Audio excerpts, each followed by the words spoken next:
little flamingo was playing around with the children on the square as usual. At this time, a person came to feed her. This was normal. There were also many adults who liked the little flamingo. Not long after eating the food fed by this person, the little flamingo who was playing suddenly fell to the ground. At first, the children thought the little flamingo was playing with them, but no matter how they beckoned, called, touched her, little flamingo is motionless. This makes the children feel scared. They thought the little flamingo was dead. At this time, an adult came over, and he told the children that the little flamingo was sick and he took her to the doctor.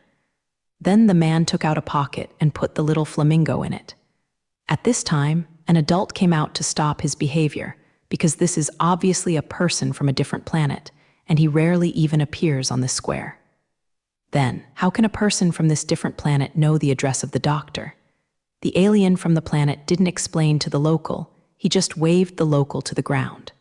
Then he smashed through the crowd of onlookers and fled every day, but finally figured out the ins and outs of the matter. Following the instructions of the people in the town, the person who caught the little flamingo went in the direction of the outskirts of the town. However, she chased after her legs, still carrying a bow and arrow on her back. This was a habit she had cultivated on an unknown planet. There, if you don't carry any weapons and swim outside, you will encounter danger anytime and anywhere. After all, there are many monsters there and they will attack her at any time. Because of the long-term cat hunting career, Yan Ran also has a certain experience of chasing, which is why she puts it to chase that bad guy alone. Out of the small town, there was a wilderness in front of her. Yan Ran slowed down and began to pay attention to the clues left on the ground. Don't search for it. Soon, she found a flamingo feather, and the red feather looked so dazzling even in the evening sunset. Then he pulled up that feather. That's right, it was the feather on the little flamingo. She followed the direction. Every once in a while, a few feathers of the little flamingo would appear on the ground, as if she was afraid that she would not know how to find the little flamingo. Bingren understood that this is a round set, but not long after they arrived in this small town, they had no enemies at all. The only thing that could be regarded as an enemy was the boss who sold sports goods. But every time the boss talked to them, Little Blazing Bird was not by their side. At that time, Little Blazing Wu went out early and returned late, and the boss hardly saw her. Of course, I doubt that the boss understands the relationship between Little Flamingo and her. Besides, does the boss know how to threaten her with Little Flamingo? Could it be that the boss wanted to use Little Flamingo to coerce her into doing something? After all, she didn't have the mind to think anymore.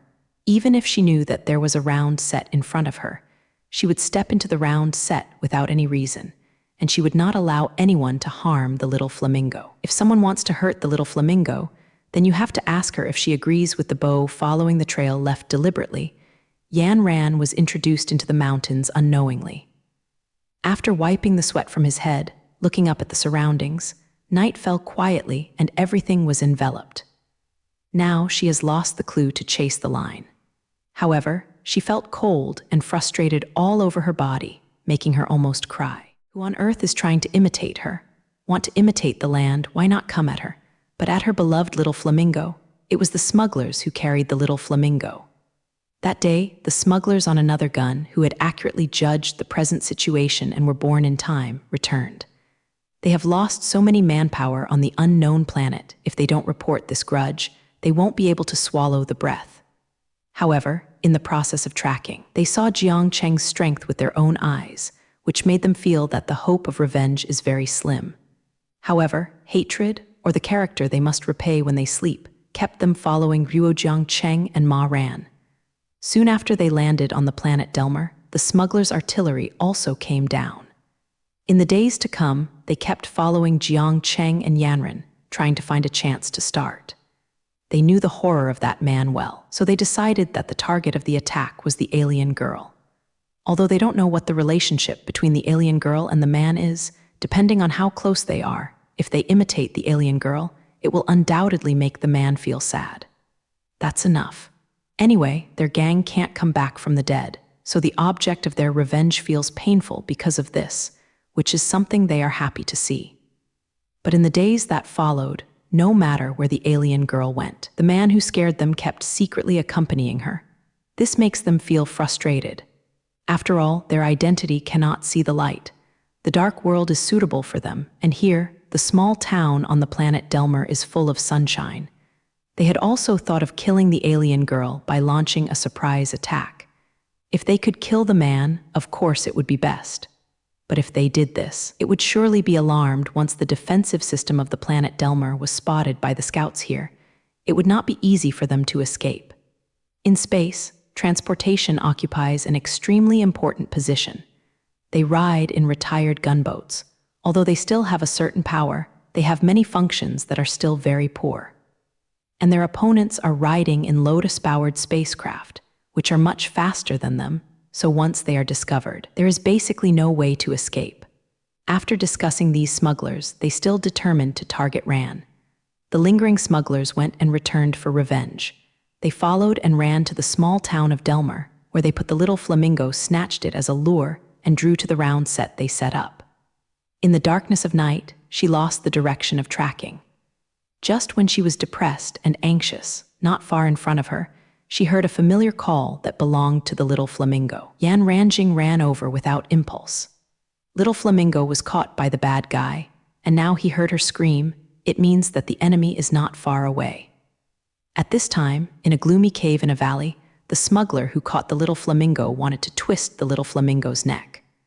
When he thought that the hateful bird was still in a state of fascination, he took the little flamingo when the flamingo took it out of the bag and threw it on the ground. The bird actually made a noise. This will cause him to expose his specific position. Bingren lowered his body and quietly approached the place where Zio Lihuo made the sound. Suddenly, a trace flashed in her mind. Japanese letter ONE rolled away, and just after leaving the original position, a string of beams hit the place where she was just now. The enemy finally showed up. Yanran quietly observed from behind a stone. Not far in front of him, there were more than a dozen shadows shaking. Yanran picked up a small stone and gently threw it to the place beside her. The soft sound really attracted the enemy's attention, and beams of laser beams blasted the debris from the stones there. Then the bow hit the arrow, and one arrow shot out. As soon as the arrow left the string, she jumped and squatted down, disappeared behind a patch of grass. Japanese letter, there was a scream from the enemy's direction. In the quiet suburbs, the scream was so left. Jiang Cheng also heard this loud call, go out to buy things too quickly. It took too long to go. He keenly felt that something had happened, so he went out to look for it. When he heard the owner of the supermarket say that half an hour ago, the alien girl rushed to the small town square and didn't even get the water he bought, Jiang Cheng knew that the problem must be Zio Lihuo. Sure enough, when he got there and after he found out the ins and outs of the matter, he felt that the matter was not easy. Someone quietly pointed the spear at them. As for who the person is, Jiang Cheng basically guessed it in his heart, except for the smuggler on the gunboat that had his eyelids lively and escaped in time that day. There should be no other people. Killing their accomplices and destroying their gunboats, how could these cruel guys give up? Jiang Cheng continued his analysis. Obviously, these smugglers had nothing to do with themselves, so they set the target clearly, and after comparing with the ground, Yan Ran had better deal with it. Jesus sneered.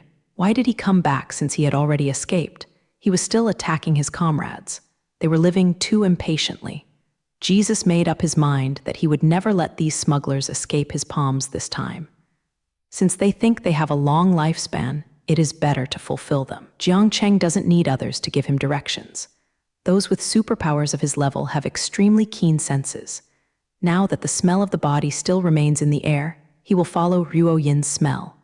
Sure enough, after a while, he found a clear trace on the outskirts of the town. Jiang Cheng judged that the reason why he had to spend a lot of money to draw Yanran out of the town should be because the town had a lot of people.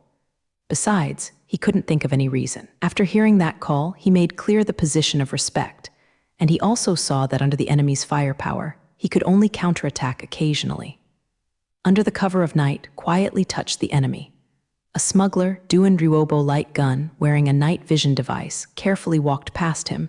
He did not find Jiang Cheng hiding beside him. Jesus actually stood up behind him, grabbed the smuggler's mouth, and broke his neck with a click. Putting the concrete down gently didn't let him make a sound. He continued to sneak. Not far in front of him, another smuggler screamed, and it seemed that another person had become the victim of Yan Ranyu's attack. Qiu Su felt very proud of his disciple. What could he be dissatisfied with? His disciple, who cares about feelings, takes risks for a little bird. He has good skills. He uses the most primitive bow to deal with the advanced laser weapons in the enemy's hands. He can also hunt down the enemy.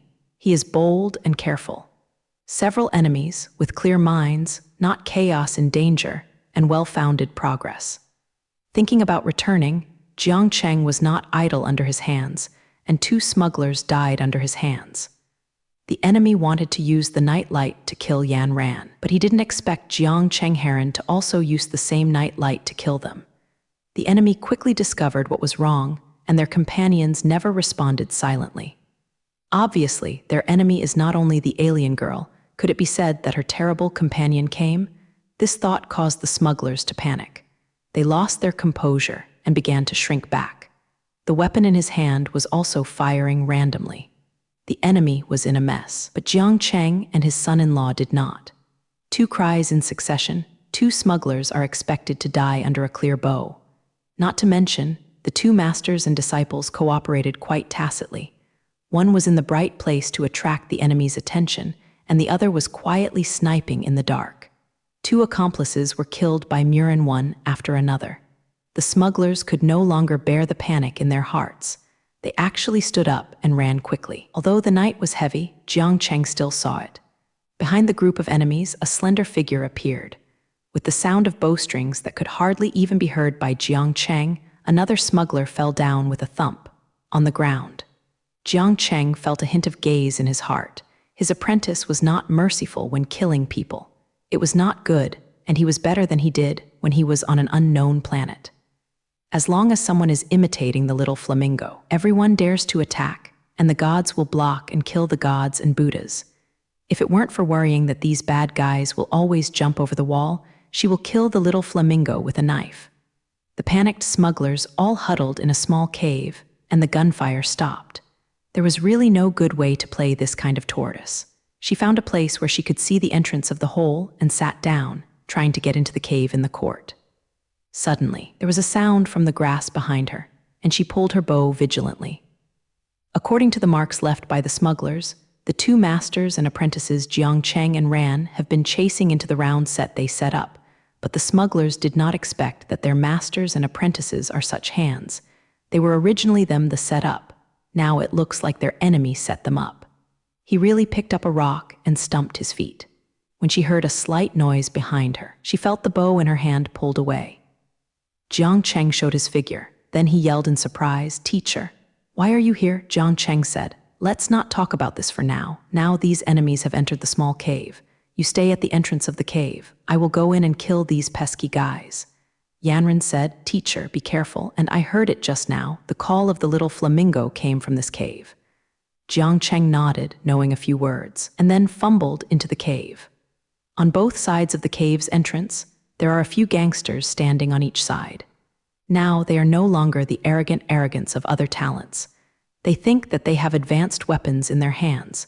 They often experience such rush scenes, and their psychological quality is extremely strong. So many people are not sure about dealing with a foreign girl. Unexpectedly, the facts were contrary to what they had imagined. They haven't even seen Zaya Zhenyang's figure until now. Instead, they have lost several accomplices. They are now retreating in this cave, and the leader of the team is anxiously calling for their support through the communication device. "Boss, send someone over now. That little lady is too powerful." Yes, several brothers are now dead, so quickly send someone over to rule." "Boss, you have to hurry up over there. We can't stand it."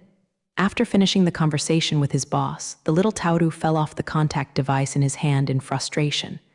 Damn, the world has changed. Our dozen or so brothers can't beat a little girl. Isn't she a Superman? I have experienced strong winds and waves. This time it was really a boat in the cloudy sea. He is not considerate. What did the boss say? The Ronaldinho beside him asked nervously. Support will be here soon. The little head comforted him. What's the use of more people? More people can't beat that woman. Zio Luo continued to pick and mutter. Don't worry, it's Mr. Barlow this time. You know Mr. Barlow. The little head emphasized his tones specially. What? It's him. Ronaldinho gasped. It seems that the bosses are very concerned about our action this time. Of course, avoid it. When did we hide Jeezy plant such a big somersault? Dozens of brothers and 2 artillery were killed, all because of the 2 people who lost it. This time we should kill both of them to save face come back. What face do we have to meet people in the future? Zayaru said viciously. Obviously, the morale of those people was greatly boosted by Zayo Turu's words. It seemed that Mr. Barlow mentioned by that Zayo Turu was a remarkable person, and he must be an extraordinary existence in the minds of these people. That Barlow very good, a voice asked. Of course, he is a general that the organization often sends out at critical time. Do you say he is good? The little guy said without answering. You came on the first day. Even Mr. Barlow doesn't know who. Suddenly he felt something wrong and hurriedly raised his head. Standing in front of him was a strange man. The little head stepped back in surprise and said, "Who are you?" The man had a calm face and no emotion in his voice. He said faintly, "I am the one you are going to kill. Kill him for me." The little head gave an order and opened fire first, and his men followed him. The light beams flashed in the cave and the rubble flew randomly. At the place where the small headshot was shot, a light shield blocked Jiang Cheng's front. Holding the light shield, he walked towards the enemies. On the contrary, his leisure time aggravated the panic of the smugglers. They were full of horror, shooting and retreating. Although they are people who have experienced many fighting scenes, they never thought that they would encounter an opponent that was completely beyond their imagination. The light beam kept hitting the light shield supported by Jiang Cheng, making a ko-ko-dang-dang sound. The sound was very pleasing. It sounded like a piece of music, but in the ears of those smugglers, it was no different from the sound of a death knell. A repair call. A little Luo couldn't stand the man in front of him, and the tremendous pressure it brought him. He ran outside Shan Run, only to show his head. An accurate shot hit his eyes, and he clearly revealed him. The back of the head. At the same time, Jiang Cheng also began to attack, and he would not have the slightest pity for these cruel enemies in front of him. The broken stones in the cave were kicked up by him with a sharp point. After being picked up by him, the stones that were in the camp became deadly weapons. Jiang Cheng's attack was very ruthless. The smugglers in front of him were killing people and selling goods. What bad things did they do? They kill one more now, and the lives of others will be protected. Pieces of rubble kept hitting the smugglers, and they screamed slowly to the ground. The gunshots in the cave subsided. The little head was covered with cold sweat. His eyes were horrified, and the lightning gun in his hand had lost its energy. Now he is at best a pig that can be slaughtered. Although their boss had repeatedly warned them when they came to perform the task, their opponents were not easy to deal with, especially the man. Therefore, the boss had to bit them. It was really impossible, just kill the alien woman. Although he was prepared in his heart, the little head really didn't expect that since they started fighting with the 2 men, in just 10 to 20 minutes, all of his men had died. He had never encountered such an enemy. Even if he had faced enemies who dismembered and killed his opponents at every turn, he had never been afraid, let alone flinched. His opponents often only arouse his tyrannical psychology. You report one by one. I am even more ruthless than you. Based on this fierce move, he was promoted to a middle-level cadre in the Hailongzi group in just a few years. But facing this one in front of him, he didn't seem to be fierce at all. His face was calm, and he seemed to reach a man with no murderous expression in his eyes. The heart of that little head was immersed in ice water. Jiang Cheng and Bingren tried their best to use the round sets set up by the enemy to kill them one by one. Now, in front of Jiang Cheng, a group of enemies died with only a small head left, and he was frightened. Looking at Ruo Jiang Cheng, Tan Lai waited for his disposal. "The bird you caught is in the department," Jiang Cheng asked in a flat tone. "Bird?" The little head didn't react for a while. "A flaming red bird just caught by you." Jiang Cheng said, "Oh, that bird has been sent away." The little head stammered and replied. He was cursing his boss in his heart. It took so many companions' lives just because of a bird. Is there water in the head of the boss? Has it been sent to Ganley? The person who asked the question is yes. When she heard that there was no more movement in the cave, she knew that her teacher had solved his number of people, so she also ran into the cave. Walking in, the ground heard what the little head said. Delivered to that little head hesitating, refused to say it. Bingren couldn't resist the anger in his heart. From behind him, he slammed his foot on the bay of his legs, and the little head knelt on the ground with a plop. "Where did it go?" then asked sharply. Yanran has never been so cold when she grows up. This weak-hearted little girl used to be so kind, but everything she has experienced since she was on an unknown planet has made her feel that she is a good person in this world. Quite a lot, but bad guys can be seen anywhere. Isn't it? Not only the little flamingo who hunted down her on the unknown planet, but also the smugglers who wanted to catch her for a good price. When she treated those malicious gangsters with kindness, those guys took full advantage of her kindness and almost wiped her out. This is their kind return to her. In the small town that makes people feel peaceful and quiet on the planet of Delma, there will be bad guys. The owner of the sporting goods store seemed so kind at the beginning, and he looked like everything was negotiable. But when he refused his request, didn't he also show an ugly face? In order to satisfy his own desires, the boss actually let those scumbags in the society coerce himself to accept his unreasonable demands. Fortunately, he has the ability to fight against such unreasonable demands, which made him lucky. The recent experience has changed her outlook on life. She is no longer the way she used to be. She always looks kind to others. She knows that if you don't teach the bad guys, they will spread their teeth and claws. I want to download you immediately. The safety of little Flamingo is something she is very concerned about. Now, the situation of little Flamingo is unknown, which makes her mood more volatile. "Say, I'll kill you if you don't say it," Bingrin sternly shouted, and she drew her bow with sharp arrows pointed straight at the small head's eyes. The alien woman in front of her was as fierce and evil. A dozen of her brothers lost their lives on the bow in her hands. The man next to the woman, although he didn't say a word, looked gloomy and added a lot of psychological pressure to the little head.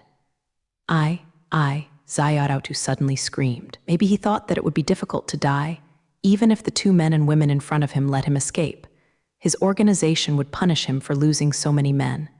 Or maybe it was Jiang Chengheron who put too much pressure on him and caused his mental breakdown.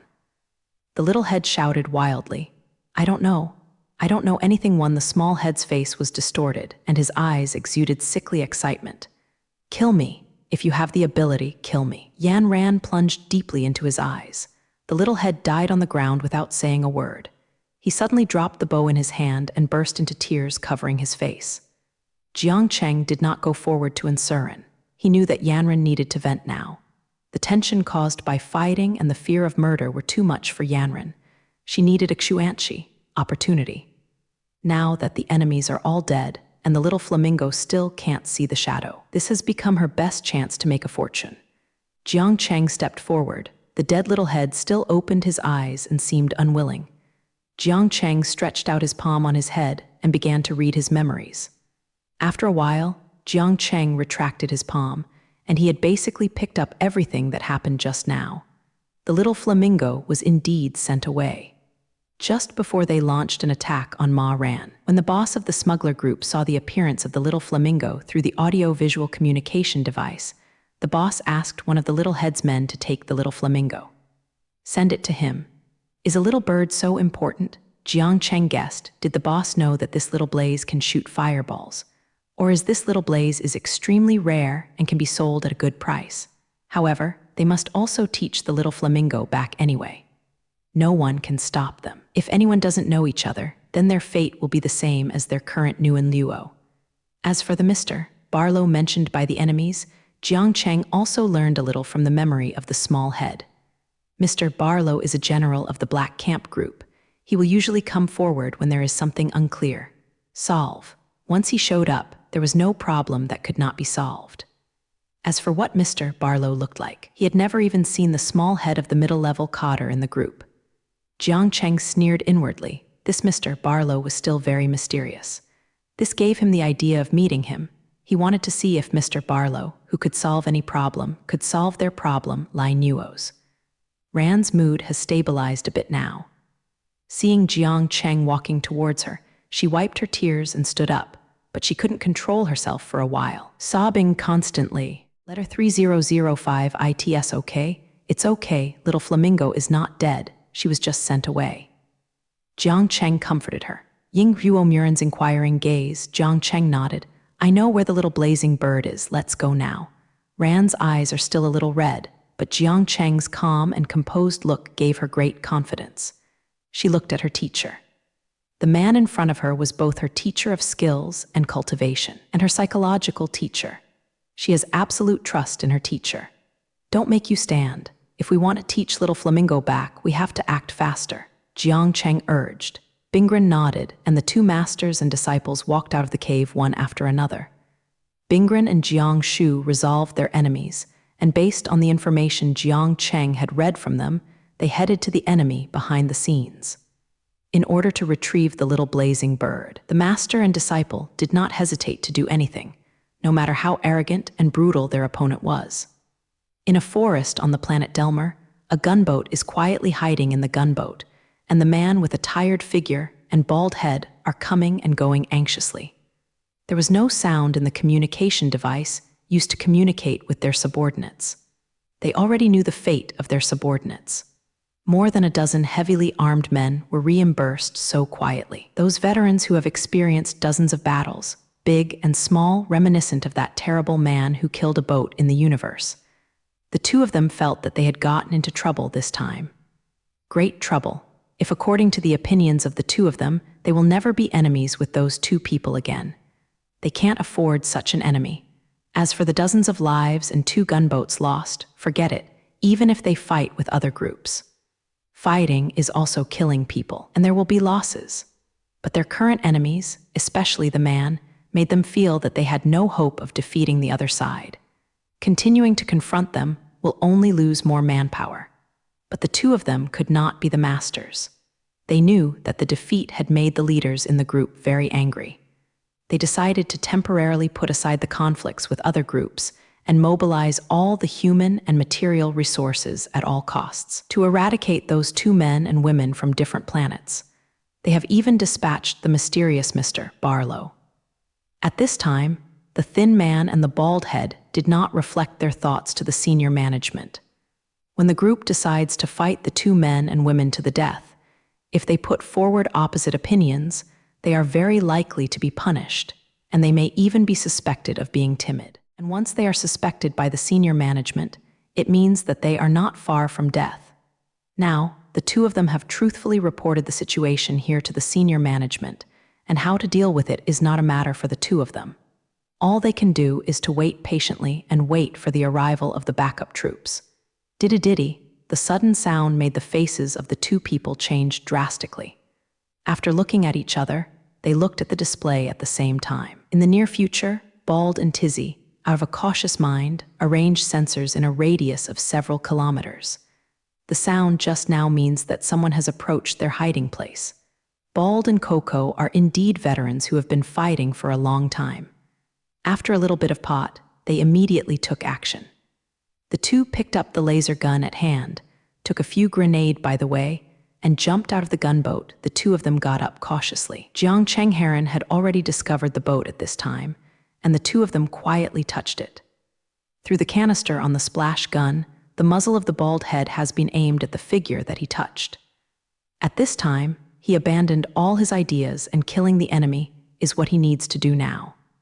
Although he was afraid of their enemies, once they entered the fighting state, they would suppress all negative emotions and mobilize the whole body's senses to face their enemies. Either the enemy died or they died.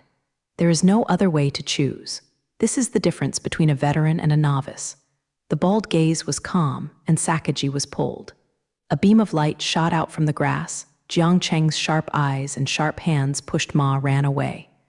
At this time, it can be seen that she is indeed a person with super physical fitness. Although her reaction is only a little slower than Jiang Cheng, when Jiang Cheng pushes her away, her body forms a body in the air. From a strange angle, a backhand shot at the enemy's hiding place. Jianya sank into the grass and did not make any sound. The bald head maused his teeth and put the sound that was about to be heard in Hang Nang. After the arrow hit him, his road family backhanded a grenade, and then the bald head moved to the hiding place. His judgment is undoubtedly correct, because just after he left, a figure appeared where he was just now. Jiang Cheng knew that his opponent was cunning enough and had a wealth of fighting experience, but he did not take this to heart. Although it was easy for him to kill his opponent, he still wanted to see how he handled it. Several of her people. The surname has to go through a lot of actual combat to form a real fighter. However, she just leaned out of the grass, and Zai shot her at a place not far away. Since that terrible man is not easy to kill, it is much more likely to kill the other one than to kill that man. But this time, Bingren discovered the enemy's situation in time. She made a bright dive in the air. After being shot by the thin man, she was still in midair, and still quickly shot an arrow at her enemy. The thin man's reaction was obviously faster than that of the bald head. Perhaps it was the encounter with the bald head that made him improve, or perhaps he was naturally cautious. But the arrow well did not hit him. Bald and Tizzy walked carefully in the grass. Although their voices were very slight, for Jiang Chengheron, these insignificant voices were enough for them to understand the enemy's entry. A faint sound rang not far from the bald head and the thin man. The two did not even want to roll away to the two sides separately. The guns in their hands began to shoot at the place where the noises were made. The time only saw Keajiang flying around. They had no idea that Jiang Cheng had come to them quietly. Finally, their keen senses sensed something wrong behind them. As soon as Zai gritted his teeth, he pulled out his head, and his backhand was sharpened behind him. His judgment is undoubtedly correct. There is indeed someone behind him, but he did not expect that his opponent is an extremely powerful person. His murderer was caught. The powerful force almost crushed his wrist bone, and the dagger in his hand fell. Almost at the same time when the thin man was left behind, the bald head had turned his body, his face facing the sky. His muzzle pointed at the enemy behind him. With a sound of an arrow that flew from nowhere was deeply pierced into the palm of his gun. The severe pain made him unable to stand it anymore and let out a gloomy cry. The laser gun in his hand also lost its aim, and a beam of light shot towards the sky. The bald and the thin man sat down on the ground in frustration. They finally saw it. They killed dozens of their men and destroyed 2 gunboats. Although Bald and Tizzy made some resistance, they are still not Jiang Cheng and Ma Ran's opponents. At this moment, they have become the 4th in the order. However, the 2 of them were very angry. Even though the man standing in front of them made them so scared, they still assumed an indifferent appearance. This is also the experience they have summed up from countless fights. The more you are afraid of your enemy, the more your enemy will come up with various tricks to torture you. Instead of doing this, it is better to put life and death out. The big deal is just death. It's useless to be afraid. The thin man took out a first aid kit from his body and began to bandage his bald head. The bald head is also a tough guy. Zai drew the arrow out of his palm. His head was sweaty, but there was no sound. There was a word. The skinny man was very familiar with bandaging, and the bald head sat there at his mercy. Although Jing Ren, who once frightened them, stood in front of them, they looked ignorant of him. Jiang Cheng really had a little admiration for these 2 people. It can be seen that there is still a deeper relationship between the bald head and the sun. Perhaps this is the reason why they often cooperate together. Facing his powerful opponent at this moment, even though they have become the 4th in the lower order, they still have enough courage and calmness. In the process of bandaging the bald head, the thin man didn't act hurriedly. His face was calm, and his eyes revealed a serious attitude, as if he was doing something remarkable. Jiang Cheng didn't urge them either, so he stood quietly and watched the 2 men take everything away. The thin man stopped his hand, he looked at Jiang Cheng and said thank you. Jiang Cheng knew his intentions. Tell me the whereabouts of the little flamingo, and I can let you go alive. Jiang Cheng said there was a bitter smile on the faces of the thin and bald. They lost a lot of manpower in this action, and the target was not eliminated by them. Even if they went back and were punished, that was almost certain. If they reveal relevant information to the enemy, there is only one destination for them, and that is death. At this moment, the enemy in front of them also revealed the meaning of being killed if they didn't say it. It's death anyway. It is better to die in the hands of the enemy, so that their relatives, friends, and family members in the dark world will be respected and protected by the dark forces. You better kill us. We won't say anything. The thin man's tone was plain, as if he was talking about other people. The bald head nodded heavily beside him, as if it were a positive statement. The 2 of them have been fighting together, have experienced countless fights, and have experienced countless dangers, life and death, they really did not think about more. In their line of business, there is no saying that they can die safely in bed. They can survive the day and just one day. At the last moment, death seems to be indifferent. The calmness of the bald and thin people makes Jiang Cheng hesitate. Now, as a man who doesn't appreciate hard-boned people, it was easy to kill the two of them, but Jiang Cheng really couldn't do it. However, she didn't think about it so much. Seeing Xiao Lai Huo Wu's clues would be cut off from the two enemies in front of her, her focus and worry almost made her lose all her self-control. With a sound of drama, Yan Ran opened her bow, and the sharp arrow pointed at the enemy in front of Huo. It's not easy to die. She was about to let go of her bowstring hand. Jiang Cheng stopped her actions in time. I urge you to think about it. In fact, even if you die, I will get what I want from your brain. Jiang Cheng moved. Although the two of you are our enemies, I still want to keep a way of life for you as hard as you.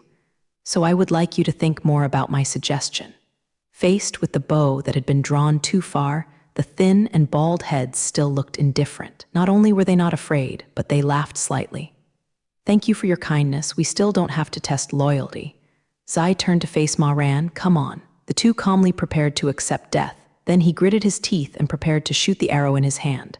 Suddenly, the abnormality protrudes. With a soft sound, a beam of Guangdong accurately shot Bingren's puffy neck. This sudden attack did not imitate Ma Ran. A protector timely caged her, and Bing Ran seemed to know that Jiang Cheng would do this. She didn't evade at all. Raising her hand was an arrow and shot at the enemy who sneaked on her. Almost at the same time, she rushed towards the enemy's hiding place. The faintly knocking enemy moved quickly. Although Bingren's reaction was faster than he expected, he still avoided it in time. Ran shot another arrow in midair, and the arrow plunged deeply into the enemy's hiding place, but he was no longer there. As soon as Yan Ran hit the ground, two black short knives were thrust into her double helpers like poisonous snakes. Ma Ran was not afraid of danger. She leaped up, escaped the enemy's attack, and then turned to the enemy's jaw. She kicked a void. The enemy who attacked was obviously very cunning, and immediately went into hiding after he missed a hit. For a while, the alien girl in front of her would not be able to easily solve her sneak attack enemy and turned her target to Jiang Cheng again. But he soon discovered that he was wrong. When he just approached Jiang Cheng about 10 meters away, he found that the man had turned his head and looked towards him. This surprised the enemy of the pleasant attack secretly. Sneaking, hunting, and sniping are his specialties. In this regard, he is a person with superpowers. The fact that the man was able to spot him in time indicated that this opponent was strong enough. Bingren didn't give him enough time to think. After just a few seconds, Little Y-Head found the enemy's whereabouts again and shot arrows over. Although the attacking enemy had moved in time, his heart was still a little depressed. There are a total of 2 enemies in front of him. Among them, the man is clearly powerful, and he is definitely not his opponent.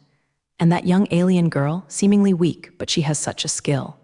The attacking enemy judged that if the two really fought, it would not be certain who would lose and who would leave. Jiang Cheng obviously didn't take the enemy attack to his heart. He asked the son and the bald head standing in front of him, "This is Mr. Barlow." Although the two of them did not answer, their expressions undoubtedly explained everything. It's death anyway. It is better to die in the hands of the enemy, so that their relatives, friends, and family members in the dark world will be respected and protected by the dark forces. You better kill us, we won't say anything. The son's tone is very flat, as if he was talking about other people's things. The bald head nodded heavily beside him, as if he was sure of being thin.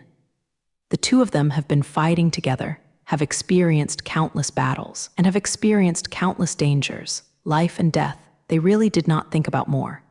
In their business, there is no saying that they can die peacefully in bed. They can make a day of life. At the last moment, death seems to be indifferent. The calmness of the bald head and the thin man made Jiang Cheng hesitate. As a man who doesn't appreciate hard-boned people, it was easy to kill the two of them, but Jiang Cheng really couldn't do it. However, Yan Ran didn't have as many tests for Zhang. Seeing that little flamingo's clue Zion was about to break on the two enemies before her, Jiao and worry almost made her lose all her self-control. With a farewell, Yan Ran opened her bow and Lai's arrow pointed at the enemy in front of her. It's not easy to die. She was about to let go of her bowstring hand. Jiang Cheng stopped her actions in time. I urge you to think about it again. In fact, even if you die, I will get what I want from your mind. Jiang Cheng persuaded. Although the two of you are our enemies, I still want to keep a way of life for you as hard as you. So I advise you to think more about my suggestion. Facing Ruo Bingren's bow, the thin and the bald still looked indifferent. They were not afraid, but smiled slightly. Thank you for your kindness. We still don't have to think about it. The thin man turned his head to face Yan Ran. Come on. The two calmly prepared to accept death. Yan Ran gritted her teeth and prepared to shoot the front in her hand.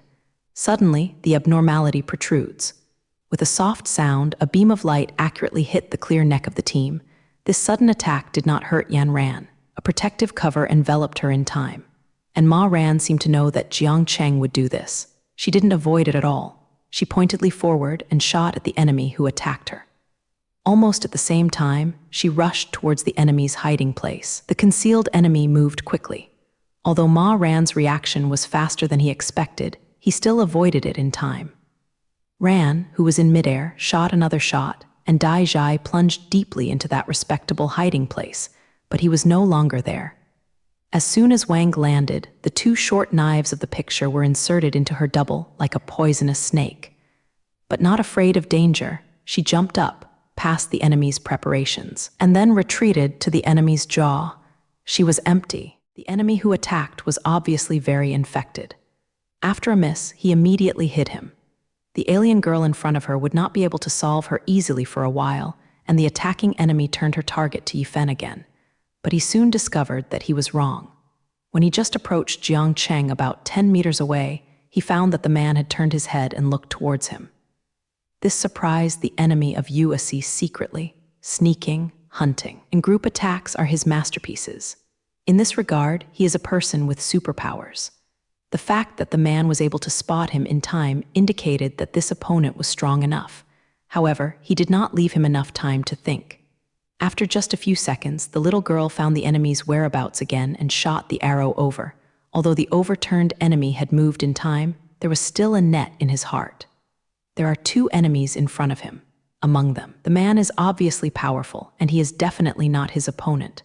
And that young alien girl, seemingly weak, but she has such a skill. The stealing enemy judged that if the two really fought, it might not be certain who would win. Jiang Cheng obviously didn't take this stealing enemy to heart. He asked the thin and bald head standing in front of him, "This is Mr. Barlow." Although the two of them did not answer, their expressions clearly explained it. The mysterious Mr. Barlow finally appeared, but his series of assassinations did not have any effect. The man in front of him made it clear that he was not his opponent, and that alien girl was actually quite difficult. This made Mr. Barlow feel a trace of depression. Now the man was standing there without moving, and he was too happy to recruit him, but the alien girl locked his whereabouts and kept attacking him, which made Mr. Barlow feel unbearable. If the tiger doesn't show off his power, you treat me as a sick cat.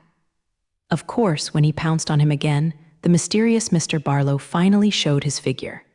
This is of course met with equal opponents. Mr. Barlow is like a mask, and his whole body is trapped in a cloak of sex, with only big cold eyes exposed. Two short knives that belong to the circle flew up and down, inseparable from the vital parts. Because the two men were already in close combat, the exhausted bow and arrows were useless, but the bow in his hand was still a powerful weapon. However, the bow body is made of a special metal, which is very original and strong at the same time.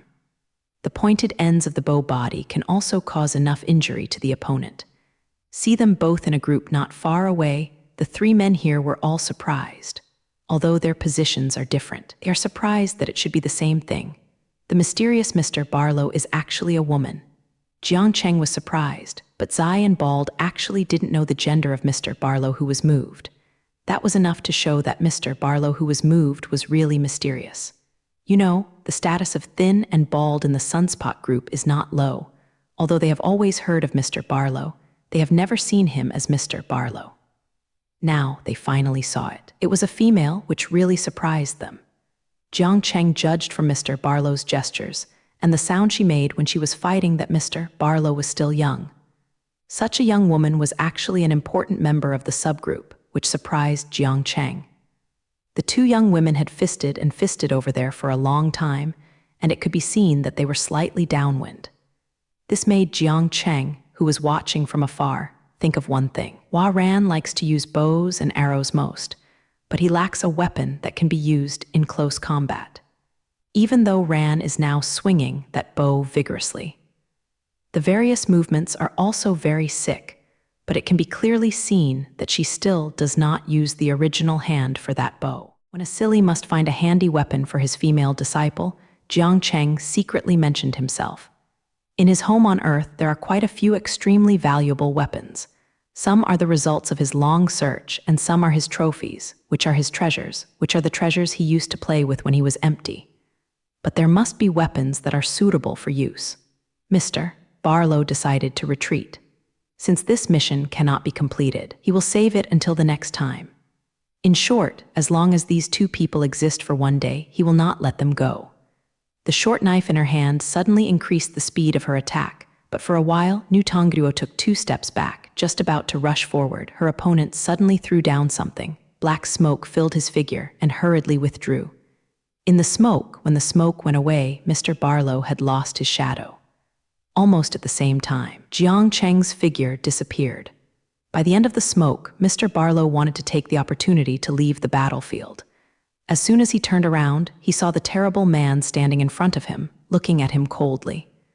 As if being drenched in ice water, Mr. Barlow felt cold all over. He gritted his teeth, and the short knife in his hand responded to Jiang Cheng. The knife stabbed out, but it missed the target, and the man's 2 hands quickly grabbed his hand. Someone in the shop can catch him empty-handed. Mr. Barlow was obviously taken aback, but his actions did not stop. With a soft ding sound, the tip of the short knife suddenly shot out. At the same time, Mr. Barlow took a kick and hit Jiang Cheng's. The young woman in front of her has such a heart-warming hand, which did not exceed Jiang Cheng's expectations. You must know that Mr. Ba Rong has been the killer of Ruoju's mission. If it is not enough, how can he complete the mission? A protective room formed, and Jiang Cheng's body was trapped in it. Mr. Barlow's attack lost its effect, and Jiang Cheng waved his palm at the same time, slapped Mr. Barlow's slap, and beat him out. The current defeat almost knocked Mr. Barlow, and he was completely defeated when this man raised his hands and shots. This made his self-confidence almost lost. Moreover, he grew up so old that no one has ever beaten him. This heinous the man, his figure flickered one after another. Mr. Barlow had almost exhausted all his methods and used all his abilities. But no matter how he escaped, the man always stood in front of him and blocked his way. Mr. Barlow finally died. He no longer thought of running away. Stopping his figure, he opened the mask with his hand, and a beautiful face appeared in front of Jiang Cheng's eyes. But the 5 red fingerprints on his face made this beautiful face look not so coordinated. Mr. Barlow stroked the scar on Ruo's face. His big eyes were filled with anger, and he wished that the man in front of him would die immediately. Although he could not beat the man in front of him and was not his opponent, it was still possible to curse him in his heart. Jiang Cheng didn't have any expression on the bright and moving young woman in front of him. He pointed to the place where the bald head and tired sun were when he started. Mr. Barlow was taken aback and followed Ruo Jiang Cheng with his head down. Mr. Barlow is actually a woman, and so young and beautiful, so that the bald head and thin man's jaws are almost falling to the ground. Of course, she was also very surprised. The opponent who fought her for a long time was actually such a young woman. You know, she has been a girl with the reputation of being a sports genius since she was a child, and no one of her age is her opponent. The young girl in front of her could be equal to her. How could she not surprise her? But seeing the red palm print on her face made her a little funny again. But although this young girl is her enemy, her self-cultivation allowed her to maintain the necessary dignity. At the same time, she was quietly dissatisfied with her teacher. For such a young Yuanliang girl, her teacher was even merciless when she started. Seeing this slap, she was obviously a delicate little girl. She had to stay, give some face to others. The mysterious Mr. Barlow finally revealed her true colors. She is not only a young woman, but also beautiful as a flower. This surprised Jiang Cheng and even the bald and thin people. However, even though Mr. Barlow tried his best, he still couldn't escape Jiang Cheng's palm. At this moment, like the bald and thin man, she became Jiang Cheng and Bingren's guard. The beauty of women is indeed a very powerful weapon, even for the same sex. Jiang Cheng looked at his female disciple dissatisfied. However, a medicine came out of her mouth, which she was planning to keep for her own use. During her expedition, there will be battle scenes from time to time, and sometimes a small injury is inevitable. As a woman, she always loves her body and appearance, but of course it is no exception, so she quietly bought a few boxes of ointments while shopping for daily necessities. These ointments have analgesic and anti-inflammatory effects, but she didn't expect these ointments to come in handy now. At the beginning, when I put these ointments on Mr. Barlow, and when she called Ba Luluo, Ba Ludi clearly showed a defensive look. As an enemy, she didn't believe that her opponent had such kindness. Although the alien girl in front of her looks gentle and kind, who knows if this is a fake? Knowing people, knowing the face, not knowing the heart. In their dark world, it is not uncommon for people and things to smile on the surface and stabbing a knife in the back. However, Yanran forced the medicine to her. Baludi took the ointment and looked at Yanran suspiciously. She unscrewed the cap of the medicine, placed it on the end of her nose, and gently tapped it. That's right, this spicy, refreshing odor of medicine is really not a poison. As one of the important members of the subgroup, Ba Luluo often performs some dangerous tasks. Although her weapon is two short knives, her methods to deal with opponents are not limited to this. As long as they can put their opponents to death, she has used all methods, and poison is one of them. As a top killer, she also has a deep knowledge of drugs. After all, sometimes poisoning is a convenient, fast, and effective method, and it is also sufficiently concealed.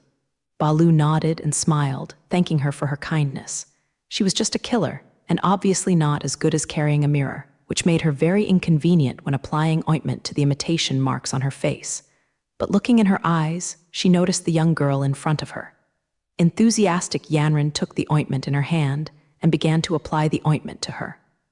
Balu felt Yanran's meaning. The girl's movements were very gentle. She was very careful to prevent her movements from hurting her anymore. The cold medicine was gently applied to her face, making the originally hot scars a lot more comfortable. This young girl was so close to herself, Barudi even had the idea of grabbing her and taking her hostage. She was surprised that she had such an idea. Although she was walking in the dark world, her essence was not bad. The little station slave in front of her was obviously not malicious to herself, but she had such an idea. It shouldn't be. Ba Ludi deeply blamed herself. Jiang Cheng was speechless at the sight in front of him. Women are strange creatures. Just now, these two young women had a hard time fighting. Now they look like a pair of good friends, at least on the surface. Yanran helped Ba Luluo apply the ointment. Balu must say a few words to thank others, right? So just like that, the two chatted, and it seemed that the conversation was still speculative. She quietly told her name, and in return, she also told her. I don't know what happened. The two little girls laughed with their mouths in their hands. This makes the three big men standing next to them do not know what to say. Especially Jiang Cheng. They are their own enemies. Can you just talk and laugh straight like this? Jiang Cheng coughed and asked Bald and Doozy again, where is the little blazing bird? He then added, if you don't tell me, kill the girl now. He stretched out his hand and pointed at Ba Lu. The bald and the thin didn't think Jiang Cheng was joking. The man in front of him would really be confessed by his relatives. Looking at the 5 red fingerprints on Ba Luluo's face, they knew that he would do what he said. Ranzin immediately showed a begging expression when Jiang Cheng said, no doubt she wanted her teacher to give up the idea. Although her teacher is good, Bai Jing is a man, and he looks cold all day long, except that he will say a few more words when he teaches her, and he rarely speaks in normal times. This makes me feel a little bored. Originally, she needed a good companion at her age. 2 people could talk to their heart, go hand in hand to the street, eat delicious food together, or go to a movie. But her teacher would never accompany her like this. In this respect, her teacher is definitely not a qualified friend. Just like this time on Delmer Planet, why did she go to shoot those commercials and model for others? On the one hand, of course, to make some money. After all, food and accommodation cost money during the trip. Of course, 683 things were done by her as an apprentice. Could it be that her teacher could not come forward? And another reason is that she is really bored. In addition to practicing every day, the rest of the time is basically playing with little Flamingo. Later, the greedy little guy actually left her and spent all day eating and drinking in the square in the small town. This makes Yan Ran feel even more boring. As for her teacher, in addition to the necessary cultivation every day, the old is holding some books and reading, and talking to him by himself, he always makes a few perfunctory ooh. So when the villain boss asked her to be a model and endorsement for his shop, she agreed with one bite. One of the reasons is that I want to make myself not so lifeless, and the girl named Ba LV in front of me not only looks bright, but also has good skills.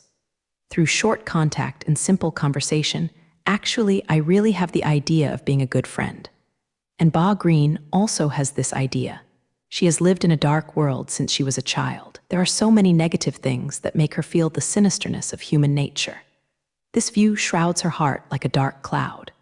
As for the alien girl in front of her, her gentle smile and kind deeds were like a ray of sunlight, piercing the dark clouds that had been shrouding her head, giving her a new understanding of human nature.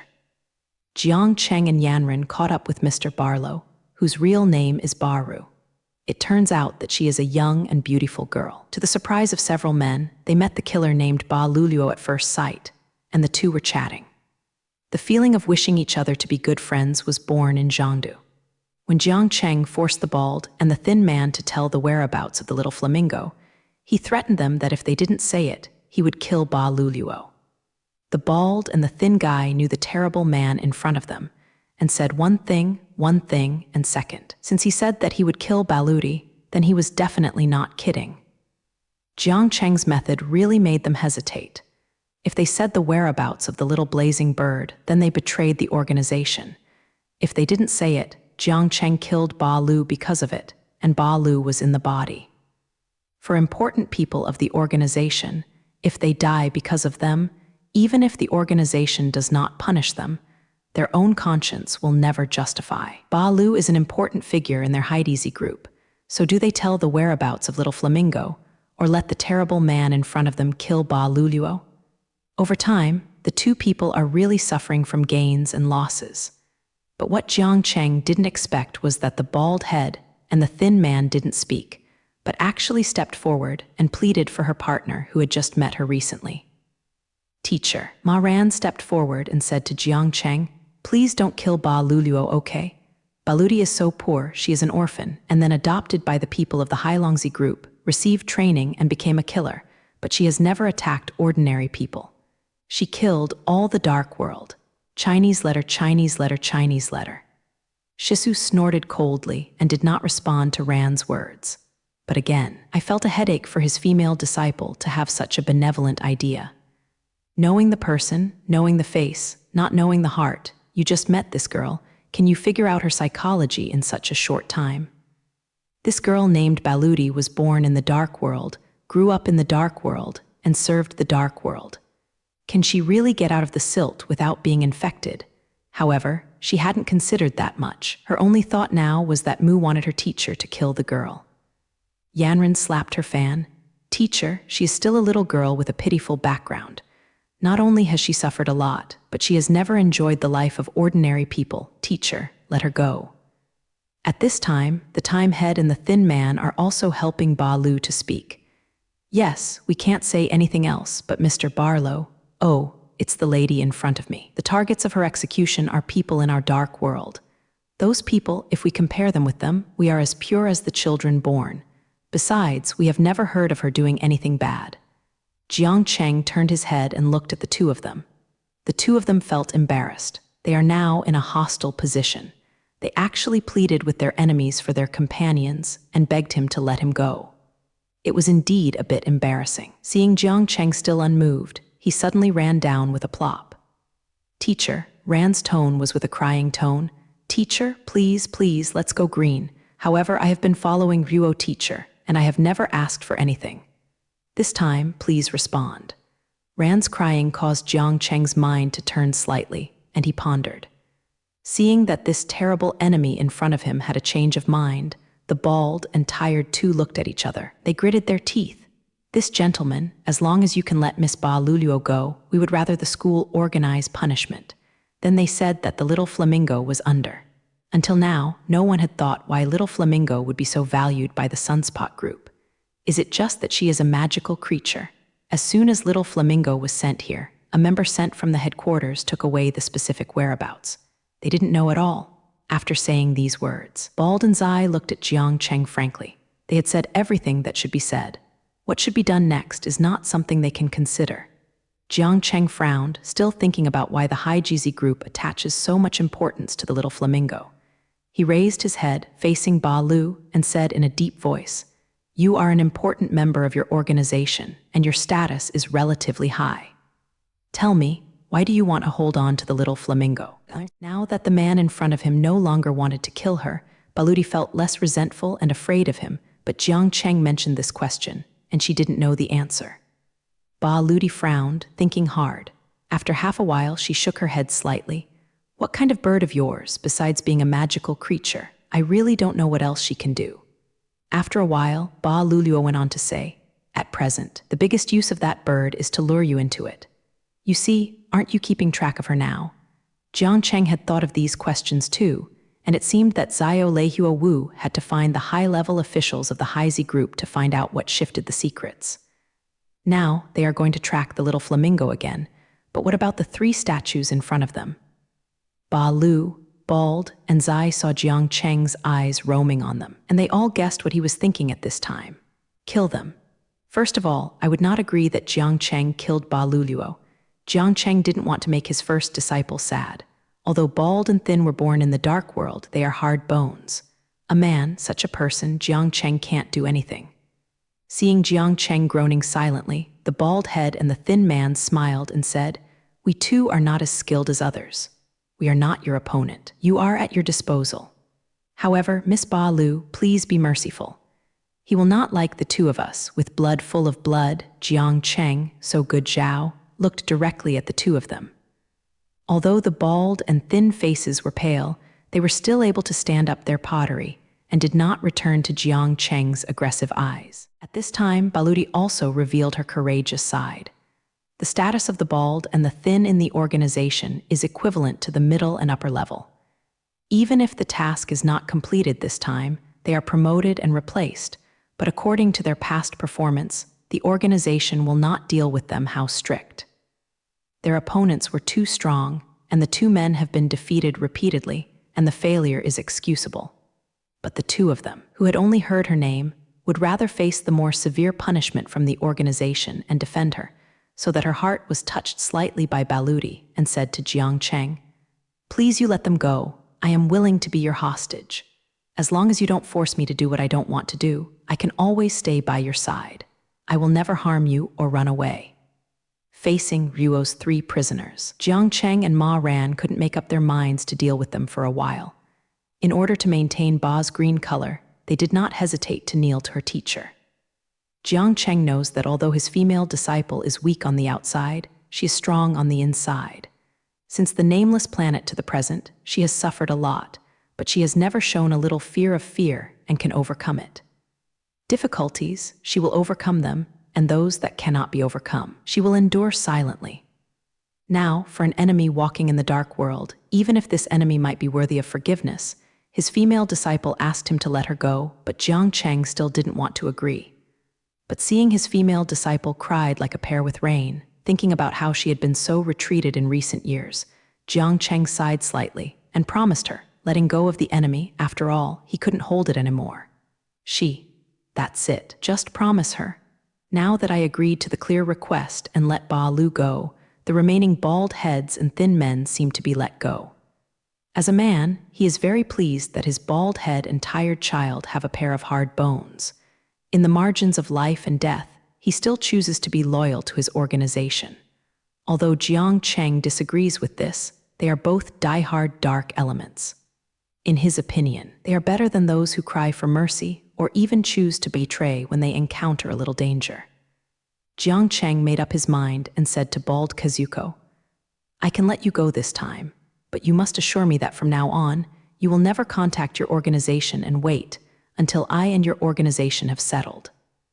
After that, it's up to you." Then hearing Jiang Cheng's advice, the bald and the thin guy laughed bitterly in their hearts. Although the man in front of them didn't kill them, he asked them to do this, which is similar to killing them. Think about it. They are now the frontline commanders dealing with the men and women on these two alien planets, but now they no longer contact their bosses. What will their bosses think? Betrayal, escape from battle, surrender, and other crimes will continue to fall on their heads one after another. Even if they have the opportunity to clarify, they will never get away with severe punishment. At this time, Bharati saw the difficulty of the two of them. As an important member of the Hailongzi group, she knew how the organization would deal with them once they accepted the request of the terrible man in front of them. She is clear. In order to protect her, these two people just told the intelligence that the enemy wanted, and now it is time for her to report them back. Baludi said to the bald and the thin man, "I can prove to you how you had to do this under the force of the enemy to protect me. Although the bald head and the tired man are fierce elements who are not afraid of death, it is better not to die if they can survive. It is better to die than to live. They have gone through many battles, seeing their companions dying constantly. Although they can face the death that comes to them, if they can survive, they will fight harder than ordinary people." Now, with Ba Laju speaking for them and testifying for them, there is no doubt that their destiny suddenly escaped from the speed of the ground, and even they cannot be affected by the saying that there is Luluo everywhere, bald and stunned. The son happily assured Jiang Cheng that they would never contact their superiors, and in return, if Jiang Cheng and Zai Ran need them to do some small things, they can serve them as long as they don't make them too embarrassed. Just fine. Although these two people are characters in the deadly dark world, they seem to have a taste of the same way, which makes the two people look a little different in style. Jiang Cheng accepted the attempts of the two of them and let them go. This is not because Jiang Cheng blindly believes in them. As a person who crosses the universe, he has seen too many unbelieving villains. These people face to face, and then face to face, and they are another way. For these people, Jiang Cheng never shows mercy to them.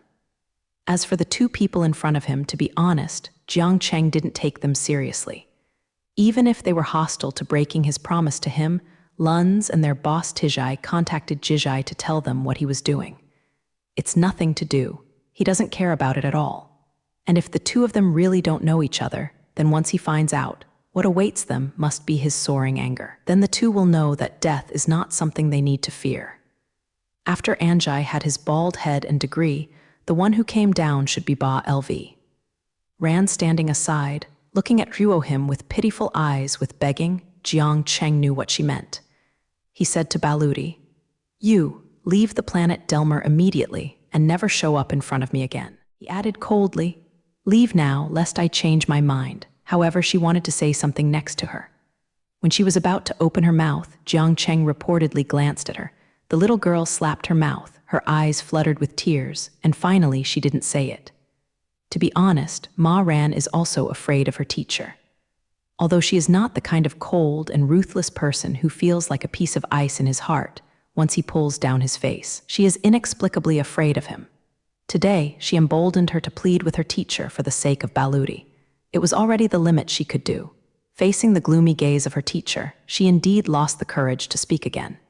Jiang Cheng is a strong man with superpowers.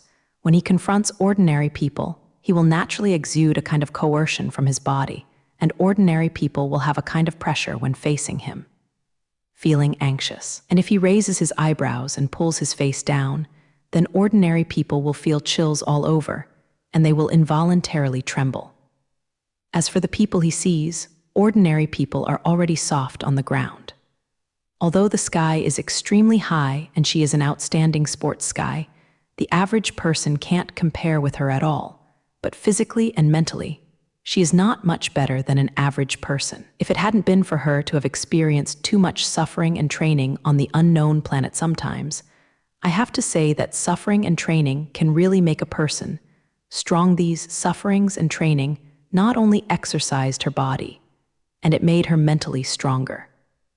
So facing Jiang Cheng's look, she just felt wronged and nothing else. Jiang Cheng let go of the three prisoners in front of him.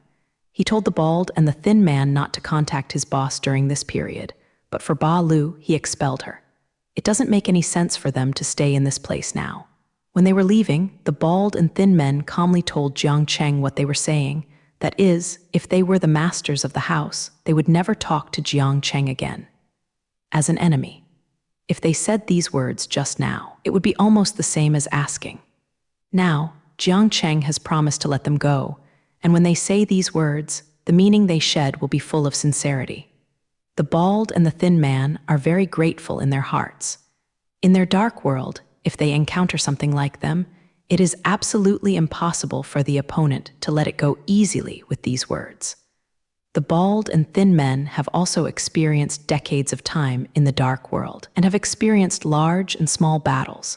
Whether it is their captives or their companions falling into the hands of the enemy, the ending is basically the same. That is death. As for whether they will be subjected to inhuman abuse and pain before death, it depends entirely on how their opponents feel. If their opponents were in a good mood that day, they would be sad to give those prisoners a happy death. And if their opponents were in a very helpful mood that day, then those who stopped the room could only beg their gods, if they who walked in the dark world still had the word of God. Occasionally, there are some exceptions.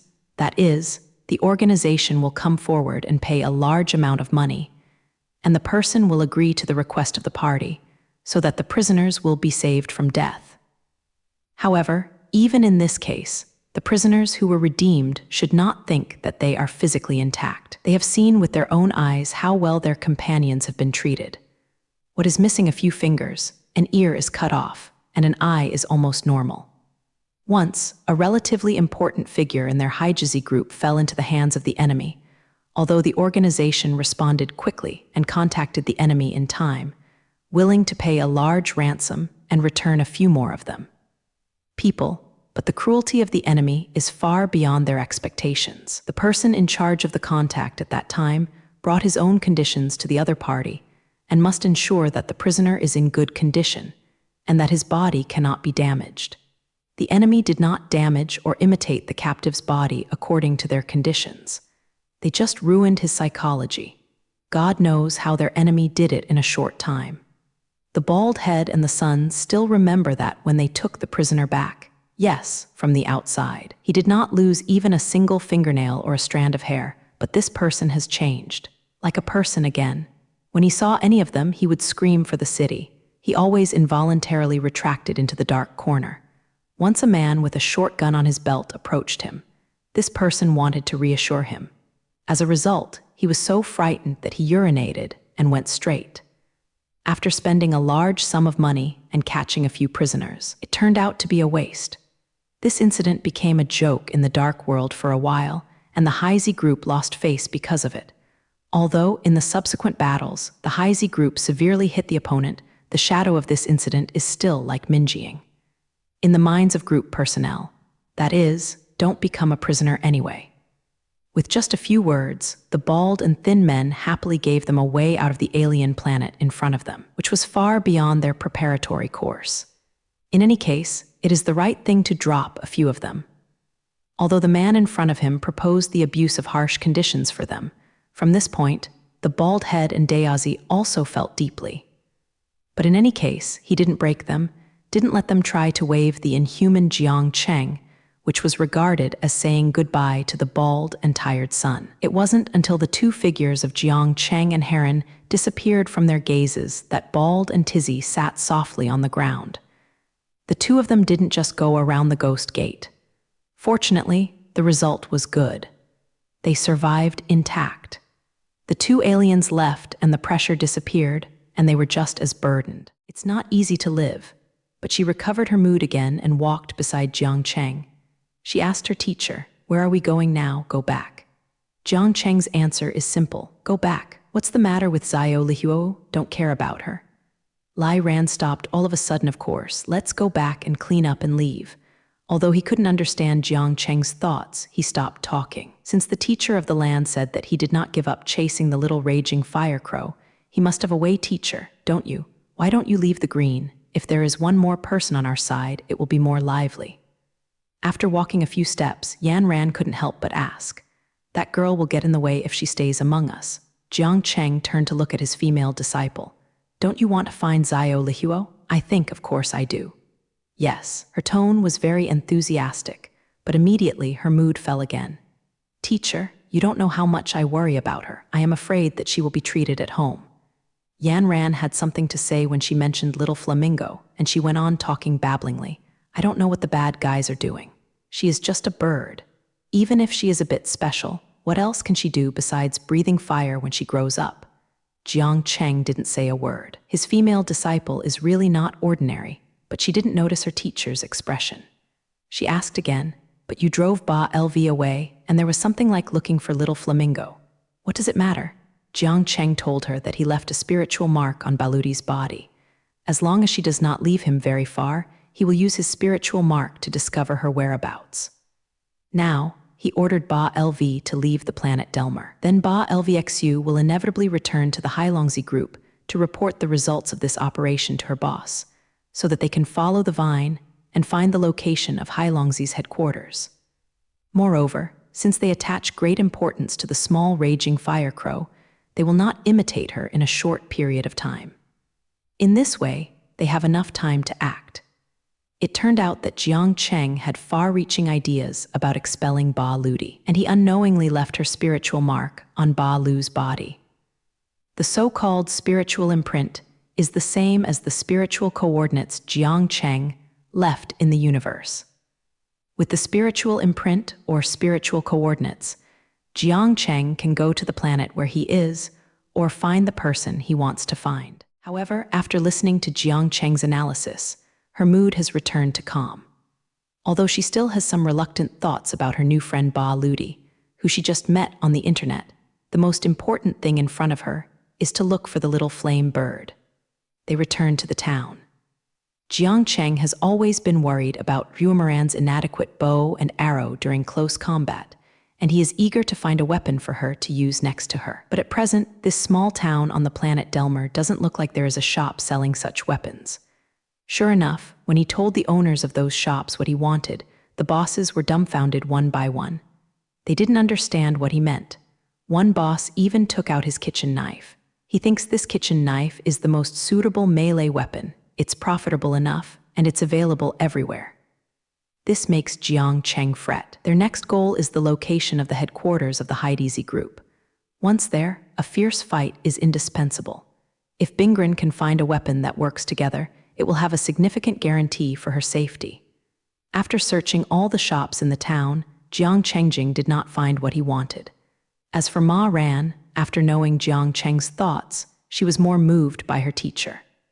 Although her teacher always had a straight face and smiled unspokenly, this disciple was quite concerned about the care. Ma Ran no longer has a personal presence in this world. Now, her teacher is her only family member, and this family member can put herself in her own position. How can she not be moved? So in the past few days, Ran has been behaving very well. She has been practicing her mental power more diligently than usual in the hotel room. Except for the time to eat and sleep every day, she kept cultivating all the time.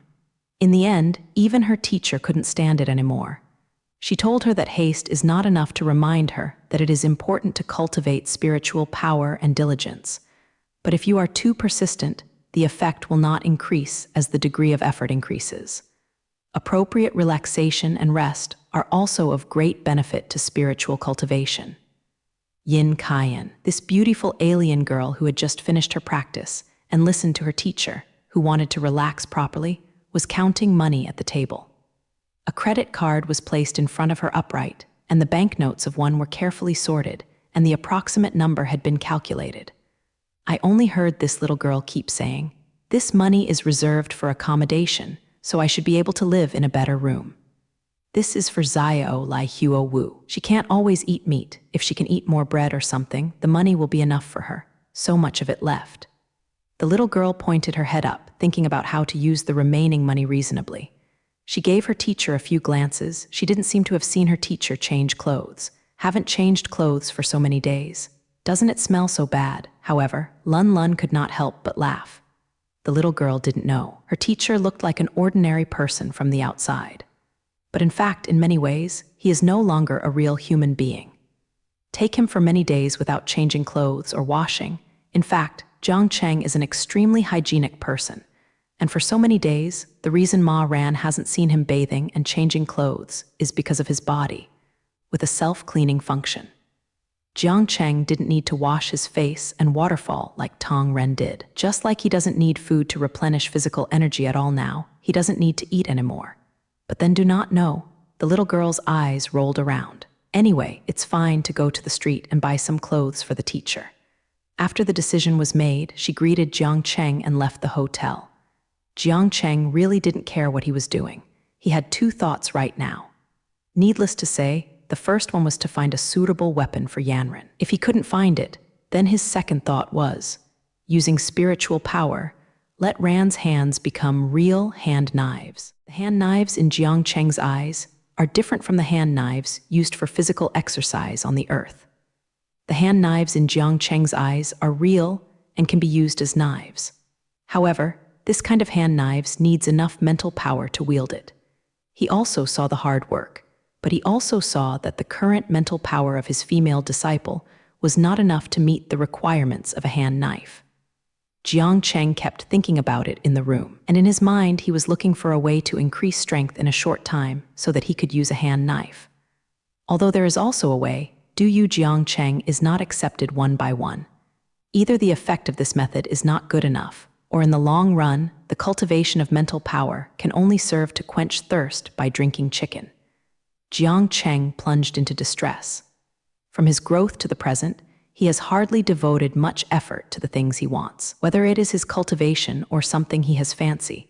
Sometimes, even though he has to make some setbacks, he can always meet his requirements. But now, in order to find a weapon suitable for his disciples, Jiang Cheng stood up. Since he can't think of a better way, he won't be too mindful of this matter. Jiang Cheng walked out of the room and came outside the hotel. The weather is good, the sun is shining, and the breeze is fading. The owner of the restaurant. The old man sat on a chair with pearly eyes and was content with a glass of drink. Seeing that if he was relieved and willing, Jiang Cheng couldn't help but oblige him for a while.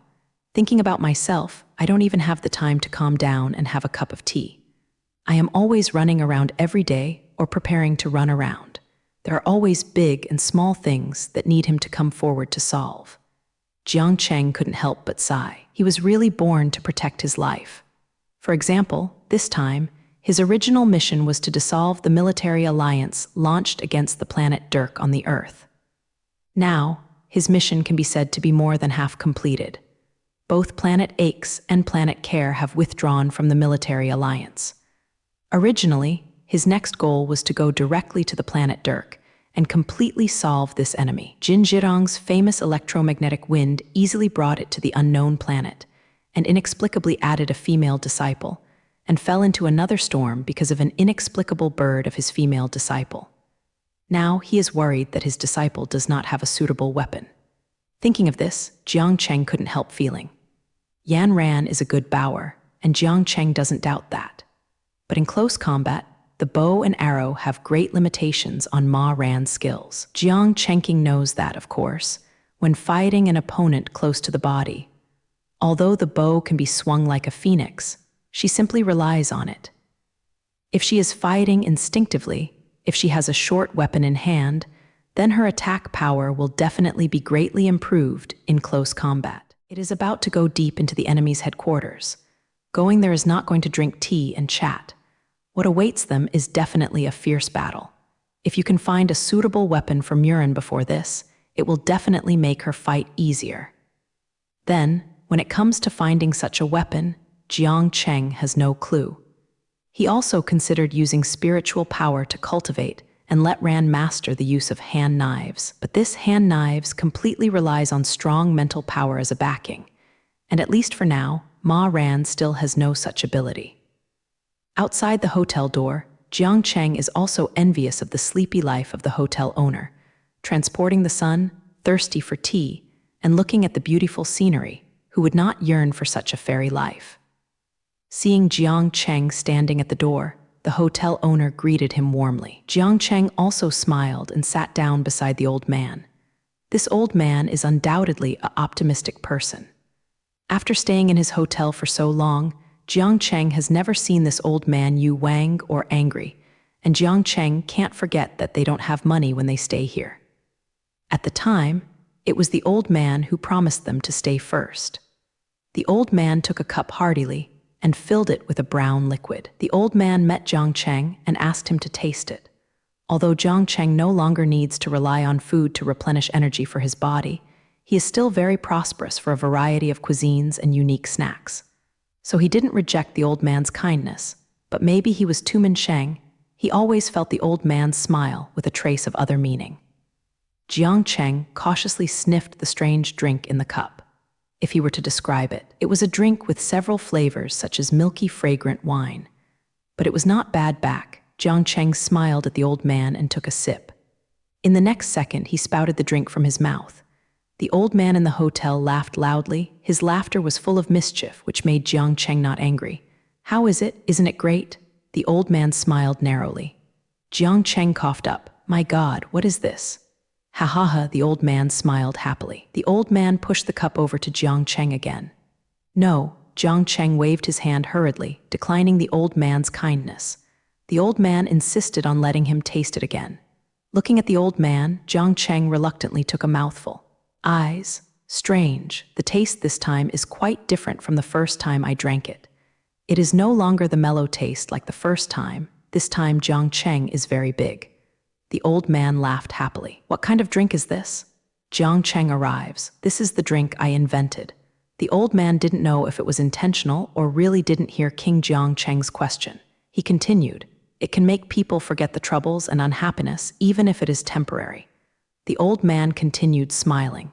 Jiang Cheng gave him a thumbs up and expressed his opinion. "I see why you seem to be annoyed. If you can, I might have some life experience that can help you." Jiang Cheng couldn't help laughing. If it wasn't for his superpowers that made his appearance look younger, maybe the old man in front of him was not as old as his. But it's not suitable for arguing with this old man over this issue. Jiang Cheng smiled, looking far away, and did not answer the old man's question. It's not that he doesn't want to talk to the old man, but how to say this kind of problem. If he tells this old man that he is now annoyed by a weapon, this weapon should be used for close combat, would the old man open his eyes in surprise? Or would you ask him to explain why he had to fight with others? So Jiang Cheng did not answer the old man's question. The old man didn't care either. The young man in front of him was not an ordinary person. Although his appearance, Jizai's gestures were similar to ordinary people, from his perspective, people on this alien planet possessed unfathomable power. When the old man was young, he was not an ordinary person.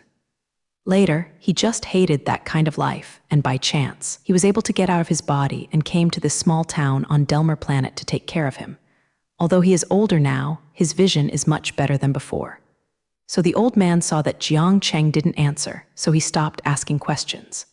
Teacher, Ran Xiaolingeling, who was back from the purchase, appeared in front of them, and she also politely greeted the old man. The old man is so leisurely. The old man smiled and nodded to her. Yanran raised the bag in her hand. Teacher, look at the clothes I bought for you. The little girl danced with brows. The little girl, who was eager to win the teacher's odd prize, took out her clothes and began to gesture on Yi 460 body. Her vision is not bad. The clothes she bought not only fit the body, but also the color and style Jiang Cheng also likes. The old man sighed beside him. Not bad, not bad.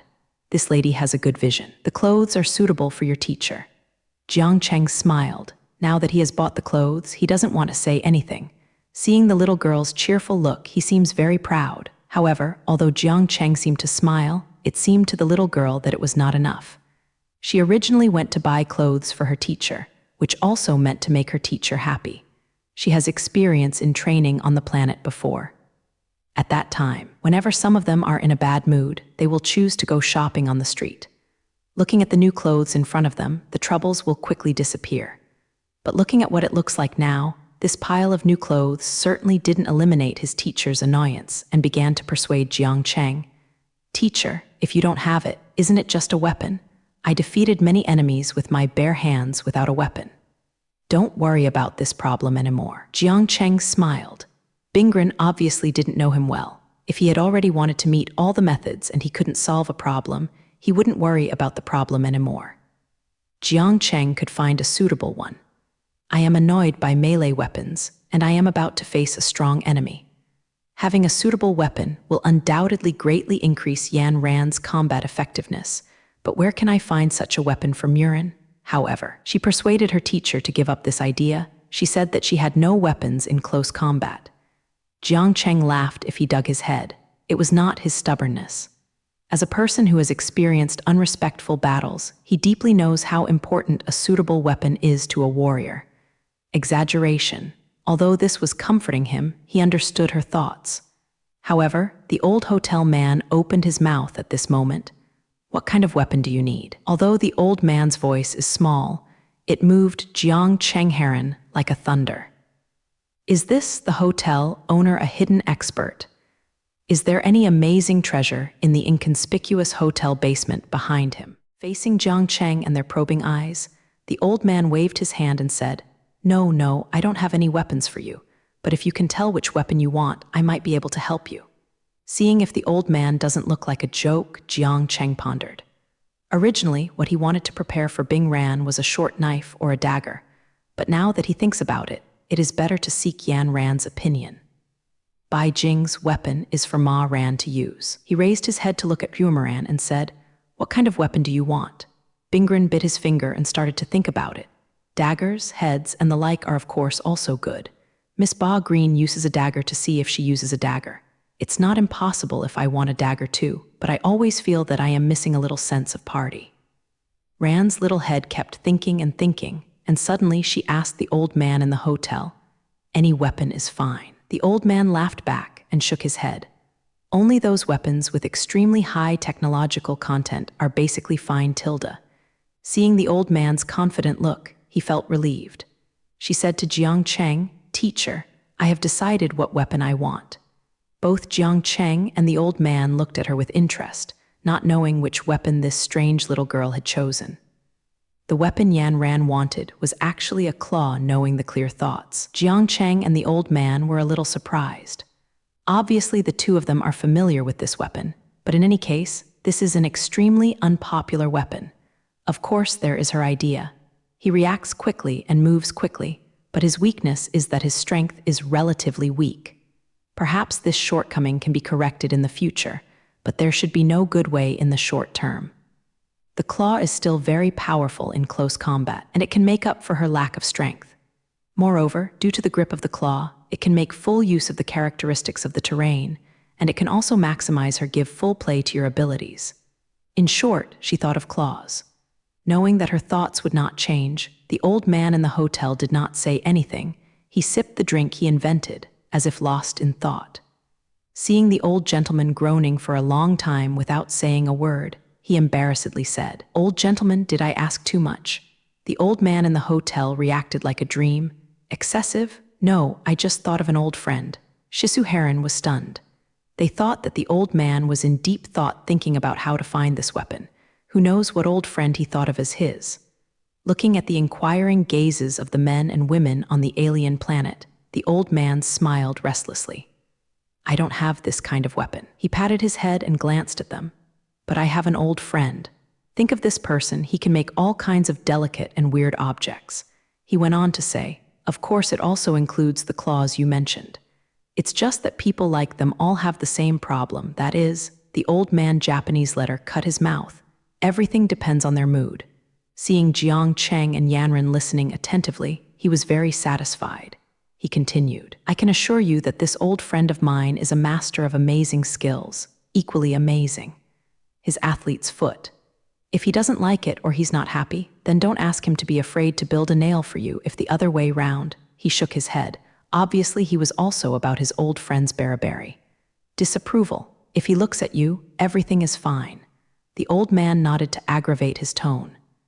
Jiang Cheng and Ma Ran looked at each other, and both saw disappointment in each other's eyes. They are from an alien planet, and the most familiar one in the area can be said to be the owner of the hotel in front of them, which means that they don't have any personal relationships to use. Even though they have a small amount of money in their hands, since the old hotel man has already said about him, an old friend of is a master craftsman, so the fee will definitely be very high. It doesn't matter, and there is no money. How can they let this master craft the weapon they really want? But since the old man in the hotel mentioned it, at least he had to try it, or it would be uneconomical to waste this precious opportunity. The old man in the hotel is also a quick-witted person. Perhaps he has been at the hotel for too long and wanted to find a reason to do something. He stood up and closed the door of the hotel and urged Jiang Chengheron to go with him to his old friend. Family.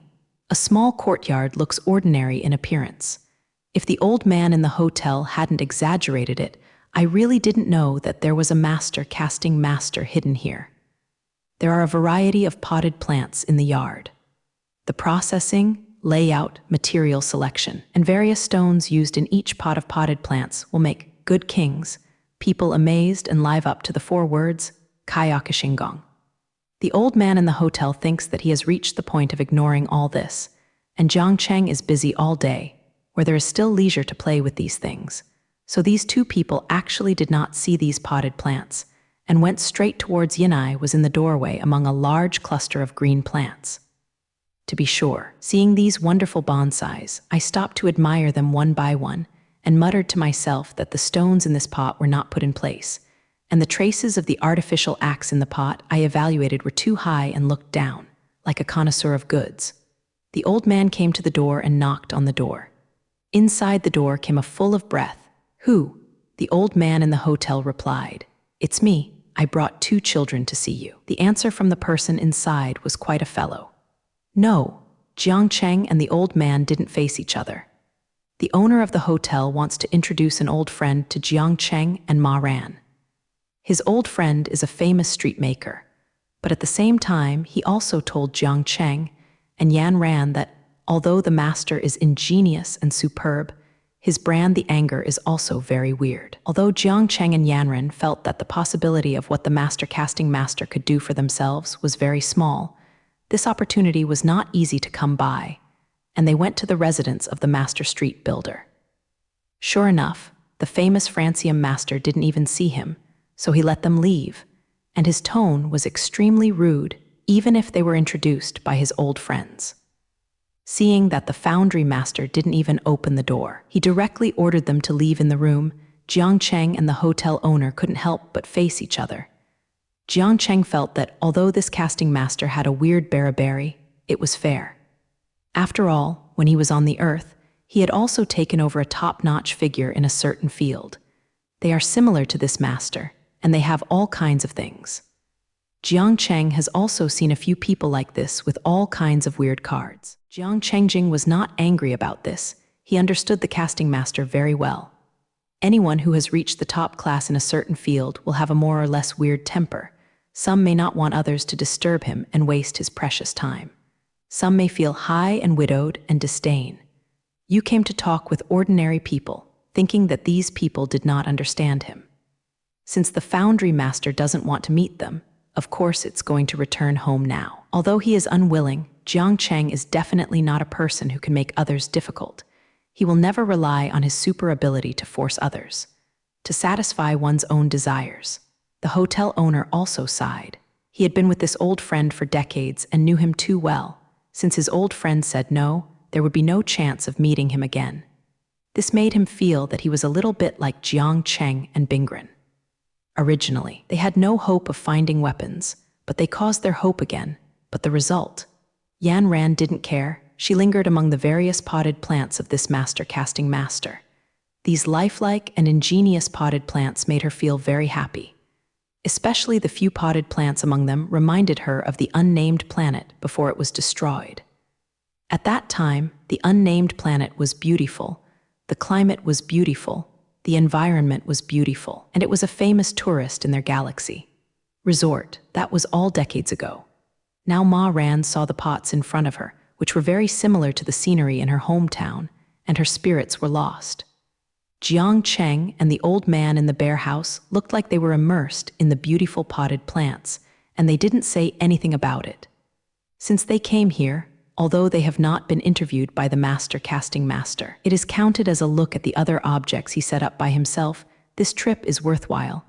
The potted plants in front of me are all exquisite works of art. With a sound of Pap Road, in a daze, he touched a pot in front of him and accidentally knocked a stone in the pot down. The hotel owner's face changed drastically. He knew that his old friend's athlete's foot was so strange that he would never allow others to touch his things. Now, although his old friend doesn't want to meet them, he still doesn't give up and wants to find a chance to meet the casting master again. However, it is impossible now. The little Zhanyang was in the fascination, not only touched his potted plants, but also knocked down the rocks in the pot. In this way, his old friend would have a deeper prejudice against them and wanted to meet him. It's even more difficult to face. Sure enough, the closed door had just been pushed open by Ting. Before the master casting master had walked out of the house, the roaring voice Sebt came out. Who is Jing, my stuff? With the roar, an old man who was tall and elegant, who looked like a handsome man when he was young, rushed out. His eyes patrolled Jiang Cheng and the hotelier's head, and he called out. Obviously, the two people in front of him were not the culprits who made him angry. He cast his eyes on the little girl who was standing in a daze in front of his potted plants. The really weird athlete's foot does not look at people, regardless of age or gender. So the foundry master unceremoniously shouted to Huron, Jin allows you to move my pot? What right do you have to touch my things? But when she accidentally touched the stone in that potted plant on the ground, she didn't completely clear the circle, and her emotions still lingered in those exquisite potted plants. The foundry master was angry at her, but shocked her. When she turned around and found that she was the object of the old man's anger, she hurriedly began. I'm sorry, Ranyi said in a voice. Old sir, I am not wrong. It is really your potted plant that fascinates me too much. The innkeeper standing on the side couldn't help shaking his head and sighing. His old friend's card spirit was really bad, but the next thing left them both dumbfounded. The dangerous red casting master wanted to say something when Ran turned around, but of course, when facing Ruohim, he took a deep breath and stretched out his fingers to point at Yan Ran, his mouth wide open, but could not say a word. However, she was also shocked by the old gentleman's expression. She couldn't help but touched her hair, then lowered her head and looked at her clothes. Everything was normal. Could it be that the bow on his back scared the old gentleman? Although Jiang Cheng was still confused about the scene in front of him, he immediately stepped forward and gently patted behind the casting master a few times, and at the same time, a soft spiritual force entered the casting master's body. After being shot like this by Jiang Cheng, the coughing of the casting master Da Sheng was relieved from the extreme shock.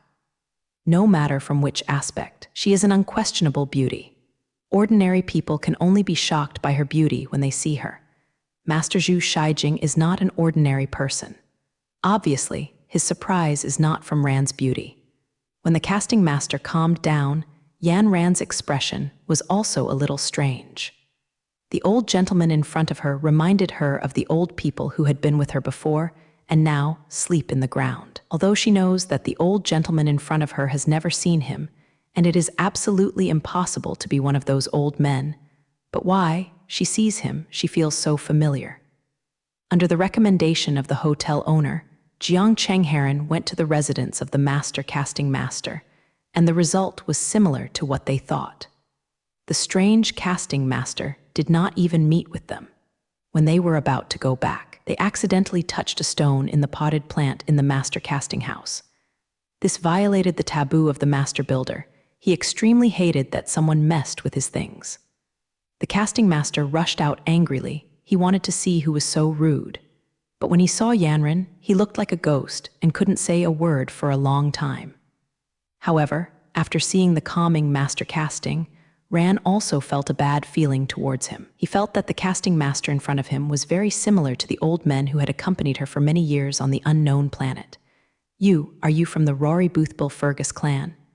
The casting master's voice was shaking, but his eyes were full of hope, asking the beautiful girl standing in front of him. Yanran nodded, and suddenly, a thought flashed through her mind like thunder. So are you are also from the Aroribus Bill Fergus. Tears rolled in Ma Ran's eyes, and her open lips kept shaking, asking the casting master with an unbelievable look. The master builder's expression was relieved, and tears of joy flowed down his chin. With a smile on his face, he pointed at Bingren and slowly opened his hands. With a cheer, Bingren jumped into the arms of the master builder, and tears of the same joy flowed on her face. The hotel owner was moved to tears by the Shengren in front of him. He quietly turned his back and wiped his tears silently. He was happy for his old friend. He heard his old friend sigh more than once. After understanding the cause of his sadness, he didn't know how to comfort him.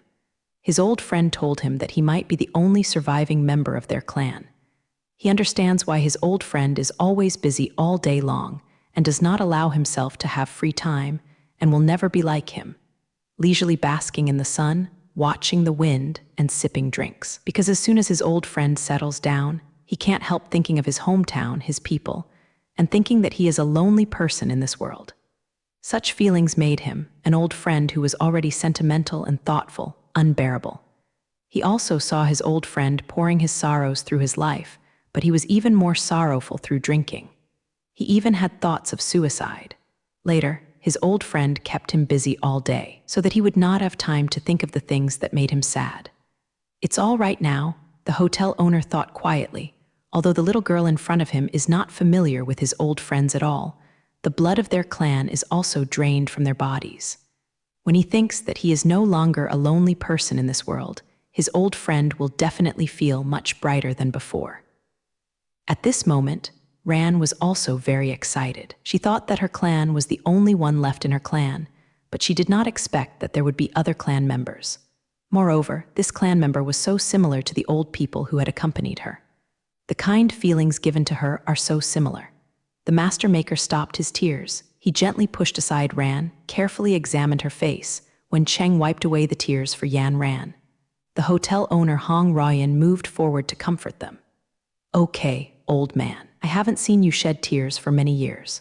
I thought your eyes had lost this function." The casting master didn't care about the jokes made by his old friends.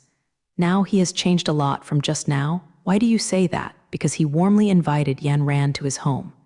Just Yan Ran. He had a lot of words to ask the young tribe in front of him.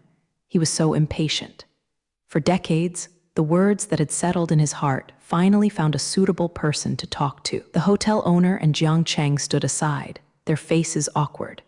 "It's too obvious for the foundry masters to favor one and the other, right?" The hotel owner kept coughing beside him, mentioning his old friend and paying attention to his presence. The casting master Ruo looked at him frowning, then looked up at Jiang Cheng, and then introduced in due course next to him.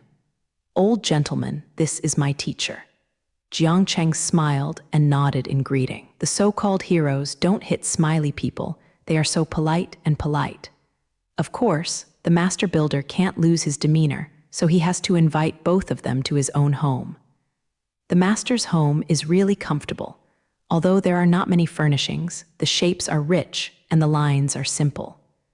Occasionally, the carvings on a few objects are also very impressive. The casting master asked everyone to sit down and waited for the servants at home to deliver all kinds of drinks. The casting master left the hotel owner and Jiang Cheng in the cold, and talked to Yan Rankui for himself. This old novel has been a long, long time, laughing, crying, starting from the experience of the street maker asking Ran, then talking about how ingenious their people are, how many celebrities they have produced, and then talking about their people's glorious history, and then wailed the fate of their people, and so on. The hotel owner and Jiang Cheng didn't feel bored listening to their conversation. Finally, their conversation came to an end, because the butler of the foundry master had signaled several times that the food was about to be cold, and his master was utterly willing to invite the guests to the table. The casting master's card was really weird. When she was eating, she moved to add vegetables to Ma Ran, so that the dishes in front of her were piled like a hill. On the other hand, the innkeeper and Jiang Cheng, except for the casting master at the beginning, had to let them eat whatever they wanted, and then he ignored them. Fortunately, the hotel owner is an old friend of his for many years, and he knows his enthusiasm very well, while Jiang Cheng has met many people like the foundry master, knowing that they are all quite strange. Don't care, the master builder and the hotel owner had a good chat. Jiang Cheng and the hotel owner were not idle. The two of them sat aside and ate, occasionally tasting the dishes and discussing the taste of the dishes, talking about all kinds of weird things during the journey. Is also very speculative. This pre-meal took a long time because everyone's ba was basically used to talk, but there was nothing to eat. It's not that the dishes of the master casting masters are unpalatable. On the contrary, the dishes taste very good and the chefs of the dishes are quite good. During the meal, Jiang Cheng noticed that Murin shed a few tears. Later, he learned that a few dishes on the table are unique to his family. However, when he was young, whenever there was a major celebration or festival, her mother would cook these dishes for her, betting things and feelings. No wonder the little girl would cry from time to time. It's really the landscape is nowhere to be doubted, and Liu Anhua is in another village. After seeing the owner of the hotel, Jiang Cheng Yanren and the others will be driven out by the master casting master. It is coincidence that he is a member of the Yanren clan, and their clan there are not many people left in this world. However, the appearance of this master made the master's mood very upset. He was no longer alone in this world. This old friend talked very happily. From before the meal to the meal, and then talked after the meal, the two people watching lost their interest in listening. And when they were about to take a nap, the casting master finally asked its Yan Ran's intention. Bingren recounted that she was visiting the master builder this time and wanted him to build a short weapon for herself in close combat. The foundry master asked Ran with interest, what kind of weapon does she want? When Yanran said that she wanted a pair of claws, the casting master pondered. Seeing if he browsed, his fingers lightly on the table, he is obviously thinking about how to make this weapon. After thinking about it for a while, the foundry master asked Yanran, why do you think of this weapon? After all, this is an unpopular weapon. It is estimated that you have seen it rarely.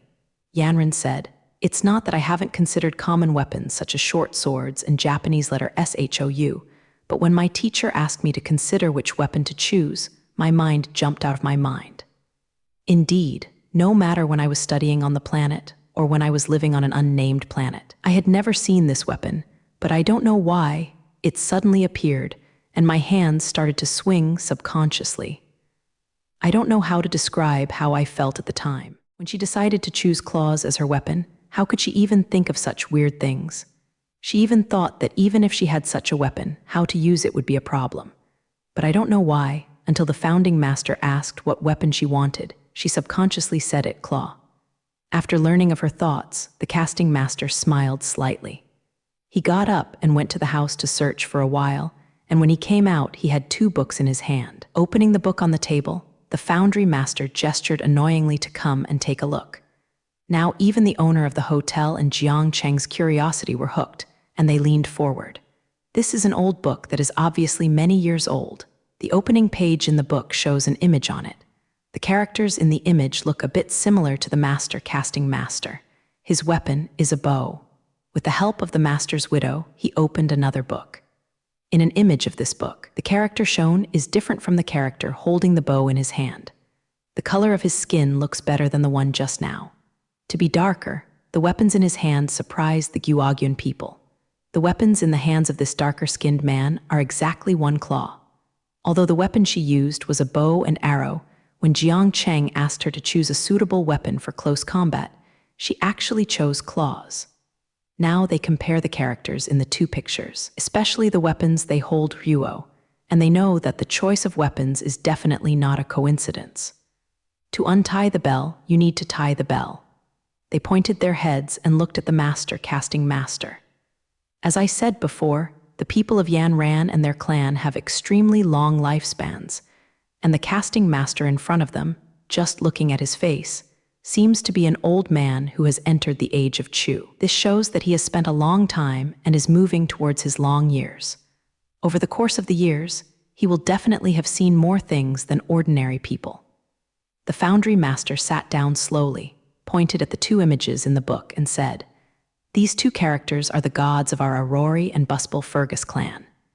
Imitating the great god of night, the great god of day represents wisdom, and the great god of dark night represents force. Although she wanted to say something, she stopped again, but her eyes still looked like a master casting master. Master Zhu, she nodded, indicating that he understood what Yan Ran wanted to say. He smiled lovingly at Ma Ran. Although this is the of our family, the history is too long. Even when I was young, I don't know that there are such gods. I also accidentally learned about this from these books. Japanese let her know that a long time ago, the people of my clan worshipped these two gods. He looked at Ruo Yanran. Of course you don't know. He looked at Jiang Cheng again and said, "This is why I was shocked when I knew that I had chosen this weapon." He asked Jiang Cheng, "You said, is this a coincidence?" Jiang Cheng groaned that with such advanced technology, there are basically no phenomena that are impossible to explain, but this matter is indeed not easy to explain. However, she is born with a sporting talent that far exceeds that of ordinary people, and her physical fitness is also outstanding. There seems to be nothing to say about choosing bows and arrows as weapons. She has to choose a weapon, right? But she then chose claws, which is hard to say. Jiang Chengdeng said that if you want to understand this matter, you must sort out everything about Yanran from the beginning. This must be done to make a conclusion, or whether it is a coincidence or a kind of fate is too arbitrary. So Jiang Cheng changed the subject, pointing to the image in the book and asking, "Do you want to create a claw similar to this for Bingren?" The foundry master digs and shook his head. "No, technology has advanced to such an extent now. What I build will be much more practical than this. 34 moreover, it is completely tailored for her. Then we might as well start early." But she said excitedly, "The little girl is eager to have a different weapon. She is eager to get it." The casting master laughed. "Ha-ha," he said to Ran. "It is not difficult to build a weapon, and it is not easy to say it is easy. But one thing, if you want to be faster, then the quality will be more or less affected. So, you shouldn't worry." Yanran wanted to speak but stopped. The foundry master saw it in her eyes and asked strangely, "Do you have anything to do?" Seeing that the foundry master asked like this, Ma Ran told them about the fact that they were chasing the little flames. After hearing this, the casting master nodded and said, "Since it is urgent, let's start to build it tonight." Although the first weapon was a bow, this was nothing unusual at first, but she chose claws for the second weapon. At the beginning, the hotel owner and Jiang Cheng didn't find anything wrong with them. But when they were a master casting master, when they took out the two ancient books, they saw the weapons used by the gods enshrined by their clan in the books, and they felt that the choice was definitely not that simple. Of course, if you want to thoroughly clarify this matter, I am afraid that you have to start from your life experience.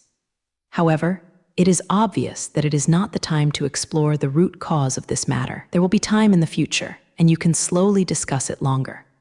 According to Rand's request, the master caster is about to cut a pair of claws for her. According to the master builder, it is not difficult to make weapons, nor easy to say, but when he knew that there were urgent things to deal with, he decided to start working immediately. Jiang Cheng and Duan, Ran, are about to enter the headquarters of a dark group. Think about how many bad guys there will be. They will certainly not treat people who rashly enter them with courtesy. At that time, a fierce fight is almost inevitable. And Bingren, who is a member of the same clan as the foundry master, did not have a suitable weapon to use by that 24th. How could this make him feel relieved? He is almost a member of her Quasi-1 tribe and her leader. Now Bingren is about to go deep into the dangerous place and destroy the bad guys. He doesn't have a suitable weapon on hand, that's not enough. So that night, the casting master started work, and he seemed to be more anxious than Jiang Cheng. Because this was a weapon tailor-made for Ran, the casting master let Ran try his skills in front of him. Ran's movements are swift, and her figure is elegant, but as a female, she is really not suitable for being hard with her opponent. Master Calcium also believes that the claw is suitable for her, can display her specialties, and can offset a lot of weaknesses. Jiang Cheng has never used a weapon tailored for him. With his abilities, no matter what kind of weapon is in his hands, it emits great power, and when he has superhuman abilities, the weapon is just for him. Played the icing on the cake. What's more, with his powerful mental power, he can condense into super powerful weapons at will. Therefore, weapons in the general sense have no value to him. This was the first time he saw a person build a weapon that could only be used by another person. The hotel owner was too old to stay at night, so he left early, leaving Yiban to accompany the young and old. After she passed Ran's skill, the casting master took out various tools and began to measure the strength of Ran, the length of the hands, the length of the fingers, and their flexibility. This work is trivial and careful. After finally waiting for Master Casting to finish the measurement, he walked out of the house and brought Jiang Cheng and Payan Ran to his backyard. Several humble houses are connected together. This is where the master builders work pushing the door open, although Jiang Cheng was well informed, not only on Earth, but actually on many planets in the universe. He has been involved, but he was surprised when he faced the equipment in the house. This is a high-tech, modern foundry factory. The stoves of different heights and sizes, more than a dozen computers, really corresponded to the saying of the Earth's Huaxia country. The hemp is small, but the internal organs are complete. The foundry master opened the door of a room, which was filled with all kinds of materials, some in a big box, some in a basin, and some piled in the corner of the room. The casting master walks slowly in these materials, sometimes picking it up and putting it in his hand. Tap it from time to time, and listen carefully to the sounds they make. Obviously, none of these materials made him feel satisfied with the party. The casting master frowned and patted his forehead lightly, trying hard to think about something. Suddenly, he showed a panic and hurriedly walked to another room next door. Jiang Cheng Guo Ran followed him, and in an extremely hidden place, the master foundry took out a large piece of black-end ore. The sound of cocoa sounded, and a little robot walked in, pushing a trolley to transport the ore out. The master builder explained to them that this is a stone. He has checked its texture. All the materials he has seen are different. Now he is going to refine this stone. According to his judgment, this stone should be refined out of the ordinary substance. The meteorite was handed over to the small robot to process, and the casting master carefully calculated the temperature and time on the computer. The process of forging weapons is long and boring. The master forging has his eyes glowing and his spirits are shaking. He keeps hitting the computer with his hands, completely achieving a world of selflessness. Jiang Cheng was inconvenient to disturb him. The two came to the small courtyard. Yanren continued to admire the potted plants in Huo, while Jiang Cheng silently searched for the spiritual coordinates left on Ba Ludi. In the beginning, his mental coordinates were still wandering around on Delmer planet. It should be Ba Lu who was afraid that Jiang Cheng and Bingren would follow her. After deliberately going around for a few days, the mental coordinates were no longer in Delmar. Planet Mar is. Baludi was really very careful. Jiang Cheng could clearly sense that his mental coordinates of 050 had reached another planet, and then returned to Delmer. After a long trip on Delmer, he appeared on Delmer again. On the first type of satellite, and then for several days, the mental coordinates showed that Ba LVG had only made a small domestic movement. Jiang Cheng can almost conclude that the satellite of Delmer planet is the location of the headquarters of Heidi's group. Now that you know where the enemy is, it's time for them to act. I just don't know when the street builder can help build the weapon. Jiang Cheng looked up at Ran watching the potted plants in the yard. The enemies she was about to come into contact with were not only numerous, but also very fierce. I hope she can survive this difficulty. The little girl doesn't think so far. With her teacher there, she can just follow him and do as he says, and leave everything else to her powerful teacher. Therefore, the little girl now has devoted herself to those potted plants. The moonlight tonight is very good. Jiang Cheng accidentally raised his head and saw Ran shrouded in the misty moonlight, surrounded by red flowers and green leaves. It was so harmonious, as if it had blended with Zhu's best color. An idea came into his mind. Obviously, making Wuqiu on the street is not a simple task, especially if it is a tailor-made weapon. Then it has higher requirements on the weapon, and the requirements for the casting master are also stricter. So even though the casting master, knowing that Jiang Cheng and Yanren had very urgent things to complete, even though the foundry master had already done everything he could to speed up the progress, the successful time of weapon casting was still a little later than expected. After 2 days and 1 night, Yan Ran's weapon was successfully made. In order to see the long-awaited weapon in the earliest shisi, Yan Ran stood at the gate of the foundry factory. When the foundry master held the pair of his carefully crafted claws in front of Ran with both hands, even Jiang Cheng, who had not always paid much attention to weapons, couldn't help being surprised by the weapons of this army. The paw looks exquisite and small as a hole, which is in line with the slender hand shape. The whole paw is silver, but at the fore end of it, a blue light flashes. The front end of the paw has a small curvature, but extremely sharp. With its thin blade like a wing, it can be known that its damage is bound to be considerable. Moreover, this claw is so light that Bing Ran can hardly feel its weight. Even if she holds the claws, it has no effect on archery. Of course, when she saw these paws, she was not surprised to hold the paws in her hands. What she saw were the red eyes of the casting master, because he stayed up late, and what he saw was the tiredness he couldn't hide. At this time, in her eyes full of tears, she walked forward and bowed deeply to the master casting master, feeling that he had worked so hard for herself when he was already old. However, he took the paw from the master casting master and looked at it carefully. This claw is not so much a weapon as it is an exquisite decoration, but it is more vivid. Bingren could not help the upper claw. As if she whispered, her figure flickered, and she was leaping up and down from time to time. Her movements were getting faster and faster. Accompanied by her figure, in the end, she could only see the silver arcs drawn by the pair of claws. Rand stopped and looked at the paws in her hands lovingly. These paws were as flexible as her own palms. Suddenly, Bingren stunned. The distinct paws shrank and became thinner. The last pair of claws is like a thin layer of shiny silver gloves, closely integrated with her palm. Yanran raised her head in surprise. She was startled by the changes in her paws. She thought that if a master casting master, she knew the old man would give her a reasonable explanation. Sure enough, seeing Rand's expression, the foundry master laughed haha with some triumph and excitement in his laughter. He said to Bingren, "Well, the weapon I made for you is not bad, right?" Ranyu's beautiful said, "It's more than good, it's amazing." She looked at the claws that were close to her palm again, quietly waiting for the answer from the master casting master. The street builder sighed, but the sigh was full of relief. "It's a chance.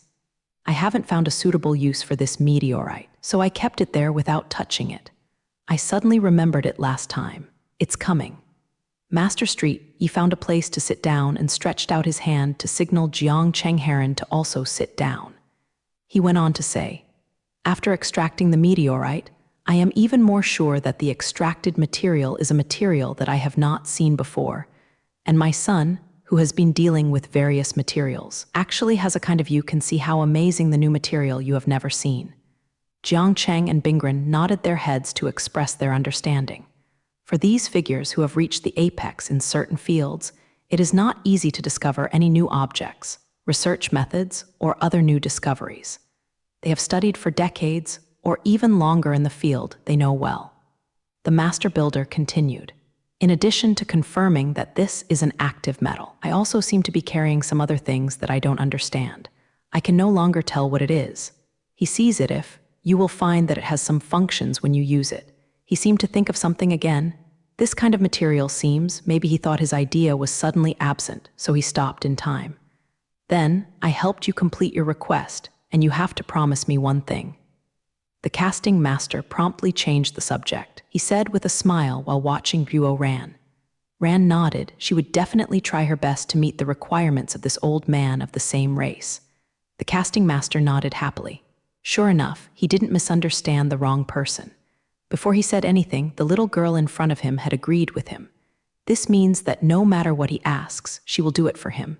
"My request is," the master builder deliberately lengthened his voice, "whenever you have time, you must come to see me. Well, this way you think you have a lot of things. Then, at least once a year, how about this? Don't ask too much, right?" However, if he did not answer for a while, the foundry master was a little disappointed. So 1 year, however, he interrupted him. "How about once a year, at least 4 times a year?" She winked at the casting master. "If you are not satisfied, how about 5 times a year?" Looking at the naughty little girl in front of her, the master town maker couldn't help but flicked on her forehead. I'm also joking with this old man. Okay, let's make it twice a year." The three of them laughed ha-ha, and the joyous laughter washed away the cold taste of the master of magnesium, which is extremely rare. When they were saying goodbye to this kind old man Yi, the foundry master told Jiang Chengheron that he now has a new goal. He is ready to explore the history of their clan from the root and put there the time of existence, what major events they have experienced, life customs, etc. are all sorted out in detail, and strive to write a book to commemorate their disappearing race. The foundry master thinks this is more meaningful than he bores himself at home every day. Therefore, he told Jiang Chengheron that after they left, he was also ready to pack up, leave Zhao Yuanmen, and search for relevant information where possible. However, it is the founding master not to work too hard. After all, he is so old. You must take care of your body and do what you can. If she sees him and finds something uncomfortable with him, she will be angry. After a short meeting, the two Aroribus Bill Fergus clan, the old and the young, set foot on their journeys again. I hope it won't take long for them to meet again next time. The founding master is indeed well-deserved. The weapon he tailored for Yanren with his unique vision is simply an exquisite work of art, while meeting Yanren's needs. Moreover, the material of this weapon is also extremely special. It is a kind of extremely military active metal, which will change according to Bingren's use. Yanran is extremely full of this weapon. After bidding farewell to the founding master Yi, Jiang Cheng and Yanren went to the satellite of Delmer, where Baludi was located. If it was Jiang Cheng alone, he could directly teleport over such a short distance. But now he is carrying Yanren, so he has to take a transportation spacecraft. The satellite that Ba Luluo is on is called Harry. On the flying edge to the Harry satellite, there are various people from different planets, and it seems that these people are not ordinary people. As soon as Jiang Cheng and Yanren sat down, the person next to them began to talk to them. "Sir and madam, are you two going to planet Harry for business or tourism?" Jiang Cheng ignored him, and Bing Ran didn't say a word. The man didn't care at all, and continued to speak for himself. "If you two want to stay, please go to the Old Harry Hotel. The boss is my uncle. I can ask him to give you a 20% discount." Having said that, he seemed to remember something and quickly introduced himself. "My name is Corey. I am glad to meet the two. Although this person talks a lot, in general he is not an annoying person." This man named Corey said that he had lived on Harry Planet since he was a child. In his words, Harry Planet is an exciting and unforgettable place for many people. When it comes to this, he is wretched. Jiang Cheng blinked. Then if he turned his head and began to show his courtesy to Yan Ran, saying that a beautiful lady like Ran, after arriving on the planet Harry, don't run around alone. Young Miss Yuanliang like her should not enter once she enters. Wherever it is, the result will be knacking in Corey, and the individual will understand what the words mean. However, looking at him in that silly look, turned his head and didn't want to see him. Jiang Cheng talked to him and asked if the security of the planet Corey Harry is chaotic. Are there people from the dark world where they are overbearing? Before Corey had time to answer, another person sitting near them grabbed the subject. According to that person, if they go to Harry's planet to find happiness and find the leftovers, then as long as they are Sikh, no one will come to you. If they want to take a risk when talking about this, that person suddenly jumps up. He said that Harry Planet is definitely a place worth risking, of course. You must have enough strength. Looking at this man with a big waist and round face, he doesn't look like a good person. Sure enough, in the following conversation, he took the initiative to introduce himself, saying that he was a middle-level cadre of a casino under a well-known dark force group. Listening to his tone, being able to enter this dark group is a very honorable thing. After hearing that he was from a certain casino, Corey next to him was obviously more cautious in his speech, and he was especially respectful of the dangerous man. Jiang Cheng inferred that the dark group to which this full-bodied person belongs should be very powerful on the Harry satellites, and Corey must know this, so even if he is a local, he will not be offended. The dangerous man became more arrogant in his words under Corey's praise. If he hadn't been able to maintain sufficient clarity, Harry Planet would almost be his world. The two had a lively conversation on one side, leaving Jiang Chengheron aside. This is exactly what they two want. With the episode just now, Jiang Cheng also looked at the other passengers in the spacecraft a few more times. He found that many of the passengers here are people with the temperament of the dark world. There were 3 or 4 well-dressed and well-mannered people who seemed to be on a business trip to the planet Harry. When the time came, the spacecraft took off quickly. In this short journey, inside the spacecraft is like a circus. A few people took out alcoholic beverages and spread them to each other. After 5 or 6 weeks, a few others took out a bet. Soon Zhu Guo was in the field, and from time to time he was in the crowd. There are shouts or laughter. But the hottest, of course, are the 2 people who are fighting. When the two men first got inside the spaceship, they obviously did not move. They started arguing as soon as they sat down. At first, they accused the other party of not being wrong, but it was obvious that they could not vent their anger, so they added abusive words in their speech, and the direction of the matter inevitably developed bucket section. They quarreled loudly. Even though Jiang Cheng and Bingren didn't want to hear it, the sound still reached their ears. The reason for their conflict is simple. One of them blocked the way of the other when boarding the 6 boat. For this little reason, the two went from fighting, insulting, to fighting. The coke broke Gu's passengers, and they automatically divided into 2 factions, each cheering for the 2 people. The people of Guogyun shouted. All of them looked angry, as if the 2 people fighting were their relatives and friends. The result of this episode soon came to light. A man fell to the ground with blood on his face. The winner was like a champion on the stage, as if he had received a great honor, raising his fists and waving them. The brawl ended so quickly, which made the people of Guogyun show obvious dissatisfaction. There was a guy from Tiangyuan who took out a universe coin from his pocket, and he held the money in his hand, shaking at the loser who fell on the ground, tempting him if he can continue to stand up and fight, no matter what the result is, then this banknote is his. The loser stood up swayingly, whether it was for money or fame. Facing the laughter of the people of Ruo Guogyun, he must continue to fight. As a result, it was still the loser who fell. The man who tempted him with the money cursed and repented of the loser. Speaking of the end, he actually drew a dagger from his waist and squeezed it into the hand of the loser. He picked up the loser, who was soft on the ground, and pushed him hard against his opponent. Obviously, his opponent was tense. The people of Guogyun also waited with bated breath. Their eyes flashed with excitement. They were expecting a result. As long as they don't hurt themselves, no matter who is bleeding, they like it. Jiang Cheng couldn't look at it anymore. He turned a napkin in his hand into a small ball of paper and bounced over the picky guy. In the spaceship to Harry's planet, there was a fight. With the help of one person, the fight quickly developed into a situation that was about to lose control. Jiang Cheng hated the guy who helped. It seems that the lives of other people are worth a penny in his eyes. It's just something he uses for fun. Jiang Cheng made a timely move and punished the guy who helped the lake. Although the paper ball is soft, it has undergone a qualitative change in Jiang Cheng's hands. That enthusiastic, quiet-eyed guy was holding his breath and waiting for a killing.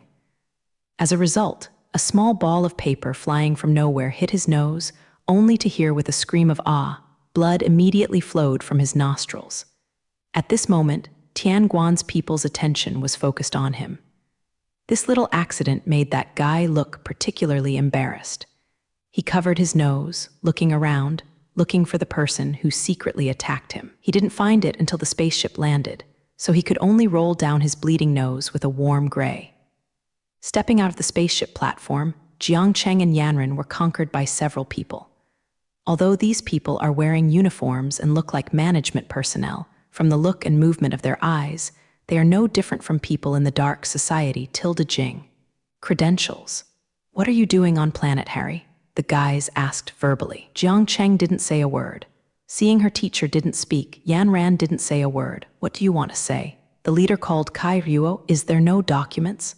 He waved his hand to let his men prepare for body search. You search them. Without documents, they are not good people. They will definitely carry contraband. His eyes turned to Bingren, who was standing next to Jiang Cheng. Obviously, he was stunned by Yanren's beauty. After a few seconds of froze, he temporarily changed his mind. You are searching for that man, this woman, I'll search. His subordinates are funny, knowing what their chief wants to do, and they didn't follow their commander's order to search Jiang Cheng's body. They stood by the side, waiting to see a good show. For these two people from different planets, if they know each other, then they will only be ashamed for a while. If they don't know each other, then they will find that Harry Planet is their hell. Their expectant gaze moved with the fingers of their chief, and soon they would see the picture they wanted to see. What made them feel national was that the young and beautiful foreign woman, welcoming the hand extended by their chief, also slowly stretched out her hand. Does this woman want to shake hands with their chief? But they knew that what their chief wanted to do to this woman was definitely not as simple as shaking hands. They met together, Their chief yelled, and Kyo Ryushu began to back away. Although his men did not see clearly what happened, there was one thing they knew: their chief was imitation. The blood is constantly coming out of his hand. The man and the woman were still standing there, grabbing them as if this matter had nothing to do with them. The impersonated officer resisted the pain and gave an order. He didn't even understand it himself, seeing that he was about to touch the slender hands of the Yuanliang girl's slender and soft city, why he was suddenly imitation. Only then did his men react and rush to Jiang Cheng. The woman did not touch her anymore. It was not that they were afraid, but they knew that anyone who offended their chief would suffer great pain, especially young and beautiful. Chinese letter, Chinese letter, Chinese letter. It's better not to touch this woman, and it's correct to leave it to their chief to deal with it personally. So they all rushed to the man. However, although they did not want to magnetize the woman did not think so. Then he pounced on them, daring to harass her teacher. At this time, you should be the student's face. Ah, kill them. The vicious officer drew his short gun. It was still true, her figure flashed. Yan Ran's steel claws touched the officer's gun hand. The steel claws gently turned, and the officer's hand fell off. The officer didn't believe it and raised his hand to his eyes. My hand, my hand. He howled miserably and fell to the ground with a plop. Reinforcement. The spacecraft platform is attacked, so hurry up and reinforce it. Seeing the situation was very wrong, the subordinates became a mess. Now that the fight has started, it has also been let go. Her figure keeps flashing among those people, and her fists keep appearing in their vital parts. These people, usually arrogant and domineering, when they really encounter things, they are just like shrunken heads, wishing there is a hole in the ground. You can get him up. They didn't even have a chance to fight back under Rand's men. In a blink of an eye, these people were all put to the ground by Bingren. Shisu still stood there quietly, looking at the people who fell to the ground, and said peacefully, "If you have nothing else, we will leave first." Those guys lying on the ground struggling with pain are speaking. When he passed by the chief, a Japanese letter accidentally stepped on his fake mouth and shook his head. At this moment, the chief, who was still sober, did not say a word and passed out with false eyes. At this moment, people from Guoguan whistled and applauded for them. One or two bold people took advantage of those people's unconsciousness, and secretly they have 2 feet on their bodies. Needless to say, it must be these guys who usually dominate and ride on the heads of ordinary people. Now when they see someone punishing them, everyone is just venting their suppressed anger. At this time, the 2 spaceships that came for reinforcements stopped not far from them. When the people from Guoguan saw that the matter was getting bigger, they ran away suddenly. Jiang Cheng couldn't help but shook his head when he saw this situation. There was a cry from the spaceship. "Don't move where you are, raise your hand." Then he looked at Jiang Cheng. Jiang Cheng sneered slightly and suddenly shot out with a bang, and the air wave from a spaceship overturned to the ground, and the personnel inside came out of the spaceship. Seeing these 2 alien planets, the men and women actually dared to resist, and with the command to fire, they started shooting with the laser gun on the spacecraft. 2-sided light shields protected Jiang Cheng and Yanran in time. Normally it seems weak, but in reality, she is evil and hateful, but she has the protection of the teacher, and even let go of her hands and feet, her figure flashes one after another, and she instantly arrives in front of the spacecraft, and the steel claws in her hand are constantly rowing across the body of the spacecraft. In front of her steel claws, the metal was like paper, which she tore off in large chunks.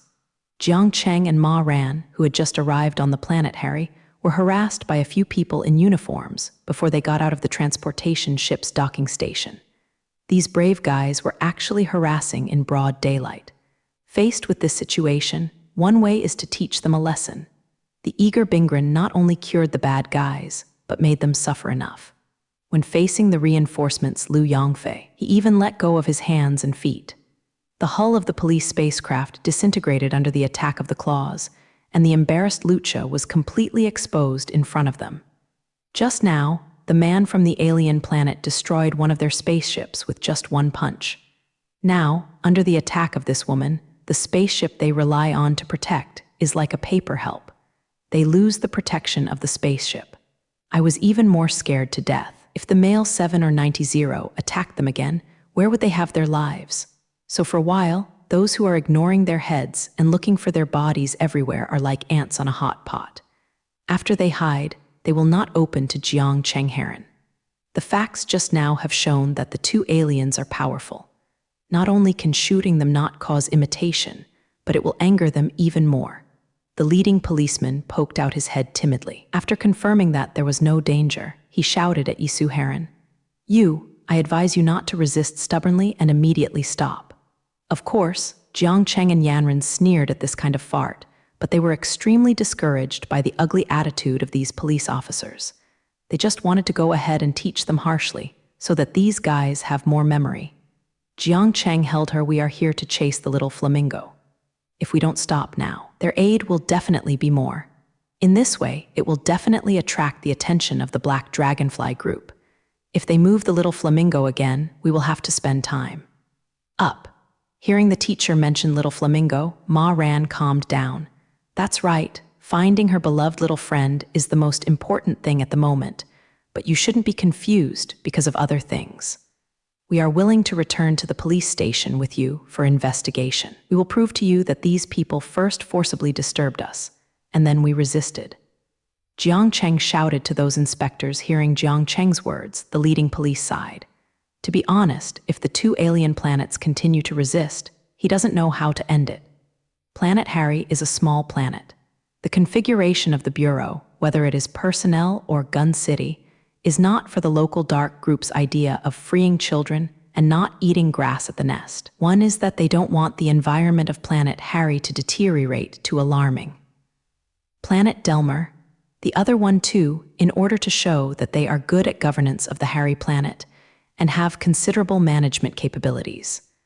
The dark group also signed the management of the local area, which effectively alleviated the situation of the local bureau when it was caught. Of course, the Bureau also paid a certain price.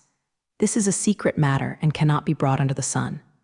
Now that the two people have agreed to go to the game, the leader of the show is like a sage. Anyway, when people get to the game, it is the sheep who enters the tiger's mouth. When they reach their territory, it is not what they want, so the official promised in full and politely asked Jiang Cheng to use the spacecraft. Since the spacecraft was destroyed by Jiang Cheng, the other crews had to run back. In this way, what the residents of Planet Harry saw was a group of officers protecting a police spacecraft, and they all wondered if there was a big man who needed such a big show. The atmosphere in the Investigation Bureau was very tense, because the director of the Investigation Bureau was thundering two alien planets, and they were on their territory like this, not only destroyed a spacecraft, but also injured several others. Cha, the most important thing, actually broke the hand of his small fan. He was especially surprised when he thought of facing his old face when he got home. These two aliens who don't know the heights of the sky and the earth, he will definitely make them unable to eat. Now, the two men were sitting on the chairs at his desk as if they were all right. Good, very good.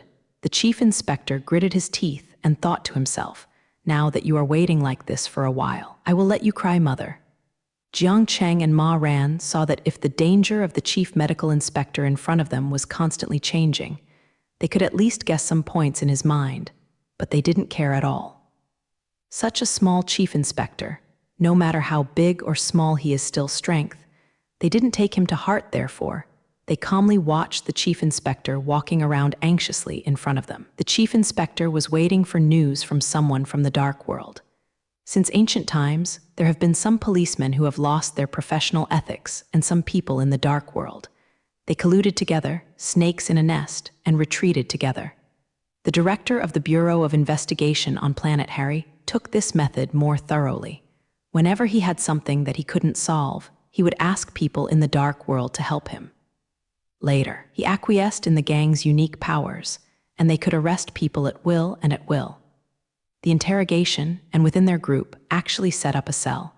All of this is an open secret shift. There are constantly ordinary citizens who criticize a few words just because what they do is not pleasing to the eye, and then they will be imprisoned by people in the dark world. It was a trivial matter, but the cell was dark, and the people in the dark world were extremely cruel. So people who entered those cells often had no chance to come out again. The door was pushed open and hit the wall with a sound. The inspector was angry at this rude behavior. On the contrary, looking at his expression, he was quite happy. No one is being so unscrupulous in the Lucha Bureau. At least no one in front of him put such presumptuous in front of him. It is the people he is waiting for, those from the dark world. At this moment, the chief inspection officer greeted him as if he had a star. "What's the matter in such a hurry?" A person with a very flat voice said, "I am busy with something. Here, look at these two people from different planets. When they came to us, they were quite restless. Not only did they imitate our people, they also destroyed our transportation spacecraft." The chief explained to the man, "Oh, then I have to know, who is a rabbit? It is so powerful." The inspector of the planet Harry colluded with people from the dark world. Whenever they had any problems that were not easy for them to solve, they would invite people from the dark world. In the cooperation between the two sides, they have all benefited. Therefore, when Director Lucha faced Jiang Chengheron this time, he also adopted this method. In his anxious waiting, he finally waited until what he wanted to see was as dependent on him. The secretary's tone became tough. Obviously, although Chief Inspection Officer and this person from the dark world seem to have a cooperative relationship on the surface, the essence is that Chief Inspection Officer believes that this person is the only person to obey him. In other words, he is also the chief of a place. Such a flattering Chuncheng slave Yanbei makes people look down upon him. The person from the dark world turned to Jiang Chengheron. This person looks very ordinary. If it is not for the occasional gloomy gaze in his eyes, it is almost impossible to remember his looks. This is a person who cannot be found when he is placed in the mail. But for such an extremely familiar person, Director Lucha had to nod his head when he saw him. "Is it them?" After looking at Jiang Cheng and Yanren for a few moments, the man asked the chief inspector next to him with his finger.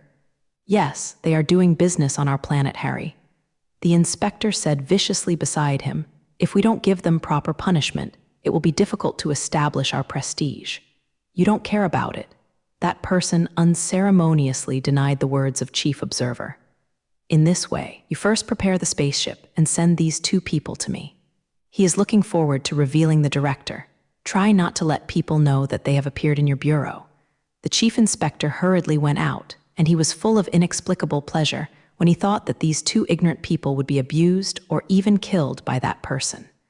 The man sat down and put a heart-to-heart look. "I have nothing wrong with you two, and I don't care at all about what you do." He put his hand off and said that you just imitated them. "It doesn't matter to me to kill them all." He leaned forward, lowered his voice and said, "Since the two of you are so good, then I want to ask them to do it for me." He sat back on the chair again. "I still said what I said just now. I am innocent towards you too. However," he said, "if you two don't listen to me, then the chief inspector will release it. The general order, no matter where you go, there will always be a constant disturbance to you. And if we cooperate, I can assure you that this will never happen." He increased his tone. "If you can help me with this matter well, then afterwards, you will go through your Yongyuan road, I will cross my single-plank bridge, and I will give you a generous letter." What this person from the dark world said was out of Jiang Cheng and Guo Ran's preparatory course. They wanted to see what methods this person, who could make the chief of the procuratorate bow their heads, but they didn't think about him. So reasonable.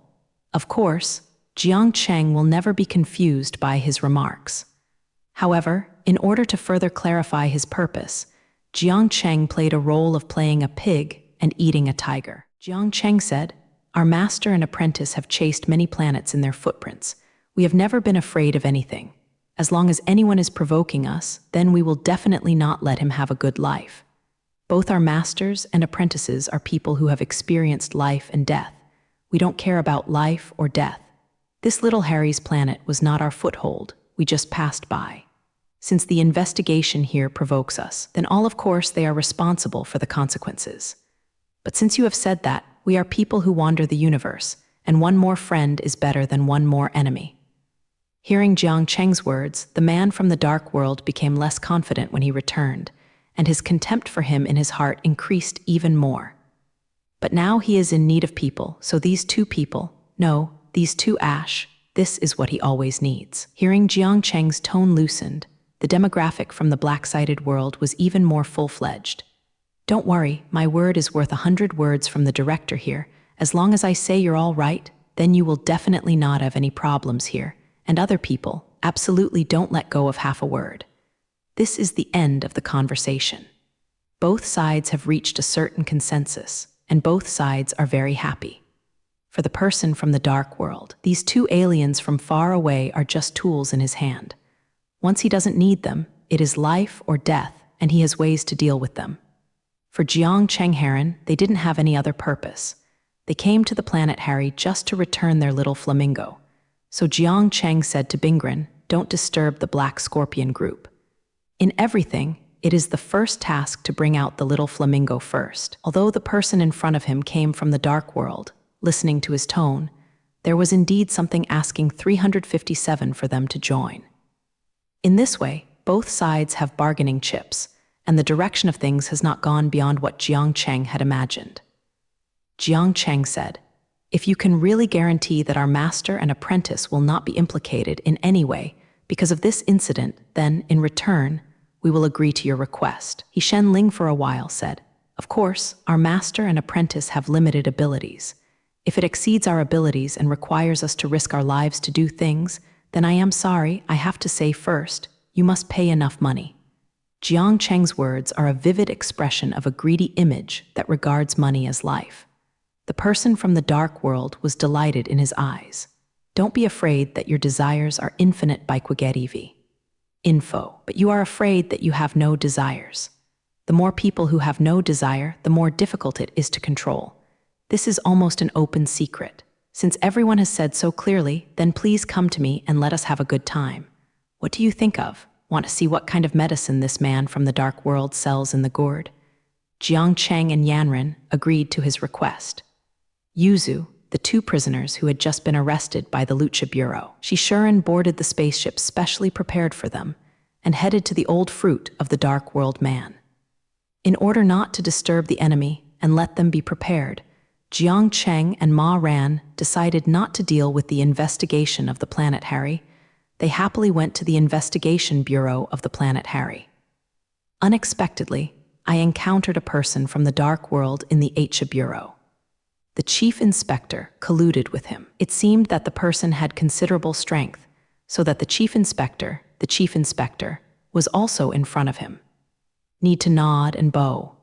Knowing that these two people from different planets actually didn't put Mika in his eyes, the person from the dark world didn't have too much embarrassment. Jiang Chengheron.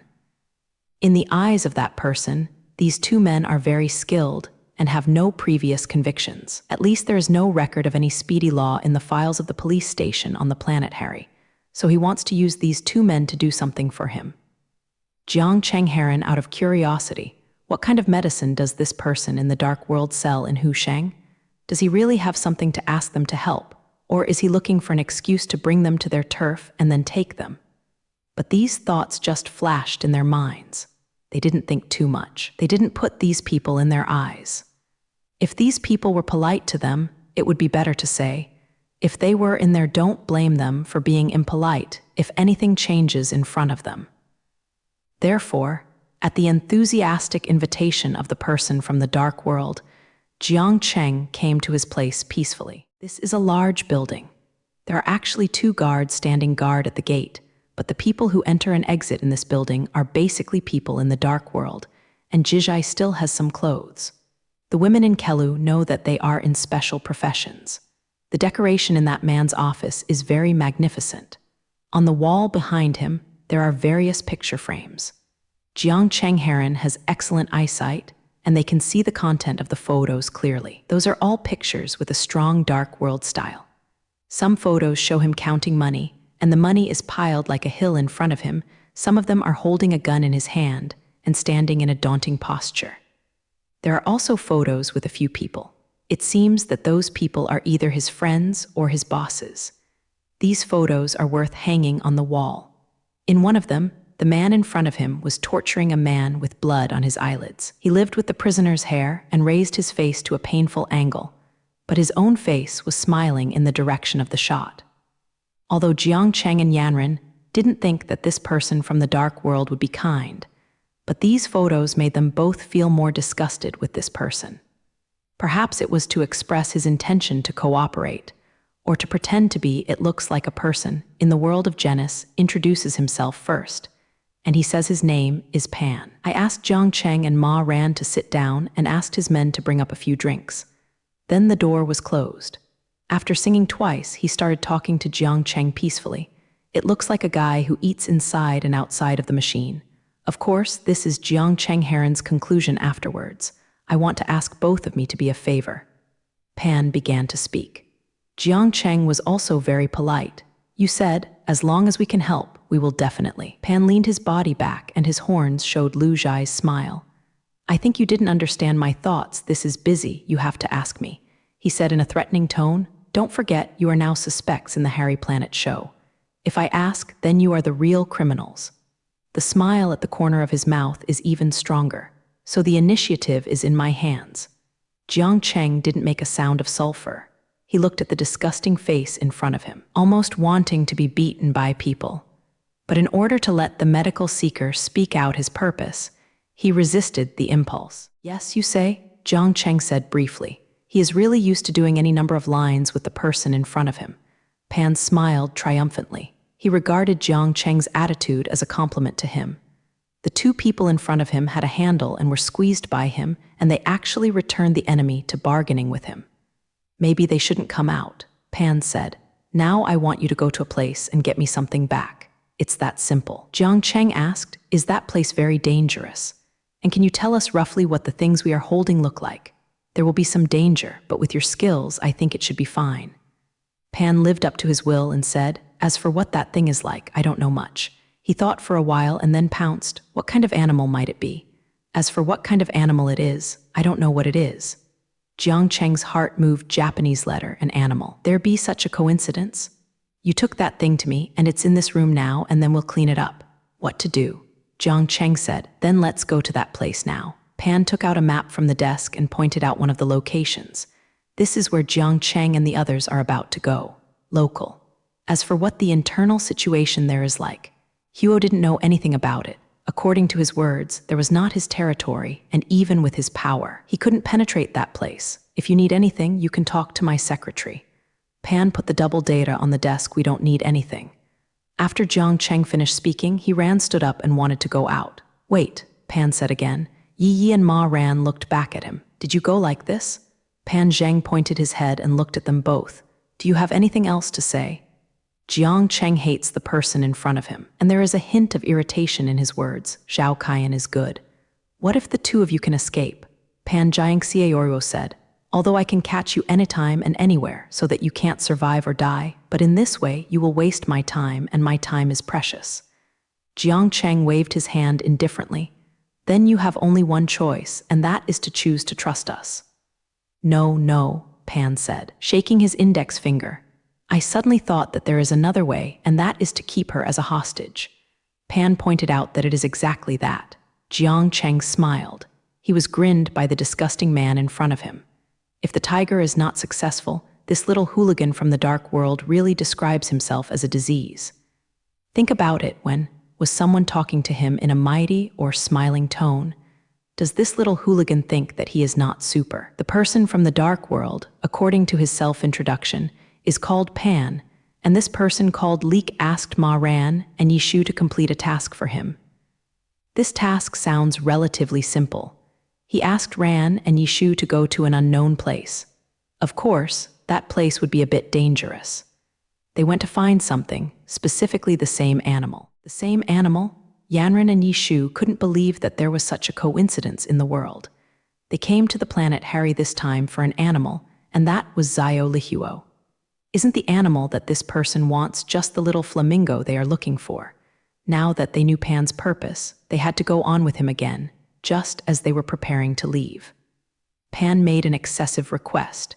He actually asked Yan Ran to stay as a hostage. Jiang Cheng put his hands on the desk in front of Pan and leaned down to him. I don't agree. His eyes were cold and frosty. We must leave here together. He added coldly, you have no choice. Ha ha ha ha. Pan laughed wildly, and he decided to take a look at this person in front of him.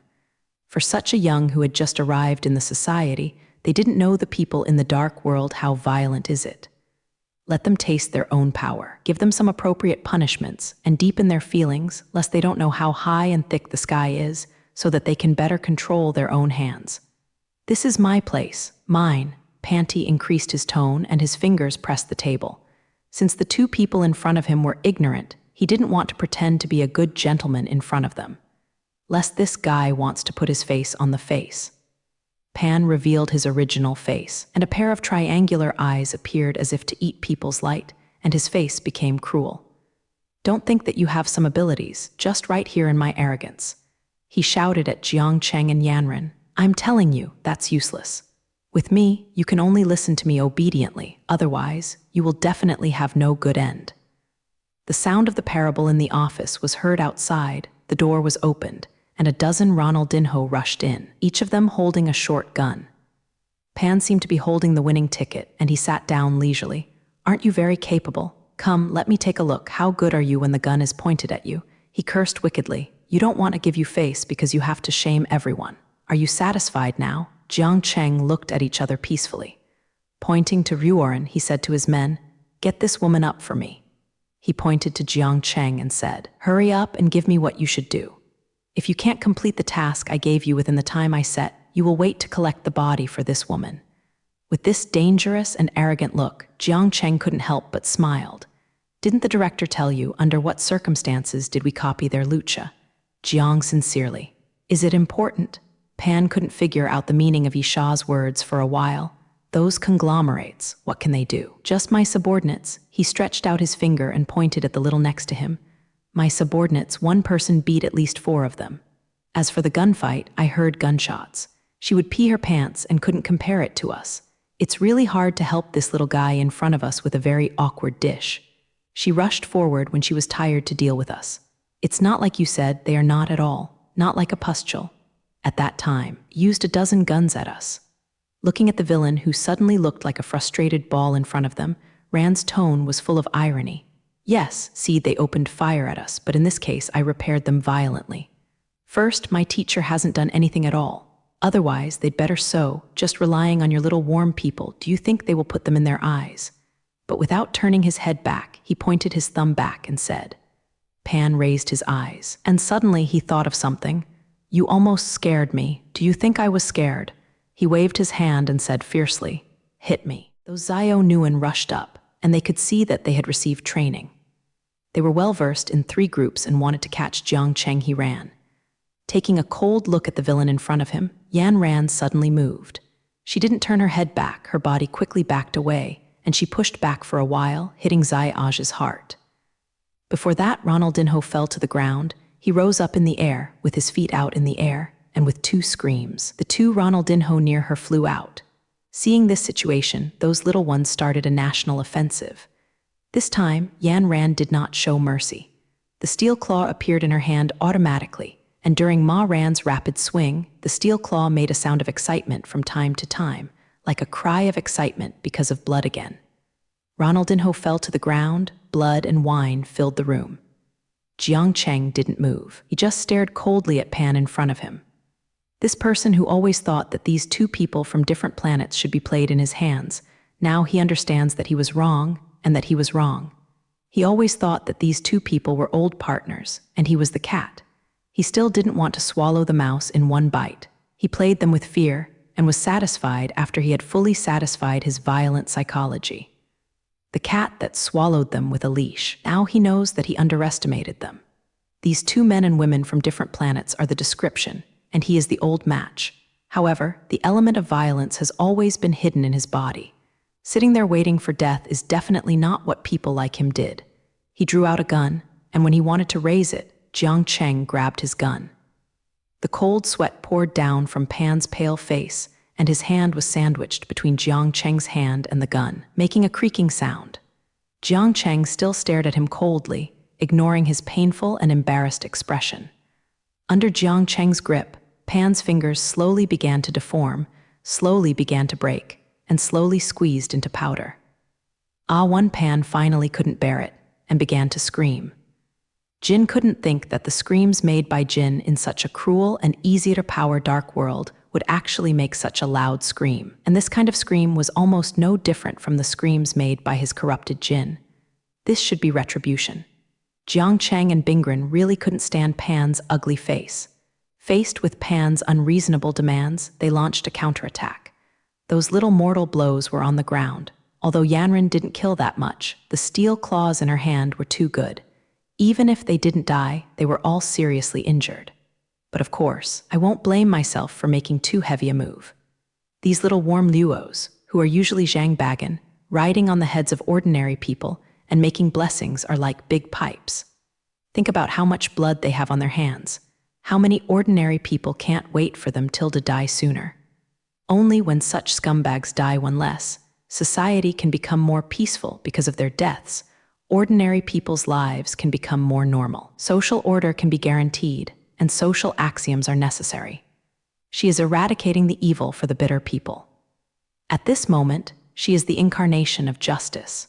So she didn't feel conceited at all. She was exposed to fear that these people would be on the ground in front of her, and there would be no movement around the corpses, and the intermittent groans of those who were seriously injured and dying could not move her. And the one who regards Jiang Cheng and Yanren as rats, and he himself is the Pan, when he wanted to fight back like a beast in a cage, he was caught by Jiang Cheng. Hand. Pan's fingers slowly deformed and snapped under Jiang Cheng's grip until they were crushed into pieces, and Pan's burning scream echoed throughout the room.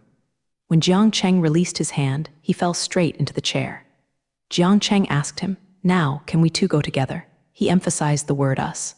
Pan really is a stubborn member of the dark world. Although the severe pain from his hand made him almost unconscious, his mouth is still very hard. You guys, don't think about it. Good life, live, my, organize meeting, chase you, you come. Jiang Cheng didn't want to listen to his nonsense and interrupted him in time. Is that so? I'm sorry, we have to kill you. Maybe only in this way. Your organization will not find us. His abusive tone obviously didn't care about the organization behind Pan. Pan saw that Jiang Cheng couldn't be frightened, so he began to plead with Jiang Cheng, begging him to raise his hands high and live by himself. It's my aluminum, please, let me go. It's the director Lucha. He wants me to kill you. I just follow his orders. You should go find him and find him. Please don't kill me, there is a kid in my family. Perhaps he knew that he had entered the ghost gate with one foot on his way, and the horror of facing death made Pan no longer speak intermittently. In the short time Jiang Cheng met Pan, this person showed a variety of ugly faces. When facing the chief chaser, he was so arrogant and overbearing. Facing Chief Lucha's Pai Ma Zu Nube looked like a matter of course. When I first confronted them, I showed a look that everything was easy to discuss, pushing my heart to the question, and the tone was very shocking. And when they did not meet his requirements, he persecuted them both soft and hard, trying to meet his requirements.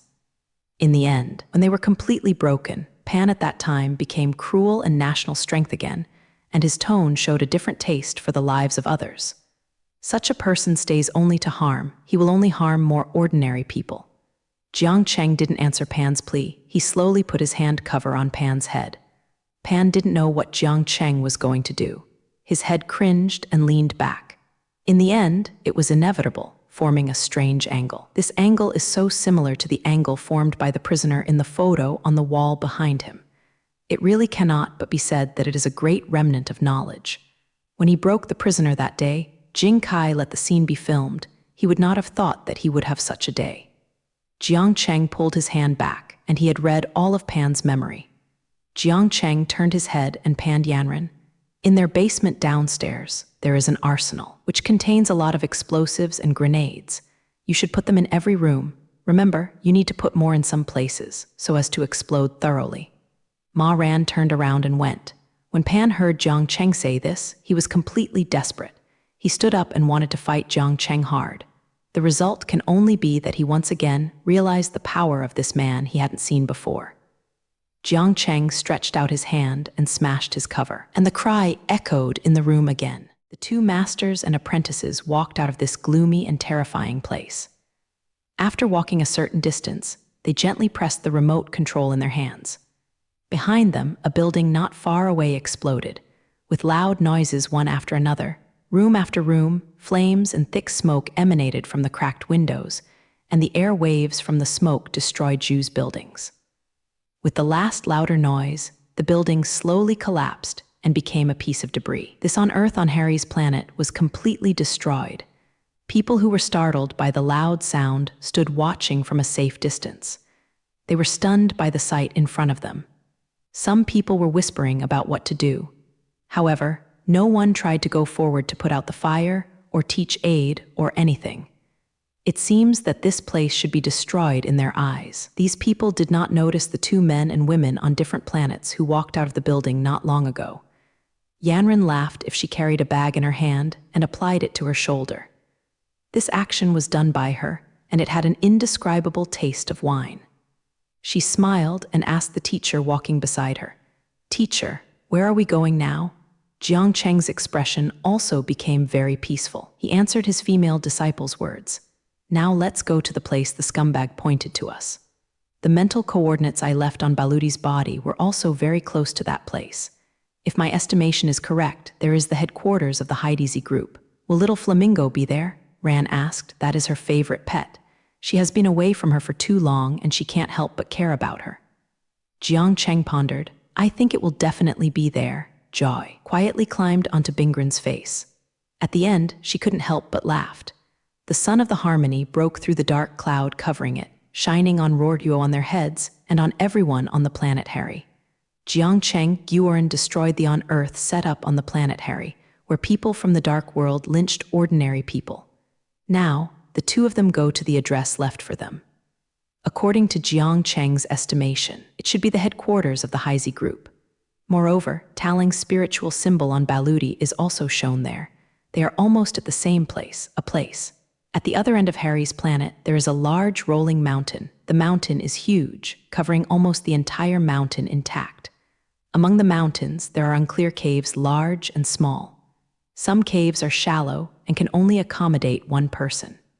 Some caves are bottomless, and some are just one from the outside. The hole is small, but the inside is unexpectedly tall. No one thought that in the dark world, the headquarters of the prestigious 497 Sunspot group was set up in these mountains, in one of the caves. The spacious hall can almost accommodate people from above, and the floor is covered with neat and smooth wooden boards, and a person's footsteps are walking hurriedly on it. Are you in a hurry? Don't you know what I am doing at this time? A person in a black cloak raised his head and looked at his subordinates. You had better have a proper reason to explain, otherwise, you realize what I am. There was still a rush of anger in his subordinates. He humbled down and bowed deeply, and then said, "The emergency situation must be reported to you immediately." Oh, hearing that there was an emergency report from his men, the man covered in black cloak put down the pen in his hand and pointed up. Gang Wang Gang observed by our satellite that Pan's base on Harry Planet was destroyed. His men reported to him, "This is indeed an emergency." The person who was covered in black robe nodded. "So, what is the reason? Have you found it?" His men bends deeper. Our people monitoring Pan are working hard to find out. According to their report, before the building was destroyed, a spacecraft came out of the observation station on the planet Harry and went straight to Pan base. That Pan and the local director Lucha hooked up, and it was not a day or two. We all know that. Do you know who is in the spacecraft? I'm working hard. I believe there will be an answer soon, replied his men. After groaning for a while, the man wearing a black embrace waved his hand, with a hint of impatience in his tone, which made his forehead start to sweat. Before you explore the situation, don't bother. Me, what is the use of a headless report like this? It's just a waste of time for me. After you arrange the information this time with your staff, then you can see if you need to report it to me. People in the intelligence department should be responsible for these things, so don't bother me. I have more important things to do. Do you understand? The man wearing the black bubble finally said, waving his hand, and he ordered his men to leave. His subordinates didn't let go and greeted them all the way. When he got to the door, he straightened up his waist, took a long mouth, wiped the sweat from his forehead, and yelled at him. These from the intelligence department. No matter what happened to them, there is an emergency situation in your eyes, and you must report to your superiors. Bastard. After the man cursed, he walked towards the location of their intelligence department. The man, who was completely trapped in the black cloak, could clearly hear the words written by his men outside the door, even though he was so far away. Being disturbed by him so much, now his mood no longer becomes calm. He stood up and walked around the hall, frowning, thinking about something. After a while, he seemed to have decided something and started to walk outside the hall. Along the way, everyone who saw him avoided stepping aside, and then silently bent over the person as if he hadn't seen him, still walking unhurriedly. It can be seen that this person should have an extremely high status in Hailongzi's headquarters. Therefore, the other members of the Hailongzi group not only treat him with special respect, but also can see from their respectful actions. They also hold others fear him. Not knowing how far he went, he came to a cell deep underground. When a person guarding the cell saw him, he immediately bends down and asks kindly, "Why did you come to this dirty place in person? The smell here will make you feel uncomfortable. If you want to mention which prisoner, you can just attach it." The person, who was completely exposed in the black cloak, did not answer. He just waved his hand to let the guard step aside, and he continued to walk deep into the cell. The more you walked inside, the more filthy Zhu's environment became. Finally, at the door of the innermost cell, the man stopped. "I have one thing I want to ask you." The man took out a piece of white hand yang and gently covered the tip. He really can't stand the unpleasant smell here. The people in the cell did not answer him, but he didn't care about this and continued to speak regardless. "Did you hook up with those two men and women from different planets? Did you ask them to reveal the location of the headquarters?" The cold voice returned to the small space without a trace of emotion. Zhang Pan appeared in the large slapped window on the cell door. If Jiang Cheng and Ma Ran were to see it, they would be very surprised, because that is the face of Baretti. As an important figure in the headquarters of the Haijizi group, he was actually thrown into a cell, which was something they could not imagine. Ba Luluo had obviously been tortured. There were a few deep scars on her exquisite and beautiful face. Due to the barrier of the door, she could not see her body. "I think there will be more imitation marks on it." Facing the question of the man in the black robe, Baludi answered him angrily, "I didn't. That man let me escape because of his disciples' kindness to me. I have told you these things. Don't you believe what I can do? You didn't hook up with them. Why did they come to Harry Planet?" The people outside the door were not impressed by the words of Ludi. He still asked her coldly. "Our eyeliner reported that these two men had arrived on the planet Harry a few days ago. What do you think is the reason they came here? Is it to play?" There was finally a hint of anger in the voice of the man in the black robe. "You are good. Are you telling me? What is the real reason for your betrayal of the organization?" The headquarters of the Haijizi group is hidden in the mountains. In its underground cell, a high-level figure within the Haijizi group is talking to Balu. To be precise, he is referring to Balu. If you hadn't revealed the location of the headquarters to those two alien planets, how would they want to come to Harry Planet? That person angrily scolded Ruo Baludi. "I have adopted you since I was a child, worked hard to nurture you, give you the best education, and let the best experts teach you preparation skills. Now, you actually use this way to repay me. You are worthy of me. Is it kind to you to support your business?" The man in the black cloak was full of dangerous anger. "Yes, you raised me, but you just use me as your tool. In your eyes, I am just a murder weapon." Ba Luluo counterattacked bitterly. "From the time I can remember, every day of mine is related to various assassinations. I have never had a companion, and I have never lived the life that a child should live. Every day is endless. Training." Once the opening was opened, Ba Ludi shrank out. "Since I did the first thing for the organization, I have been killing Jian, and you will only think of me when you need me to perform tasks. In normal times, have you thought of me? You just think of me as a sharp knife to kill, and you show me when you need it, and you get me up when you don't need it." "Shut up." The man in the black robe snarled and interrupted Barati's complaint. "You ungrateful thing. Do you want me off by saying that? It seems that you didn't realize your mistakes, and the punishment you gave you last time seemed far from enough.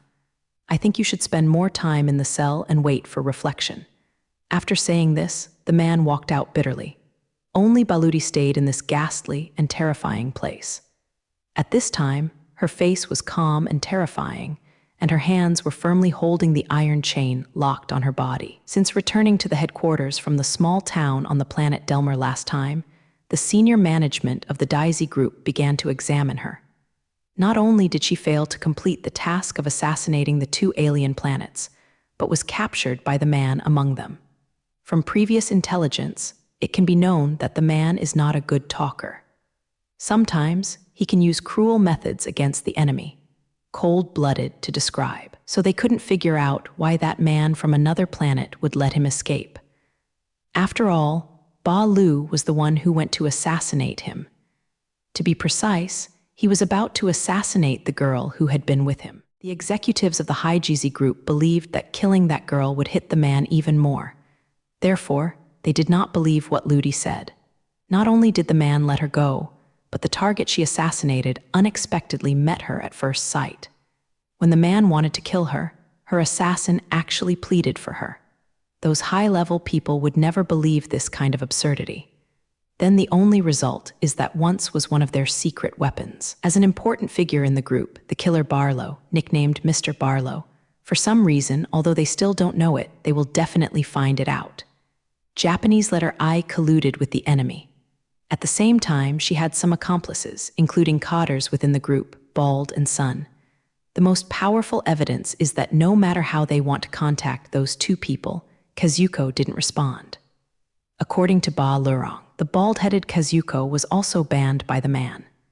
If the 2 of them died as a result, it might still indicate that they were loyal to the organization. If they were not dead, then they were the same as Ba Ludi. Definitely also betrayed the organization and became an associate of that man. Originally, Ba Lu, who was loyal to the organization and also dependent on his position in the organization, did not expect that because of the truth. He became suspicious of the organization and forced the heavy hat of betrayal, put it on her, and dragged down the bald head and son who had protected her. She was imprisoned in the room, which was difficult to argue with.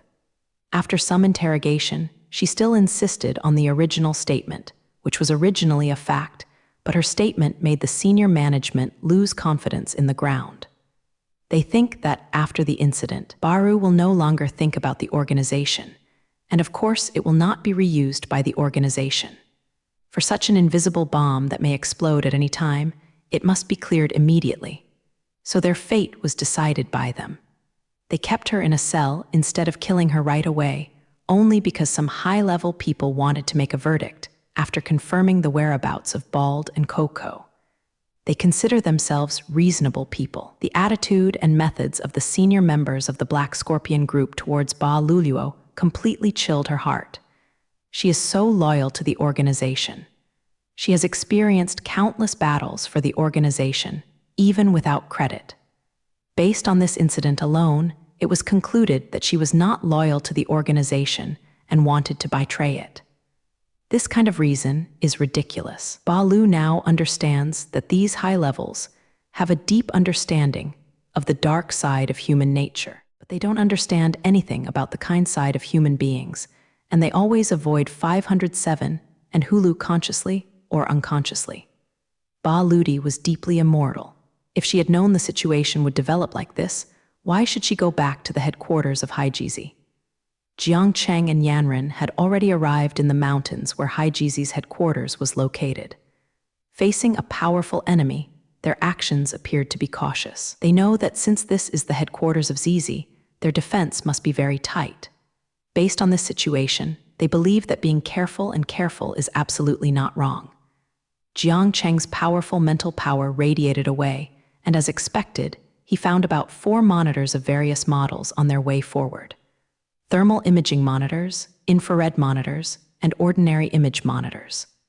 The placement of these monitors is very reasonable. Basically, there will be no blind spots, and if the monitors are destroyed for no reason, it is tantamount to an enemy invasion.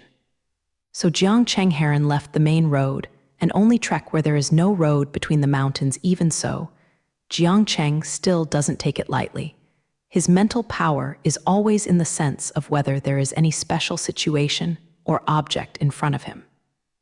As they marched into the mountains, the spiritual signs left on Ba Green's body became clearer and clearer, and they knew that they were about to approach their goal. The closer they get to the goal, the more serious Jiang Cheng and Yanren appear. They waited for so many days. Isn't it just for this moment? Enter the Black Dragon headquarters, destroy the enemy, and teach the little flamingo. Although it is not easy for the enemy to find their place in the deep mountain shrouded by various trees, it is also not easy for them to find them once the enemy enters the mountain. Jiang Cheng is deeply grateful to the trees these days. If they hadn't been blocked by them, even if they had used all the monitors, he would not think that the Hailongzi group could not be equipped with this thing for the monitoring of the satellite overhead. He believed that above their heads, there must be more than one satellite monitoring this area all the time. Even from the moment they first entered Harry's planet, they had already been killed. This is the headquarters of the Haijizi group. It is their elder, and it will certainly expand the defensive Fan Tian far enough. However, the Pan who hooked up with the police chief would certainly not be a member of the Haijizi group. For some reason, they acquiesced in Pan's existence. After Shisu and Yanren walked in the mountains for more than 2 hours, they encountered the first batch of enemies. The 2 sentries stood with their guns back not far away. Shisu searched for it with inductive power, and only these 2 entered, and no other. And Jiang Cheng whispered a few words with Yanren. When the 2 soldiers just walked into a row, they suddenly stood up. With a sound, an arrow was shot out, and the arrow accurately hit the neck of the 2 people, bringing them together. With a plop, the 2 sentries fell down. Jiang Cheng nodded slightly, but there is indeed the fruit of Galaxy Shooting Champion. She is very good at shooting timing, aim, and angle. Even Jiang Cheng, as a teacher, thinks that this arrow can't fault it. Jiang Cheng gave Yanren his thumb, and the 2 of them continued to move forward cautiously. After walking for about 10 minutes, a dark hole appeared in front of them. 2 people lie on a high place to watch Ruo this cave entrance. And in a short while, they saw people coming in and out of the cave, constantly coming and going. The opening of this cave is not very large, but Jiang Cheng and the others saw a transportation spacecraft flying out of it with their own eyes. It can be imagined that the inside of this cave must be very wide, otherwise it would never accommodate a transportation spacecraft. Perhaps it was because it was calm here for too long. Although there were 2 soldiers standing guard at the entrance of the cave, it was obvious that they were standing loosely. For those who came in and out, even though they all stepped forward to check their credentials, they just took a brief look and waved to let them go. After understanding the general situation, the 2 returned to the corpses of the 2 Ming soldiers who had been shot to death, took off their clothes and put on them. Certificate. The 2 sentries of Rungku stretched out their hands to Jiang Cheng peacefully. Did you get any game outside this time? Bad luck today. I found nothing. Jiang Cheng scolded. The little animals are all scared away. The soldier looked at their documents, waved to let them in, and hummed them.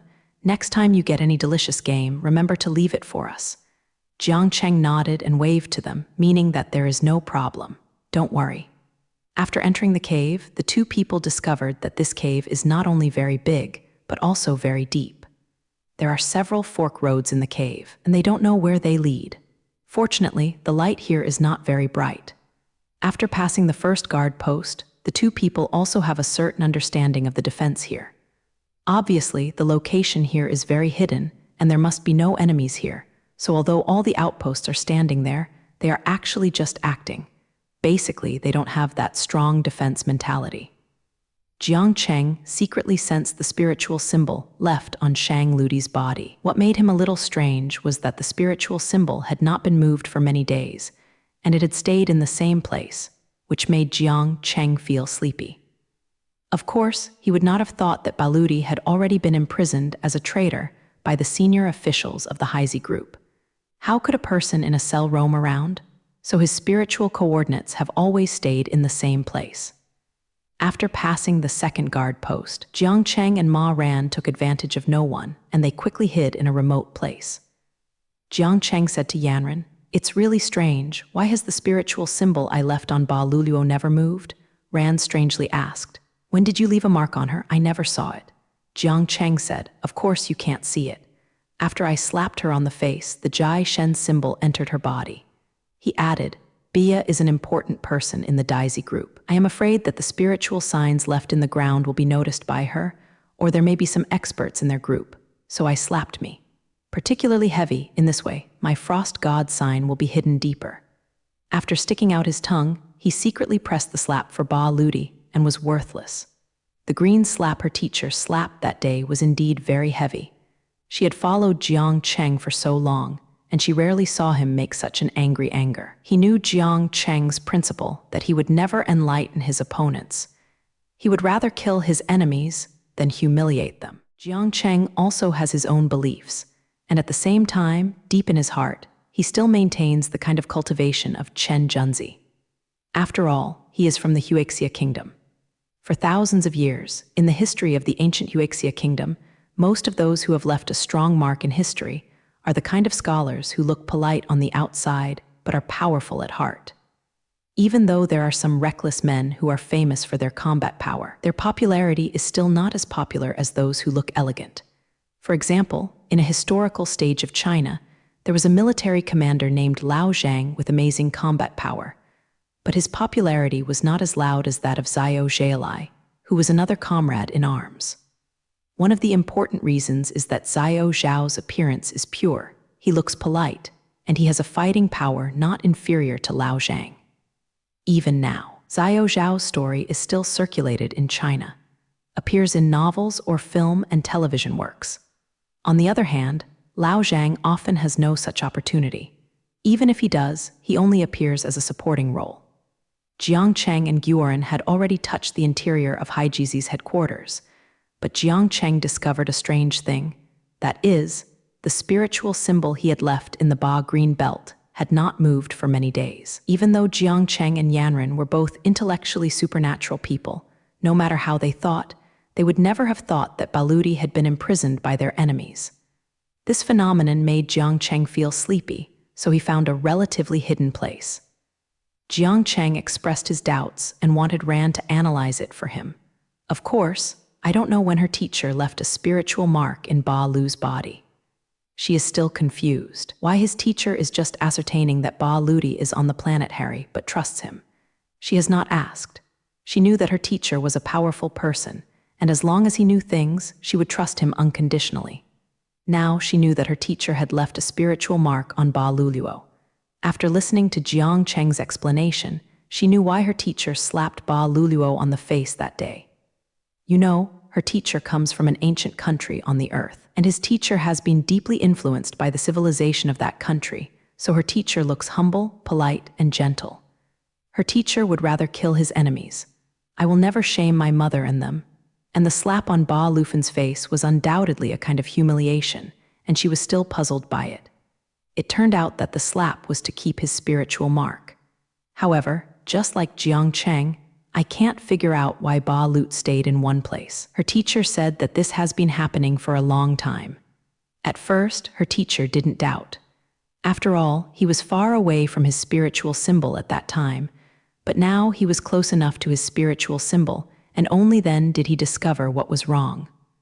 Although the two discussed for a while, they still couldn't figure out the reason. Therefore, for safety's sake, Jiang Cheng decided that he would go to the location of his spiritual symbol and waited here for his return. However, she strongly opposed her teacher's proposal. She said, "Teacher, you leave me here. Is it safe here?" Jiang Cheng analyzed it to her. Although this is the inside of Haijizi, it seems that it is only the periphery of the headquarters. Of course, there will be no absolute security, but it must be much safer than going deep inside Haizi. And according to the reaction of my spiritual sign, Bar Viji is now in a certain underground room. To be honest, I am afraid that this is a picture set. Jiang Cheng continued to persuade Yan Ran. After all, this is the headquarters of Haizi, and there will definitely be some high-ranking people. Jiang Cheng refused to open his mouth, and he continued, "Although I don't want this to be a circle, there is still a great possibility of existence. It's straight round. If I go alone, I can safely withdraw even in the face of an enemy's attack, and taking you with me will definitely not be so beneficial." Ran Bayan said unconvincedly, "Teacher, if you say this, you are afraid that I will become your burden." Jiang Cheng hurriedly settled her. He said that he was purely thinking about her safety. Her female disciple was smart and powerful, and she would definitely not be a burden to him. Seeing Ma Ran still look reluctant, he can only show the teacher's face and show the teacher's strictness and force the past to listen to him. Now she didn't speak up again, and to be honest, she was also afraid of her teacher being angry. Seeing that Bingren didn't mean to follow him anymore, Jiang Cheng secretly relieved this girl. Everything is fine, but she is a little bit arrogant. You see, this time you have to show a serious attitude to be good. Just give up and wait until someday there is a chance. I will definitely talk about her about this matter. He repeatedly said that she should leave a sign even if she has to leave here because of some special circumstances, such as the place where the enemy may find her hiding, so that he can find her. After saying this, Jiang Cheng was a little relieved. He looked around and saw that there were no enemies on the left and right. He quietly touched the location of his spiritual Lijai. However, she rolled her eyes in the direction where Jiang Cheng disappeared, and she disapproved of her teacher's words. She felt that her teacher was thinking too much. It's not that she hasn't fought against the people in the family. Ever since the nameless planet met the group of people from Old Bit, although she has been taken care of by the enemy, what about it? Not only did she knock those people to the ground, but when they helped herself, not all die under yourself. And last time in the small town of Outland, on the planet Delmer, although those enemies tempted themselves to go to the set they set up, except for those who were killed by her teacher, the others did not die in her one by one.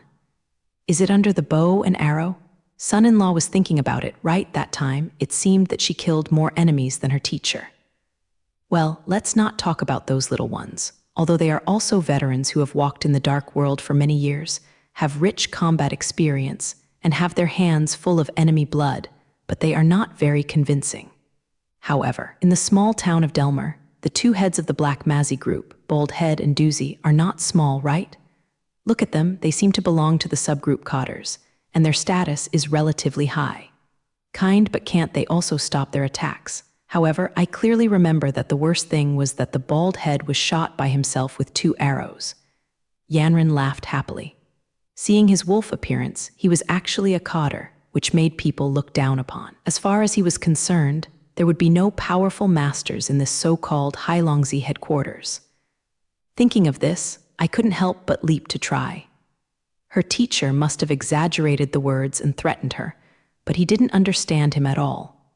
Then I hated it a small rock on the ground and regarded it as my own annoying teacher. She was able to grow up on a nameless planet, where even her teacher had to nod and admit that the environment was extremely bad, not to mention that she had lived there for so many years and had been facing the ferocious monsters there. Think about it, every day she hunts enough monsters for food. Those are monsters who are huge and fierce enough. Moreover, that is the work she must do every day. Why is she and his is it so useless in your eyes? Yan Ran leaned against the wall boringly. Puff, this place is really too safe. There is not even a passing enemy, or she can do something to kill time. Suddenly, a sentence his teacher said jumped into her mind. Although Jiang Cheng Heron has entered the Hai Jizi group headquarters, the spiritual symbol Jiang Cheng left in Ba Lv Chang has never moved, which made him worry that this might be a trap. So he forced his female disciple to stay in a safe place and go to his divine position alone. This cave is completely different from its appearance, and there is such a large space in a small cave. Jiang Cheng estimated that even if the people of Hai Jizi later expanded the cave itself was large enough, surprisingly large. Jiang Chengjing did not encounter a few enemies on the road. His judgment was that the road he went down should lead to a place that was not very important, so he rarely encountered old people along the way. However, this situation is obviously good for Jiang Cheng, which makes him a lot less Ma Shun. After walking through a long passage, a downward staircase appeared in front of him. Jiang Cheng didn't hesitate to walk down the stairs. The stairs lead all the way to the underground, and Jiang Cheng estimates that at least as deep as 4 or 5 stories deep underground. An enemy blocked him. Hey, this is not a place for you to come till to go out. Jiang Cheng pretended to be thick. He touched his head and said, Yeah, I know I can't come here, but my chief has to let me come, you know. Disobeying orders is something for us little soldiers. Something terrible. That person's color and support was a little bit, but he still did not let Jiang Cheng pass. "What did your chief ask you to do?" Jiang Cheng replied, "Oh, I met a coder on the road. He asked me to digress for him and fetch him a document, which seems to be a document about the Harry Planetary Bureau." The guy smiled sarcastically. "You guys who perform field duties are often raining outside, so water gets in your head because of this." He unceremoniously pushed Jiang Cheng's body and drove him outside. "This is the location of the prison. How come there are the documents you are looking for? But if you want to taste the taste of being in a cell, you can come here, but I don't think you will like it." Jiang Cheng pretended to be scared. He cursed the non-existent officer in a low voice and walked up. "Is Ba Leju imprisoned? Isn't she an important figure in the Black Mazi group? Is it because she failed to complete the task of killing herself? Even so, she would be punished at best, but she would not be put in a cell anyway. It seems that it is necessary to clear the reasons why Ba Lu was imprisoned. Ye Japanese letter is not a person who thinks that women will be benevolent in aerobics. On the contrary, he is truly ruthless to the enemy. In the long history of Huaxia Kingdom, there are too many examples to clarify this truth. In a certain historical period in the history of China, there was a king who knew each other well. Although he knew that this person would not be content, he had no intention of killing him, even if his subordinates persuaded him to kill this person. But he is always relentless. The king said to the other person, "The hero of the world, you and me." He clearly knows that this person will become his opponent and will compete with him. In the end, as the king had expected, this person also became the overlord of Fang, fighting endlessly with this king. Even when the emperor saw that his forced opponents kept causing him huge ma shun today, he regretted not losing him at that time. Jiang Cheng doesn't have the idea of that king, so as long as it is his enemy, he will use the power of thunder to get rid of him quickly. This is Jiang Cheng. He will not have any illusions about the enemy. Now he is like this too. He didn't go to the cell because of Baludi school, so he taught her to say that the enemy of the enemy is his friend. Although Barati was put in a cell, there was no sign that she and herself were comrades in the same battle line, and she did not show that he used the Black Dragon group as the enemy. In Jiang Cheng's eyes, Ba Luluo was still an enemy, but now he was an enemy locked up in a humble house. However, from another aspect, it's not impossible to try out Balubo, control her, and let her accept her own requirements. Shibai Dang is an important figure in the Haidizi group, not to mention, at least, she knows the terrain here. Jiang Cheng still remembered the diverging roads that led to different directions in front of him, and Ma ran when he first walked into the cave. These diverging roads caused them a headache. They can't explore one by one, right? Even if they cannot alarm the enemy, or they can kill all the enemies they encounter, there is no doubt that it will make them waste a lot of time and increase the danger of Yan Ran. Jiang Cheng would definitely not try such an approach. But if Jayaba stays green, the situation becomes different. At least as a guide, she would definitely be very qualified.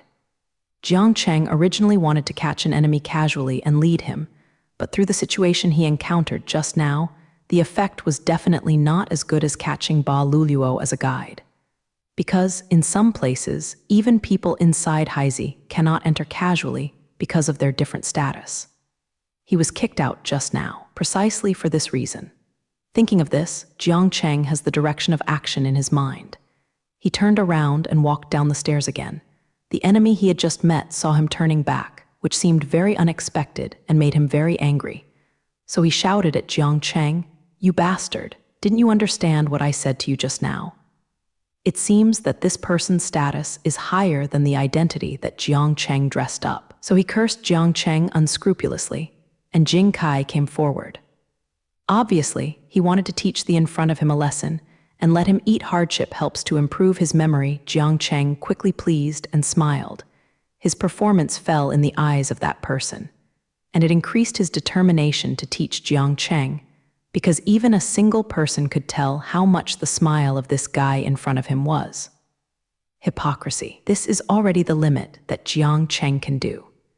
Even Jiang Cheng himself doesn't know whether he will show a flattering smile to others. A series of honorary titles such as Guardian of the Earth and Universe Miracle have been in Jiang Cheng's head for a long time. When and why would such a person please others with a smile? Me, Jiang Cheng said stutteringly. I just want to ask, if I can't find the document that the officer wants here, where should I find it? In the process of searching the headquarters of Hai Jizi, Jiang Cheng learned that Ba Luluo was actually locked up in a cell. This made him feel very surprised. He did not expect that Ba Lurong would end up like this. In order to search here better, maybe grab Ba Ludi and force her. Jiang Cheng is not a blind optimist. He would not imagine that the Ba Lu gang would be happy to do what he thought. Ba Lu's work is an important figure in the Hai Dianzi group. She must know a lot of important positions. With such a qualified guide, it will probably reduce him a lot of numbness. So Jiang Cheng went to the cell again. The enemy who had blocked Jiang Cheng once was obviously very angry with Jiang Cheng, who appeared again. He stepped forward and prepared to teach this who took his words as the ears of his ears a lesson, so as to deepen his impression of himself. Jiang Cheng pleased him with Xiaoduo and asked him where he was going to get the document that the officer asked him to take. Go and get it from UX, you guy with a genius. The man walked over, cursing. He stretched out his hands, trying to catch Jiang Cheng's son. His action ends here. Before his hand touched the magnetism to this pesky guy before his eyes, a spike of mental power pierced his heart. The enemy didn't say a word and fell softly. Jiang Cheng held his corpse in his hand and found a hidden place to hide him. Looking at Zhu Guo, no one else was there. Jai Su walked to the bottom cell. There are a lot of rooms here. Jiang Cheng looked inside when he passed these cells and found that there were some bones in some cells. It seemed that no one would take care of him when he died here. This also indirectly shows that if Baludi's imprisonment is not a round set, then she may have really made a serious mistake and be locked here. This is a death row, and all four of them are on death row. Baludi's situation is really inferior, Jiang Cheng thought, but he doesn't have the slightest pity for this enemy. At least for now, before he can figure out the situation, Ba Lu is still his enemy, Jiang Cheng, but not a person who will easily change his views. Although there were a lot of cells, Jiang Cheng quickly found out where Baludi was. "Let me go, you dirty dog. Take your paws away," a female voice barked in the city of anger. Although it is far apart, Jiang Cheng's breaking power is very good, and he also has an amazing memory. He knows clearly that this is Ba Lu's voice. Ba Lu has a beautiful appearance and delicate features, but her voice is the opposite of her face. The voice of the ground is not clear at all, at least it is not clear. Fan Lugang's voice is rather sandy, but if she cooperates with her exquisite experience, it has the power of a touch of extraordinary moving. Although this kind of seductive power has no effect on Jiang Cheng also has to admit that her voice is indeed very impressive. The one who answered Barati's anger was a wretched male voice. "I won't take it away, what can you do?" Then the man yelled and cursed. "Do you think you still have the same scenery as before? Yes, you used to be a tall phoenix, but now you are just a chicken or the lowest. Chicken, now you, apart from barking, can only be slaughtered. What else can you do besides calling the city? I just touched your hand accidentally before, and you knocked out 4 of my teeth with a slap. Now I want to see, can you still get it?" Ba Lujiang obviously did not give in. "When I have a chance to go out, I will cut off your hand inch by inch and then put it in your mouth. I will make you regret it." "Ha ha ha," the man laughed. "If you still have sweet dreams, do you know this is in? This is death row, do you know? I have been here for almost 20 years. And only saw people come in from, haven't seen anyone go out from here. Just die if you cooperate with the greater self and rejoice with me. You can still suffer less here. I am the king." The man didn't accept his own voice at all. It seemed that no one came here at all, so this man was so arrogant. Once again, I heard the sound of clothes being broken after listening for so long. The situation has basically been figured out. It seems that Ba Luluo is truly imprisoned here, not a round set. No wonder Jiang Cheng has not noticed the movement of his spiritual symbol for so many days. They are all locked up in a cell. How can they move? Jiang Cheng quickened his pace. Obviously, at this time, he has no hostility towards Ba Luluo. Most importantly, Jiang Cheng hates men using force to force women to do things they don't want. Very shameful. The door of the cell is wide open, which is convenient for Jiang Cheng in the room. Balu's Shuang Xiao was firmly locked on the chain, and her feet were also fixed in a fan field that could hardly move. This may be the reason why the man took no fear of her. A large piece of Luluo's clothes was broken now, revealing a slender neck. She obviously didn't give up the resistance. Her hands could not move, but her feet could make some slight counterattacks. However, the chains that held her feet restricted her attack power. Ha ha ha. That man became even more excited because of Ba Luluo's actions. He laughed wildly, and the cat seemed to play with the scene before him. This man has been working in prison for 20 years and has been working in such a dark and harsh environment, which has caused him to have an extreme personality distortion, and he has become more perverted and broken prisoners, which is his greatest pleasure. Now, Ba Lu, who used to be high above him, couldn't even look at him with a straight eye, fell into his hand. How could he let her easily? This man has made up his mind. He must first torture her mentally, break her down from the will, let her lower her high-handed head, and recognize the facts before him. When the time comes, he will not want to do anything. Is that so? Anyway, this is his turf. He can do anything like this, and he still has a lot of time to be able to compensate for such a tall beauty before, which makes his blood almost boil. The guy touched his chin, amused, watching Hua Luluo struggle in vain. Today, he eats her. Jiang Cheng discovered the location of Ba Ludi and discovered that she was facing a dangerous enemy. This enemy wanted Huo to see her. Jiang Cheng would never allow such a thing to happen. I am afraid that this is his own enemy, at least for the moment, but Jiang Cheng will not allow such things to happen in front of his own eyes. He hates that men use violence to force women to do anything they don't want to do. Ba Lufan is constantly struggling, but she also knows that what the man she hates is true. As an important person in the headquarters, she certainly knows what it means once the school goes to death row. However, she would never let the man in front of her win, even if she died. Of course, she knew that as far as her current environment was concerned, even if she wanted to die, it was not so easy to do. She is still struggling, even if everything she does is in vain, but she must let the guy in front of her understand that she is not willing to be arbitrarily manipulated by him. It is not so much struggling, as she has made it clear. Kind of attitude. She knew she could not escape this terrible fate today. From the day she first entered the cell, the man's unkind eyes had been paying attention to her, as if he would see such disgusting eyes patrolling her body, the hairs all over her would stand up. As she knows exactly what this vision means, she also knows what kind of tragic encounter will happen to her head, which makes her more and more happy to hate those damned in the Hailongzi group seniors. She was still loyal to the organization, but was suspected by them. After the interrogation did not get the results they wanted, she was thrown here like a piece of discarded garbage. Death is not terrible to her. Jizhai can say that she has performed countless assassination missions and experienced many battles. Death will never make her feel scared, and she will shrink because of it. But now, she was afraid of the man in front of her, afraid of the acquaintance he imposed on her. Relying on his anger towards Hai Jizi's high-level management and his natural motivation to promote strength, Baludi still didn't let this man win. The strength is about to run out, and the fate of sadness is about to fall soon. Baludi couldn't help but screamed, and in the end, she finally showed her weakness. The man smiled triumphantly when he saw her like this. The delicacy that has been thinking for a long time is about to fall into his mouth. How could he be so unhappy to die? Jiang Cheng seemed to understand his thoughts at this time, and he couldn't help but fulfill him. So the man died.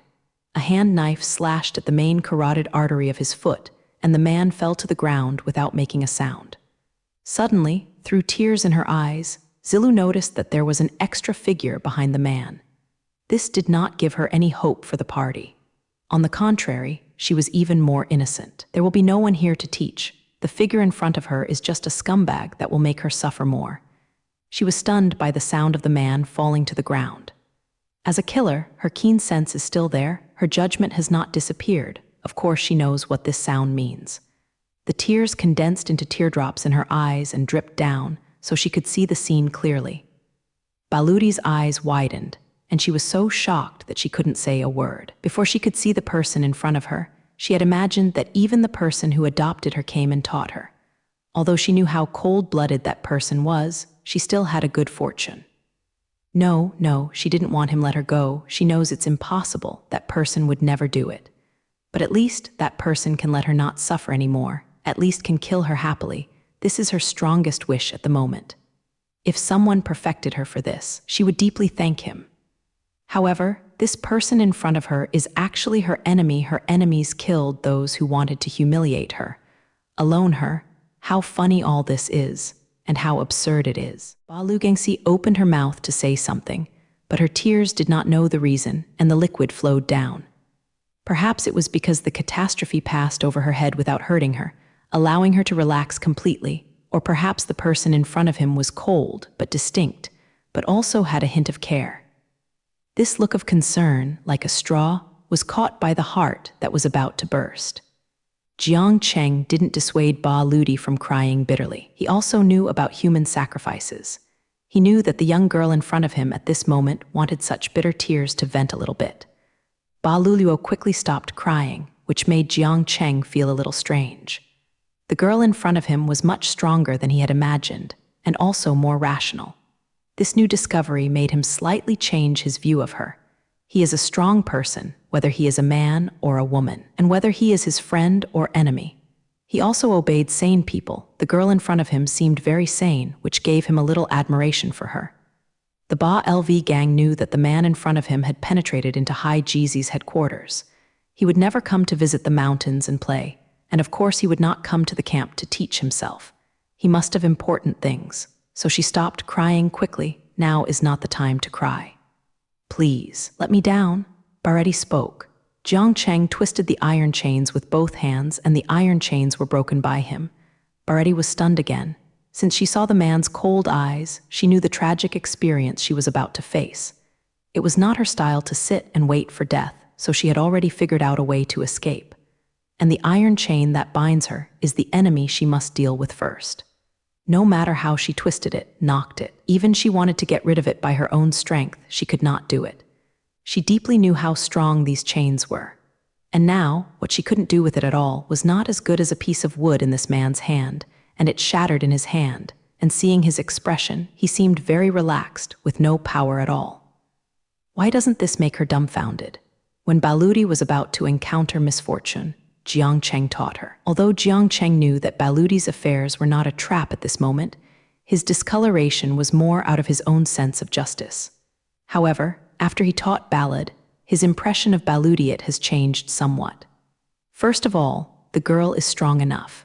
If he hadn't killed the man who wanted to humiliate in time, what happened just now might have put her into a disaster. For the vast majority of women, doing something against their will under the compulsion of a man will often cause them to suffer great injuries.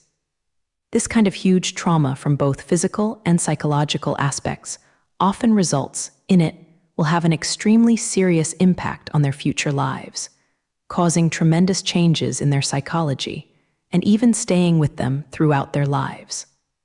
Judging from the reaction of Baludi after being taken down, even though she is an important figure in the Black Dragon group and a cold-blooded killer, she is just a girl with a strong appearance and a weak heart. In this regard, she is no different from those hard-working girls. However, Ba Ludi was able to recover from the huge blow just now, and the speed was so fast that Jiang Cheng was secretly surprised. This girl is not simple. When Jiang Cheng untied her chains for Ba Ludi opened her mouth again and asked Jiang Cheng, "Why are you alone? Did Bingra not come?" Since Ba Ludi mentioned Yanran, Jiang Cheng was embarrassed not to answer. I am afraid that if she and I are in danger, let her hide in a place and wait for me." Ba Lu's expression became tense. "Quickly, leave me alone, go find Ma Ran quickly." Jiang Cheng looked at her strangely, not understanding why she was so nervous. "Oh, don't you know your female disciple? Is she the kind of obedient girl? Didn't you find that she is a more assertive person? And you should know that little blazing bird is to her how important is it?" Bharati continued, "So, she will never hide in place and wait for you to come back obediently, or she will follow you behind you for a price, of course. It seems that she is not like this now, or she has already embarked on another road. She went to search by herself. I am assuring that my judgment is correct." Balfti looked at Jiang Cheng's eyes and said seriously. She glanced at Jiang Cheng. You go first. As for the present, I will find the dance by myself." Jiang Cheng's thoughts turned quickly. If you stay where you are, then everything is easy to say. If she hadn't, it would be too late to go now, and once Ma Ran left, only a few side roads would be enough for him to have a headache. At this time, he must have a Ba Lu gang by his side to help him. Therefore, Ba Lu still cannot leave it. Moreover, Ba Lu has experienced this blow. Is it completely dead to the Hailongzi group? He is not sure. If the girl in front of him is holding the idea of majestic merit, report to the Hailongzi group. The news that they have lived inside, then he and Na Ran and Little Flamingo will become very dangerous. So in any case, Ba Lu must follow him. After knowing Jiang Cheng's thoughts, Ba Luluo didn't say anything. She and Jiang Chengqi went to their hiding place. Sure enough, just as Barretti said, Ma Ran had already left here. Seeing the sweat on Jiang Cheng's forehead, Ba Luren was a little bit envious of the scene. Jiang Cheng didn't expect that he had been with Ran for so many days, and she hadn't been able to understand Ma Ran. How long did she get along with Mu Ran? The judgment of Ran could be so accurate. Is this a woman's instinct? Ba Luluo had just come out of the prison, still weak. She found a place to sit down. Jiang Cheng slowly searched Juguo to see if Ran left any mark. Sure enough, in a place that was not easy to find, Jiang Cheng saw the mark made by a faint paw. Upon closer inspection, he confirmed it. It was indeed the steel paw left behind. Ba Luluo barely supported her body. After confirming that Bingren was indeed walking along this road, her expression became severe. She said to Jiang Cheng, "Really don't know what your female disciple's luck is." For better or worse, the road she took led to the headquarters. Jiang Cheng understood what Ba Luluo meant, and the guard on the way to the headquarters would definitely be very tight. This way, Bingren's chances of encountering danger would be even greater. Jiang Cheng secretly felt that after the matter was resolved, he would definitely let Yan Ran realize his mistake. "I will definitely let her remember this lesson firmly." "Let's go." Barati stood up. "I can't do any more thumbs. You have wasted too much time on me. I'll show you the way." Ba Luluo smiled sarcastically, but there was a faint, tragic imitation in her smile. "Come with me." At least imitating a guide is still very qualified. Jiang Cheng understood what she meant. Maybe Barretti couldn't think that she would really carry her own organization. She used to be an important member of this organization. "You are all connected to me." Ba Luluo bitterly thought, "Since you don't believe me and put me in a death jail, you want to put me to death and make me utterly irresistible. Then don't blame me, and you're welcome." Women's revenge is very heavy. Once they make up their minds, they will try every means to deal with their enemies. They will do whatever it takes to achieve their goals at all costs. This is what Ba Lu thinks. Take Xiao Zhao in front of her. She has been walking in the dark world, and her own revenge is very serious. When she thinks about the history of being almost wiped out in the death jail, she can't bear her anger. Live Teng came out. People who seem to be relatives put her in death row, but ironically, her enemies actually taught her. As for who is the enemy and who is the friend, Barretti has a choice in her heart. Now, it's time for her to take revenge. Her mind is determined. She is about to completely break with the Haijizi group. Under the guidance of Ba Green, Jiang Cheng moved forward along the road Huoren had walked. There was nothing in the beginning, but as they walked, they realized that they had left the marks in different positions. After walking a short distance along these marks, I found the enemy's figure head-on and looked at them as if they were facing an enemy. Needless to say, it must have been discovered by the enemy. After Jiang Cheng taught Ba Lu, when Ba Ludi knew that Yan Ran had not followed Jiang Cheng, she was shocked and said that she must have reached the depths of the cave by herself and searched for the whereabouts of Little Blazing Bird. Sure enough, when they reached Yan Ran's hiding place, she had already left there. However, fortunately, Ma Ran was also witty enough. She knew that Jiang Cheng would be anxious when she couldn't find her, so she kept making marks on her way forward, which allowed Jiang Cheng and Ba Ludi to keep her behind. The mark followed her. But of course, the enemies must have been alarmed. Jiang Cheng and Lu saw that several enemies had come along the way. Jiang Cheng and Ba Ludi hurriedly hid in a corner, breathing better. They still don't want to alarm the enemy. The four enemies with guns in their hands, with guarded expressions, passed by not far from them. When the enemy was far away, Ba Ludi whispered to Jiang Cheng, "This is not a solution. It has already alarmed them. If we continue to follow this path, we will only encounter more enemies. We have to change. One way to find her." Jiang Cheng hesitated and said, "But if we do this, we might lose our position."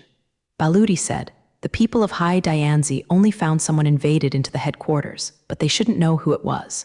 Moreover, they are only searching, which means that Yanran has not fallen into their hands. Yanran would definitely not be so quiet, and of course, you should not fight with them. After all, you are here to retrieve the little flamingo, so she will definitely try to avoid the enemy. She will never do anything with them, but will keep touching it. Inside the information department, Balfti is very calm at this time. She analyzes Jiang Cheng one by one.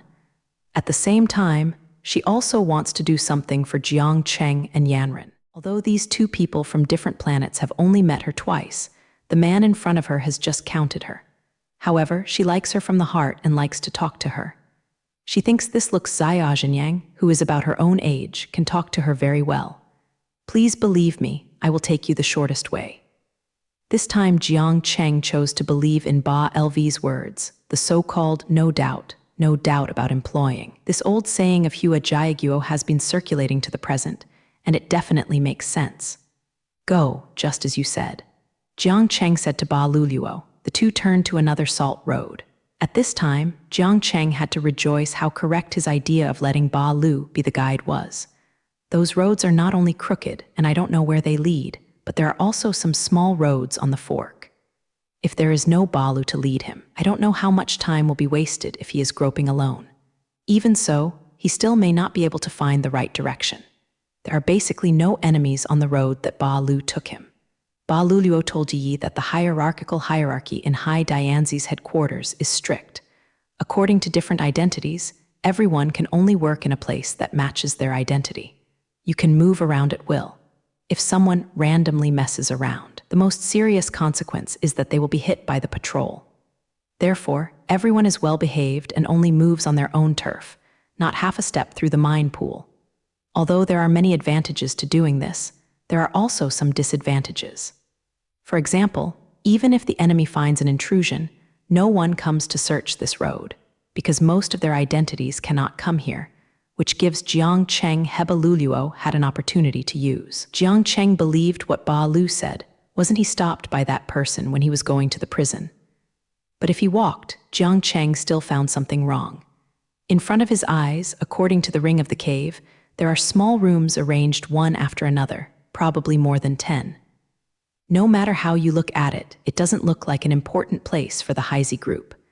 Sure enough, at the door of a small room, Ba Ludi stopped. She said to Jiang Cheng, "Please wait for me outside, I'll change a suit." Indeed, Ba Ludi is still wearing 4 clothes, and it is also in tatters. This clothes makes her look very conspicuous. Now that you have arrived here, it is necessary to spend some time changing your clothes, so Jiang Cheng just waited outside according to what Ba Ludi said. Fortunately, Ba Lu did not linger for too long. When she walked out again, Jiang Cheng only felt his eyes shine. Barati was originally a stunning beauty. After a simple grooming, her exquisite face is revealed. The long hair of the Uzbek is turned into one hair, which makes her look neat for everyone. She put on a set. It seemed that the uniform body of the Haijizi group was even taller, but Jiang Cheng didn't pay much attention to Ba Lvidai's appearance. He saw that there was a silver quezijang on her clothes. Jiang Cheng couldn't help but lowered his head and looked at his clothes. At the same position, there was a pattern on his clothes, but he was very renting, and he went up. It seems that this different pattern of exhaustion is a sign of their classification. Lu was still holding a set of clothes in her hand, and she asked Jiang Cheng to pick it up. She told Jiang Cheng that the clothes he was wearing were the lowest grade peasant uniforms, and the people wearing these uniforms couldn't go deep into this place, let alone the headquarters. Knowing that she was right, Jiang Cheng put on the uniform that the Balu gang gave him. People are of different levels, and even the quality of clothes is different. Obviously, Jiang Cheng feels that his clothes are more comfortable than Bing's. Jiang Cheng noticed that Fan Lu was fully armed, with short knives that she used for close combat on both sides, holding 2 short guns in her hand and carrying a backpack behind her.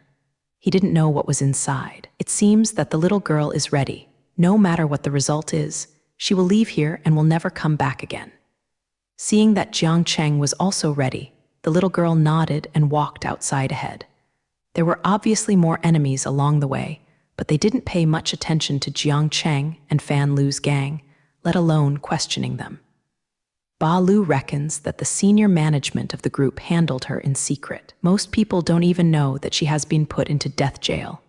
Besides, there are a lot of people coming and going in Hailongzi's headquarters. No interest, especially the silver zirconia on the Ba Paobeng's clothes, in this high-ranking place. They know what it means, and if there are too many, they may bring themselves unnecessary hemp. Therefore, Jiang Cheng and Ba Lu swaggered to follow Haizi's people and walked towards the hall.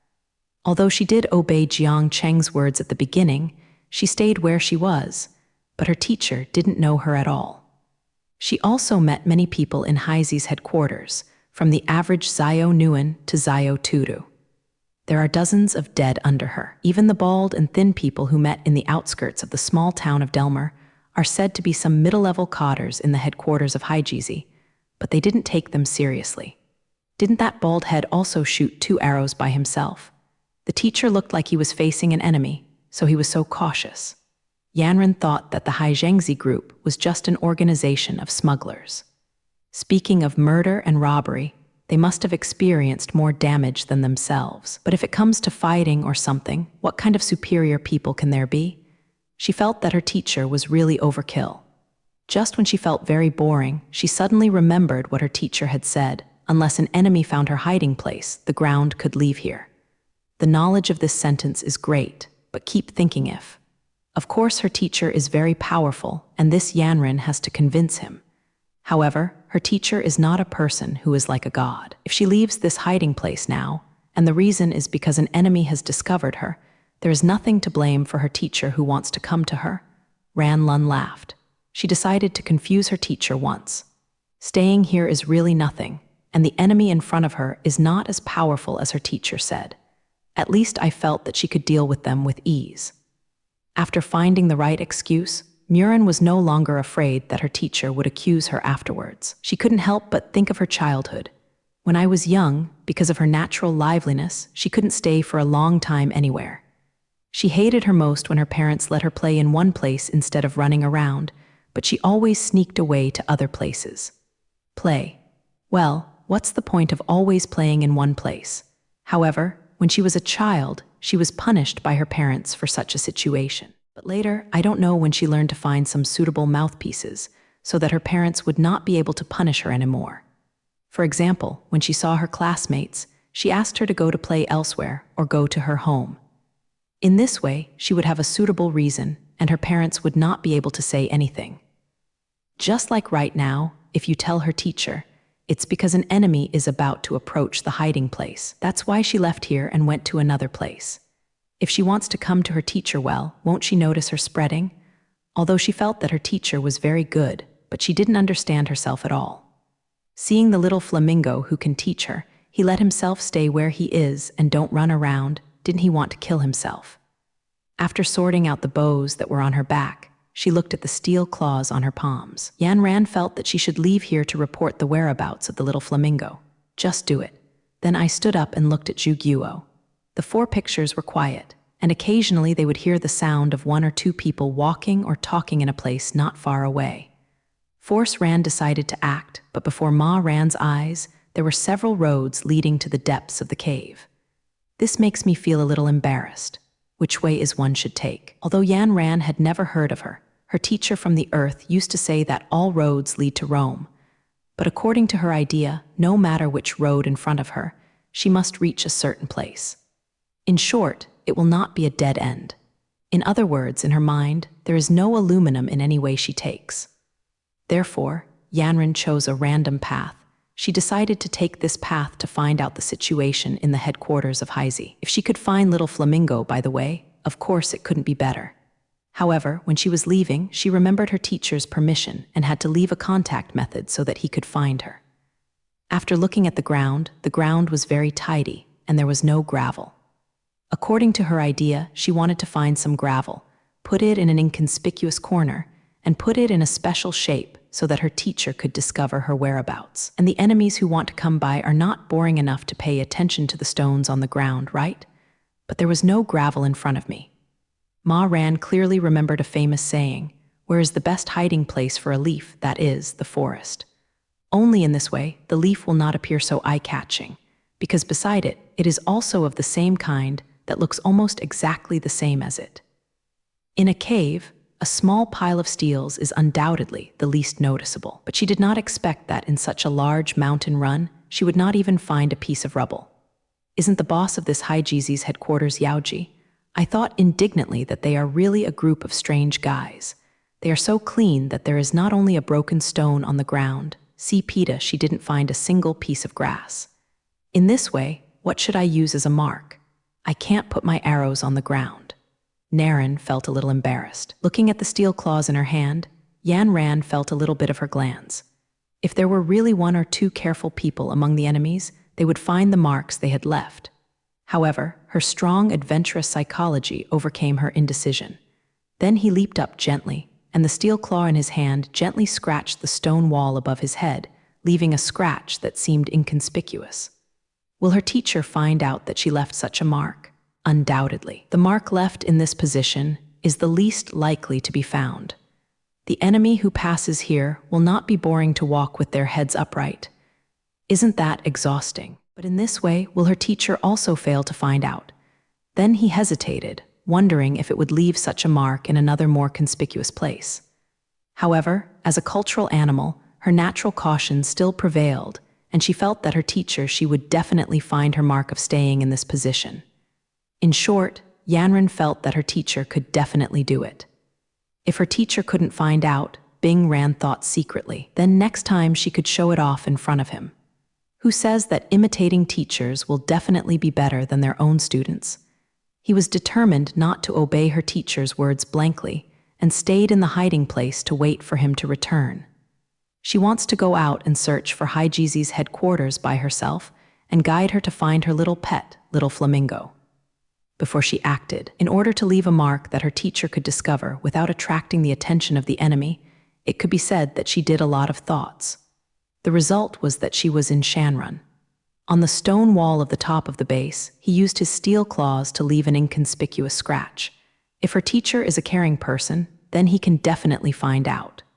On the other hand, once he can't find it, right, there is nothing great about it. In Bingran's heart, she also had a lot of contact with the people in Haijizi's headquarters, and Yanran's comment on them was a mob, not a single blow. She had obviously forgotten that when on the unknown planet, if the little blazing bird hadn't made a sound in time, anyone in the Black Dragon group would catch her, and now she should be sold to a certain planet. The governor's house is here. The little girl obviously had some enemies who despised her. Now that the mark had been left, it was time for her to act. When the Haijizi headquarters was set up in this cave, the builders did their best to follow the trend of Shanrun to make a reasonable layout. In this way, it was impossible for them to build every road straight and let one can see the head at a glance. I don't know if the planner also had the idea of the people of the Hua family on Earth when it was built. He wanted to create a kind of atmosphere field with a wind path and sound. Although the twisty passages can't make people understand Shan Runley's situation at a glance, but at the same time, it also makes it easy for the enemy to hide. Although she chose a channel randomly, it can't be said that she chose randomly. She chose the road with particularly many roads. Don't tell me, the little girl still loves a little bit. However, she moved swiftly in the passage, and at the same time exerted her vigilance to the extreme, and watched the enemy's movements at any time. Such a cautious approach allowed her to take advantage of her initial actions. Sometimes some enemies passed by him, was avoided by her, however. At the same time, she did not forget that every time she walked, she quietly left a scratch on the top of the cave, especially when there was a basin in front of her. As she gradually deepened, the enemies she encountered gradually increased. When she showed up at a corner, she almost collided with an oncoming enemy. But obviously, that enemy did not react as fast as hers. Maybe that enemy was still surprised. How could such a bright girl be here with them? But with a light wave of the steel claw in his hand, he cut off his throat. He held the corpse that was about to fall, and then gently placed it on the ground.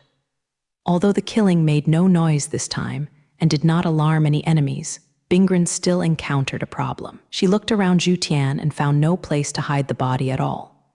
If an enemy passes here, he will find the body, of course. There is no solution to this problem. She can only leave here quickly and turn to another side road. At a corner, about to turn to the bay, a group of enemies who seemed to be patrolling normally came across, but there was really no place to hide. She secretly bit her teeth, and she took the bow on her back. Hands. Yanran held her breath and hid on the corner, listening to the enemy's steps getting closer and closer to her. Through the sound of the enemy's footsteps, she clearly judged that there were 4 enemies in this patrol team. Suddenly he jumped out, on one knee, the bowstring in his hand aimed at the enemy, and everything happened in the sparkle. Chen, chen, chen. The sound of 4 arrows leaving the bowstring sounded 4 tendons almost at the same time. The ease of the day allows the patrolling enemies to relax their medical sacrifices. Although they are patrolling, they all look careless. It's no wonder they, who is so courageous and capable to touch Heizi's headquarters. The 4 casual people patrolled in a loose formation, and their formation gave Bingren an opportunity to take advantage of. The enemy walking at the forefront of the patrol team stuck an arrow in the throat. Just when he fell to the side, Yanran's second arrow shot into the mouth of the second person. At the same time, Ran's third arrow, the third person in the team who shot in the eyes of the last person, in the team obviously did not expect to encounter the enemy's surprise here. Maybe he still didn't understand why the teammate behind him suddenly fell down when he walked in front of him. Because he was walking in the middle of the team, his sight was blocked by the front-end teammates, and he didn't see Yanran, who was half on the ground, which made him stand in the original place stupidly, revealing the expression of what's going on. And when he looked up and found a young girl not far from him, kneeling on the ground with a cold expression on her face, and the bow and arrow in her hand were aiming at him mercilessly, he wanted to scream. He wanted to raise the gun in his hand. He wanted to avoid. But no matter what his thoughts, the arrow shot from Ma Ran's hand made everything he thought impossible. An arrow penetrated deeply into his, and a puff of blood, the strong force carried by the arrow, knocked him away. The sound of the 4 corpses fell to the ground almost at the same time. Then coldly glanced at the corpse on the ground, his figure flashed, and he touched another way. At this time, of course, he has lost his way. Every passage here looks almost exactly the same, and every passage has several forks. This path that looked like a maze made Yanran hesitate. Which way to go? However, the enemy did not leave her enough time to think. As a whistle sounded, there was a swift sound of footsteps around her.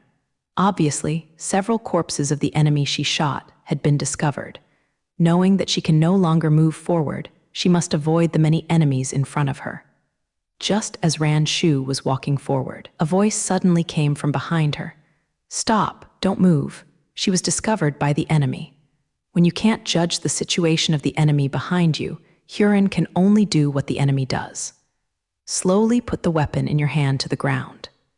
The enemy behind said. Ran slowly lowered his head and put the bow and arrow in his hand on the ground. "Turn around slowly," the enemy behind him continued. "Don't turn too fast. If you make me nervous, I will shoot." Yanran had to follow what he said and slowly turned around. Yanran, who went deep into the Haijizi group, encountered dangers in the process of searching. However, with her amazing skill, all the enemies encountered in the land were solved one by one. As she gradually deepened, her good fortune was slowly disappearing. As she moved forward, her figure was finally spotted by the enemy. The situation of the enemy behind is still unclear. Bingren cannot act rashly. She can only follow the enemy's orders. "Raise your hands and slowly turn around," the enemy behind him ordered. Ma Ran can only follow his instructions, raising her hands and turning her body. Now in front of her were 2 enemies armed with guns, standing in front of her on the left and right, with their guns aimed at her. Obviously, the 2 enemies didn't expect that the invader was such a young and bright girl, which allowed them to relax selling animals to a certain extent. But they did not relax because of this. An enemy with a gun stood still on the spot, still facing her, another enemy with a gun, slowly approaching her.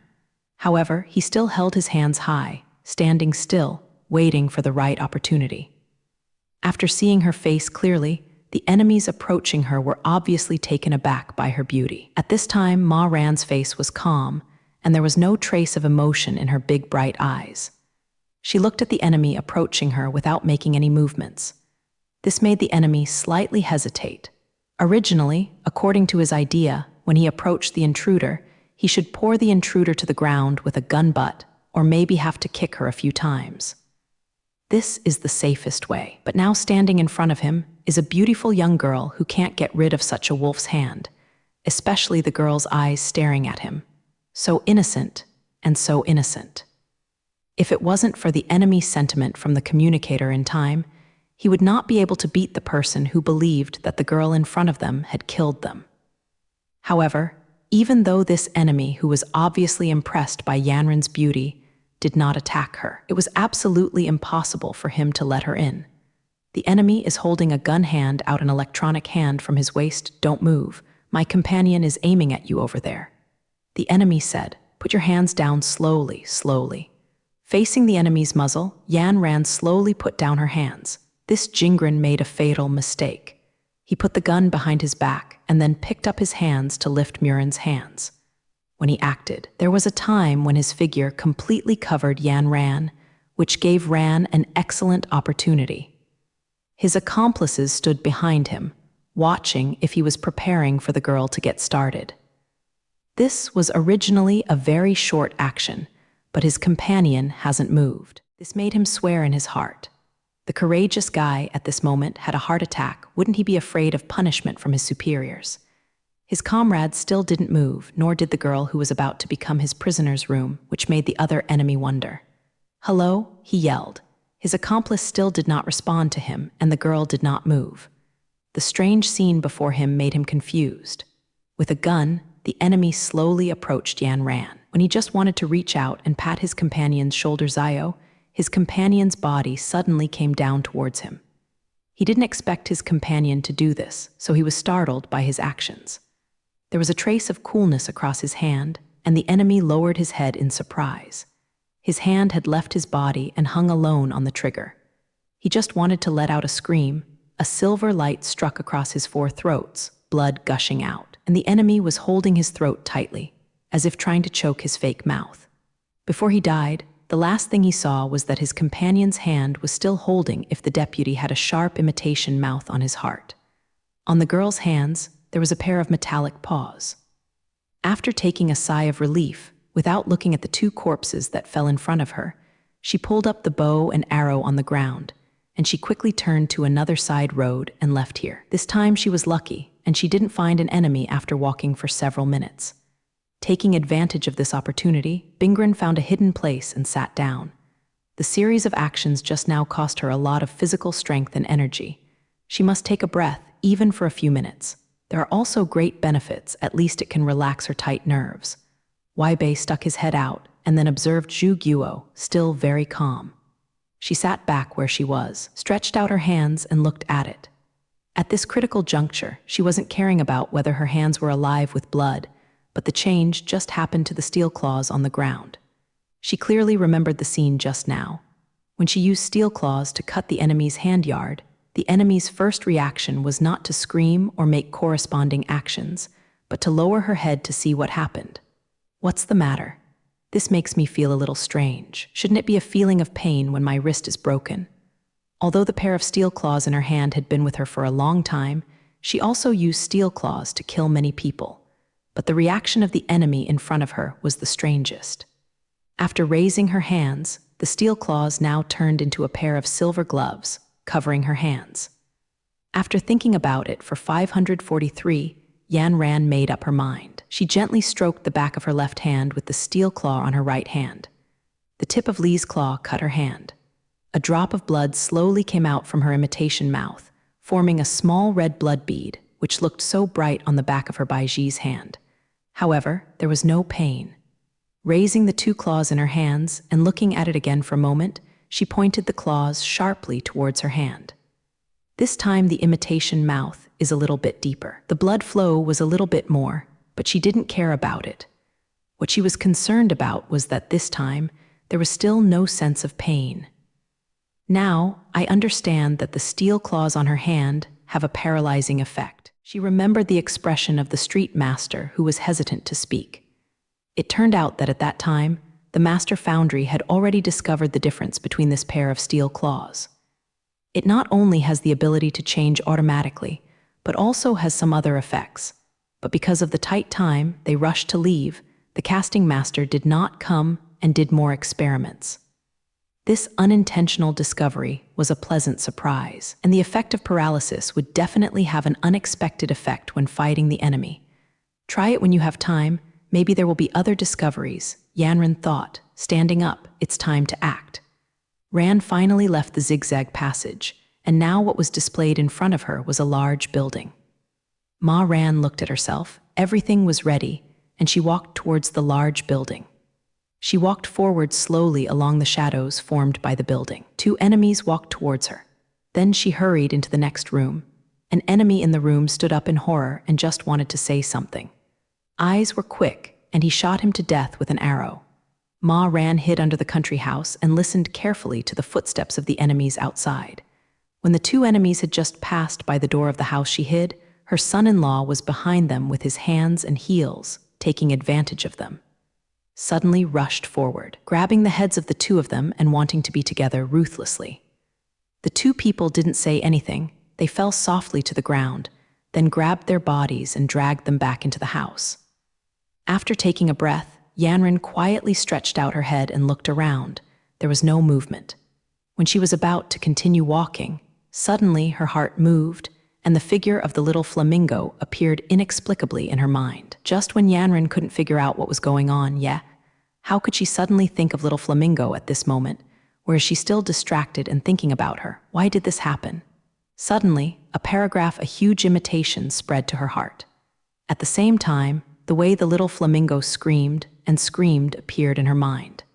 Could it be that the little flamingo is about to appear something unexpected?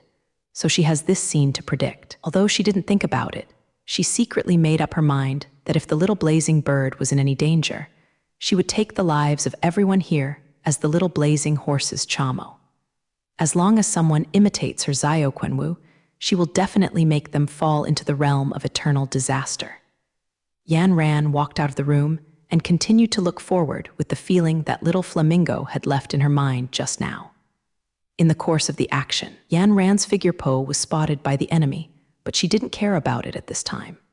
An enemy's figure just appeared on the roof. The laser gun in his hand had not had time to fire, but he was 1 step faster. He turned the liquid on the ground and took the bow on his back into his hand at the same time. Without even aiming, a giant arrow shot out. The enemy on the wall made a cry and then disappeared. The enemy who discovered Yanran's whereabouts began to fire at her. However, taking advantage of the terrain, the figure keeps flashing, sometimes on the wall, sometimes jumping on the roof, and sometimes in the nearby buildings. More and more enemies heard the movement. Some of them shot at her, some shot at her while approaching her. But the whole body was boiling, and in her mind at this time, the safety of the little flamingo was undoubtedly what she cared about the most. She would let anyone die whoever stopped her from guiding her. The 2 enemies rushed into the room. As soon as they came to the door of the room, they shot blindly into the room. Beams of light blasted the furnishings in the room everywhere. The tables and cabinets in the room were hit. There is no cave, and books and papers fly in the room. However, he will try to shrink his figure as much as possible and shrink behind a cabinet. The 2 enemies kept firing, and finally, when they were sure that after their attack, there could be no more people living in the house, they entered the house and prepared to look for the intruder's body. The cups that were broken by them made noises under their feet. Then he held his breath and listened carefully to their footsteps. 3, although the 2 people thought that under their violent fire, they couldn't live anymore, but they still carefully checked every corner and behind every piece of furniture. Hearing the sound of the enemy's footsteps, he approached himself and then suddenly jumped out. Although the caught offender turned their muzzle in time, before they could pull the plane, Ma Ran, who moved more quickly, had already grabbed their cover with the steel claws in his hands. No one wanted the 2 enemies to do it again. The reaction, of course, has gone around behind them. At this time, the steel claw appeared in her hand with a silver light. Yanran stretched out 2 fingers, and the sharp claw tip quickly inserted into the back of the 2 enemies' heads. At the same time, the enemies who had triggered the machine fired indiscriminately with their muzzles up, but their bodies slowly fell backward. The steel claws were suddenly pulled out from the back of their heads, and the steel claws still shone with silver light, and there was no trace of blood left. However, from the country family in this room, an enemy rushed over. He just thought of the window and looked at the movement inside the room and ran into Yanran head-on. The enemy was too late to shoot. The of the rifle in his hand was viciously away from the body, and he crossed the two, blocking the enemy's fierce attack. The enemy was overworked. He quickly raised his leg to make a small question, and then flashed back slightly and retreated to his side. The enemy found that Bingran had retreated and just wanted to take the opportunity to pursue it. Who knew Yanran? She moved faster. Her feet hit the ground in 2 small steps in a row. Not only avoided the enemy's attack, but she had already entered her own attacking country. Jingran screamed and fell down. A bend appeared in his heart, and blood kept coming out of there. However, she ran continuously in the building, dodged and concealed. Facing the enemies who came to her field, her fighting spirit became more and more vigorous. Are there many people useful? These mobs of the Haijizi group under Ran's hands or arrows kept calling Ruo one by one and died under her attack. But at this time, her hair was already messed up, and she didn't know which enemy's blood was on her Bai Ji's face. Although she had wiped off most of it with her hand, the blood stains left behind were still visible. The clothes she wore were also when she first dealt with 3 or 4 enemies, but her clothes were black. Apart from making her feel a little bit sticky and uncomfortable, there was nothing else. In this, at that time, how could she care about these details? In the close combat just now, a dagger in the hand of an enemy pierced her sleeves to reveal her wheaten skin, and the torn of clothing fluttered in her hand. Like a scythe, the flag weaving symbolizes victory. The image of the little flamingo became clearer in Ran's mind, and Bingran believed that this was because she was getting closer and closer to the little flamingo. She must not let Zio Lei Huo Wu lie, afraid of being hurt a little bit, speeded up her pace, and rushed to the building in front of her. After a fierce battle, Yanran was already close to the enemy's heart. So far, she didn't know how many enemies she had killed. She just realized that the arrow in the pot had been shot out long ago, and that the bow was still carrying her body. Now what she relied on was the magical one, steel claws. It is because of this steel claw that she can gain an absolute advantage when facing the swarming enemies. Yanran is deeply grateful if her teacher Jiang Cheng. She now finally understands why, when she was in the small town on Delmer Planet, why did her teacher spend so much to guide her to find a suitable weapon thought. However, it was impossible to imagine that if she was not holding this pair of steel claws, but the bow on her back, how weak her attack power would be. A teacher is a teacher. He can always find what he needs or ability one step earlier than himself. Thinking of facing those fierce iliac enemies just now, if it weren't for this powerful steel claw, I might have been fighting with them. My son-in-law secretly shook the steel claw in the handshake, as if to experience its existence. The sharp steel claws of 410 are indestructible.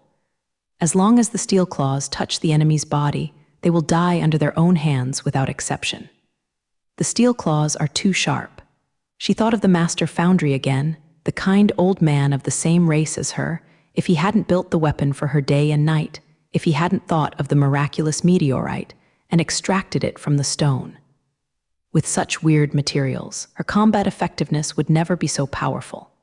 The closer he got to the enemy's heart, Bing Ran's thoughts increased.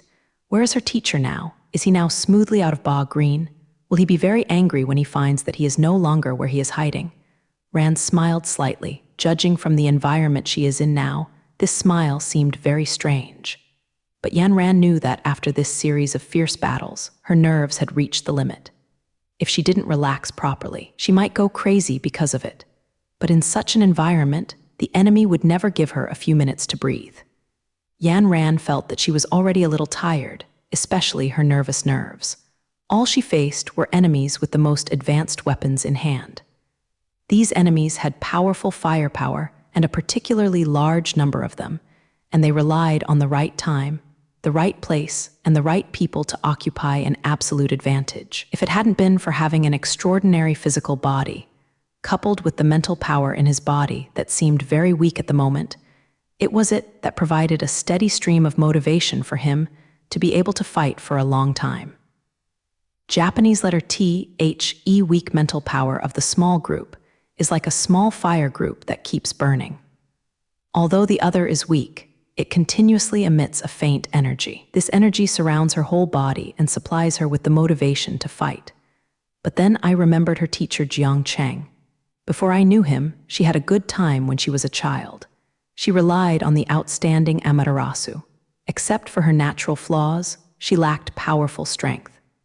I always thought that I was still great, but because of the education she received, she deeply suppressed this idea in her heart. And since getting to know her teacher, she truly understood the truth of the saying, "There are heaven and human beings outside the sky," which was also told to her by her teacher from the home country of the earth flower. I remember that not long after the teacher who just met her, he told her this sentence. He repeatedly mentioned that she should remember this sentence, remember the meaning of this sentence, and use this to warn yourself, and don't get overwhelmed after a little achievement. At that time, I was still unconvinced about this. Yes, her teacher is of course strong, but her own abilities are also very good. Although not as good as her teacher, as far as the opponents she currently encounters are not fell in front of her. However, she clearly remembered that after her teacher taught her, she still looked disapproving, thinking that her teacher was really exaggerating. When she now felt that the mental power she had just cultivated had brought her so many benefits, she was truly ashamed. For my original thoughts, for my own attitude at the time. How many days of psychic power has been cultivated for her? It can bring her so many benefits, and for those who have cultivated spiritual power throughout their lives, it is simply too trivial to compare with them. It seems that there is still a long way to go. She shook her head and drove these thoughts out of her mind. After just a short period of random thoughts, her spirit was calmed a lot, and she was no longer like a bowstring thin to the limit, even if she had a little more strength. Will break. The image of the little flamingo became clearer and clearer in her mind, and even the call of Liu Xiao flaming bird, she didn't think it was an illusion. It just proved that the distance between her and the little flamingo became blue. Near, at the end of a long passage, is a wide reading square, and the cry of the little blazing fire came from there. Ran raised her head and coldly glanced at the people in the passage that were as fierce as Iliac. She had already said that no matter which enemy it was, she could not stop her path. Numerous enemies rushed forward, and the laser sword was in their hands, glowing bright and cold light, raising the steel claw in his hand to block the enemy's lower man. The steel claw of the other hand inserted into the enemy's heart, and the enemy fell. A few more enemies continued to pounce, and they will live in groups, with the laser sword in their hands pointing at her. Bingren's knees were slightly bent, and the left and right legs were opened back and forth, and the potato was ready to go, like a compressed spring. The left and right hands were separated back and forth, and the upper body bowed slightly. At this time, Yanren seemed to have found a prey, the beast about to pounce. The steel claws radiated a light of death on her hand, and Ryuo's cold eyes matched this light. It's really quiet as a virgin. Regarding the faces of her enemies, no one is going to act first. After a stalemate for a while, an enemy finally lost his patience. Yeah, with a violent the sword in his hand stabbed a small question. Just as the enemy uttered that shout, he had already taken the lead and started to move. Move like free, she took a big step backward on her front foot and her back foot. At the same time, the steel claws drew a wonderful arc, opening the body of the enemy behind her from bottom to top. The blood was mixed with internal organs. Come down. This scene gave other enemies a wink. However, in the face of the waves of enemies coming up like a lake, he calmly responded to them. Now, the 4 enemies covered her. Before one of the enemies took action, she took the initiative and killed the enemy behind her who had not had time to defend. Then, she stretched out the steel claw of her left hand and stayed at the one who was approaching another enemy obliquely. The steel claw slid down the long sword, making an unpleasant sound. Seeing that the situation in front of him is not good, the enemy hurriedly twitched the sword held by Ma ran back. Regarding his backward power, she approached the enemy. At the same time, the steel claw of her right hand waved and pierced the enemy's heart. The enemy's body was about to fall softly, but his left hand was slightly harder on his body, and his figure jumped up. 2 stars in the sky came out to the left and right. Yao hit the shoulders of the remaining 2 enemies. The 2 enemies flew out. More enemies pounced. However, her face is calm, without anger or joy, and even her eyes do not have any emotions. She is like a beautiful period, dancing continuously among the enemies, and the sound of steel claws seems to be doing for her graceful figure. Accompaniment. Facing the hordes of enemies, facing the long swords in their hands, Yan Ran whirled and jumped among them. Her figure was tall and low, her enemies dodge, steel claws in her hands. Waving, the blood of the enemy continued to flow out, and one enemy fell under Ran's steel claws. At this moment, the whole body was bathed in blood, and even Bai Ji's face was covered with blood from the enemy. Although she had wiped off most of it, the remaining part was still stuck to her face, making her look there was a terrible feeling. The clothes on her body had already been splattered by the enemy's blood, and there was a feeling of warm sticking on her body, but Yanran was not in the mood to notice these. In front of her, the enemy was still eager to try, waving the laser sword in her hand in batches. Rushed at her. Limited to the limitations of the terrain, they could only attack Xiangren in batches, which made Yanran a little easier. Yeah, the two enemies roared, waved the laser swords in their hands, and launched a fierce attack on Ran. However, their footsteps dodged, avoiding their frontal attack. Their claws were inserted into their throats, and with a wave of power, the two bodies flew out, hitting the enemy who was about to attack her, and knocked them to the ground. At this moment, I can't help but examine my physical strength. Although the days of practicing spiritual strength are not very long, there is already a small mental strength in Shi's body. Although this spiritual strength is still insignificant, but it is like a small fireball, constantly emitting the light of Anban. However, the reason for being able to fight for such a long period of time is that, in addition to her extraordinary physical nature, Bai Liang is often a crown bacterium of a Galaxy Games, is a super athlete, and has received much more physical training than others. Human, but if this is the case, I am afraid that in the middle of the battle, he will lose his strength. The one who swayed her now was the small group of weak mental power in her. Since she was a child, Yanran has had outstanding physical stamina and excellent sports skills, and she has never encountered control or blows on the road of competition. This also allowed her to develop a psychology of arrogance, but because of her good cultivation and family education, she deeply concealed this psychology of arrogance. After she met her teacher, Jiang Cheng still did not relax her training, despite being in the harsh environment of the unknown planet. Cultivating spiritual power is what Jiang Cheng has to do. Ma Ran initially disapproved of her teacher's expectations. As a top athlete in an environment like the unknown planet, although she had a difficult time and was often hungry, she faced if all kinds of beasts are constantly haunting her, they can still deal with them easily. This made her suspicious of the cultivation of spiritual power.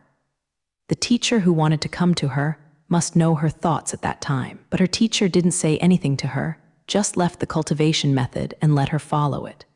Although she has only practiced for a short period of time, she has fully understood the benefits of mental power to her. Even in front of her, the weak mental power in her body can still provide a steady stream of weak but lasting power. It is precisely because of her mental power that she can face the ferocious attack of the enemy.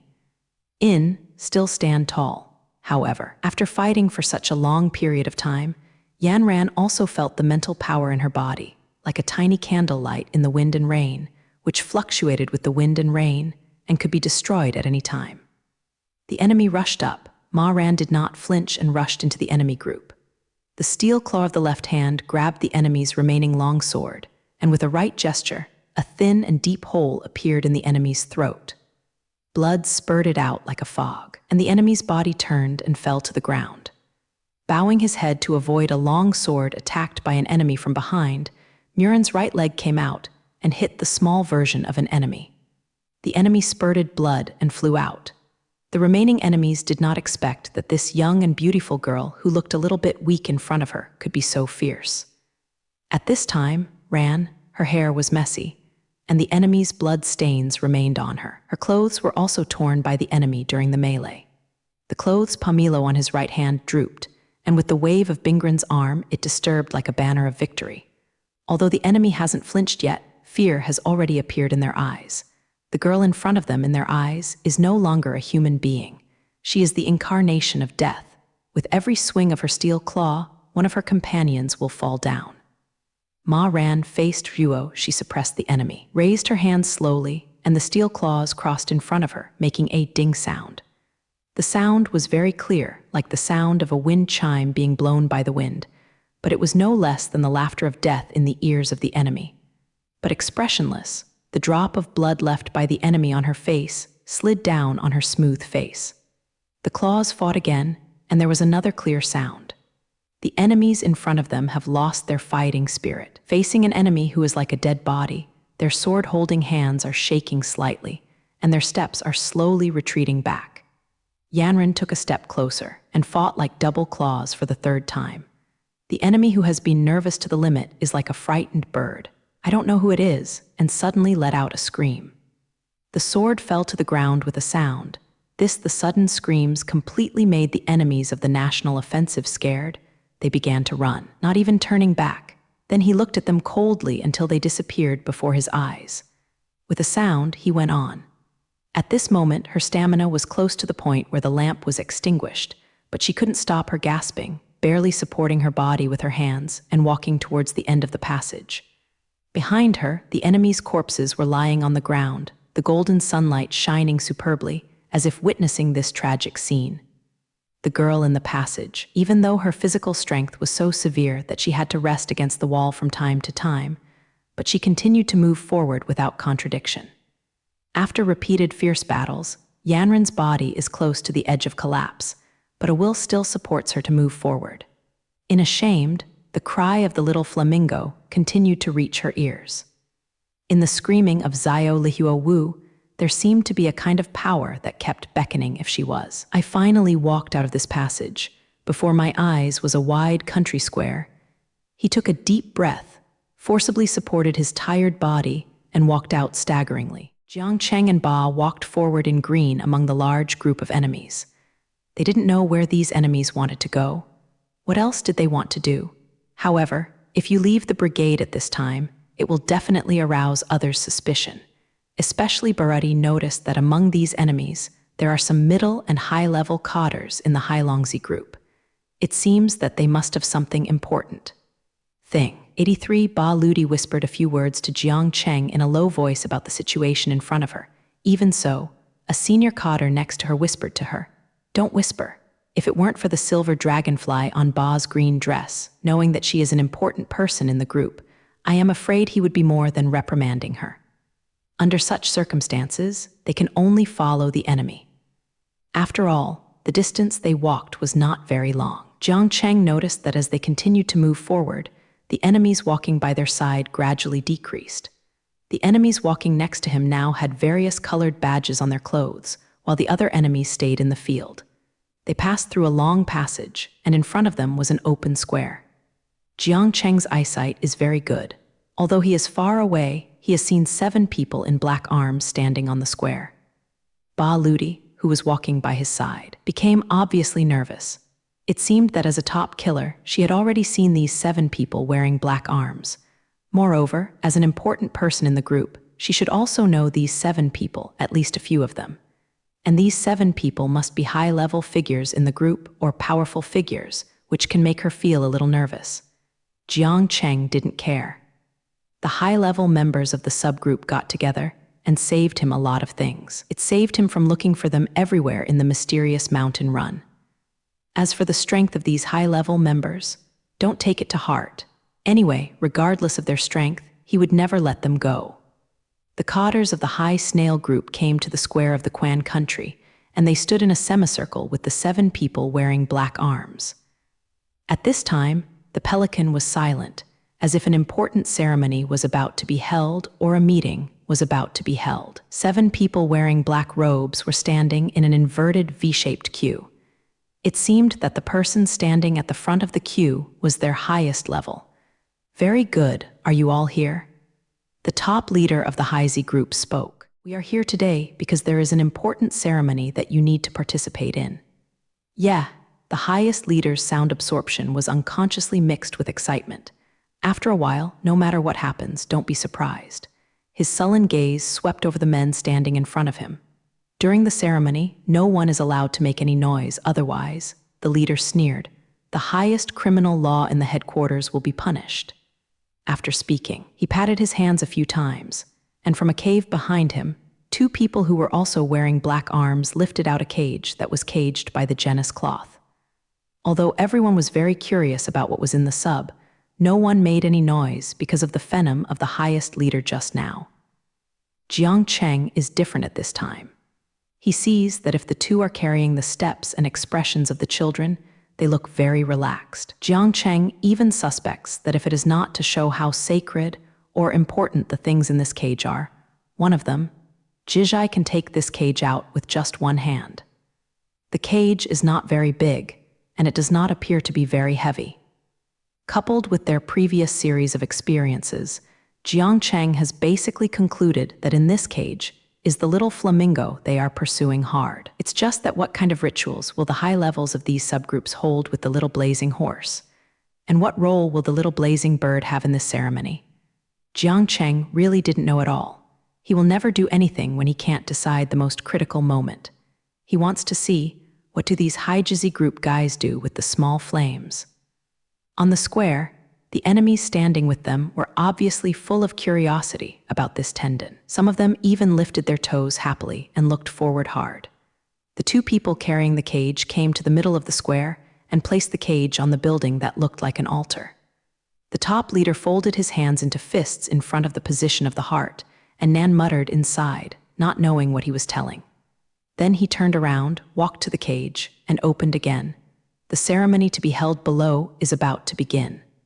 I once again solemnly mention everyone, no matter what happens, I will definitely stop you from sending out any sounds and actions.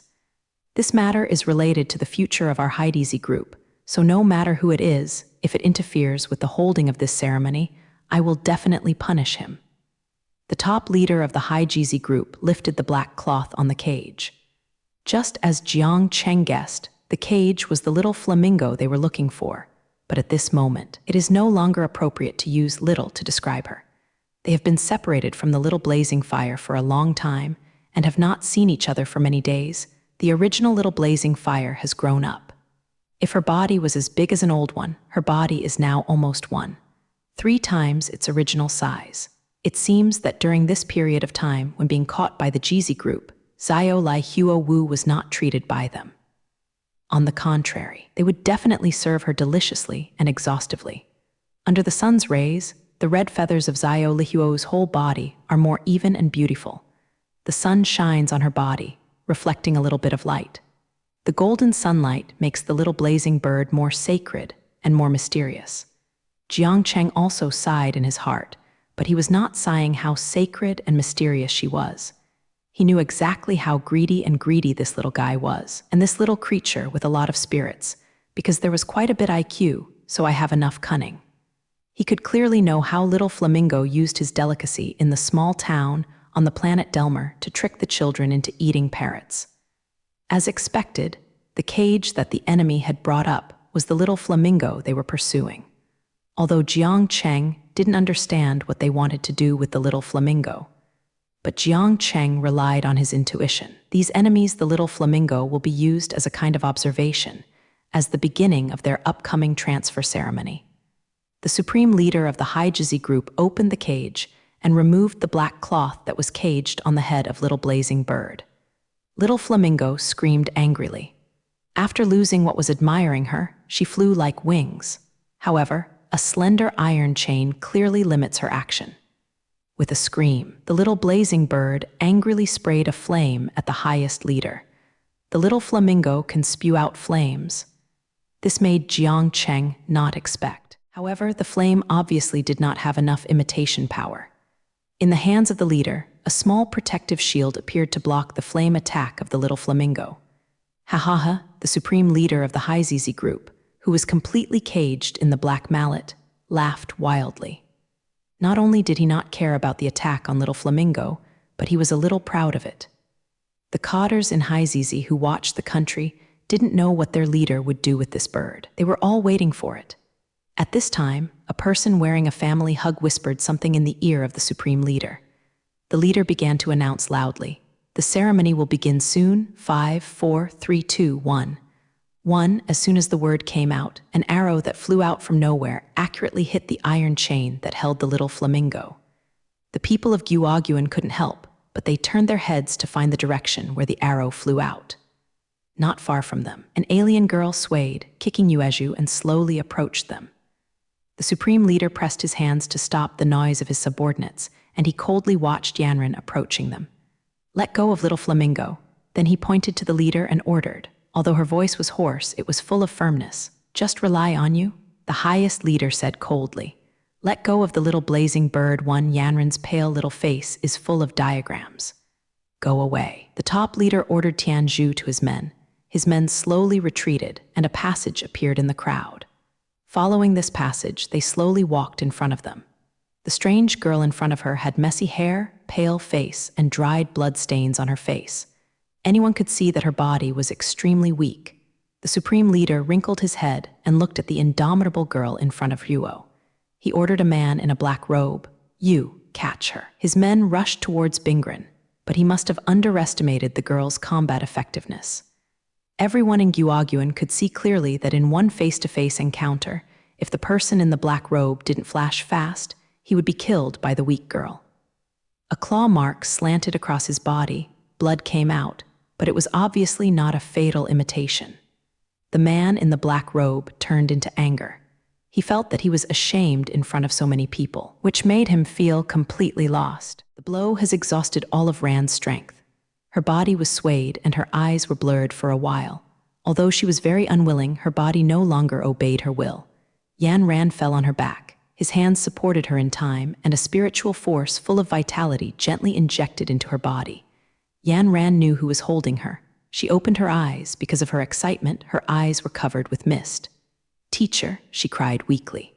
"It's hard work. You rest for a while, and I will take care of the rest." Jiang Cheng's voice is comforting. Holding her shoulders with her hands, Yan Ran turned her head in surprise, and what came into her eyes was the exquisite face of Baludi.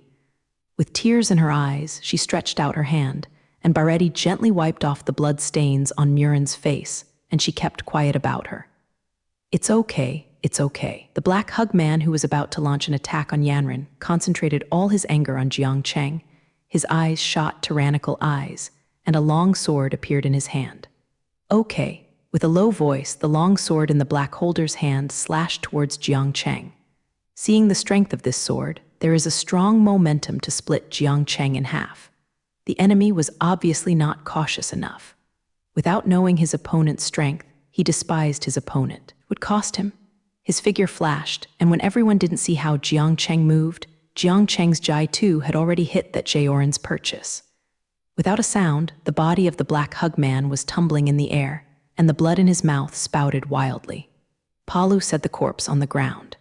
Everyone in the watch knows that these black-robed bosses have very strong skills, but they did not expect that in just one meeting, this alien from nowhere would attack their boss. Kill. Jiang Cheng's toughness obviously shocked everyone present. The whole audience fell silent. Jiang Cheng said coldly, "So many big men actually bully a little girl. It is better to take advantage of her physical exhaustion. You are too shameless. I am her teacher. Now it is up to me to meet your challenges." Jiang Cheng stretched out his hands and kept hooking his palms, signaling the remaining black-robed men to attack him. Jiang Cheng was undoubtedly very angry at this time. He thought his female disciple had been imitated.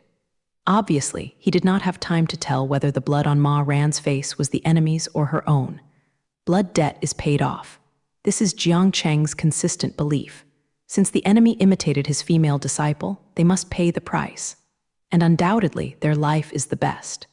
Jiang Cheng had already moved his murderous aura, but his face was still calm at the moment, but his eyes flashed with anger from time to time. Although the people on this alien planet are superb, the shame mother like him is really unbearable, especially in the presence of many subordinates. If they can't kill the people on this alien planet, what will they do in the future? Believe it. Except for the highest leader, the 5 descendants hugged people without saying a word, drew the long sword from their waist, and attacked Jiang Chengguo. "This is the best way to save me killing you one by one, wasting time." Jiang Cheng's voice is full of ruthless and cold taste. The long condensed with spiritual power appeared in his hand. Jiang Cheng dragged it, and hurriedly faced the enemy. The tip of the long sword rubbed against the ground, making a thin and deep trace on the ground. Rand's encounter aroused anger in Jiang Cheng's heart. Jiang Cheng has lived until now, and he has always been the only thing he has put his opponent under his feet. When will anyone dare to climb onto his head? Seeing the blood on his only female disciple now, his physical strength was close to the edge of collapse, and she fell down in front of him, which made Jiang Cheng unbearable. In his heart, he had already made a conclusion about this matter. That is, the High ZZ group in front of him didn't know that the sky was high, and the earth was so great that he was hitting their pets, and because Zhao Lihuo was also implicated in his only female disciple. If the High GZ group stops in time and pays a courtesy, there is still room for the matter to be rounded up, but they will keep repeating it, not only wanting to catch his female disciple's pet, but also to sell his female disciple to the governor of a certain planet. This made Jiang Cheng unbearable. Is your High GZ group very powerful? Are you older than Jiang Cheng, who has the honorary title of Guardian of the Earth, the miracle of the universe? In Jiang Cheng's mind, when the High DZ group was on the unknown planet, it first harassed him in order to hunt down the little flamingo.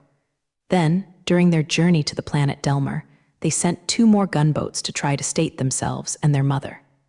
Of course, so far, even if Jiang Cheng has a large number of other people, he doesn't care about these enemies, but he shouldn't do it. When Jiang Cheng and his female disciple pass by the planet Delmer, they continue to send people to hunt. The people from the ZZ group not only set up a trap and grabbed his female disciple Zhen's pet, but also wanted to kill his female disciple, which made Jiang Cheng intolerable. As a child of the Hua family country, Jiang Cheng has accepted the black of the Hua family country culture since he was young. Ren Shan is deceived and Ma Shan is ridden by others. This folk saying has been circulated from ancient times to the present. As a language circulated among the people, almost no one knows this sentence because of its conciseness and conciseness. The current Jiang Cheng, standing on a certain planet in the universe, couldn't help but think of this sentence, and his anger couldn't help but burst out. If you think of him Jiang Cheng, there is no need to mention his position on the earth. Whether it is someone who knows his reputation or someone who has met him, as the heads of the most powerful countries on the earth, they are welcome to meet him. Polite, faced in the Milky Way galaxy, even if he does not have a foothold, as long as the 3 words Zion are mentioned, who can't help expressing their support. Even the planet he was going to Desake was the enemy of the earth. But if he shows his name, at least on the surface, the people of Desake will have to treat him respectfully. But now, on the satellite of a certain planet in an obscure galaxy, her female disciple actually has to face a group of powerful enemies. And these enemies are so real, so many people actually act on their female disciples first.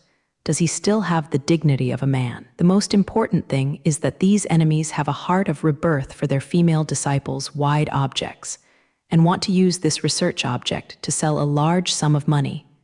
And then they have a boxing heart for their female disciples, thinking to sell her to the director of a certain planet. Whenever he thinks of this, Jiang Cheng feels uncomfortable in his heart. I didn't recruit you. You upset me, but something that had never occurred to him was that this Sunspot group was still beating, chasing from the nameless planet to the planet Delmer, and trying to kill his female disciple. Jiang Cheng felt that his self-esteem had been severely copied. Tigers don't show off their might. Do you treat me as a sick cat?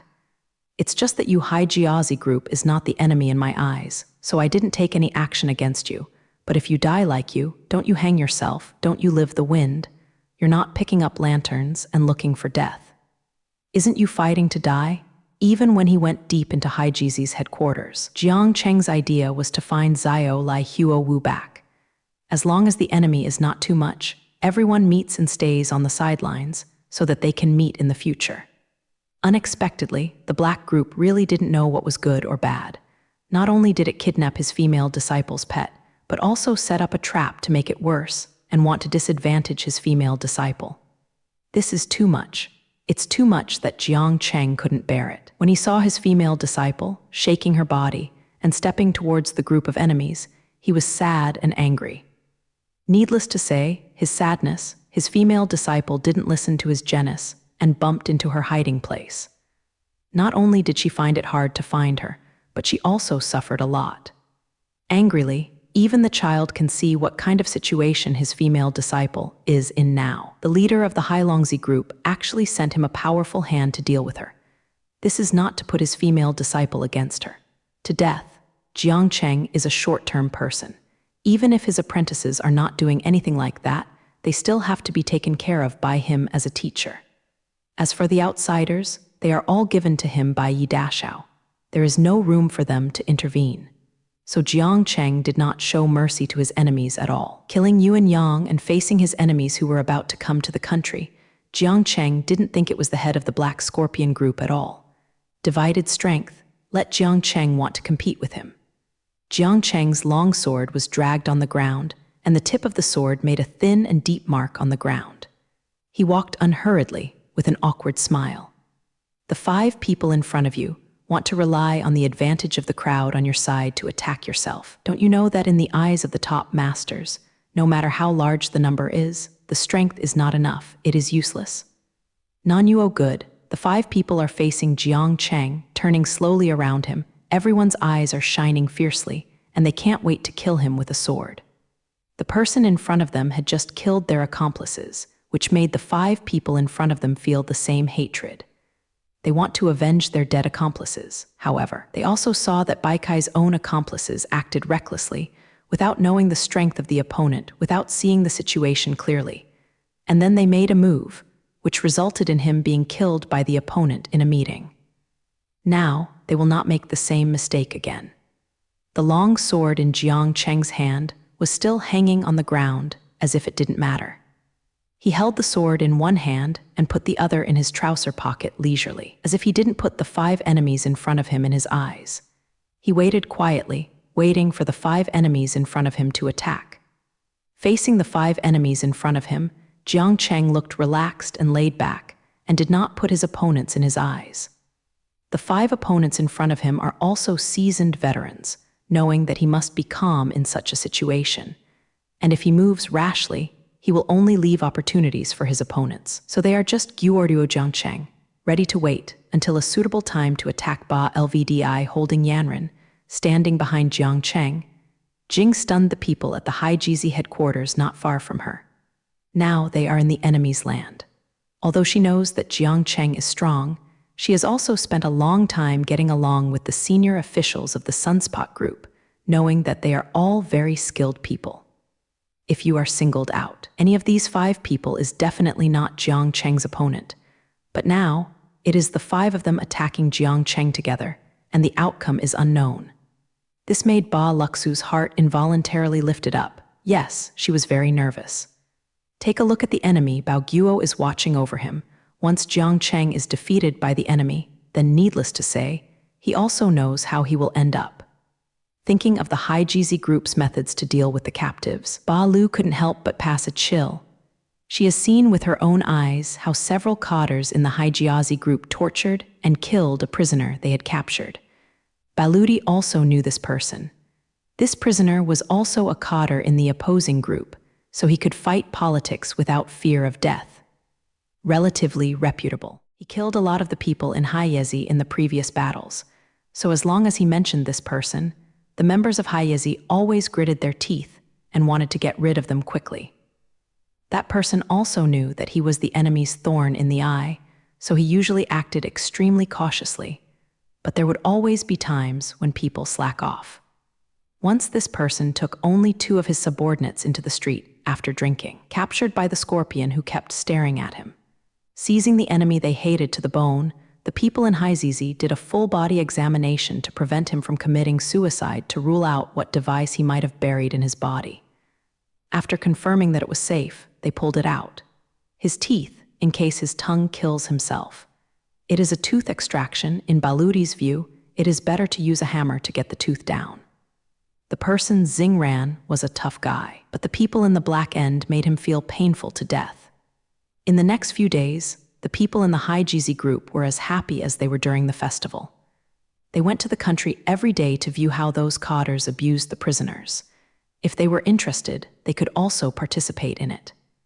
After all, killing is okay, but with the other party and the kind of inhumane care, Ba Luluo couldn't stand it anymore, so she didn't go to watch the scene during the next period of time.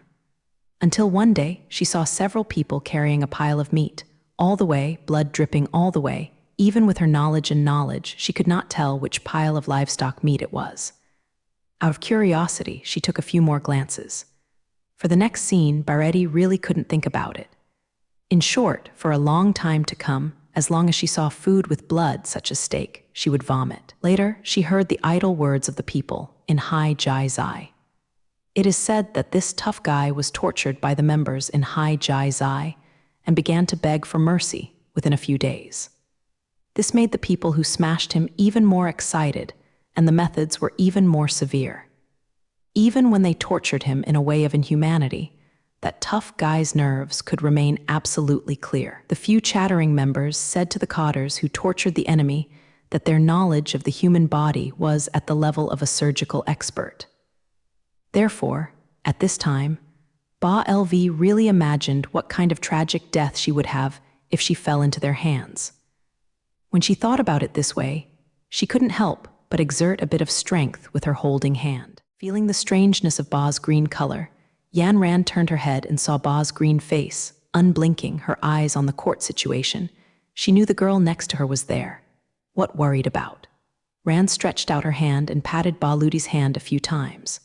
The Ba Lu gang turned her head blankly and then smiled at her, comforting her softly in her ear. "It's okay, don't worry. My teacher is very good." However, the relaxed tone made Ba Ludi relax slightly. They are masters and apprentices, and Yan Ran must know her teacher. At this time, several people in the field have changed. Facing the 5 slowly moving people in Gyuorduo, Jiang Cheng lost his patience. This group of timid guys, if they don't do it first, I am afraid they will keep turning. Since they do not do it first, let him do it. Standing still, Jiang Cheng's figure suddenly rushed forward. The opponent in front of him was indeed a battle-tested veteran. The long sword in the opponent's hand still pointed to him and did not make any response. At this time, the 2 enemies behind Jiang Cheng took a step forward, but they did not attack either. Yes, Jiang Cheng thought to himself, these 5 guys seem to have had a second chance. Seeing that the enemy in front of him was not fascinated by his own actions, Jiang Cheng took a sword from the bottom up, leaving the opponent's body. At the same time, his left hand also sent a strong shock wave to the 2 behind him. The enemy fought. The 2 long swords intersected, and there was no sound. Jiang Cheng's figure flickered, and his feet stepped on the ground several broken steps, cleverly past the attacks of other enemies, and when he stopped, he had already escaped from the bag of the 5 people. Now all 5 enemies appeared in front of Jiang Cheng. They started to turn again, wanting to recontract Jiang Cheng. How can Jiang Cheng give them another chance? Jiang Cheng stood up and jumped into the air. The long sword in his hand fell towards one of the enemies. This sword with incomparable strength made his opponent feel terrified. He knew that he could not block the sword, so he didn't even think about it. The enemy jumped away, and at the same time, his accomplices became a nation. Coming up, ready to wait for an opportunity to attack Jiang Cheng, who is about to land. Jiang Chenggren spun straight down in midair, swinging his sword like a horse, pushing his opponent away. Taking advantage of the situation, a shock wave in his left hand hit the ground not far in front of the opponent. The force of the force smashed the ground, and countless broken stones rose up in the sky, causing great interference to the enemy. Just when an enemy wanted to pull away the gravel that was flying towards him, he was surprised to find that the opponent's longsword had silently pierced his throat from the gravel. Facing a defensive opponent, Jiang Cheng took the lead in launching an offense. After the initial test, Jiang Cheng launched a real attack. With his left hand hitting the ground, the rocks in the sky were flying towards an enemy, interfering with the sight of an enemy in front of him. Just before he was taken aback, the long sword in Yisu's hand had passed through the broken pieces. She, the 4 who stabbed him silently, saw that the enemy was not doing well, and hurriedly waved the long sword in his hand, trying to block Jiang Cheng's attack. Although the enemy's approach to Jiang Cheng's attack was correct, he still forgot the huge gap between himself and his opponent in terms of strength. The long sword in his hand failed to block his opponent for a fatal time, and the long sword in Jiang Cheng's hand pierced his swallow without hindrance. Without making the slightest pause, Jiang Cheng drew the long sword from the opponent's body, brought out a rain of blood, and slid towards the enemy behind him. An accomplice was easily killed by the enemy in front of him, causing the country's enemies who were attacking Jiang Cheng to be shaken.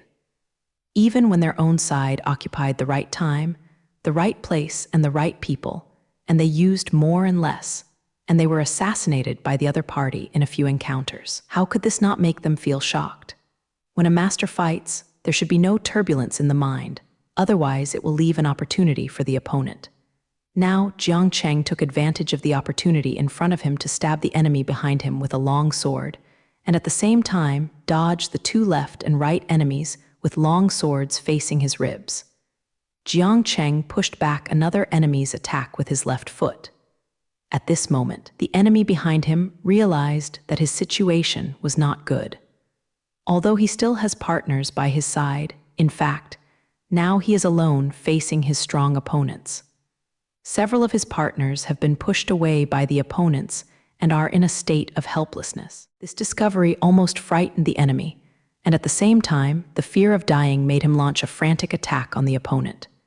"Yeah!" This enemy screamed, swinging his long sword nonstop to Jiang Cheng. His eyes were red, and the long sword in his hand was as fast as the wind.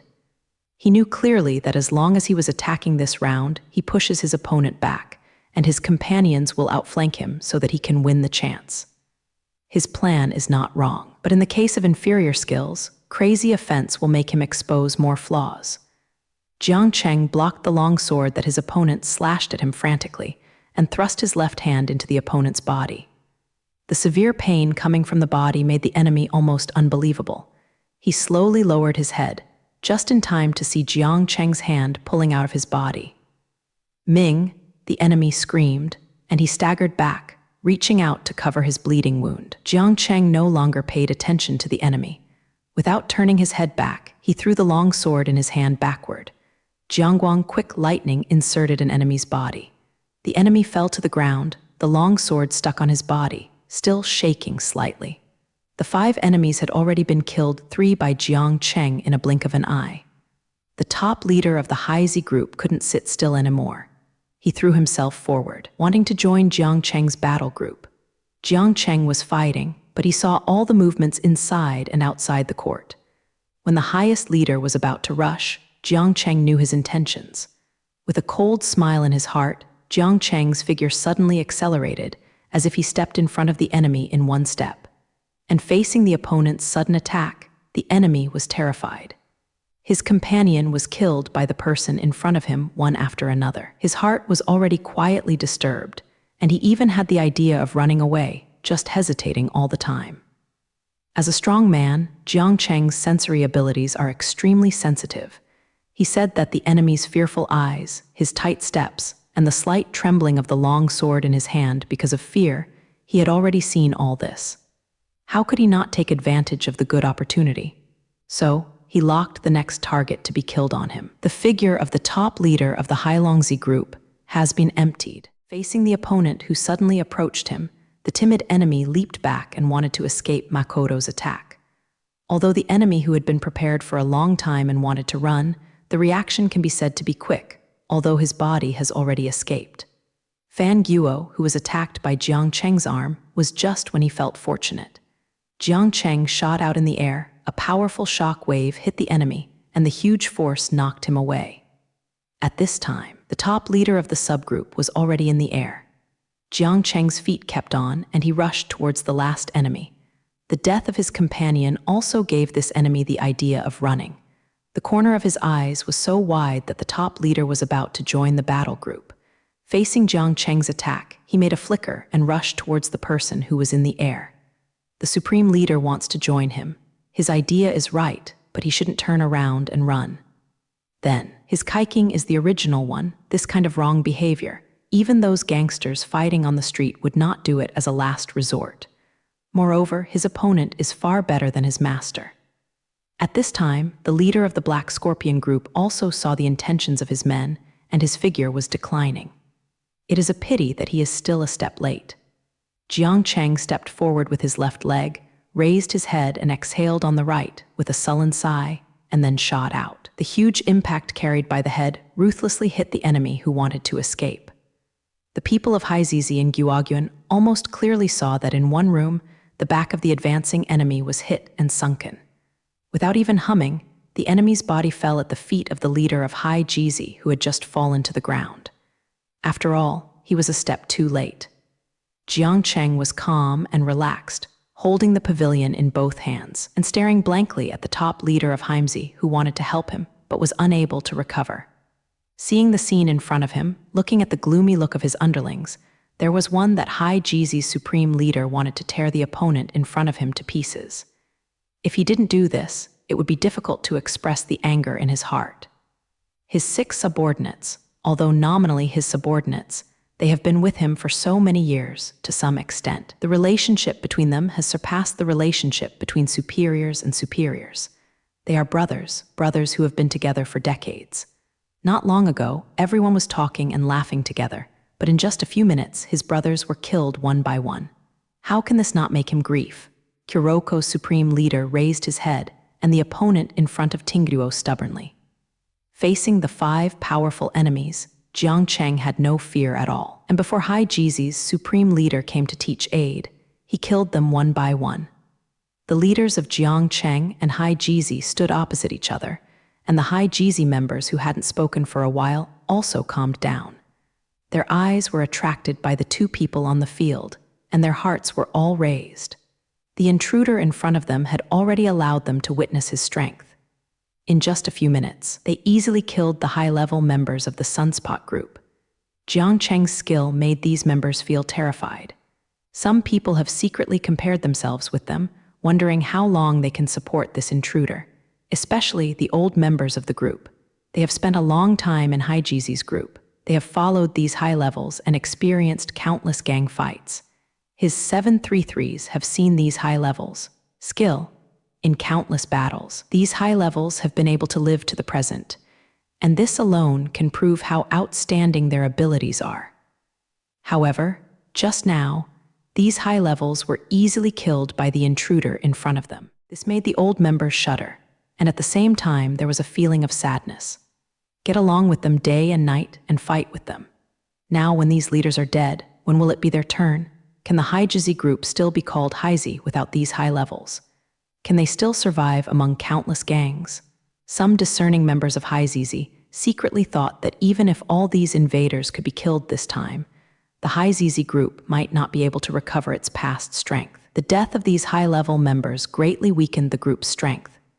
Strength in the future, when facing other gangs' rush, I am afraid it will not be as easy as before.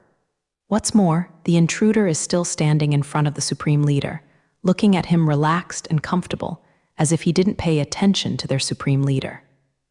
This situation fell into the eyes of some caring people who did not secretly worry about their supreme leader. Supreme leadership is of course strong, but he has not experienced battles for many years. When the group was first established, the supreme leadership led the senior leaders and commanded Luo to constantly compete with other gangs. Money grabs business. As long as there are benefits, as long as things can be done with force, they will not let go. The senior members of the Hailongzi group have seen how the top leader was on the front line at the beginning, using fists, then knives, and then various firearms. He led the next time and again. Victory for the second time. At that time, the supreme leader was fierce and good at fighting. He was extremely mindful and calm in the face of trouble. Therefore, he could not only survive the countless gang fights, but also be able to further develop and grow the group.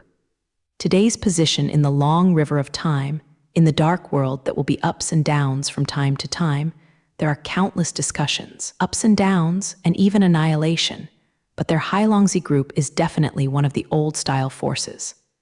Those senior members thought, this time, can the top leader of Kuroko lead them to defeat the invaders in front of them, and once again create brilliance? This intruder of Baikai has already used thunderous methods to kill the high-level members of the group, making the hearts of many members of Jizi fearless and fearful. They pin their hopes on their supreme leader. Xuanwang, he can hit this terrible opponent. Their worries are not unreasonable. The senior leader hasn't fought for many years, and now he doesn't even bother about command matters. Haizi's supreme leader finally spoke, but he did not speak to Ruo Jiangcheng, but to Ruoba Lvdi, and only heard him shout, "You traitor, what can you say now?"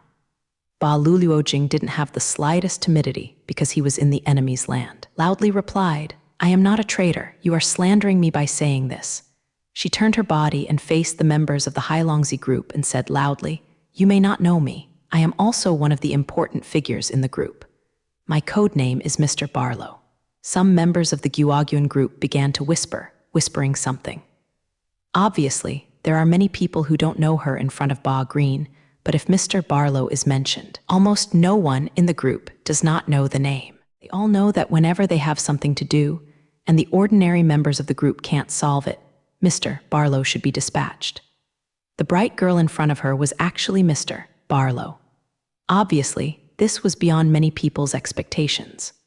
Because Mr. Barlow was specifically responsible for assassinations, the opponents that the members of the group could not solve often had considerable strength, and Mr. Barlow never had a record of failing when facing these enemies. This shows that Mr. Barlow is a very capable person. Moreover, everyone in the group knew that Mr. Barlow never kept alive. If the girl in front of her was Mr. Barlow, as she said, then her hands of Bai Zheru were undoubtedly covered with a lot of blood. While the members of the Hailongzi group were suspicious, Baludi spoke again. "Everyone knows that I have worked in the group for decades and have always been loyal to the organization. I have never done anything unfavorable to the organization. As long as it is a task arranged by the organization, no matter how much hardship I endure, I will do everything possible to find a way to complete it. Everyone, have you ever heard that Mr. Barlow has not completed the task?" "Time," Ba LV asked these members of the National Outlook. The buzzing voice resounded from among the members of the exhaustion group. Some real people had already started to hold their heads, indicating that they had never heard of Mr. Barlow's failure. Ba Lujiang said again, "I too, 7 do not ask everyone here to be my statement, is when I welcome you to point out that I have not completed the task." Barfty obviously knows some conversation skills. If she asks the members of the Sunspot to say, Barfty always completes the task without compromise, so it sounds like she is supporting her. And their top leader just accused her of being a traitor. If they speak like this, it looks like they are opposing their top leaders. Now, when Ba Green asks these members to point out that they have not completed the task, saying this is tantamount to letting the members of Kuroko point out their failures. In this way, the members of Xianjizi can feel confident and bold. I spoke my thoughts, but no one came forward and pointed out that she hadn't completed the task one time. During the time when Jiang Cheng and the supreme leader of Haijizi were at the time, the supreme leader accused the widow that Ba Green was a traitor, and this accusation drew a strong counterattack from Ba Ludi. She issued her statement in front of the members of the Black Dragon group. "When I was ordered by the organization to go to a small town on the planet Delmer to assassinate the person in front of me, she reached out and pointed at Jiang Cheng. I am ashamed. Although I tried my best, I still failed. However, everyone now has seen the terrifying ability of this man. When facing Ruohim, I really don't have any power to fight back." Many members of the Haijizi group nodded involuntarily.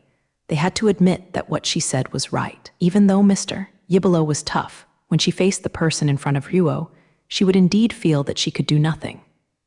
In the face of absolute strength, all skills are of no avail. The target of Mr. Barlow's assassination just now has used the blood of 6 senior members of the Hailongzi group to prove his ability. Some senior members know that even if Mr. Barlow's 25 ability is outstanding, no matter how high the assassination method is, at best he can slightly outperform the dead high-level one. The target of her assassination, just now, easily killed 5 such people.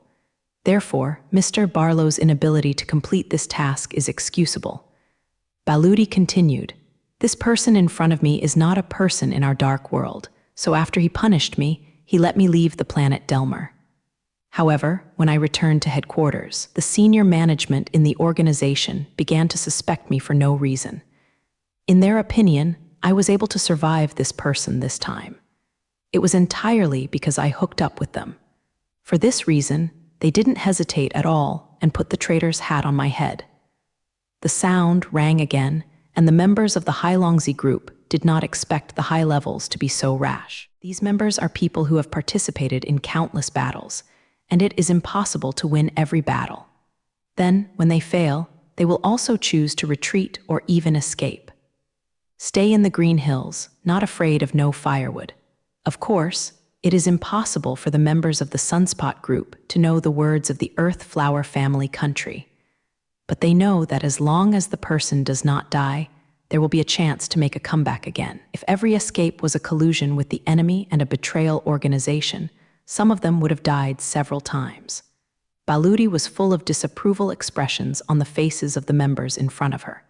He continued to say, "I don't know why these high-level people have to admit that I am now a traitor. Their statement is a slander on me. I firmly oppose it. The interrogation was very simple. When they saw that I had no intention of confessing, they gave me a break and then threw me into the fatality rate." Ba Luluo said bitterly, "This is the reward of the organization's loyalty to me. From the moment I entered the death row, I lost hope for such an organization."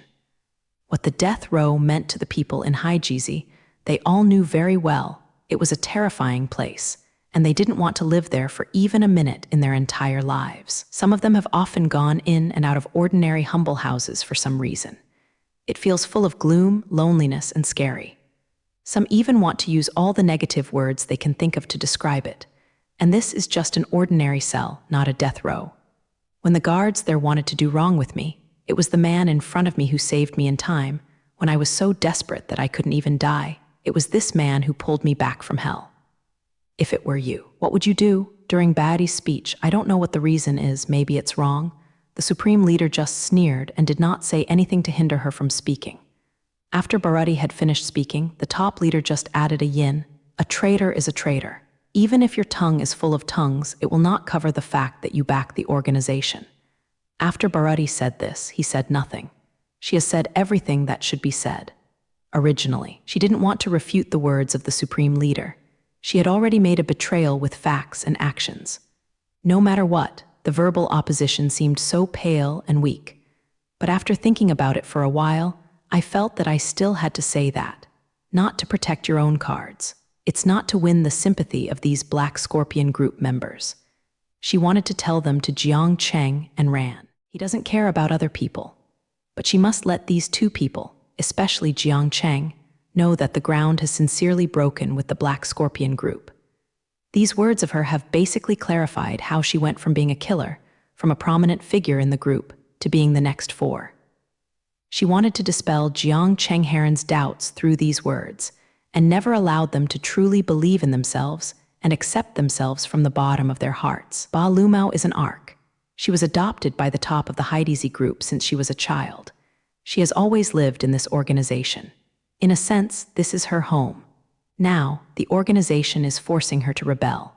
This is not a big deal, but what should she do after leaving the organization?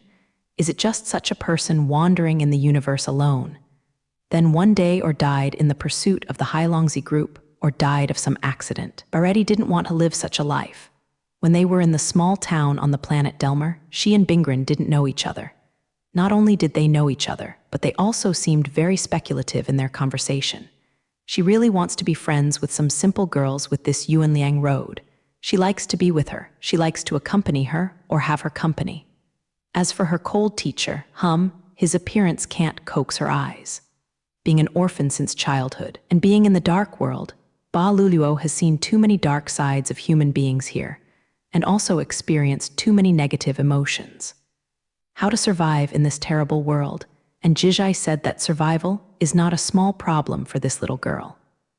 The foster father she has to face, the teachers who teach her various skills, and the other members of the Haijizi group that she has to get along with are all the objects she has to deal with. Relying on her natural cleverness, her level of observing words and colors is getting higher and higher. Only in this way can she get better and better in this cannibalistic world. Therefore, she could see through the illusion on the surface of Teacher Ma Ran at a glance. Don't look at him all day long, stern face. As long as you are not his enemy, don't take the initiative to provoke him. He will not do anything to you." What Ba Lu said obviously reverberated among the members of the Black Scorpion group. They all sympathized with her more or less, and the organization's punishment for her was too heavy and too much. They all know that Mr. Barlow was loyal and dedicated when completing the tasks assigned by the organization, just because she was spared from the opponent's hand, so hastily thought that she had betrayed the organization and colluded with the enemy. Regardless of, however, this argument is not tenable. The organization then sent her to death row. It can be said that among many of them, they would rather die than go to death row. That is simply suffering alive. The most important point is that after all the pain, I had to die sadly. So after listening to Barutti's words, their hostility to the top leader after accusing her of being a traitor was slightly reduced. Yanran gently shook Baluti's hand. She didn't know that Baluti had such a painful experience during this period of time. This made her feel fortunate when she felt sad for Ba's green belt. She is also an orphan, but compared to her, what she has suffered is only physical torture, not like her, who has suffered both mentally and physically. The encounter of Baluti aroused Yanran's sympathy. She had always liked this bright and pleasant girl with a bit sharp words. Now, this girl has rebelled out of the Hailongzi organization, so as an orphan, can you watch her wandering in the universe? No, this is absolutely impossible. Yanran thought that if she allowed Ba Ludi to leave like this, she would never forgive herself for the rest of her life. Yanran had already made up her mind secretly. When this matter was over, she wanted to ask her teacher to accept Ba Luluo, and she even wanted her teacher to accept Ba Luluo as an apprentice. In this way, she not only has one more partner, one more peers who are the same as herself, but also one more helper for them. Bingren and Ba Ludi have played against each other. She also understands her strength. If her teacher can accept Ba Ludi as an apprentice, she believes that under the guidance of her teacher, Ba Ludi will become an outstanding one. Master. She believed that at this time, the green bar was like a piece of jade that had not been beaten. If she could have a teacher like her, then she would definitely go to the ordinary shell and emit a bright and painful light that amazed the world. Through Yanran's fascinating movement, Ba Lut understands that this road has brought some simple and bright little girls to accept her in her heart. Although she has used a little means, this means is full of meaning and absolutely does not contain even a bit of fraud. So Baretti is very calm. Time will witness her feelings for the little girl next to her. She and she will get along like sisters and never feel awkward with the beautiful. They can watch TV together, choose a street together, and go shopping together.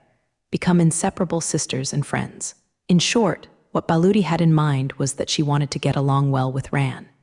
In return for the kindness to Ran, she gently turned Yan Ran's hand back. Jiang Cheng also heard Ba Luluo's righteous words, but he was different from his obsessed female disciple. He heard other meanings from Ba Luluo's words. This made him want to turn his head around and take a look at the expression on her face. His thoughts only moved slightly, but the supreme leader who was standing opposite him had already coped with the throbbing in his heart. Quietly, the highest leader waved his right hand gently, and a sharp force pierced Jiang Cheng's question. Jiang Cheng promptly discovered the supreme leader's surprise attack.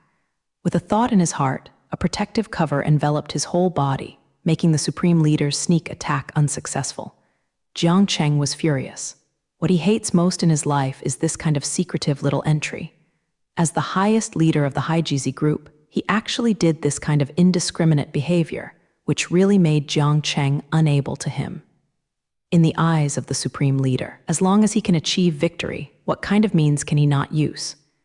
In his past career in the dark world, he faced almost all kinds of opponents. Some like him want to fuck, some are as cunning as him, and some are much stronger than him. At this time, what should I do? Of course, he used various dark methods such as assassinations, group attacks, and attacks to increase his opponents. Is it possible for him to organize an upright lineup to fight against his opponents in an upright, decisive battle with his strength disparity? Therefore, in the process of the formation of the Sunspot group, under the leadership of the highest leadership, they did everything they could to do everything to achieve victory and achieve their own goals. It doesn't matter whether the method is dark or upright. As long as the effect is good, the the highest leader sees that the attack on Jiang Cheng has not been successful and continues to attack. A long sword that was also condensed with mental power appeared in his hand, and the top leader stabbed Jiang Cheng with a vicious sword. Jiang Cheng was taken aback slightly, but he didn't expect that the leader of a gang in the dark world in front of him would have such a high level of mental power, which is really rare. It seems that the enemy in front of you is a difficult opponent to deal with. The strength of this opponent was much higher than the 6 strong opponents he had just killed, but Jiang Cheng's fighting spirit was inspired. Instead, he wanted to see how powerful this hand that didn't even dare to show his face and didn't even know the name was. Jiang Cheng waved the long sword in his hand, after blocking the remaining sword from the supreme leader. His right foot moved towards the enemy's army. The supreme leader moved away from Jiang Cheng's attack, and the long sword in his hand slashed towards Jiang Cheng again. Jiang Cheng swung his sword to fend off his ribs, and the two of them came together and fought together. In the eyes of Guoguan, Zhao Hao people, this is a dull battle. Both you come and I go. What you retreat and I enter is only to attack the other's body with the long sword in your hand. There is no complicated attack, which makes this battle seem very dull. They didn't notice that the 2 long swords made of mental power actually made noises when they hit each other. What a powerful force this is. In the face of absolute power, all skills become irrelevant. In the ancient Hua family country on the earth, anyone who trains martial arts with a fist and an alliance leg understands a jargon that has not known how long it has been circulated. This sentence is concise, and it precisely points out the master and slave status of strength and skill in fighting. It also pointed out the important role of power in fighting. What's more, in the eyes of people with superpowers like Jiang Cheng, power is almost a goal they must pursue. On the square, Jiang Cheng and the top leader of the Haijizi group fought. The battle between the two did not look exciting at all, but it was a contest between real masters. After more than a dozen rounds, the supreme leader has already felt eaten by Jiang Cheng's powerful attack. The members of the Haijizi group of Guoguan can also see that their top leaders are at a disadvantage of passive parry. Although Jiang Cheng's face was calm at this time, his eyes flashed fiercely. Facing the fairly powerful opponent in front of him, Jiang Cheng's fighting spirit was aroused. Without too many tricks or using any technique, Jiang Cheng waved the long sword in his hand, just constantly mail towards the top leader. With one sword on the left, one sword on the right, or a few consecutive swords in the same position, facing Jiang Cheng's unpretentious attack, the supreme leader was able to counterattack after blocking Yisu's attack at the very beginning. But now, he can only keep parrying, almost losing the power to fight back. The members of the Haijizi group of the national viewers kept following up with their top leaders. They forgot that there were 2 other enemies beside them. At the end of the day, when they saw their top leader occasionally counterattack Jiang Cheng, they would all give out loud applause. It's just a pity that this kind of counterattack is too rare. Taking advantage of the enemy's attraction to the scene of the battle in front of him, Baludi took Yan Ran's hand and slipped out quietly. When they couldn't see the enemy, Baludi pulled Yanran and started running wildly. Yanran wanted to get rid of Baludi's hand at first. She didn't know why Baludi took her away from the square at this time. Her teacher was fighting against the top leader of the Black Scorpion group. She was a student, must be present. But Baludi did not give up. Seeing her stubbornness, Yanran had to follow her to leave the square. Obviously, Barati is very hateful to this place. She ran quickly in the passage. When encountering a turnoff, she could always find the right direction in time. Yanran already felt that they were gradually following the passage. Go deep underground, they finally reached their destination. Beside a cave tens of meters deep underground, Ba Luluo stopped, and she carefully peeked out to observe the surroundings. "There is a whistle," she whispered to Ran. "Where is this? What do you want to do?" Ran asked her in a low voice. "This is the fungus library of the Haizi headquarters. What do you say I am going to do?" Baludi said bitterly, "CFF. Since they are full of words that I am a traitor, then I will show them the enemy walking along the passage he came over." And when he was about to approach the 2 of them, Ran and Barry looked at each other and threw out at the same time. Natural double claws, Barati's double knives. The 2 cooperated very tacitly. And in the blink of an eye, this group of enemies was killed by them as easily as cutting melons and vegetables. Baludi picked up the gun from the corpse and threw it to Yan Ran. She also drew out 2 short guns herself and began to slowly approach Mingbing at the door. The long-term comfort has caused these guards to lose the tin animals they should have. They carried their guns behind their backs, leaning against the door, and the 2 men were there to the sky. Baludi motioned to stay where she was. She quietly approached the 2 whistles. When the short gun in her hand was almost touching their bodies, Baludi fired and killed the 2 whistles. On the ground, with the key out of them, Ba Luluo and son-in-law opened the door to the mushroom library. There are all kinds of guns and ammunition displayed in front of them, and even a few laser cannons. Seeing the dazzling array of ammunition in front of them, almost all of them can be armed with a small team of bacteria. Balu didn't care about these things in front of her. She continued to go to the depths of the fungus fire library. The supreme leader of the subgroup had lost the power to fight back in the face of Jiang Cheng's attack. He kept venting his breath, imitating the last struggle. Jiang Chengjing did not stop attacking because of his pitiful appearance. He would be more ferocious to treat wicked people than them. He slashed a sword fiercely, and the highest leader squatted back, and the long sword in his hand was almost cut off by him. Jiang Cheng took his hand. "Promise me a request, and I can spare you not to die." He pointed at the top leader with the long sword in his hand. "Tell me about the secret transfer of the little blazing bird, and then we will leave." The supreme leader took a few deep breaths and reluctantly adjusted his own breathing. He looked at Ruo Jiangcheng and said in a secret manner, "The battle is not over yet. It is uncertain who will die." Even at this time, even his subordinates could see his appearance at this time.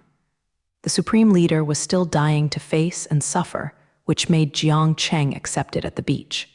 "Do you want to die like that?" Jiang Cheng frowned and asked him, "Isn't it a good deal to say that the secret transfer of the little blazing bird will get you back?" Jiang Chengshou's top leader. "Don't think that you can take advantage of the opportunity of talking to you to regain your strength. I can tell you clearly that fighting with you only uses 1/3 of my strength, so I advise you to tell that secret." The supreme leader didn't answer Jiang Cheng's words. He suddenly danced his sword and madly rushed to Jiang Cheng, and his hands kept hitting Jiang Cheng. At this time, the supreme leader's eyes were red, the hat on his head was blown away, and his head appeared with black and white hair. At this time, he was like a madman, gritting his teeth and wishing to kill his opponent with a sword. 1 sword, 2 swords, when the supreme leader parried his 3rd sword. Jiang Cheng waved the long sword in his hand and flew the long sword he had attacked. Then, with a fierce punch with his left hand, he flew the top leader away.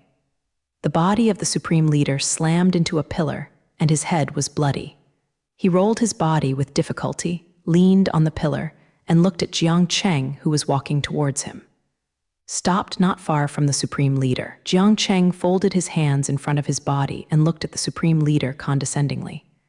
"I still said the same thing just now, telling the secret of little flamingo, you can get your life back." Jiang Chengyu frowned and said, "There is no doubt that Xiao Lai Hua Wu belongs to us. We will definitely take her away this time. You said that you don't have little firebird. What's the use of just having her secret?" "Ha ha ha ha." The supreme leader laughed wildly. "Yes, I have no chance to get that bird again, but you will never have a chance to know its secret." Jiang Cheng looked at him coldly. "I'm afraid you are too happy too early. Even if you die now, I can still read your memory. I certainly know that some people will read other people's memories. When I was young, I met such a person. The top leader is thinking about his past, but he is not as good as you." So we gave him a set and caught him. He raised his head and looked at Ruo Jiangcheng, and Tu Yi smiled.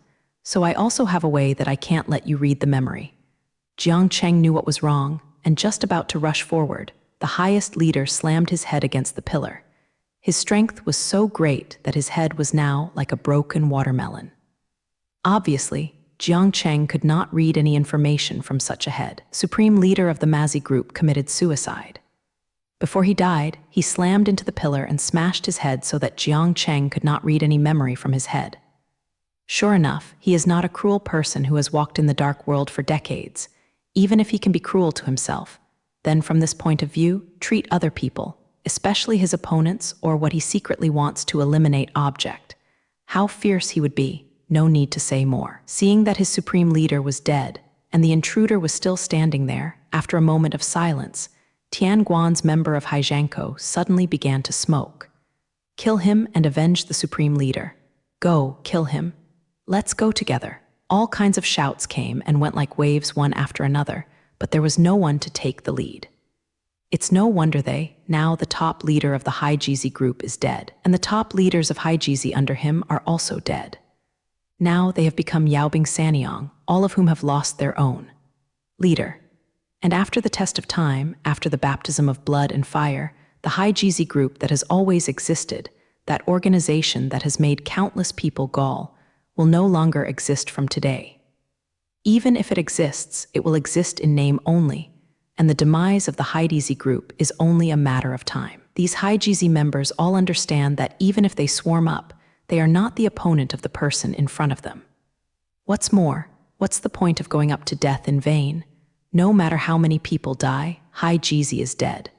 Jiang Cheng put his hands in his pockets, coldly looking at the members of Haijizi before him. The little flamingo who had been flying in midair saw that the enemy was dead and flew down from the air. However, she was very eye-catching and knew that Jiang Cheng was normal to her, so she was not like stopping on Bingren's shoulder. Also stopped on Jiang Cheng's shoulders. It fell to the ground beside Jesus, raised its head, and quacked twice. But at this moment, Jiang Cheng's thoughts had already flown far away. I don't know when the secret of Little Blaze Crow's body will be unlocked. If the highest leader dies, I don't know if anyone knows what's secret in Little Blazing Bird's body. Thinking, he suddenly discovered something wrong. Ma Ran, where did you go with that girl? He patrolled the members of the Haizi group, and he did not see Ran and the girl.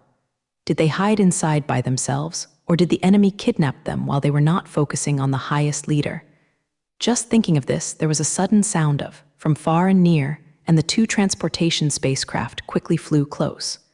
One of them replied in the air, and the other hand stopped in Jiang Cheng's body. The hatch opened, but sitting in the driver's seat kept waving to Jiang Cheng. "Teacher, hurry up, come up." When Jiang Cheng still didn't understand what was going on, the spacecraft in the sky heard a green voice. "In another half an hour, it will be more flat here, everyone. Let's get into life." With a coax, the members of the Haizi group exploded. They cursed, and they began to retreat from the square, but they did not launch a violent attack on themselves as Jiang Cheng imagined. Jiang Cheng got on the transportation spacecraft that Ran was driving. Taking advantage of this gap, Ma Ran made a whistle, and Zio Lihua Wu jumped in from the air and got into Ran's arms. Time is urgent, and there is no time for one person and one bird to have any affection. The Baludi above their heads have already launched the spacecraft to fly outwards, but driving Ruo her own spaceship, closely following Ruo her behind. As they entered Shanrun, they saw the embarrassed members of the Hailongzi group from time to time along the way. Some of them ran outwards, and some were riding in vehicles, a scene of the doomsday coming. At this time, everyone was busy entering their lives, and on the way out of the cave, there was no envoy to attack them. The spaceship flew out of the cave, hovered in the air, and then flew to another place not far away. A few minutes later, Ba Lu's spaceship began to land. Although she didn't know what she was going to do, but she was very kind to her trusted, so she flew down while driving. There were a few hidden caves in front of me. Among them, there were 2 gunboats parked in Shanrunjiang. It seemed that the gunboats of the Haijizi group were all concentrated here. Jiang Cheng raised his head and observed it left and right. Don't tell me, this place is quite quiet. If it weren't for the intention, there would be no gunboat base here. The guard taxi, Bing, saw that it was a traffic flying sun with a sign of Daisy Landing. They thought it was people from the headquarters who had to take a gunboat. This situation is also very common, so they all walked and watched the spacecraft. Landed without any response. Balu often comes here to take a gunboat out to perform tasks, so she is very familiar with the related ordering. After a few simple words with the man who appeared to be a small head to meet him, she let Ruojiang walk towards a gunboat peacefully, and after they boarded the gunboat, Baludi jumped down again and walked to the cave beside him. Ran muttered over there, "Little greedy ghost, It's enough for the three of us to have this gunboat, and I want to drive that gunboat along." Baluti returned quickly, and she gave Yanran a thumbs up to signal Ma Ran to take off. Driven by Ran, the gunboat slowly slid out of the mountain, and then suddenly accelerated and flew into the air. At the same time, they saw another stationary gunboat exploded with intense smoke, and flames spread from Shan Run. They saw the members of the Hailongzi group running to the cave in a panic. Jiang Cheng glanced at Ba Lu. Needless to say, this is her masterpiece. Baluti glanced at him but did not speak. The gunboat flew into the air and started to fly to Delmer according to Jiang Cheng's instructions. When passing through the cave of the Black Citadel headquarters, the mountain shook suddenly, and then if there was a strong shock wave from far and near, then that the place collapsed somehow. Seeing such a scene, Jiang Cheng didn't say anything. The destruction of the parked gunboat just now was really insignificant compared to the one in front of him. Such a big mountain could actually be trapped by her during the bombing period. Think about how much explosives this little girl needs. It's really cruel. After driving the gunboat to the planet Delmer, Bharati sat on the arm of her chair, with one hand extended to her side, and the two of them leaned their heads as if they were talking, and they looked very intimate. Jiang Cheng crossed his hands behind his head, rested his head on it, slightly lowered his head, and watched the stars passing by outside the window, slowly closing his eyes. Under the leadership of Jiang Cheng, he not only killed the top leader of the Haijizi group and its senior officials on the planet Harry, but also destroyed Haijizi's headquarters. In this process, they not only taught the little flamingo back to complete their mission, but also as a windfall. Once an important member of the Haijizi group, now the Balu gang who rebelled against the Haijizi group must also follow if they. Cheers! Ba Luluo raised the drink cup in his hand and gently bumped into a drop of drink and jumped out of the cup with joy. Oops!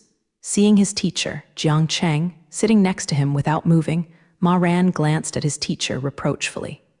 Come on. She forced the drink cup on the table to Jiang Cheng in his hand. He raised his wine glass and gently magnetized it on his glass. You too 160, she greeted Ba Green. Ba Ludi smiled haha like Yanran and touched Jiang Cheng's wine glass gently. Jing also made a grimace and smiled and said to Jiang Cheng, Sorry, sir. Although Ba Lu and Ruo left Planet Harry together and came to Planet Delmer, depending on what she meant, she would stay and not leave, but how will they live together in the future? Jiang Cheng hasn't figured out yet. Although Yanran repeatedly persuaded him to accept Ba Luluo as an apprentice, of course he also believed what Yanran said. Ba Luluo has excellent qualifications and is a piece of unbeaten jade. If there is a suitable teacher, he can be right. If it is properly processed, then this piece of jade will reveal its original beauty and emit the light of the eyes. This statement still made him very tempted. If you have a few students, and if their strength is good, then they can share their worries and solve problems for themselves, so that no matter how big or small things are, they must be solved by himself. Students should do something for the teacher. It's just that the little Zhanyang Ba Ludi is different from Yi's. She was an orphan since she was a child, and was adopted by the senior management of the Hailongzi group. She has been trained by them since she was a child. She grew up as a killer with hands full of blood.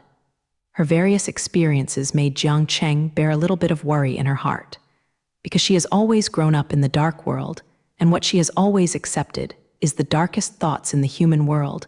Will there be any defects in the personality of people who grow up like this? Will there be something psychologically that she has not discovered? I don't have any difficulty in accepting her as a student now, but he is slightly worried.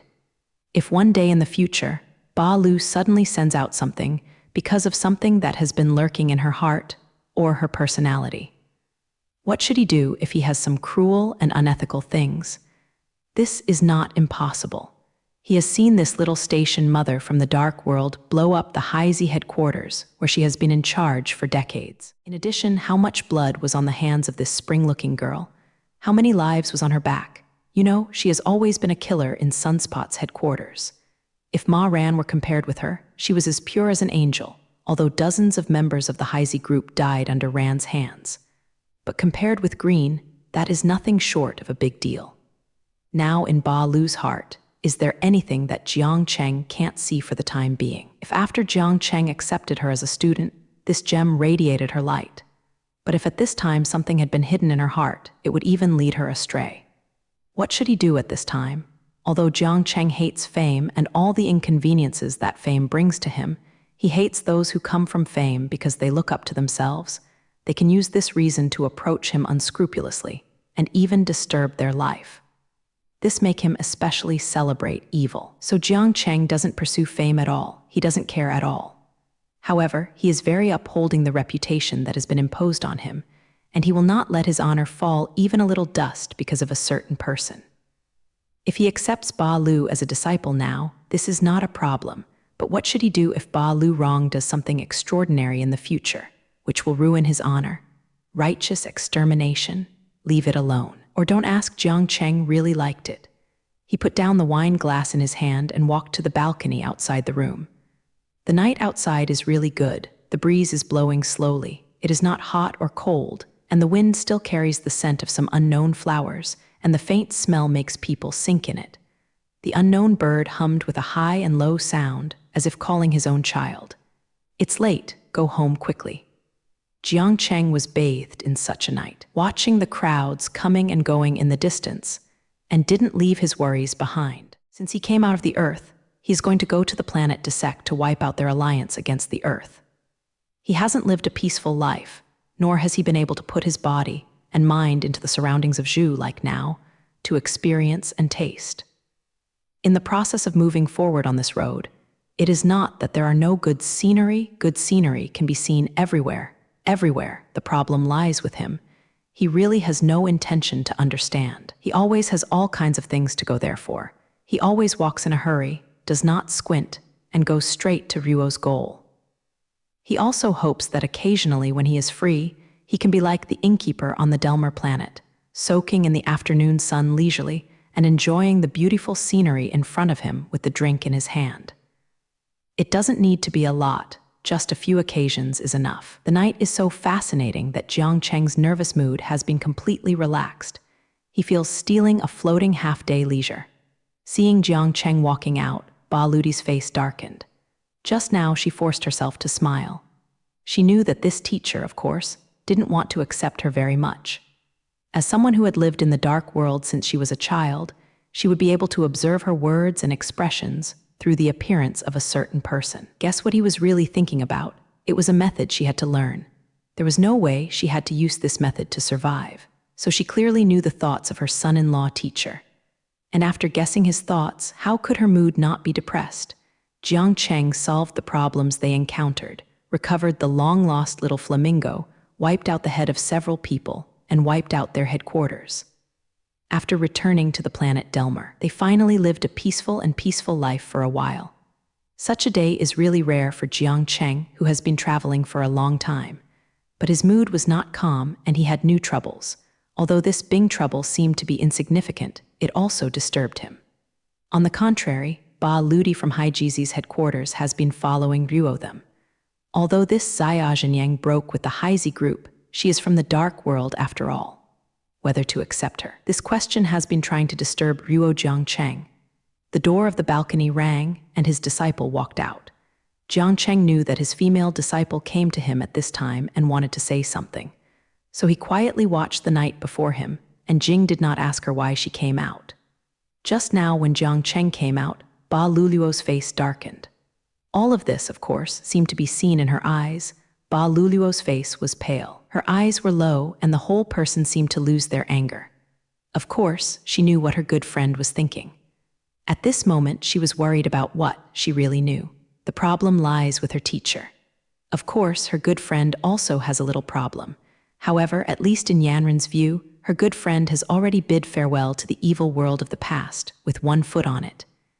In a normal life, and whether her other foot can keep up, depends on the attitude of her teacher and get his permission. Seeing that Ba Luluo was so sad at this time, Ma Ran felt very uncomfortable. She and Ba Lu have now become good friends who talk about everything. She hopes to have this good friend with her in her future life. After just a few days of getting along, she has become accustomed to the existence of Ba Luluo around her. She likes to live with Ba Luluo. They went shopping together the day before yesterday. Seeing those beautiful and fashionable clothes, and all kinds of exquisite jewelry in the standard cabinets of the store. These two beautiful little girls both love them from the heart. Although they are young and beautiful, they rarely come into contact with these things. Although she had been exposed to these exquisite objects when she was training on their planet before. But since then, the Earth has been living on an unnamed planet in a barren land. Fan LV Jing is not much better than Ran. The land has been trained by the Sunspot group since she was a child.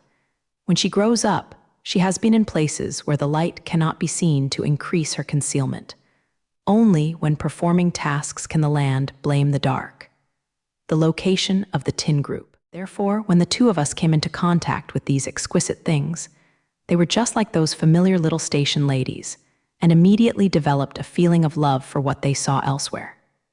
Especially in the house, when those shop assistants who came from the heart of Ludi have beautiful faces, simple figures, and these wall clothes and first regrets are very good, she's mood is really good. It's not that no one has praised the land before, especially Zingba Green. She has performed unexplained tasks, and every time she has completed it quite satisfactorily, she deserves praise for granted. However, the reasons and language of the Lu Prize are compared to the compliments of these shop assistants. It is a heaven and an underground. Sure enough, the two of them knew the days when they came to this Huahua world, but with her ability to observe her words and colors, she can always buy what they want at the right price. Maybe this is directly related, but sometimes I think about it, but why wouldn't I be like this? Every time she followed Ba Lu, looking at sharp teeth, smoking and bargaining with the shop assistants. Sometimes she had to convince her. However, they usually can't wear those beautiful and fashionable clothes, especially those jewelry. These things will be inconvenient for their daily activities or interfere with their cultivation. So they just put on these exquisite Shang clothes in the fitting room and look at the beautiful figure in the mirror, so they are satisfied. Although they didn't buy these agricultural organizations that didn't fit their identities very well, but they had no worries about those sportswear and various sports equipment. However, there was still a considerable amount of money from several countries in his hand, but with careful calculation of the land, there was still a lot of money left. What the land didn't expect was that Ba Lu managed to get Xiao Jin Mo from Haizi's headquarters easily. And she also told Ran that if it wasn't because of the urgent time, and if there were some artworks like Zhui, they would become one of the best little rich women on the planet. But even if Ba Lu's tone still carries a little legacy, according to her idea, those pearls are exquisitely exquisite, and those works of art are invaluable. Now they are buried in the ground by a bomb, which is really amazing. But Barati has too much money. When the amount of money on Ba Green appeared in front of the shop assistants, looking at their expressions, almost fainted. Although I am not in the mood to count the long list of numbers, but seeing them like this, it is obvious that they have never seen so much money. Taking advantage of this free time, the two girls reflected the taste of modern life. They had been separated from the world in front of them for too long. Not only do they often go shopping, even if they buy one or two small things, they also eat those exquisite pastries together. When the two of them put a piece of cake in it one day, the taste that melted in the mouth surprised them both. None of them have eaten such exquisite things, and these things are simply too ordinary for the people in the world before them. So when the two of them came back that night, the two of them squatted like two little sparrows. They told Jiang Cheng about the kind of cakes they had eaten today. When they saw them in surprise, they looked like two little sparrows. Sincerely feel a little sad for them, these two are just young and beautiful Xiaojin women. What kind of life did they have before? Just these simple things. Even Jiang Cheng, although he hates sweets, the taste is like what they describe he has eaten pastries too. Yan Ran had a particularly happy life because of Ba Ludi's company. These days, she and Ba Ludi went to try on those exquisite and fashionable clothes together and went to eat pastries that had not been eaten before. After 2 days, they also went to a concert together. The beautiful music can connect many people, and it is no exception for Ran and Ba Laju. On the way home, the two had a lively conversation about the repertoire of the concert tonight, and they also had a friendly argument. This kind of argument not only did not damage the relationship between them, on the contrary, it made the relationship between the two of them closer.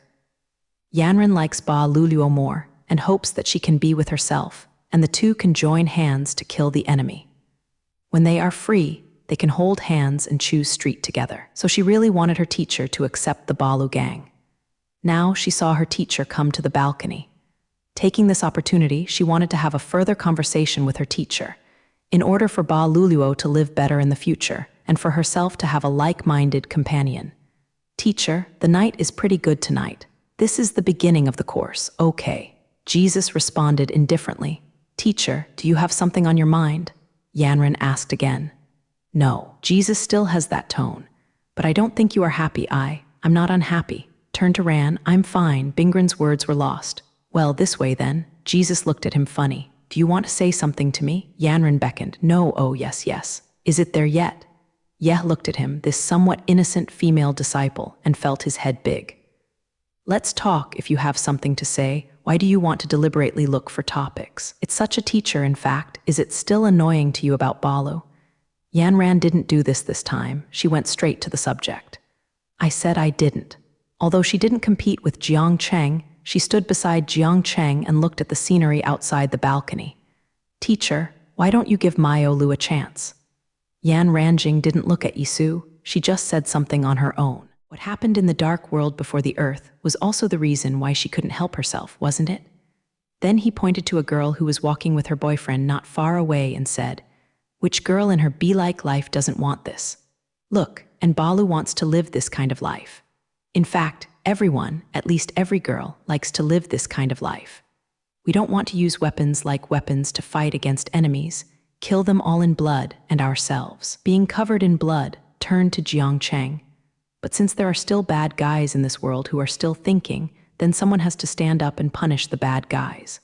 Otherwise, the world will be messed up, isn't she sighing? He said, since there is always someone to make sacrifices, then it is us. These words, of course, surprised Jiang Cheng a little. He turned his head and looked at his female disciple in surprise. Yes, I actually have such an idea. I deserve to be Jiang Cheng's disciple, and I have a high level of consciousness.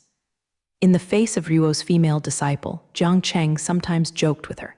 Since fate has pushed us on this road, we will never meet. Yan Ran looks at Ruo Jiang Cheng. Teacher, did you say that I chose the wrong path? There is nothing wrong. Jiang Cheng looked at his female disciple and said in an emotional voice, you are right, since there are bad people in this world. Then people like us should come to defend justice and eliminate violence and peace. That is our destiny. Ran continued to ask, is this spring road difficult? Of course, Jiang Cheng said sternly. It's long and there are many obstacles. Are you asking this because you want to shrink, or do you want to live a life like this? Jiang Cheng also pointed out that, said the girl who hadn't gone far. No, now I just think that since this road is difficult and long, why don't we find more companions? Looking at Ruo Jiang Cheng with a leisurely look. In this way, we not only have like-minded companions, but also, together when we go, not only can we warm up and help each other, but the most important thing is that we are no longer lonely. Teacher, do you think this is good? Ma Ran said, looking at Jiang Cheng with luck. Jiang Cheng suddenly fell into the trap set by Ran, and now faced with the problem of Ran. He was speechless for a while. However, he was a frank man, and since his female disciple said it was reasonable, of course he would enthusiastically agree. He promised to see if Ma ran and nodded. Yes, since the journey is long now, we really should have more companions to walk together, so that we can not only support each other, but also mention each other. In this way, we will not be silent because of companions during the journey. So, teacher, do you think Baluti is suitable for our companion? Then asked with a smile. Jiang Cheng's indulgence made Bingran nervous. Does her teacher have any comments on Barlv? Jiang Cheng said, Balu, she has a good skill and decisiveness, and she has more combat experience. I think it's good for her to be your companion. With a cheer, he rushed into the room and dragged Ba Lu to the balcony. Barretti knew what was going on as soon as she saw Yanran beaming. Kaiyan Wang Zhao, she hugged tightly with Ran, tears of joy shed on her face. After a long time, she choked and pushed Ran away and said to her softly, thank you. Ran said to her, I should thank you. With your joining, our future will be more exciting. She turned her head and looked mischievously at Ruo Jiangcheng and said, Is it Teacher Ming? Jiangcheng smiled slightly and nodded. Ba Ludi said to Ruo Jiangcheng, Thank you, teacher. Thank you for accepting me as a student. I will not let you down. Jiang Cheng nodded. Dragging them back to the dining table, she stuffed the wine glasses into the hands of Yisu and Ba LV respectively. We have a new partner for us, cheers, she excitedly proposed. Cheers. This time, the 3 wine glasses were gently magnetized together, and there was a pleasant sound. After Yanren's painstaking persuasion, Jiang Cheng accepted Ba Ludi, accepted her as his female disciple, and solved the problem of Ba Luqian. And they also had a rest for several days in the small town of Delmer. Now is the time to start again. The gunboat that came out of Haijizi's headquarters was of great use value. Jiang Cheng asked not to destroy it casually. His statement was exactly what Ba Ludi liked. She found a suitable worker and rebuilt the gunboat. The fan drama has been renewed, and the black dragonfly sign on the front of the gunboat has also been removed, so that it looks like a large, privately owned transportation spacecraft. Yanren and Ba Luluo are the gunboat's chief and co-pilots. Jiang Cheng sits in the position of Zhu's hand, while little Flamingo keeps flying from this console to that console. The bird is ready to go to the planet Delmer. Are you seated? Asked Barati. Jiang Cheng and Yanren gestured to her, indicating that they were already seated and she could take off at any time. With Ryuoba Ludi's return, the gunboat suddenly accelerated and rushed into the sky. Jiang Cheng and Yanren are ready. They are fine. Indeed, little Flamingo, she was flying around in the command room when the gunboat suddenly took off and used her on the wall all at once. Gah! Little Blaze Crow just screamed in protest. Ba Lubu manipulated the spacecraft to hover 453 at a large angle, and then used Little Blaze Bird to the other side. Japanese letter THE. Little Flamingo was hit not lightly. Even the feathers on his body were knocked off. Looking distressed, she hurriedly got up from the driver's seat, hugged the aggrieved little Flamingo in her arms, stroked its feathers thoughtlessly at her, and beat Baretti a few times. Little Flamingo watched. Auntie Stinky, you deliberately fiddled with us. Let's hit him to vent Alice. Baludi was in a very high mood. While driving the artillery, she was fighting with Yanren. While Ruo Yanren was not paying attention, she would knock on Zio Liu's forehead a few times. Although Zio Lihuo Wu has spiritual sacrifices, it can't speak after all, and can only quack, yelled to Ruo Yanren aggrievedly. The gunboat entered the orbit and handed it over to the computer for automatic operation. Bingren looked at the various planets outside like a little flamingo, and Barati left the console with a glass of water in his hand and handed it to Jiang Cheng. Teacher, what shall we do on the planet Delmer? Jiang Cheng reported a sip of water and put down the cup. I am going to the space agency of Delmer planet to see if they have galaxy cloud pictures. See if you can leave this galaxy. Ye Japanese letter uses his fingers to click on the desktop. How long have I been out of the Earth? It seems that there have been quite a few days, and the galaxy that I want to go to is called Desake. I don't know what is going on with the Earth now. I don't know about them. Is there a war between them? I don't know anything here. I am so sad. So what if I can't find a galaxy cloud picture? Ba Lu asked. Then it's troublesome. Jiang Cheng put down the cup in his hand and sighed. You'd better pray that we can find a suitable galaxy cloud picture there, or we're in trouble and it won't take long. Sure. Suddenly, the system made an announcement. Attention, attention, danger is found ahead, and members are advised to improve. This sudden announcement really surprised Jiang Cheng and the others. They hurriedly turned their heads and looked at the big screen in the middle. It turned out that not far in front, 2 robber spacecraft were robbing another spacecraft.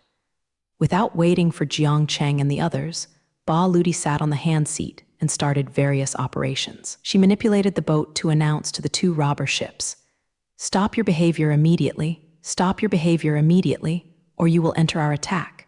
The gunboat slowed down near the 2 robber ships, and the gun top, the ion cannon above, is also prominent on the gunboat. In the dark world, not every dark faction can be as bold as the Haijizi group.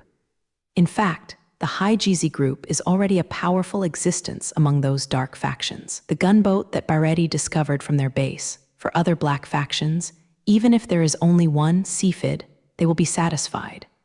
What's more, they don't even have one ship now, and the Haijizi group has at least 5 different boats, which shows the power and strength of the Haijizi group. It's a pity that it was the former Black Scorpion group, But now the Black Scorpion group no longer exists. The tonnage of the two robber ships was far inferior to the gunboat Jiangcheng, and the others were riding in. Moreover, in terms of firepower, the robber ship was only equipped with 2 miniature lasers, which could only be used for self-defense, and it could not compare with the firepower on the gunboat. For those 2 small robber ships, the gunboat is a huge need. What's more, the ion cannon protruding from the cannon, the muzzle turned, was aimed at their robber ship, which made the robbers feel sincerely afraid. As a member of the Dark World, Ba Luluo is very familiar with all the routines. After the announcement, she only took a breath of effort, and she started talking again. After 10 seconds, we will start attacking, and give you another 10 seconds. If we don't retreat, we will immediately destroy you.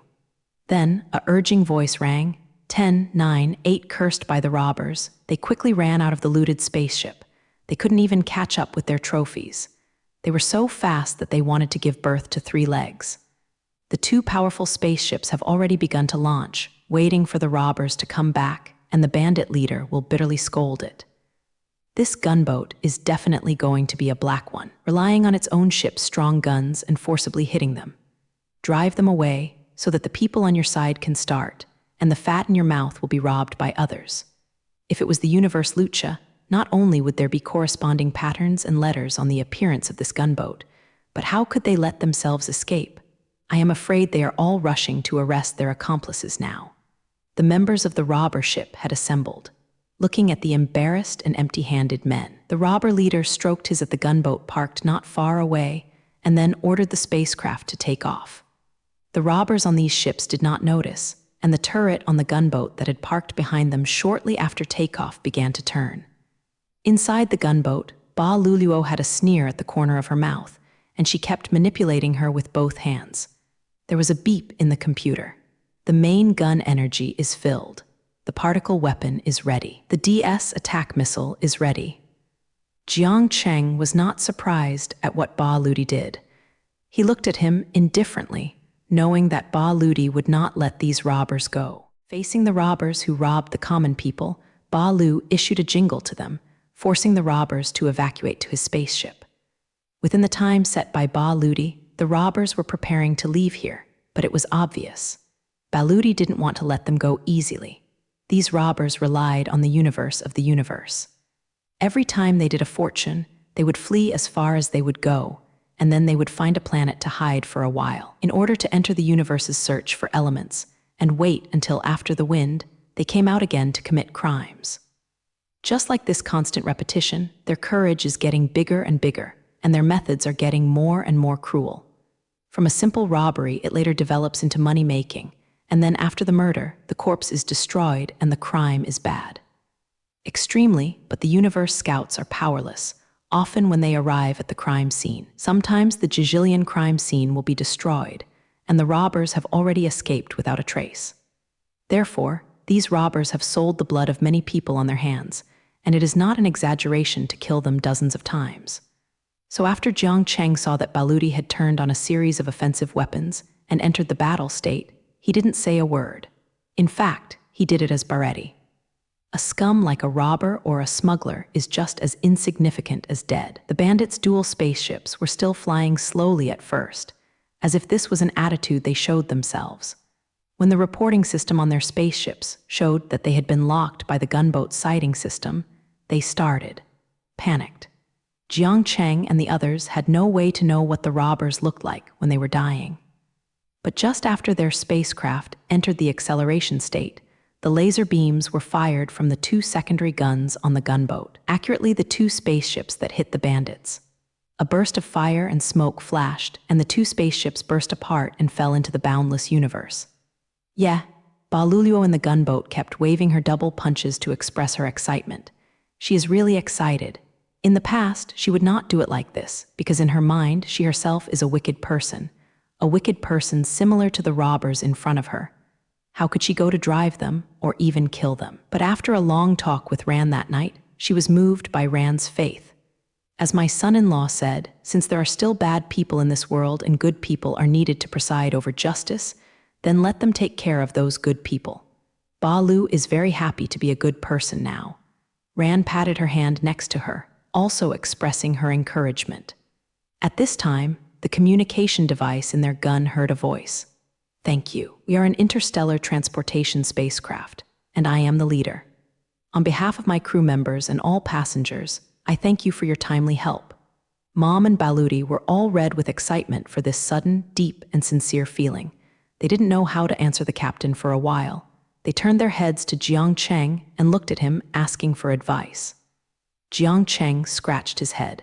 He himself was a person who did good deeds without leaving a name. He thanked others for unceasingly thanking him. He didn't know how to answer. After thinking about it, Jiang Cheng finally came out a few words. "No thanks, this is what we should do." After hearing their teacher come up with such a sentence for a long time, Ma Ran and Ba Ludi rolled their eyes. The two looked at each other, and both expressed their smallness towards him in their hearts. However, the people in the spacecraft did not care about this sentence. The interstellar transportation spacecraft flew away after expressing gratitude. Before leaving, they expressed that they would report the matter to the main residents of Delmar, and they were promptly rotated to help. More bloodshed events should be widely publicized. Jiang Cheng Heron heard what the captain said, but it didn't matter. He was so happy with Baludi. She was always praised when she completed the task since she was a child, but in order to avoid revealing her identity, or perhaps not to increase her arrogance, the senior management of the Sunspot Group always handled her affairs lowly. Today, it was the first time that she met someone who said that they were going to announce their affairs with great fanfare, which would ruin Zayaj and Nyangle. Then Jiang Cheng and Yan Ran's ears had never been quiet on the way. Ba Ludi kept talking, saying that she didn't talk a lot since she was a child, and that she sympathized with those Ting Luming when she grew up, saying that she tried to avoid showing Ming Ming to children when she was performing tasks. She said that she never stopped now. She has even thought about what color she should wear when a TV reporter interviews her about this matter, based on what tone of voice she should start talking, and so on. Jiang Cheng and Yanran smiled bitterly at each other. Neither of them knew it. They looked like a mountain of water when they were cold, and when they were fierce like a cheetah, they seemed to talk too much. The little hen that had just laid eggs was clattering. In the end, Jiang Cheng and Ma Ran couldn't bear her babbling words. The two of them each found 2 sets of earplugs to put in their ears, and then they looked for a program and watched it, so that they don't have to listen to B. Ludi's nagging. Fortunately, the journey to the planet Delmar was not too far away. Jiang Cheng and Yanran didn't endure it for long before their spacecraft began to land. As the largest planet in the Delmar galaxy, its civilization is quite high. The people on the streets are constantly flowing, and they often see creatures from other planets. Some of them have bodies that are significantly different from those of them and those of Zhu, but everyone is accustomed to them and didn't cast a strange look at them. After getting off the spaceship, I found the hotel where I was staying. Well, there was an episode in it. When Yanran heard the owner of that hotel say the price of accommodation, she was shocked to the extreme. Her small savings can almost only cost 1 night here, and they don't even have money for dinner tonight. Baludi was so surprised to see Yan Ran, she calmly stuffed her card into the hands of the hotel owner. Jiang Cheng and his 2 female disciples drove the smoke boat to the planet Delmar. They plan to stay here for a few days to find a way to other galaxies. However, the level of consumption here is very high.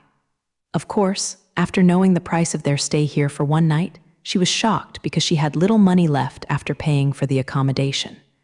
But fortunately, there is also Baludi, this clever little girl. When she destroyed the headquarters of the Haikengzi group, she asked to take away the money from the Haidizi group.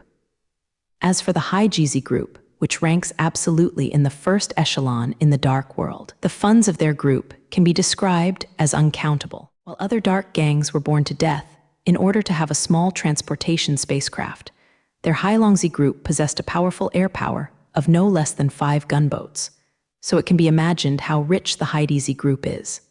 And when Ba Luluo took this hand, who knew how much money she took Haidizi?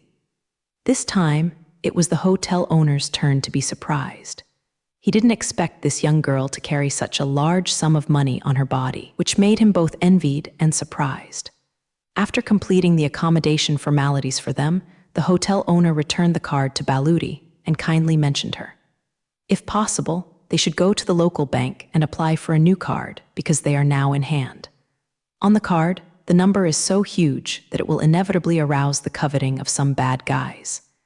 The opinion of the hotel owner is very useful, and his attitude is sufficiently pertinent, which makes Ma Ran and Ba Luluo feel that there are still more good people in this world. Especially Ba Ludi, she has been walking in the dark world. Although some people treat her very well because of her status, when she sees how those people deal with her captives, those and violent methods are simply not a single one. It is also hard for her to believe that people who use this method will truly treat her well. Although they think what the hotel owner said makes sense, they didn't take his words to heart. Jiang Cheng went to the local space agency to find the coordinates of the planet closest to the Milky Way. But Yan Ran and Ba Lu basically didn't understand what they said to Jiang Cheng. Girls, it was really difficult for them to understand this, so Jiang Cheng could only go to the space agency by himself. Before leaving, Jiang Chengfen's female disciple, don't cause trouble in the hotel, and after finishing the homework that is required every day, just wait and don't run around. Cut to the planet Delmer. People who are not familiar with life don't run around to avoid bad entry. Jiang Cheng's words are right. But Barudi is not happy. What a bad guy. I don't be a bad guy for a few days. Can anyone be bad enough for her? Besides, why do bad guys use them instead of focusing on others? In this matter, what the teacher said is wrong. His words are really unreasonable. Taking a step back, there are loopholes in his words. In order to prove that her teacher was wrong, Barudi decided to prove to her teacher with practical actions that he was not only wrong, but also ridiculously wrong. She talked about her thoughts to Yanran like that, but without even thinking about it, she thought she was right, and her teacher, although superhuman and powerful, was not allowed to go out. Her teacher was indeed wrong. The weather outside was really good. The sun was shining, and it looked like spring flowers. It was the best time to go out into the street. It was better to walk to the door of the hotel and take a look at the scenery of Zhou Dynasty than inside the hotel. The two people who had made up their minds just put the words of the teacher in the back of their heads. After cleaning up, they walked out of the hotel and prepared to go out to choose the street. Then they would eat something and look at the planet on Delmer. Are there some unique flavors? When they were leaving the house, the hotel owner kindly reminded them that although the street seems safer during the day because of observation, at night, especially in some remote places, it is better not to go as far as possible. Yan ran, and they felt the kindness of the hotel owner, and they told him that they would remember his words. When he and the others walked out of the hotel's door, the two little girls, holding hands together, looked at each other and began to laugh. It was when they were young. Especially Ma Ran and Ba Green were beautiful girls with excellent looks and figures. Their loud laughter made them the focus of many people's eyes. Although the two of them faced the exquisite clothes and jewelry displayed in the bridge windows, most of the time they just couldn't buy them. But after a long time, they couldn't help but bought a few clothes and small pieces. Jewelry, they bought 2 sets of loose-looking clothes for their teacher. The two people agreed. They thought that their teacher would like this kind of clothes, and the color was also good. It was really made by their cold teacher. Signed with their identities, they can't fake all kinds of jewelry at will, so after choosing for a long time, they chose a pair of thin rings for themselves. The price is not expensive. They bought these jewelry not because they wanted to wear them evenly, nor because they wanted to show off, but because Zaya Zhenyang came from the perspective of beauty. They just carried the clothes they just bought, and the two of them stretched out their fingers to compare each other's ring with a better look. They were going to eat.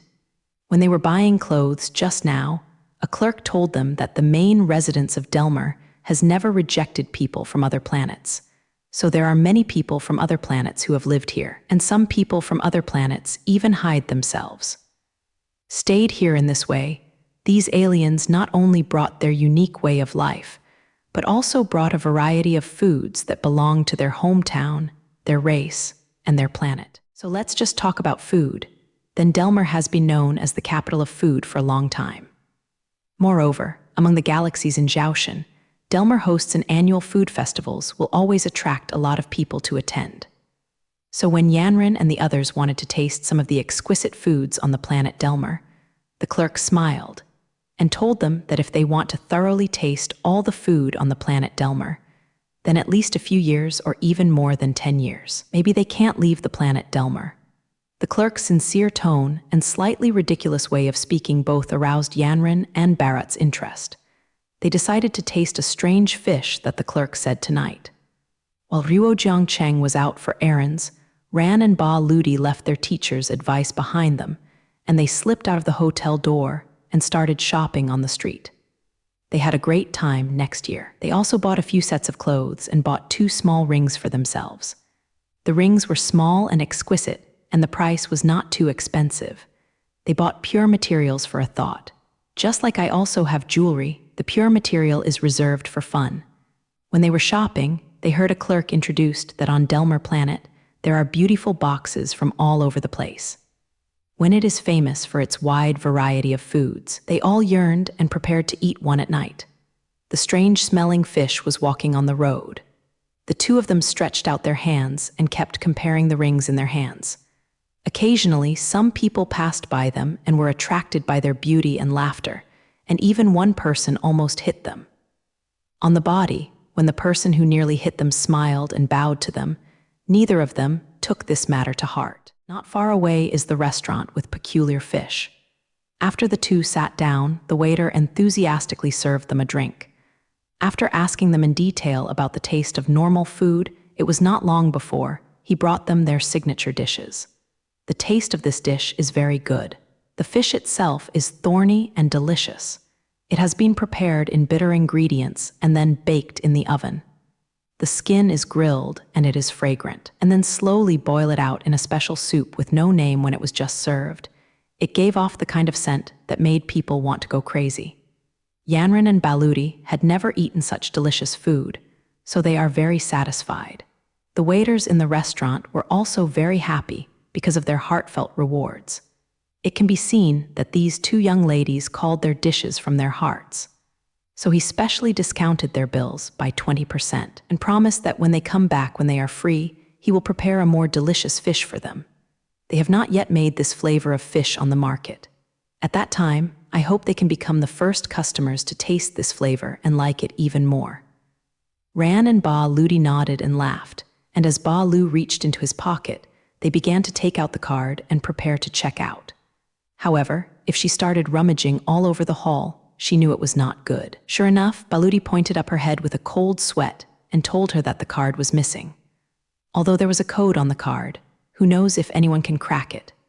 The number on that card is so huge that even people like Ran and Ba Lu who don't care about money have become dangerous.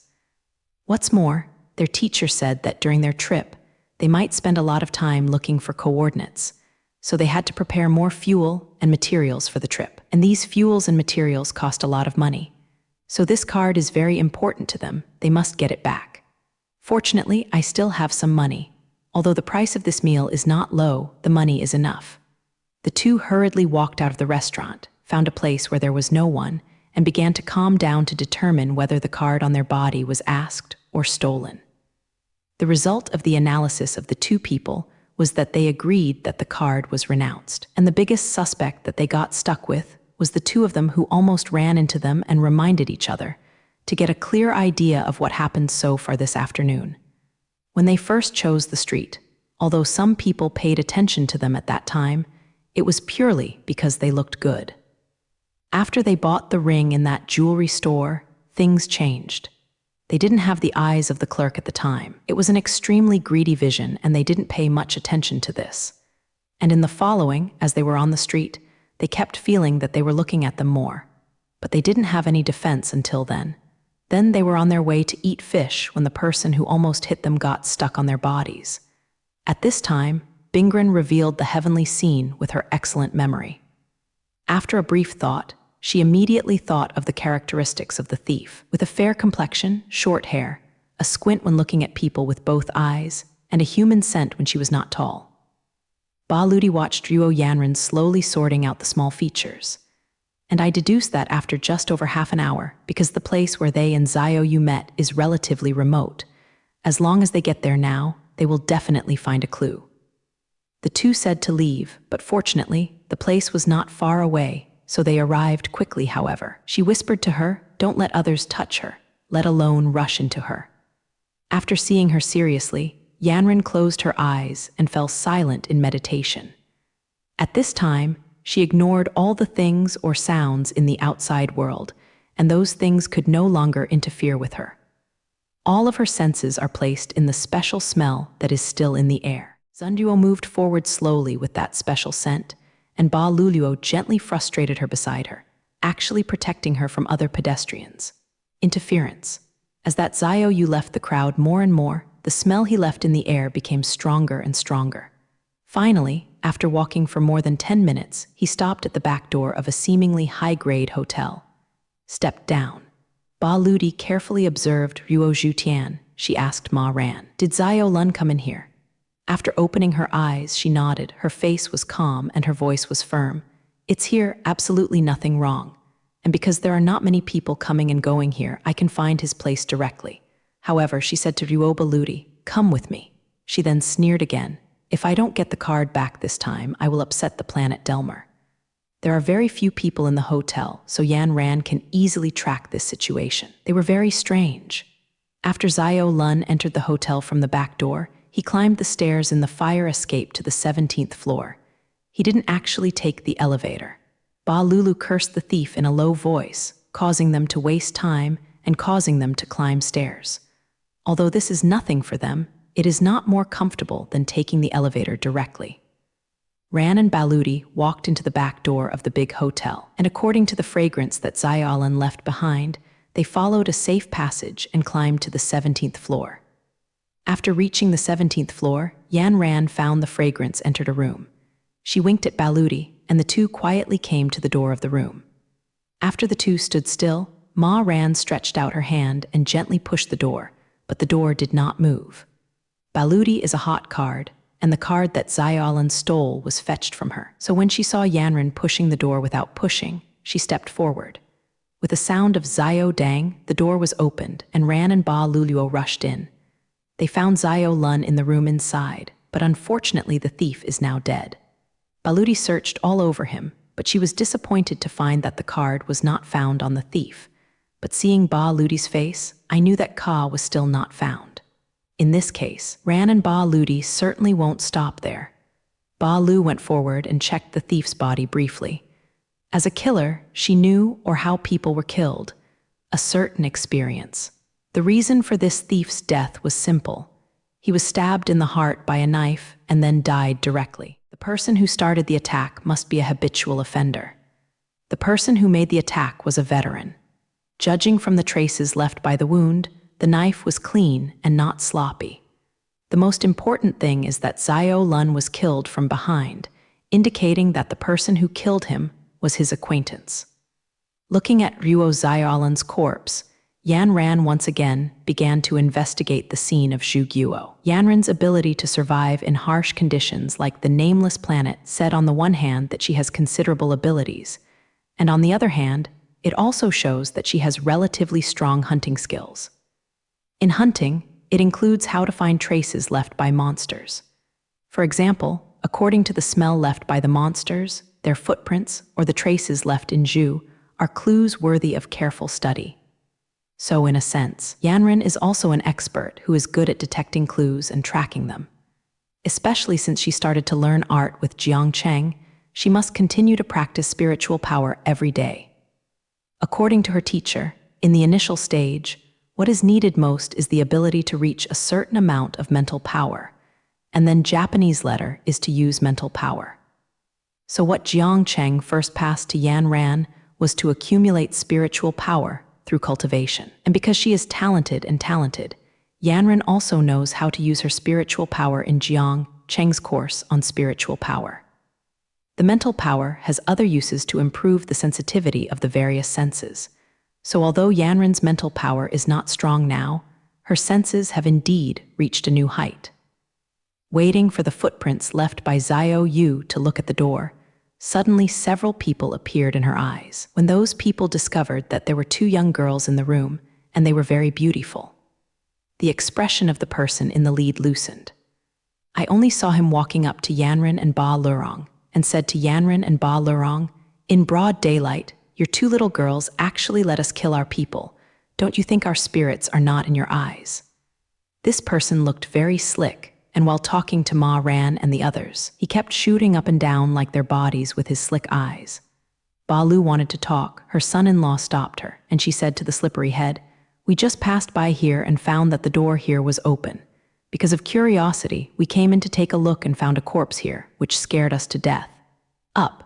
The slippery head looked at her suspiciously. "Is there such a coincidence?" He suddenly said fiercely that it must be the two of you who killed us. "You were actually in my face," and he waved his hand. "Take them both, grab it." Yanran hurriedly stood in front of Ba Luluo and said to the slicker with a stern voice, "If you have anything to say, but you'd better not move your hands or feet. We are also a backstage person. If things prove that we are innocent, at that time, I can make you go around without eating." Although Baludi didn't know what Yanran wanted to do, she knew that Bingran must have some plans, so she thought it would be better to keep silent if Yanran told them. That slicker did not have seen Ran and Baludi a long time ago. Although the two of them are dressed in ordinary clothes, they are dressed in sportswear. Except for the small ring on their hands, they have no ornaments. Yu, one of the young girls, was wearing a pair of silver gloves. She was slick and thoughtful, thinking that the gloves were not considered as ornaments. Otherwise, he found nothing from the appearance of these two girls. However, these two young girls were visibly moved, and there was an indescribable temperament on their bodies that was not comparable to those of the bitter girls. So even though the slippery mouth kept saying that the two girls in front of them killed their people, they really didn't move them. What if they had any background? Wouldn't it be you who will suffer by then? Now he saw Ma Ran's stern attitude towards them, and he was not sure about it. Although his superior told him that he was in the room opposite, he would come out immediately when he saw someone enter the room opposite, and then blocked the person in the room. No matter what the other party says, just kill him with one bite. He heard something in the opposite room just now and immediately led his subordinates to rush in. He didn't expect that there were two young and bright girls in the room, which made him feel that things were a bit tricky. If he finds that it is an ordinary person coming in, he must be beaten up by him now, and then caught up and escorted directly to the police station on the planet Delmer. But now there are two girls coming in, which makes him feel that things are a little difficult to handle. How good is Zhao? Now the girl in front of him didn't put him in his eyes at all, and with such an open attitude, not only did he not feel angry, but he felt that the two girls in front of him were really backstage. How would Quan deal with it? He wouldn't think too much about this kind of headache. Of course, he would give these two girls to their boss.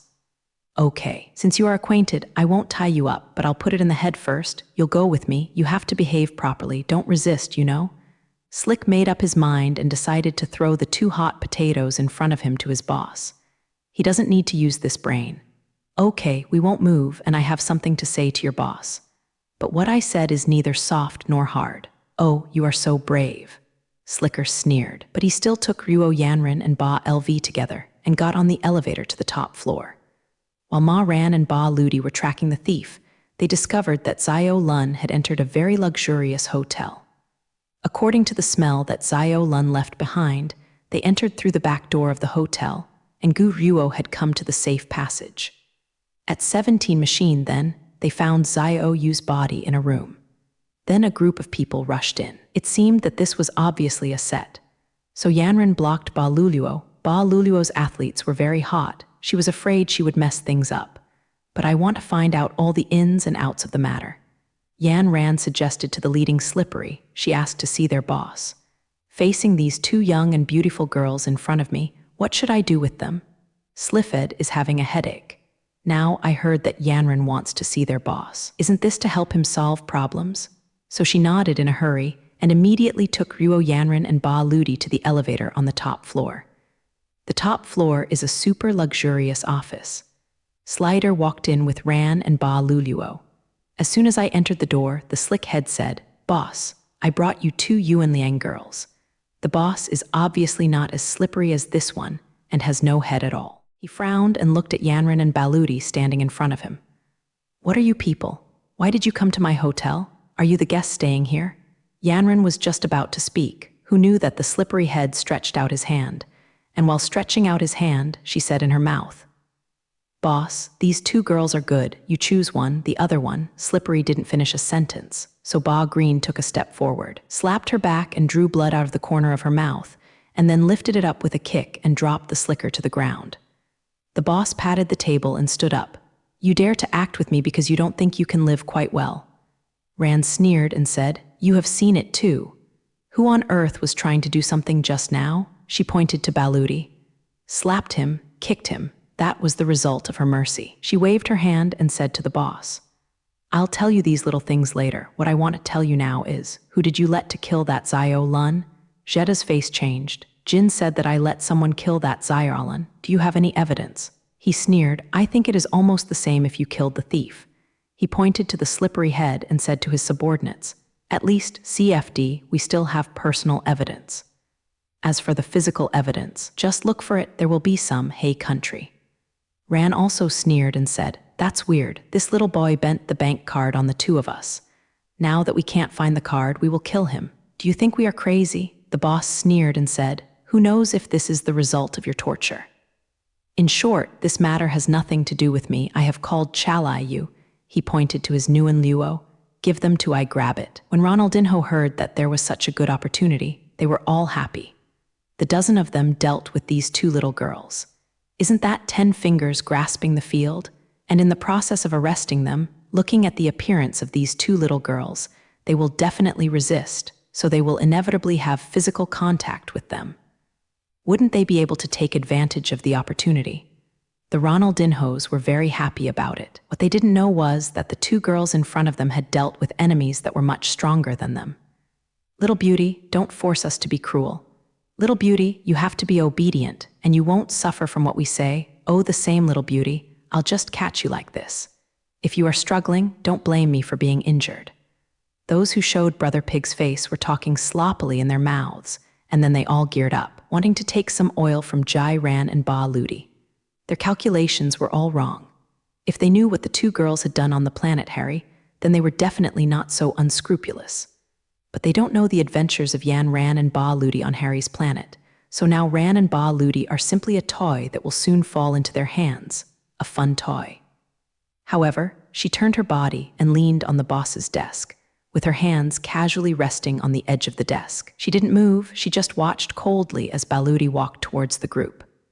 The one in the lead saw Ba Ludi, who took the initiative to meet the front, opened Ba Gang to say something, and Ba Ludi suddenly inserted his finger into his Duan Ba, then hooked him with his finger and moved forward. As soon as it was delivered, the little girl lay down on the ground. Seeing this situation in front of them, Xiolingluo blew up their nests. Some of them pulled out their heads, and some of them set up the stools in the house, scolding them just now, and wanted to embarrass Ba Ludi. Ba Ludi looked at them with a sneer. She slowly stretched out her hand and touched it under the large sports jacket. 2 gleaming short knives appeared in her hands. With a short knife in hand, I asked for a few tricks. Looking at the bewildered warmth in front of her, Ba Lut stretched out her tongue and slowly licked it along the blade in her hand. Barati's demeanor carried an indescribable sense of seduction, but in the eyes of those little guys, they couldn't let it go. Look at the girl in front of Ryuo. Look at the skillful movements of the short knife in her hand just now, and her cold eyes. All of this put them in the morning.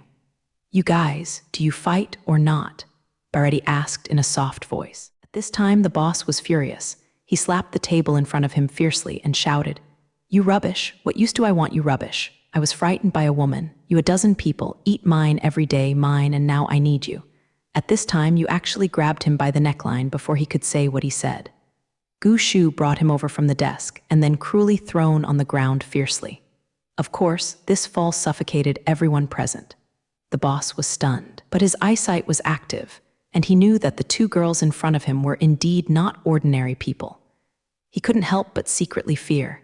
He knew that if he accidentally engaged in it today, he might die here, under the 2 young girls. Those Ronaldinhos couldn't match to say half a word, and they were no longer moving. However, looking at the boss who bribed the ground, he said with a sneer, "Hand over my card. I can let you go otherwise. This matter will never end today." What kind of Shenfingju are in front of them? Yanran and Ba Ludi didn't pay attention to them at all. Because of the aura of Yu Bingren and Ba LV, none of Shenfingju were doing any more. Then he lifted the boss of Shenfingju on the ground with a loud slap in the face. "Say, our card is gone. That Shenfengju old Dalian dug his head and denied it. I didn't see it. I really didn't see your card. I sent it. Don't wrong me if you don't have evidence. I'm a legitimate businessman with a clean net worth. Bingren sneered and said, at this time, do you dare to lie to me? If that Zaioi was not killed by your people, why did the one who slid in and shouted that I killed you? He didn't even look at it. What happened? Know that the corpse on the ground is yours? Say, tell me clearly what's going on. Yan Ran shook the boss in Turuo. I have lost my patience. You tell me the whereabouts of the card immediately, otherwise, you will have to bear all the consequences. But I am really anxious. Look at the sky outside the window. Night has fallen. At this time, her teacher must have returned to the hotel. The two of them did not listen to the teacher, and they sneaked out. When they thought that their teacher found that they were not in the room and therefore looked angry, it felt like Tilda there was a chill on the body. Her teacher is not so talkative human. Taking 10,000 steps back, if they can return to the hotel in time, then their teacher may not say anything. But at this time, they are indeed late to go back. The most important thing is that they lost their cards. Regardless of the amount of money on that card, the key is to lose the card. They now have no extra money to buy fuel or replenish supplies to move on. They don't even have the expenses for accommodation and meals tomorrow. This is the most important thing. These thieves, if it weren't for them, she and Baludi would have returned to the hotel, and their teacher would never have noticed that they both went out shopping and ate food. Everything would be pretty good, unconsciously. But now all of this is ruined, and the shameless people in front of Yan Ran pushed the old man Shen Fengju in his hand to a table. The boss's painful tooth just ended, then he rushed up and appeared in his hand. A pair of silver steel claws. She put the pair of light pot claws in front of the boss. Say, where is the card? Since Boss B can be a leader of Shenfengju, it shows that he also has a certain experience of walking in the dark world, so he regards Ran's behavior as a threat, and Jing does not take her into his heart. I'm not right. The boss wanted to deny it. He hadn't finished speaking, but the melon seeds in his hand were picked up by the boss's chin. A sharp hole appeared immediately, and the blood of the boss's son went down. Unexpectedly, this action aroused the strong resistance of the boss, and saw his face nonchalantly. Is that so? I have a lot of blood on my body. You can help me put some blood, and I will donate blood. You'd better kill Lao Tzu, or when Lao Tizu's help arrives, Lao Tzu will let you die. The boss screamed wildly, seeming to have a bit of energy to put life and death away. Bingren didn't expect that this fat-headed boss actually had some courage, which made her laugh without anger. Okay, have the ability, then I will fulfill you. She screamed at Balu, kill those Luo. Barati agreed and fiddled with the double knives in his hands at will, and then forced them towards the Luo men. These warm guys usually fight, use a knife to stab someone, take a baseball bat to bribe the horse. These things they really do, but they are only limited to this. If they let them kill with red knives in and white knives out, then they are really scared. Look at the girl in front of you. Look at the murderous look on her face. Look at the fierce light in her eyes, and look at the two knives in her hands. They are definitely not the knives that can be bought anywhere on the market. They are not temporary. I bought it for my face. Ronaldinho slowly backed away. Compared with the professional assassin of Ba Ludi, they didn't have the courage to face her. Ba Luluo leaned forward, with a pair of knives in his hands stretched out, and the two in front of him were colored. Now we don't have the courage to start with Ba Lu. They are also people who have experienced all kinds of fighting scenes. In all their experiences, they have not met, like the young girl in front of them, who can easily make their companions imitate. So they felt that the girl in front of them was indeed not something they could afford. They don't want to throw their lives on this mess. The blood of the boss is still lingering in the vortex, and the clothes in front of him are all warm because he has lost too much blood. His face looks a bit arrogant, but he still did not beg for mercy. Baludi approached the slick head with a knife. Although the slick head couldn't help but wince back, Baludi's double knives still approached her four throats. Feeling the chill from the knife edge, I was very frightened. He is not a boss. There is no need to take his own life for this matter. So I slid to see that the situation in front of him was not good, and he hurriedly said, "Boss, give them the card. Look at the blood on your body. What's the use of just having money and spending money? Boss, give them the card.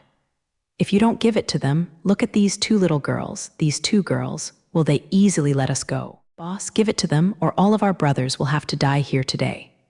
Boss, don't we eat and drink the same without this card? You have to think about your wife and children. Slippery was really afraid of death, and when he saw Baludi's gleaming knife holder on his throat, he automatically became a lobbyist. Moreover, he and the boss knew what they said very well and knew what weaknesses he had, so this persuasion hit the key of the boss and played a certain role. Because of the excessive blood loss, the boss seemed weak to speak. Ka has been sent by me and sent for decryption. Who is it for? Where is that person? But Lai yelled, Roman 20 Street, Roman 20 number. The boss said. The steel claws in Ma Ran's hand fell like lightning, and the boss's hand was deeply nailed to the table. Ming, the boss, screamed, and even the slippery head next to him was taken aback. The little lady in front of me, looking at the soft and weak appearance, is actually a character, and he can do it without saying hello. Go away. Are you lying to me at this time? Yan Ran said, the amount of money on that card is huge, so you will feel relieved to give the card to another person and don't care about it. Ran and Ba Ludi met Xiao Lun's sympathy in that big hotel. Because money is very important to them now. Bing Ran and Ba Ludi faced the boss of Shenfingju and his subordinates. More than a dozen Luo, both soft and hard, must tell where the card is. The boss had already lost too much blood, but now Yan Ran used a steel claw to fiercely insert in his hand, and for a while he was weak even when he screamed. But tell him, even if he is dead, don't want to be safe. She has to get this card. For this reason, Yan Ran waved her hand and pointed at all the people on the scene. She told the boss to find this card. Ka, even if you kill them all, she will not hesitate. She is determined to win this card. Hearing what she said, and looking at the cold light in her eyes, the boss and his subordinates felt frightened 5 or 77, because from the demeanor and behavior of the young lady in front of them, they found out she didn't take it as a joke. In other words, if this matter can't satisfy the girl in front of you, I am afraid that none of the people present will end well, and listening to her tone, she will definitely involve their relatives. The boss shuddered at the thought that the 2 girls in front of him might vent their anger on their family members after they killed them. The boss hesitated, whether the life of himself, his subordinates, and even his family were important, or the money was important. It was indeed time to make the right choice. That card was indeed stolen from you by someone on my side, but I also serve others. The boss opened his mouth and said, What's the mess? The boss of Yan Ran Pan hoped to make it clear. She's very bad now, and she doesn't want to listen to the boss's nonsense here. So the boss told the ground exactly what happened. Bingren and Ba Ludi guessed right. They were after buying the ring and drama card, and the clerk found out that they had a lot of money in the card. So the clerk reported to the more powerful kamikaze hall in this area and told them that there were 2 girls from different planets, and they carried a huge sum of money. After receiving the news, the boss sent his subordinates to secretly choose Yanran and Ba Lu, and Gu Baiyan also protected them so as not to have other gangs intervene after receiving the news and forcefully share a cup. When Xiao Lun took advantage of Ran Ran and Ba Ludi to have no sacrifices, he was very good at it. Arrived at the card, but the thief was a bit greedy. He knew from the clerk that the amount of money on the card was huge, so he asked the boss to pay him more. The result is conceivable. Now he was killed by the boss. After the boss got the card, he discovered that there was a problem he couldn't solve. His men did not have anyone capable of cracking bank cards. He doesn't lack these people for knife fights, but he lacks those who know some high-tech talents. Of course, he also knows who can crack the code of this card. There are all kinds of talents in the picture of the dark world, but he also knows that, in this way, he can't have all the money. Jijai wanted to send someone to capture the 2 girls back and force them to tell the password so that he could at least save a lot of money. But his subordinates reported to him that the 2 girls seemed to have a little background, and they had been in public places, which was very inconvenient to start. This boss is also a little bit up and down, because no matter from the perspective of the price, there is such a large sum of money in the card. It is definitely not what ordinary people can have. So these 2 girls from different planets don't care where they are from or what they are doing on the planet Delmer, but it is undeniable that they must have a background. Where else can I get such a large sum of money? The amount of this amount of money is so large that even the boss, who is a little rich man on the planet Delmer, has never seen so much money. Jijai wondered if he could make so much money in his life. So since they couldn't be caught, the boss wanted to do something unconsciously and didn't want to alarm them both.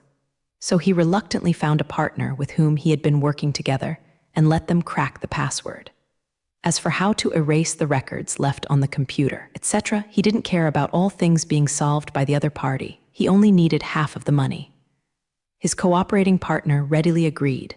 Danglu, the boss, is not an accomplice who absolutely trusts him. He also left a capable man by their side, and he is watching the progress of the matter. Of course, when he was about to ask who his accomplice was, a group of people walked into the door. Looking at the uniforms on them, it turned out to be Jingcha. He really responded to that sentence, and when the matter was resolved, Lucha appeared.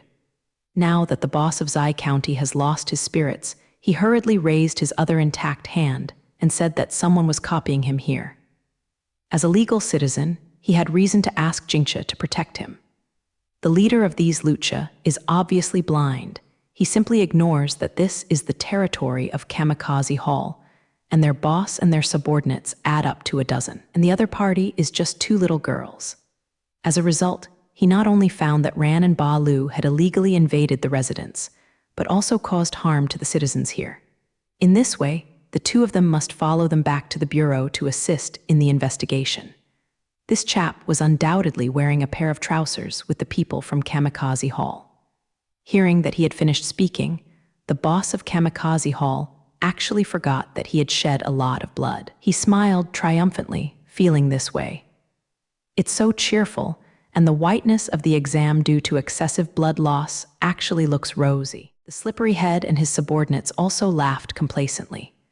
When the inspectors walked in, they knew that their patron saint was here, and the girls from the 2 alien planets in front of them could no longer do anything to them. That's it. On the contrary, they are now waiting to see how the 2 girls in front of them will appear in front of Lucha. Although ignoring what the official revealed just now, it was not that she had not dealt with Cha, the most recent time. On the planet Harry, the satellite of Delmer, she and her teacher just fought with Rucha. No, I know how much more powerful these chakras are than those of others. Say, who is your partner? Lives in the ministry. Then I asked the boss. However, at this time, the boss obviously didn't think it was the one who controlled the audience. He didn't pay attention to her at all. The boss said to Ruo, that official, Guan, someone is threatening me. I ask for protection. The officer felt that he had lost face because he was ignoring him and was furious by the boss's call. He defended his hand, and the 4 inspectors stepped forward to arrest Ran and Ba Lurong. Under the pressure of Ran and Baludi, the boss of Shenlongtang had to tell the ins and outs of the matter. It was indeed his subordinate who stole the card from both of them, but now this card is indeed not by his side. Zhang Ka has been sent to his partner by him because he needs that person to help him unlock the code on that card. This statement is still believed. It's just useless to have a card. It is the most correct way to bring out the money on the card as soon as possible, so she believes the boss's statement. But when she asked who the boss's partner was, she was about to spit out the answer from the boss's mouth when she saw the answer. Who knows, so immortal, a group of Jingcha just walked in at this time. This made Yan Ran feel very depressed. Seeing the boss of Kamikaze Tang and his men were relieved at first, with an expression of now it's all right, the bacteria are finally here. Then they began to become triumphant, and 2 of them even took out the cigarettes started to smoke.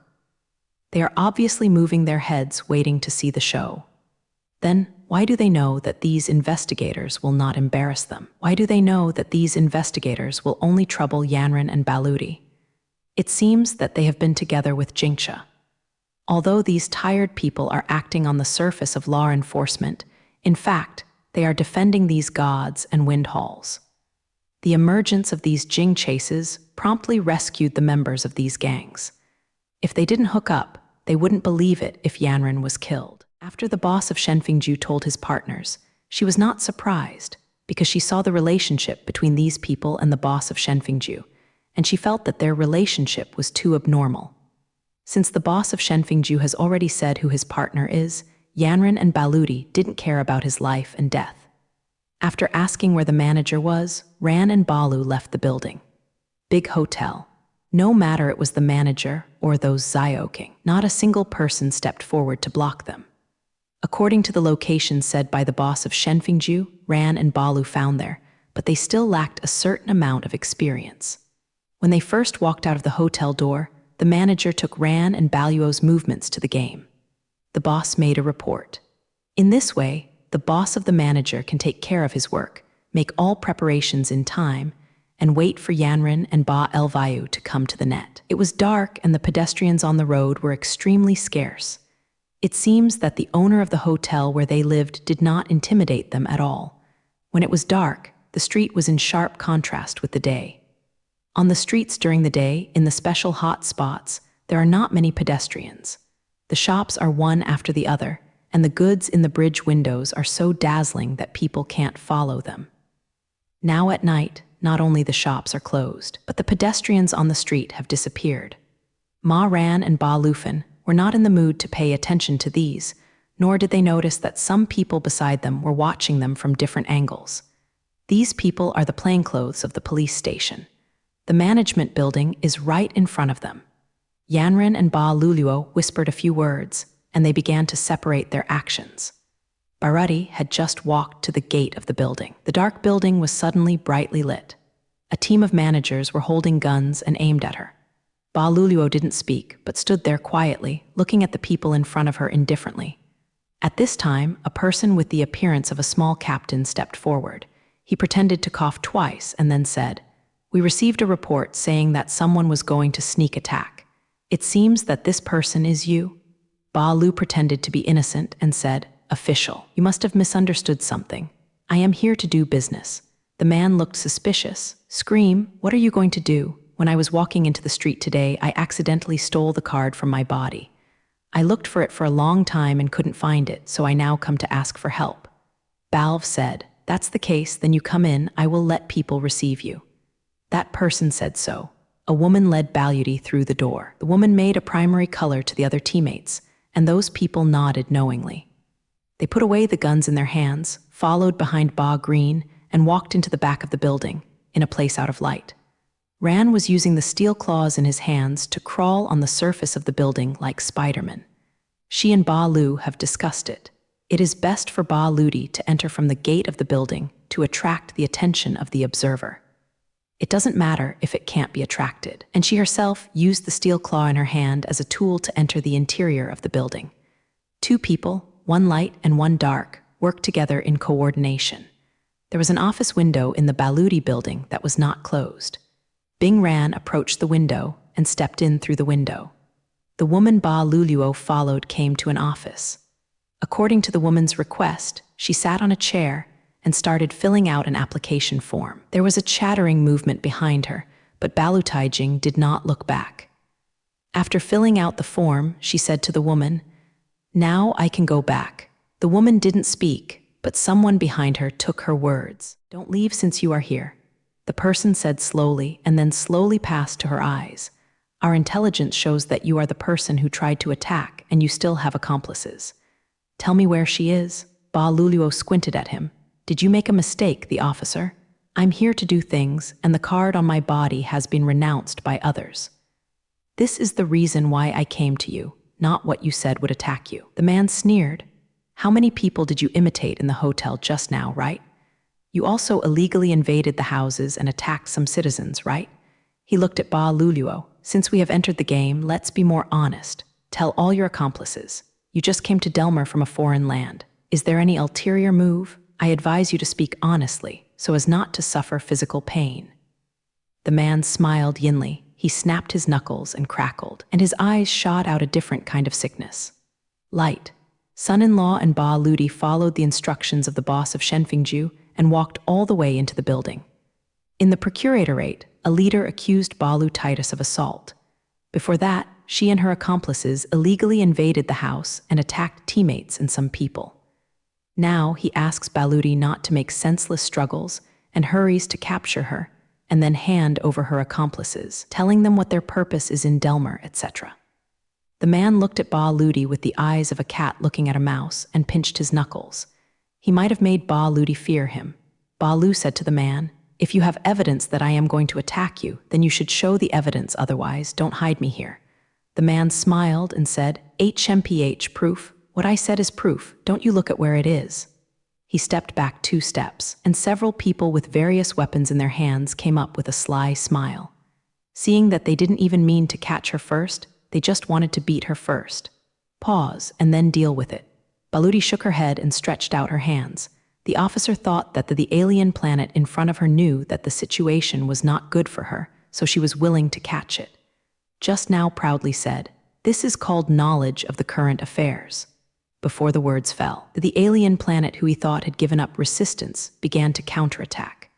Her figure suddenly flashed, and her left foot took a step forward. At the same time, her left hand held a stick that was coming from the man in charge, and her right hand hit the man's heart. The strength of this moment is so strong, that man, even he fell on the ground without humming. The other Lucha were not idle.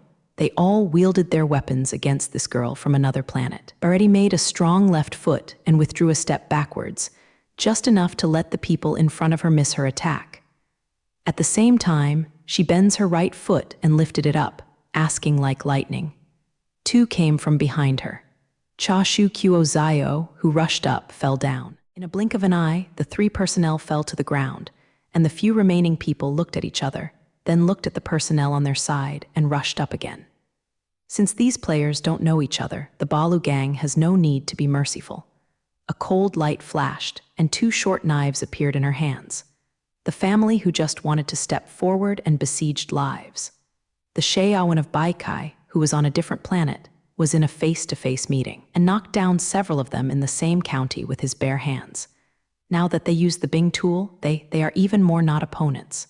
See, if those people flinch and don't move forward, that person would be furious. These rubbish. Usually you let him bully Tongren. It is really bravely forward one by one. Now facing a girl who knows how to fist, they are scared.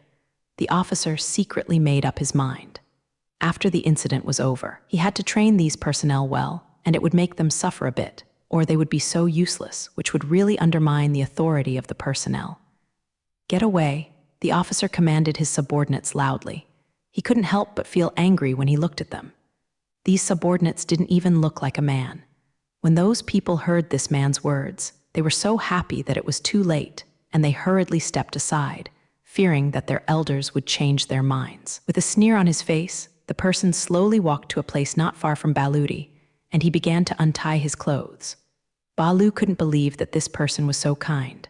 Looking at him, it seemed that he wanted to single out with her. This time Baluluo really guessed right. This person was born in the highest personnel school on the planet Delmar, the highest level royal personnel school on the planet Delmar. When he was in school, he was a top student. Basically, he was the first in shooting and fighting. This also made him arrogant and even looked down on his colleagues. He also thought that at least he could not fight on the planet Delmar. People who can pass him. When he was in the school, all the students already knew his name. Everyone avoided confrontation with him when they were training. This made him empty but unable to display his skills. It really made him unhappy. Very. After finally graduating from the personnel school, he was assigned to this team building.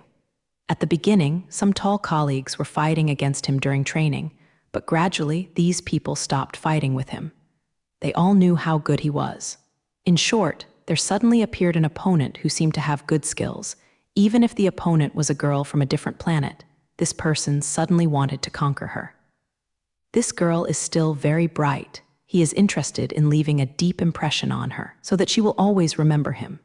When the staff thought this way, a cold light flashed in his eyes. On the belt behind his back, 2 daggers are stuck in the same way. This kind of dagger capital was specially tailored for him by an expert. Japanese letter THE first blade is long and narrow, very sharp. One side of the blade has serrations. If it is scratched by those serrations, it will not be easy to heal. If a deeper imitation mouth is cut by such serrations, then the scar will not be in this life, will fade. See if this girl from a foreign planet with a beautiful face in front of him has an urge to leave a mark on her beautiful face, a unique mark that belongs to him. Of course, with his dagger. The man smiled yinly, and he imagined in his heart how interesting the girl's eyes and expressions would become when he drew some patterns on this beautiful face. Baluti's eyelid color also became more cautious, and she felt that the team members had reached something wrong with the opponent. As a killer, her keen sense told her that this person is abnormal, and dealing with an abnormal person is much more dangerous than dealing with other people. Sometimes, you can't even guess their thoughts, so you can't be sure of their actions. In other words, you are almost there is no solution. You can only deal with him by instinct. Baluti calmed down and watched the opponent's movements carefully. That person was very satisfied with his opponent's face finally getting serious. This little girl still has some eyesight. She also knew how strong she was. In addition, the people surrounding them also made him very satisfied. He saw them standing on the side, holding their breath, and they didn't dare to speak, and their eyes were worshipped, at least in the eyes of this person. It's like this. He decided that in the next fight, he would definitely exert all his abilities and leave an impression on his opponents and his colleagues that they would never forget. He secretly blessed him, hoping that his opponent would be strong enough to block his attack. The Green Spirit met a more powerful opponent in the local team building. Her opponent graduated from the highest personnel school on the planet Delmer. The officer is a top student who is famous for shooting and fighting. No matter when the top student was in the personnel school or after graduation, he came to this cloud team building, but he never encountered an opponent he thought was suitable, which made him feel like he was overwhelmingly cold.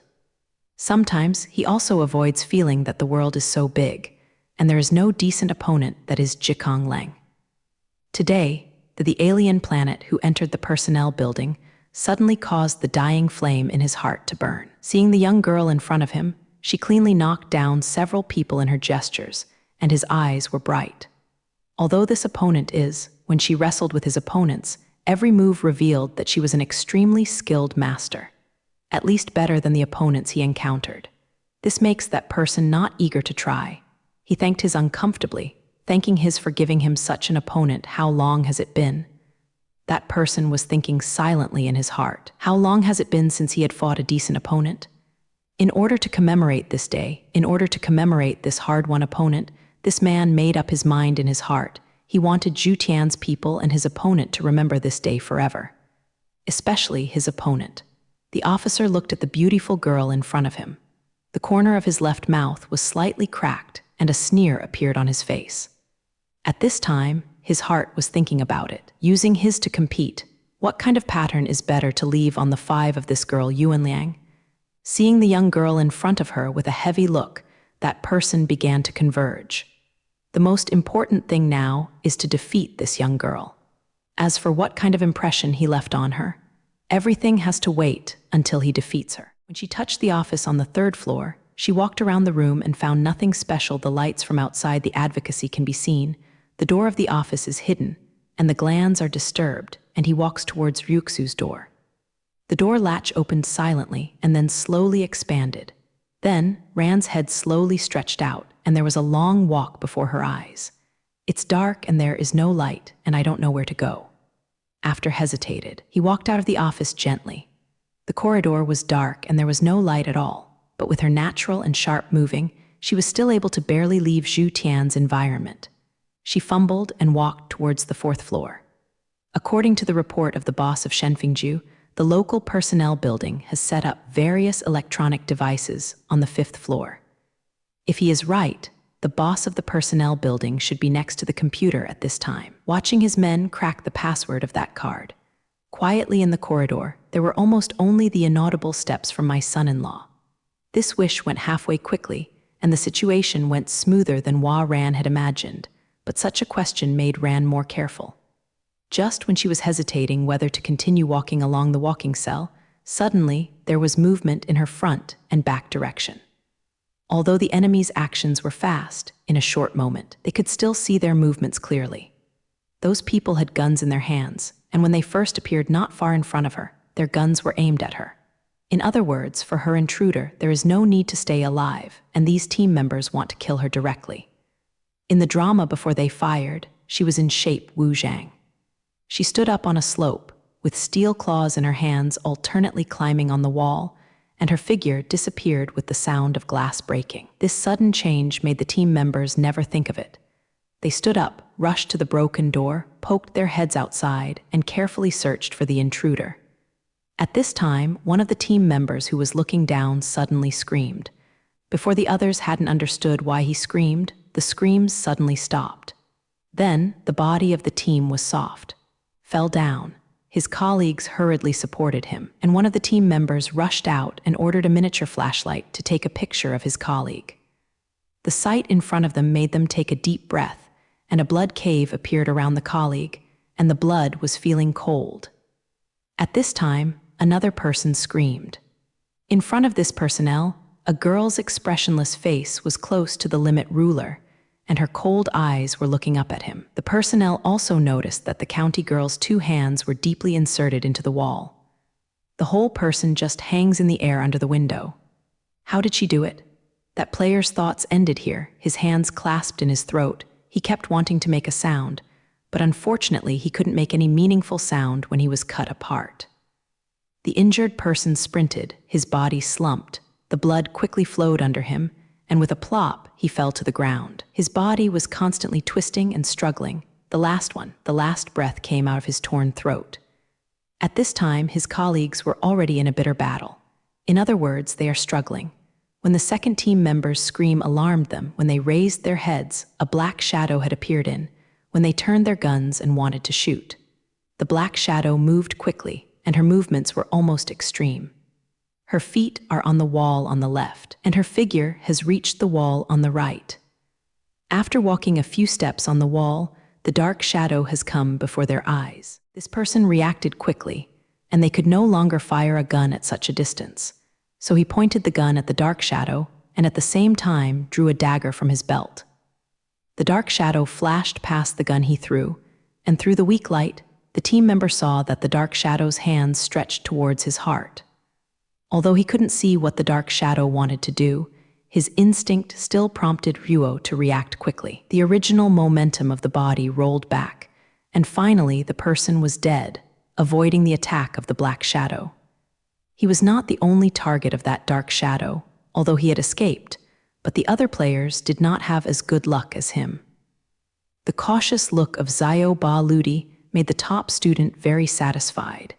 He thought he had attracted enough attention from the alien planet. What he didn't expect was that the reason why Baludi would be cautious was not because she found out what is strong in him, but because she discovered his sickly and sick personality. People with such a personality, if they also possess more outstanding abilities at the same time, their harm to others will double. Once they find an object for them to vent, their destructive power will be mixed with their morbid emotions, and the harm will be shocking. Everyone has a unified name for these people, and the one who is more particular about it is called the mentally ill. The opponent in front of Ba Lu is just such a lunatic, a mentally ill person. Moreover, her opponent not only has a 083 mentality, but at the same time he recognizes his actions directly. His skills should be quite good. Ding dong rang softly and drew Baludi's thinking. She raised her head and looked over. His opponent had already taken off his upper body clothing. He was only wearing a t-shirt. The thin blood could not block his muscles. At a glance, you could see that this was a very strong and powerful man. In his hands, the 2 shiny bits were rubbing lightly, making a toothy sound. The muscular man swung like a dagger, and the next Bayu moved slowly approaching Ba Luluo. Baludi never takes her opponents lightly. This is her good professional training as a killer. At the same time, this is also the prerequisite for her to be able to complete the mission in countless assassination operations. She usually maintains her due diligence to her opponents and will never be fascinated by his superficial phenomena. This kind of caution allows her to not lose the initiative when facing various dangerous and different opponents. She then wait for the opportunity to find a chance to win. The green double bends. The front and back are separated, the upper body is slightly bent, the 2 writings are back and forth, and the short knife is held in the hand, shaking slightly. The top student couldn't help but sighed in his heart and looked at this alien planet in front of him and looked at the posture of her family. He looked like a master of fighting. Baludi didn't think about what the opponent in front of her was thinking about. She just keenly felt that the opponent in front of her was slightly distracted, and she wouldn't let it go easily. In the next 2 small steps, Baludi quickly approached the top student, and the short knife in her hand quickly slashed in front of his eyes, but the real kill was she quickly got up and hit his shin. Ba Luluo grew up in the dark world since she was a child. When she was young, she knew what fighting and killing were all about, and when she started receiving various trainings, it's just that the drama doesn't learn to walk soon. When she became an adult, the opponents she had taken over, the people she had killed, to be honest, even she herself didn't know how many. So, whether it is fighting or killing, she has extremely rich experience. When the opponent is weaker than her, she will bring the thunder into the anger of all things and quickly kill the opponent with lightning speed. When the opponent makes her feel that there is a certain amount of danger, she will often resist her emotions and calmly deal with her opponent. To such an opponent, she never mentioned it too eagerly, never had the idea of getting rid of him quickly. She would not rush the least in the fight, constantly get some small victories or excellent work, and then the accumulation of these small advantages and victories makes it play a decisive role. Baretti, who is currently attacking, is using this style of play. She had never thought of killing the muscular man in front of her with a single blow. In this attack, the double swords in her hand only played a disturbing role. Her real purpose was to put a shot on the shin of her opponent's calf. Foot. What effect should this foot achieve? It is enough to make him feel pain. Baru didn't think of breaking her opponent's leg with one kick. That is an unrealistic idea. And if facing an opponent whose strength is very different from his own, if he is holding any unrealistic ideas, then he will definitely die. Barudi sometimes feels very lucky.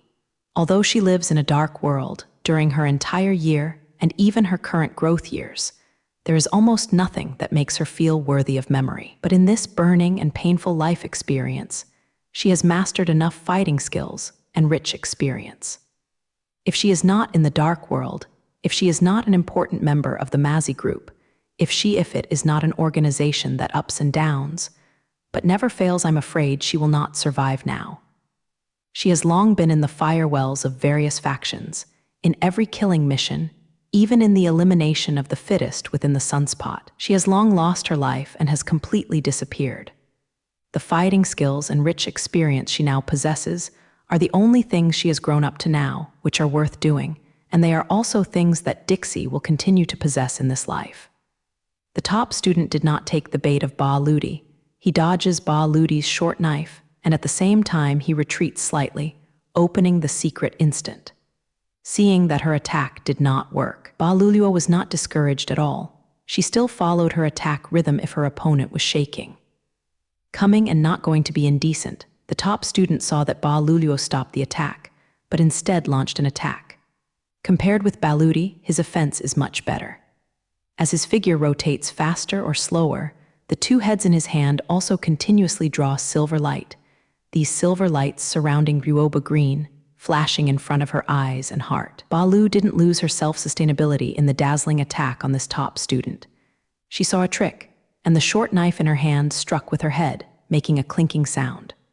Occasionally, she would sneak up and fly towards the height of her opponent. At this time, the onlookers enthusiastically applauded their team members, but they flattered the wrong place, because their applause and cheers made the top student feel a little annoyed. In the past, when he was training in school or in Bais, there were cheers and applause, but those voices were far away from him. Unlike now, they sounded directly in his ears. If his opponent is insignificant in front of him, then this kind of cheering is just right. But now, his opponent is not at all disadvantaged in front of him. On the contrary, facing his Mercury-like attacks can not only one by one. He's parry, but also can launch an effective counterattack, often interrupting his offense. Under such circumstances, these cheers are not at the right time. Green faced his forced opponent, not in a hurry, and cut Lu Lao on the court according to his attacking rhythm. Dan Ran was on the surface, her opponent. The top student who had been launching into the upright position seemed to be on the defensive, but the two people on the field knew in their hearts that the real form was not what it seemed.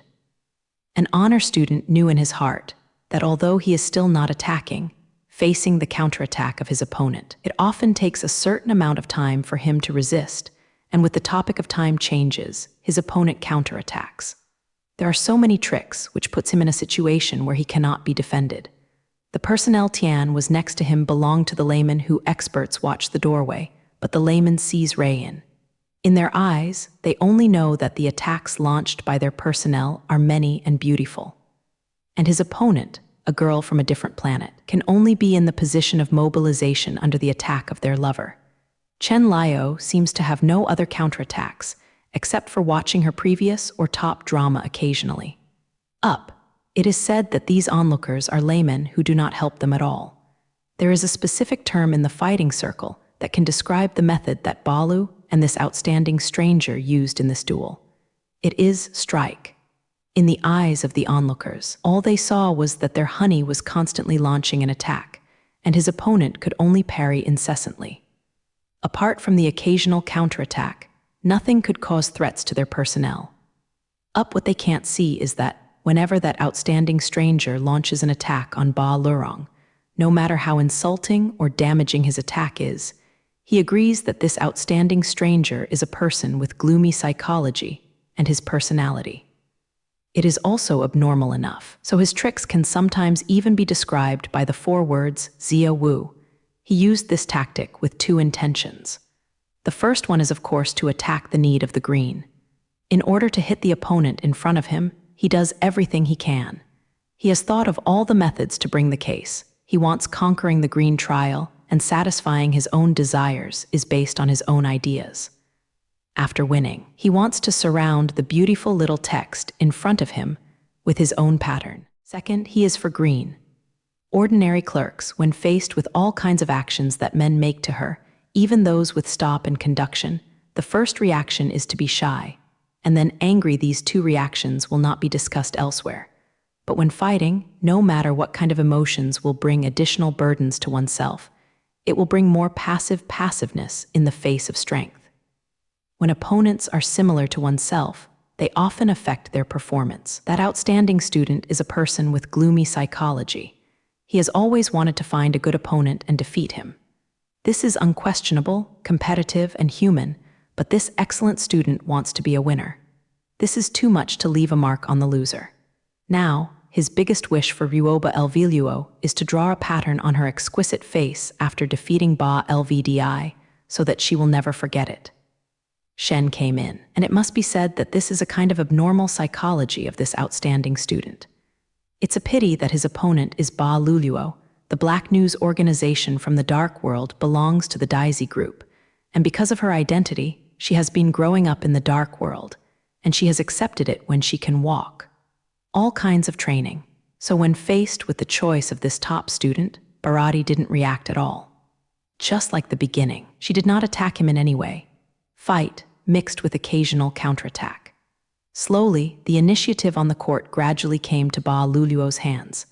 The top students are already a little anxious in their hearts, although his attacks still appear to be so orderly and systematic. However, Ba Lu carefully noticed that her opponent's breathing was not so smooth. Especially, occasionally, her opponent would slightly raise his eyebrows, and whenever his emotion appeared, it happened to be his, when his subordinates cheered for him. Balulu smiled in her heart. Both young people, why are some people so uncomfortable? Baluti's attack speeded up, her double knives kept attacking, her figure kept flashing, and her shoulders, hands, pairs, and feet had all become offensive weapons. Her double knives firmly restrained the first-class students. With a series of clanging sounds, Baishu could barely withstand the attacks of Ba Luluo's double knives, but in other body parts they were excellent. Shengren is no longer Bareti's opponent. However, she is not usually a murderer. She will only fight back when her rights are violated, or someone is about to imitate her, or imitate her relatives and friends. And as long as the land starts to counterattack, she will no longer have any affection for the enemy's attack. In a word, how can she make the enemy lose combat power faster? The best way to make enemies lose their fighting power is to let them die. The people in the team building had arranged for the shackles in advance, and they wanted to die without any disclosure to their son-in-law. Such an unreasonable practice made them feel extremely lucky. Even as a prisoner, she still feels that she deserves to die, and no matter what the circumstances, she can only be regarded as a suspect at best. And these people, no matter what they are. They have been attacking her since they discovered her. This kind of unreasonable and non-professional handling method made Mom irritable. As a law enforcer, it is too much, and it is really hateful to Song Kao to control the lives of people with such an irresponsible attitude. If she does not kill these black sheep, more people will be persecuted by them in the future. Therefore, in the face of Ruo these people, there is no feeling left in the beginning. When the people suddenly surrounded her, she broke the glass of a window in time, jumped out of the room, and passed their shooting. But she didn't directly fall to the ground. The steel claws in her hand firmly grasped into the hard wall. In this way, when the people thought she would fall to the ground, she seized the opportunity, began a Jedi counterattack. However, Hanning's counterattack was quick and cruel. At the beginning of her shot, 2 of the team members taught her to use the claws. Such a scene surpassed the expectations of those personnel. They did not expect that the intelligence showed that it was a girl from a different planet, but she did not expect that she would act with such blood. Of course, they would never think of what they did. They would not think that, just in the drama, they still wanted to say hello to death of this girl from another planet. A person promptly attacked clearly, but his companions obviously did not have his luck. Natural attacks are basically directed at their vital parts, so the team members she has attacked are imitations. Even if they survive, they are re-imitations. Even if they do not die, they will lose their combat effectiveness for a long time. A team member later said that he was right. He was teaching his injured colleague, but he did not expect that death would also appear behind him. When his Cheng felt a bit of coolness, he saw a figure of a measuring letter passing by him from the corner of his eyes. When he found out that this was their enemy in shock, he wanted to pick up the gun in his hand, but found my hands are no longer obedient. He lowered his head in surprise, wanting to see why his hand would be disobedient if he was lucky, and then he felt the blood in his hand, which was warm. He wanted to make a sound, he wanted to scream, but all his efforts were of no use. With the loss of blood, his strength slowly disappeared, and then what disappeared was his consciousness. Another enemy died, but she didn't count how many enemies she had killed, but she knew that as she continued to attack, there were only 4 or 5 enemies in the group. The enemies under Ji had already moved away from her, and while they took turns firing guns as a guard, they retreated to the 4th floor. Obviously, these My players who survived Song have lost their guts. Even if they are fully armed and still have advanced weapons in their hands, they will never face this girl from another planet. The only thing she was afraid of was wearing all-round sportswear. She was afraid that she was holding a knife-like cooler in her hand. She was afraid that she was just one person, but they had many companions. Those team members have completely lost their fighting spirit, have not scared the Nepali people to the ground, and can still remember the methods taught by their combatants, and protect each other in turn. It is already very good. And just in the drama, they are still so majestic, and in a blink of an eye, who knows that they will fall to this point. However, looking at the few honey players who kept shooting at her and receding backwards, they smiled coldly, and then reached out to wipe the blood from their faces. As soon as she got stuck, she restricted her from the window to the outside wall, with her claws deeply inserted into the wall, using her hands and feet well, crossing the 4th floor to the 5th floor. On the 5th floor, more than a dozen people armed with the whole show, holding a person who looks like a long man, are retreating to the top floor. They found it out and fired at her for a while, shooting desperately at her. The powerful firepower suppressed Ran's advance, and for a moment she could only watch as the window members slowly retreated to the top floor.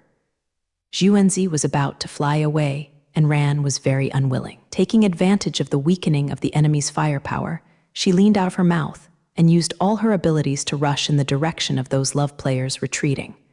Not all the team members retreated to the roof. Several people stood at the top of the stairs. Seeing Ran rushing over, they started shooting again. For a while, Ma Ran's Zhu Tianqi flew randomly, and the powerful firepower forced her to hide behind a pillar. The beam of light beamed her tightly behind the pillar, preventing him from having the slightest chance of moving. Just when she was unwilling to be reconciled, suddenly, gunshots rang from her side, and beams of light smashed the people who could not be prevented. However, when the probe looked over, I saw that Ba Lu was holding 2 short guns in his hands, shooting them at a place where the personnel were not prepared. Taking advantage of this opportunity, Bingren rushed to the rooftop from the stairs. As soon as he poked his head out, the enemy began to shoot at her. The firepower of more than a dozen people was very fierce. Not only did it pass through, it even wiped out the people who went down, and Ba Luluo, who rushed up behind her, there is no way to raise your head and shoot.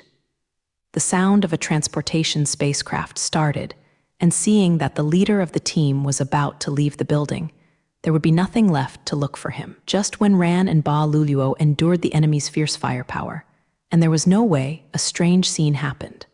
Although the propeller behind the transportation spacecraft had already started to operate, it just couldn't make the slightest movement.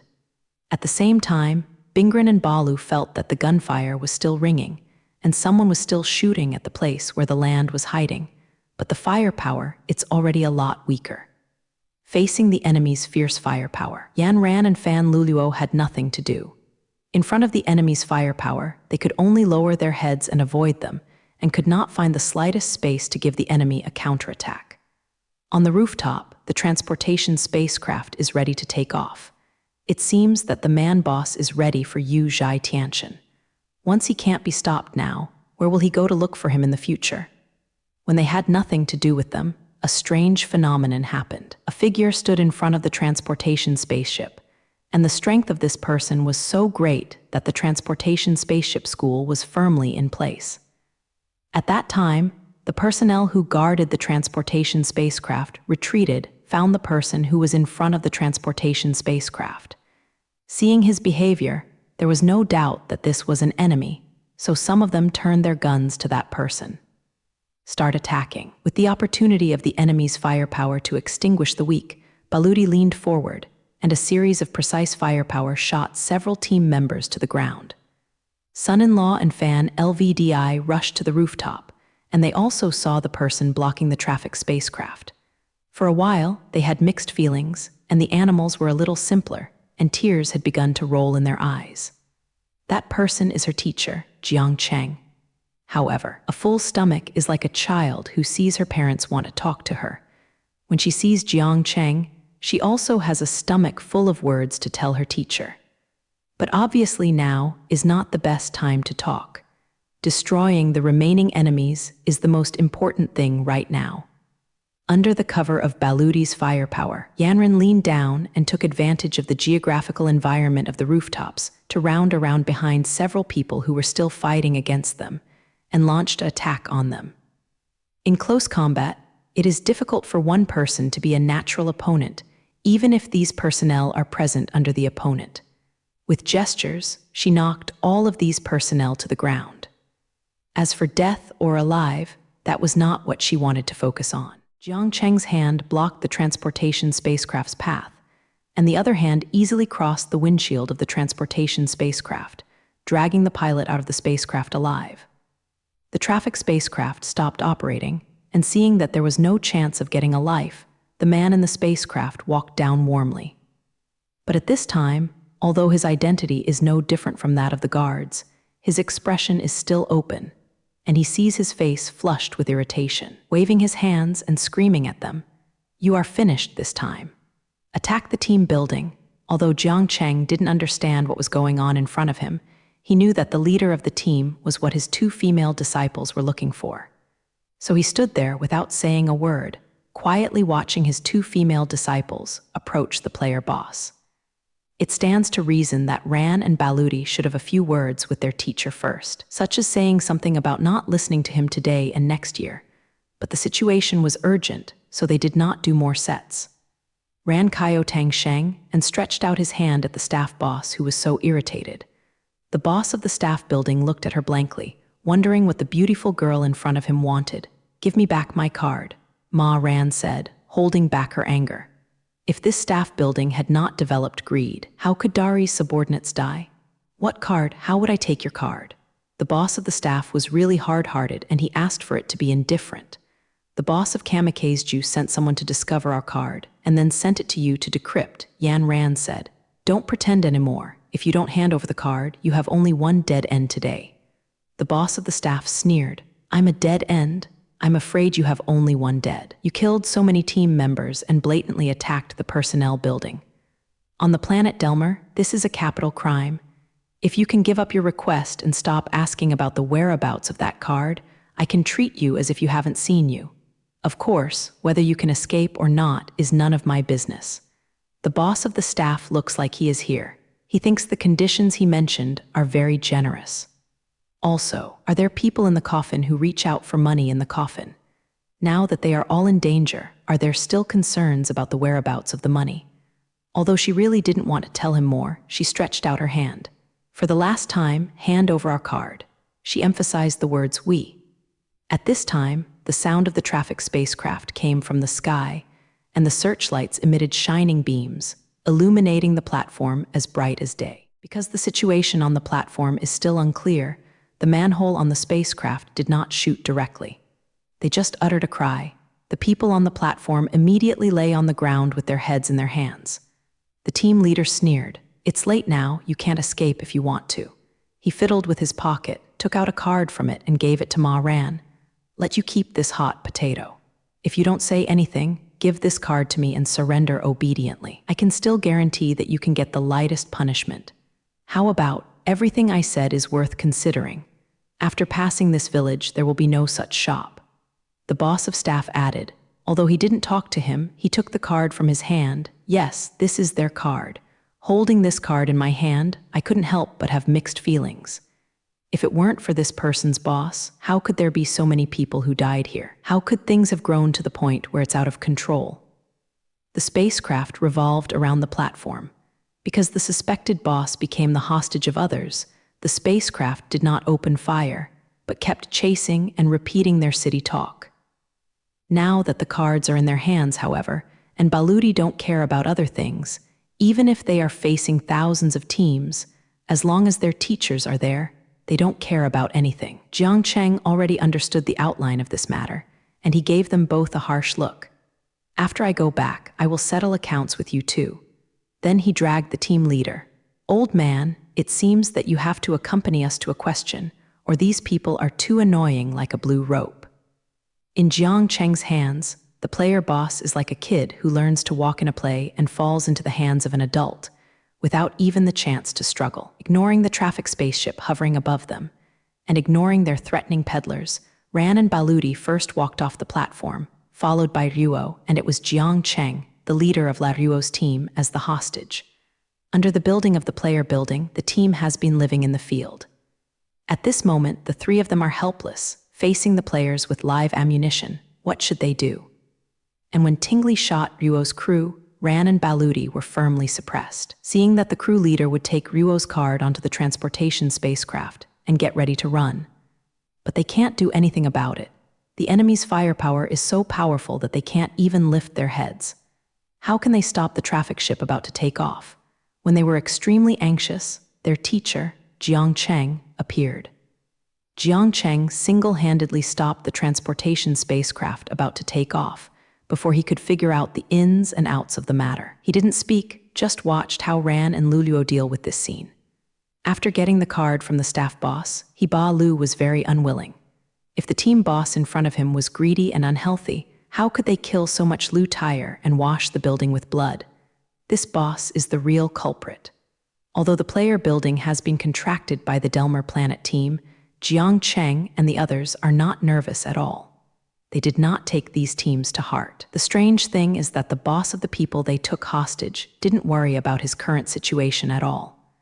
Maybe he thought that although he is now a hostage, but now these kidnappers have been surrounded, and it is hard to violate the situation. Next, only let go of yourself and choose to surrender is the only way out. If he really thinks that way, then his thoughts are big wrong. If he knew the origin of the three people in front of him and what they had done, he probably didn't even have the courage to stand now. However, the current snowman Lu Daijing didn't realize this, so he didn't worry about his situation at all. He even got angry because Jiang Cheng pulled him harder. He threatened Jiang Cheng, as long as they were on the planet Delmer, he could find them at any time and let them know how much he suffered. After they were thrown into jail this time, this is absolutely certain. Even if they were not sentenced to death, then he would not let them off easily. He wanted them to be Hume, and he was actually against him. Of course, if they are familiar with each other, then you must be polite to him now, and if you offer the card with both hands, he will forgive them, and he is even willing to find a relationship in order to prevent them from being sentenced to a heavy criminal law. Intercede. According to the boss of the staff building, he hardly knows anyone in the Shengji Jiangcheng, and the others didn't respond to the boss's words. They took Ruo out of the door of the building and walked to the star team that held them. Strong lights illuminated them, and shouts of teams came from the loudspeaker. Put down your weapons and raise your hands. Let go of the hostages in your hands and let him keep a proper distance from you. However, Jiang Cheng and Ba Ludi did not follow the content of the other city dialect. They neither raised their hands nor let go of the hostages in their hands. They just stood on the opposite side of the team like this, watching if those people pointed their guns at them. Jiang Cheng's eyes were very sharp. He discovered early on that there were a few groups of hitters hidden upstairs opposite them. Maybe because the matter hadn't reached the point where they couldn't be taken away, the hitters didn't open them. Gun. Jiang Cheng thinks about it and is still not relieved. He is a person who has experienced gunfire and all kinds of dangers. The floor in front of him is nothing more than a piece of X-books. Which is better than this. He has seen bigger scenes. But his two female disciples may be different. Although he has always been a child of ordinary people, although he has experienced some battle scenes in the process of following himself, it should be the first time that he has been pointed at by hundreds of people with guns. Although Barati was born in the dark world and experienced many gang fights, she herself was a killer, but everything she experienced was definitely different from the current situation. Not afraid of 10,000, just in case, in order to avoid any trouble, Jiang Cheng quietly began to protect her two female disciples. After finishing the conversation, the caller looked at the three weft bandits in front of them without moving. Si Liang didn't mean to cooperate. Following his order, the sound of the gun pulling the bolt of cocaine sounded. At the same time, the attackers also appeared from the top of the building, and their muzzles were firmly locked on different parts of Jiang Cheng's body through the sniper scope. Jiang Cheng began to speak. "I want to see your commander of this operation." Someone on the other side replied, "Release the hostages in your hands, everything can be discussed." Jiang Cheng insisted, "If your commander does not come out, I will never let go of the hostages in my hands. The floor is here. When the hostages are released, everything is easy to discuss." The party first asked for conversation and looked at the results before deciding whether to let go of the hostages. Moreover, both sides insisted on their own requirements and said they would never agree. After a few minutes of silence, suddenly a group hitter shot at Ba Luluo. Perhaps this group of fighters got the order of the boss, or perhaps the sniper saw that Ba Luluo, the kidnapper, had no weapons in his hands, so he shot first. In such a close distance, a shot of a cigarette is inevitable, and the sniper is confident in his marksmanship. Sure enough, he shot the opposite side in the head, but in his quasi-mirror, he didn't see that girl's head was about to split, and the brain was accompanied by blood and flesh. Just when he was puzzled, he saw in the quasi-mirror that the girl looked in his direction and then waved her hand. The sniper was still thinking, why did he hit this girl and she didn't die? He would never know the answer, because a knife screamed and inserted into the place where his heart was. The sniper could hardly believe it. He lowered his head, looked at the knife stuck in his heart, and kept shaking his fingers, trying to pull it out. However, even if he exhausted all his energy, he did not succeed. His body fell forward heavily. Someone screamed. Everyone looked up, only to see a figure squirting in the air for a few times, and then it fell straight to the ground, reducing a cloud of dust on the ground. Several team members ran to the crash site. After a short while, another team member ran to the crowd opposite Jiang Cheng. It seemed that he was reporting the current situation. Seeing that the three people on the opposite side didn't have any fear of their Bayashan, Jing Kai was hitting him when the group hitter took the lead. The commander of this team felt that the three people in front of him were not good. This made him feel that giving up the means of force and adopting the method of negotiation might result in better results. Two people came across. One of them was a negotiator, and the other was his assistant when they faced Ruo Jiang Cheng, who had just introduced himself and wanted to continue talking. Jiang Cheng interrupted them.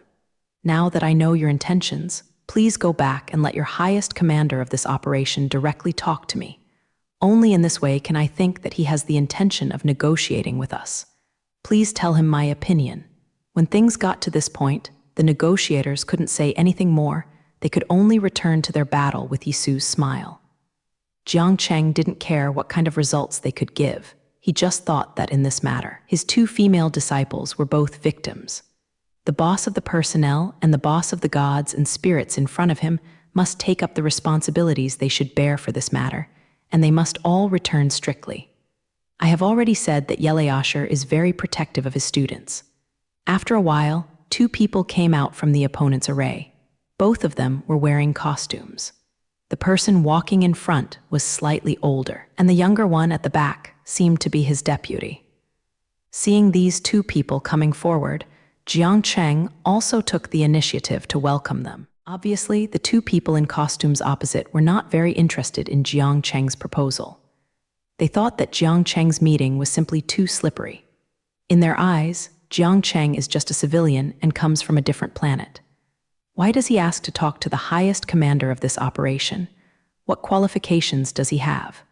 Moreover, now it was clearly his people who attacked the building, killing many celebrities, and holding the boss as a hostage. Whether they committed crimes on the planet Delmer or elsewhere, they were all extremely serious crimes, and because the impact of such crimes was too great, there would be no chance of mitigation.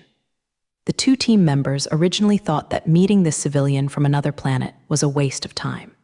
If the civilian thought they had the leader of the team hostage in their hands, they could make unreasonable or even exaggerated requests. I was absolutely wrong. In this matter, these three people from different planets must accept the harshness of the laws of Delmer. The three stood face to face. Looking at the impatience of the two players, Jiang Chengjing didn't pay much attention to it. He just stated his request on his own. The two team members were simply dumbfounded. They had seen various unreasonable requests for countless times, but only this time, the request was so unreasonable that they felt shameless. Looking at the alien planet civilian on the opposite side with a serious and dangerous look, they knew that he was not telling a joke, and the remarks just now were not the opening remarks to stimulate emotions, but were real. This is his idea. According to the older player's thoughts, he would turn around without everything, but the younger player caught him. He wanted to say a few words to Jiang Cheng. He wanted to know, this man from another planet, is there any harm in the travel that caused him to talk nonsense? The young team member said, "If I didn't listen, do you mean that your two disciples are nothing?" Jesus nodded. "Yes, two of my disciples were beaten back by rumors when they were in danger. Their behavior is self-defense." The team member shook his head. "I know self-defense, but can it still be called self-defense after killing so many people?" Jesus also dug his head. "One thing you didn't figure out is that so many team members want to kill my disciple, and then my disciple fights back, they will die. Self-defense has no direct relationship with the number of people. Of course, maybe the laws of Delmer are different from other places. If they can treat my disciples fairly, instead of laying traps like this to catch them, or want to dispose of them at will, or even kill them, I think these team members will at least still jump around." Jiang Cheng arrested the Taoist hand. They wantonly used the power given to them by the law, but this time they had bad luck and met a difficult opponent, and their opponent punished them for the mistakes they made. This is their sad decline. The team member was so angry that he couldn't speak. "What do you think you are? Can you represent the law?" Jiang Cheng shook his head. "Your law has nothing to do with me. I only know that if someone made a mistake, he must be punished. So my opinion is to arrest both the boss of this staff and the boss of some kind of Shenfingju I just mentioned. By the way, the boss of Shenfingju sent someone to steal my disciple's bank card. The number is extremely large. I suggest you punish him severely." After saying these words, Jiang Cheng pushed the boss standing next to the two people. This person should be fully responsible for the death of the team members and the destruction of the building. If not, he wanted to own the huge amount of money on that bank card so that all these repairs would not happen. Now, take him away. I hope you don't want everyone to support you. You should let this person get the punishment that you deserve so that your people will support you even more." Jiang Cheng had finished saying what he should say. He looked at the two players in front of him who didn't know what to say and nodded slightly to them to bid farewell. Then he waved to his two female disciples, motioning them to leave here with him. At this time, the two team members finally got over. The two of them glanced at each other and both saw their own expressions in each other's eyes. It was the young player. He spoke first. "Wait, you are going to leave like this?" Jiang Cheng looked back at him. "Now we have caught a person who is doing favoritism for you. This is a trivial matter. Everyone with a sense of justice will do it. You don't have to feel embarrassed about it." Ran and Baludi rarely saw his teacher assuring others in this way, so after hearing what Jiang Cheng said, both of them secretly laughed. The young team members don't know what to do. Good. Don't you have anything to do with this matter in this matter? Then, who should be responsible for the dead personnel and the destroyed buildings? Jiang Cheng became a little impatient. He found out that the people on Delmer were missing one in his mind. He had to repeat the simple meaning a few times. Facing the two players who came to negotiate, he patiently explained the situation to him from beginning to end. "My disciple chose the street, and the card was discovered by others, so they went to find the card. Then I found that I was stuck at the boss of the personnel building. When my disciples arrived at the team building, they found that they had fallen into the trap of the players. Those players didn't even bother to catch them. They shot my disciples directly, wanting to cause them to death. That's how it happened. Finally, I repeat it again. The culprit is the boss of Lu." He pointed at the boss of the staff, "and my disciple because his life is threatened, so I will fight back. That's it." He ended his conversation. The young team member was standing on the side. He was going crazy. The older team member said, "What if I don't agree with you to leave?" Jiang Cheng's answer was very brief, with only 3 words.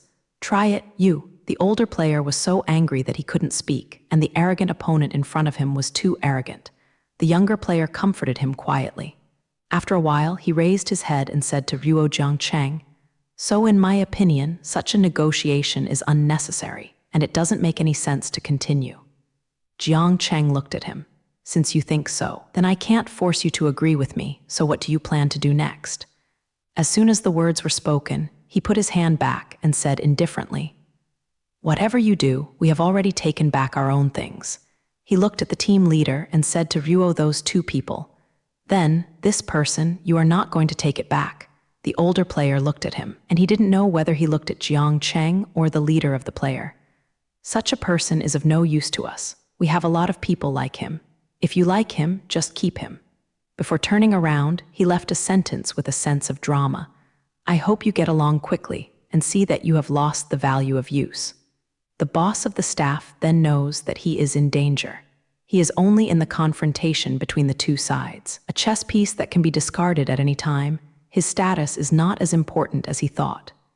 Seeing the 2 team members who were about to turn and leave, looking at the ironic look in Jiang Cheng's eyes, the boss of the staff became desperate. "You can't keep me, you can't do this." His stern voice of the city really stopped the 2 players, and after looking at each other, they turned around again. The Licheng face was pale, and he said to the 2 team members without mentioning everything, "My boss, no, my friend is the highest leader in charge of commanding the team. You can't just give up me casually. Drop." The young star person still didn't understand the meaning of the staff boss's words. He looked at him with Ruoshi's expression. "It depends on you, a small district staff leader." The boss showed a different smile. He said to the young team member, "Yes, my position is lower than you, but my relationship with the top leader is much better than you. Have you ever been to his home? It's the home in the high-end district." "Stop." The older player stopped, letting the leader of the player go on. Seeing what the younger player wanted to say, at this moment, the older player pulled his clothes, and he saw it without interest. The grinning gaze in the eyes of the alien made his old face blush. The older team members said something in the ears of the younger team members. The younger team members looked at him in surprise, and the older team members nodded to him to show the truthfulness of his words. The young team members bowed their heads angrily, wondering what Lily said. The old player patted him on the shoulder, then turned his body and said to the boss of the player, "It seems that you are still capable, so now, do you want us to take you back?" "Of course, and it must be now." Seeing that the 2 team members' tone became loose, the boss of the staff became more alive. "I don't want to be with people from these 3 different planets." The young player turned to Jiang Cheng because he was ashamed and pointed his face to face him. "Mr. Mo, can we take him away? At least for now, he is still your hostage." "Of course you can," Jiang Cheng said indifferently. "But I hope you take him away to give him the necessary punishment, not just to take him away from this dangerous place." Jiang Cheng's words meant something, and both players understood what he meant. "You don't need to worry about this," the old player said stiffly. Seeing that he was about to escape the danger, that Boss Lu's expression became obviously happy. He whispered to Jiang Cheng, "This is your last chance. If you don't have time now or later, get out." Jiang Cheng doesn't want this scumbag to be verbose. "I don't know how to promote." The boss of the shocked team member scolded angrily, and he hated the stubborn guy before him. Once he leaves here, no matter how these people are dealt with, the huge number of cards on them will no longer fall into his hands. The thought of that huge sum of money will fall into other people's pockets. The boss's heart, it's almost broken. Bastard. Damn bastard. He never had a chance to say the following words. A sniper focused his heart accurately. The sudden change made the two team members stunned. Jiang Cheng sighed in a low voice next to him. "Hawk, there is no time to eat for supper tonight." The two players were stunned again, and it took a while before they realized what he meant. Jiang Cheng meant that now that someone has killed the boss of the staff, of course that person's status is obviously higher than that of the two people in front of him. The actions of that person also announced the breakdown of their negotiations. Then it must be the team, attacked people on these 3 different planets. What shocked them was what the man said. There was no time to eat supper. Facing the severe situation in front of Ruo, it seemed to him that it was only a delay in his supper time. This person is either a fool or a lunatic. In short, 2 team members did not treat Jiang Cheng as normal. Now that the negotiation broke down, there was no need for them to stay here anymore. The young team members nodded with Jiang Cheng. His eyes moved away from Yanren and Baludi's faces, and he couldn't help feeling for them. Sorrow. Such a beautiful girl is in such a wonderful time, but it is a pity that she will accompany this madman to die. Looking at them, you may not know what fate will be coming soon, right? The young team shook their head regretfully, turned and left. The leader of the hostage personnel has been struck rope, and there is no need for the negotiation to continue. The younger team member was still feeling the meal when he left. However, with Fan Luluo, the 2 young and beautiful girls, they were just right. They were dying in their best years. This made the young player feel cruel. If possible, he wanted to stay and persuade them to surrender. The voice of the city dial opposite came over again, and there was an indisputable tone in the voice. "Give you 1 minute, surrender immediately, and after 1 minute we will launch an attack. How to choose, you should clear it yourself." Jiang Cheng looked at the female disciple standing next to him and shook his head very dissatisfied. "Is it to tell you not to run around? Is it to tell you not to cause trouble? It's all right now, things are getting bigger. Now you are satisfied, right?" Seeing that their teacher was angry, Ran Hilaju lowered his head for a moment and said nothing. After sighing, Jiang Cheng hoped that the 2 of them would enter. "What are you doing while standing? Go back and find some weapons to use in the building of the team building. I will start an attack without seeing others. Are we stupid standing and letting them fight?" The 2 little girls are really not afraid of the big things. Hearing their teacher say this, they happily ran back to the building of the team building. The corpses of those personnel are still there, and their styles are all great. Although Ran and Baludi are good at using cold tools, they will not reject hot ones. Especially in this kind of occasion, facing hundreds of heavily armed enemies, to some extent, hot Bing is definitely much easier than cold Bing. The efficiency will be higher. Ran and Baludi first ran into the building of the personnel building, while Jiang Cheng slowly followed behind them with his hands in his pockets and walked into the building of the team building. Seeing the people on these 3 different planets under the ultimatum not only did not surrender, but was about to hide in the building, the person in charge suddenly ordered to fire, even though it was less than a dozen minutes away from his own stipulation. Second, Jiang Cheng hates such people. He especially hates such unbelieving and rebellious people. Originally, it was impossible to get a good death in this matter. Now this person who is responsible for the command has violated his rebellion and violated his big taboo, so now, even if the other party wants to stop, Jiang Cheng would not give him this opportunity. At the point where the person in charge ordered the shooting, Jiang Cheng's figure suddenly accelerated and flashed into the personnel building. Although all the three enemy figures in front of them disappeared, it was not necessary for these players to launch a vigorous attack on them. At the same time, groups of players began to enter the building of the team building with the fire support of their teammates. The gunfire of the Delmer team ceased, and they stood ready to prevent the three aliens from taking advantage of the chaos, but they felt that such a chance was very slim. Their special forces had already entered the personnel building. It should be performing the task of grabbing and inserting. Suddenly, the figure of the man from the alien planet appeared on the 5th floor of the personnel building. Before the sniper could get to him, he saw the man throw a few things casually, and then the figure disappeared again. Just when the team members were puzzled that the man had thrown something at such a big risk, Nai's explosion blew them into flesh and blood.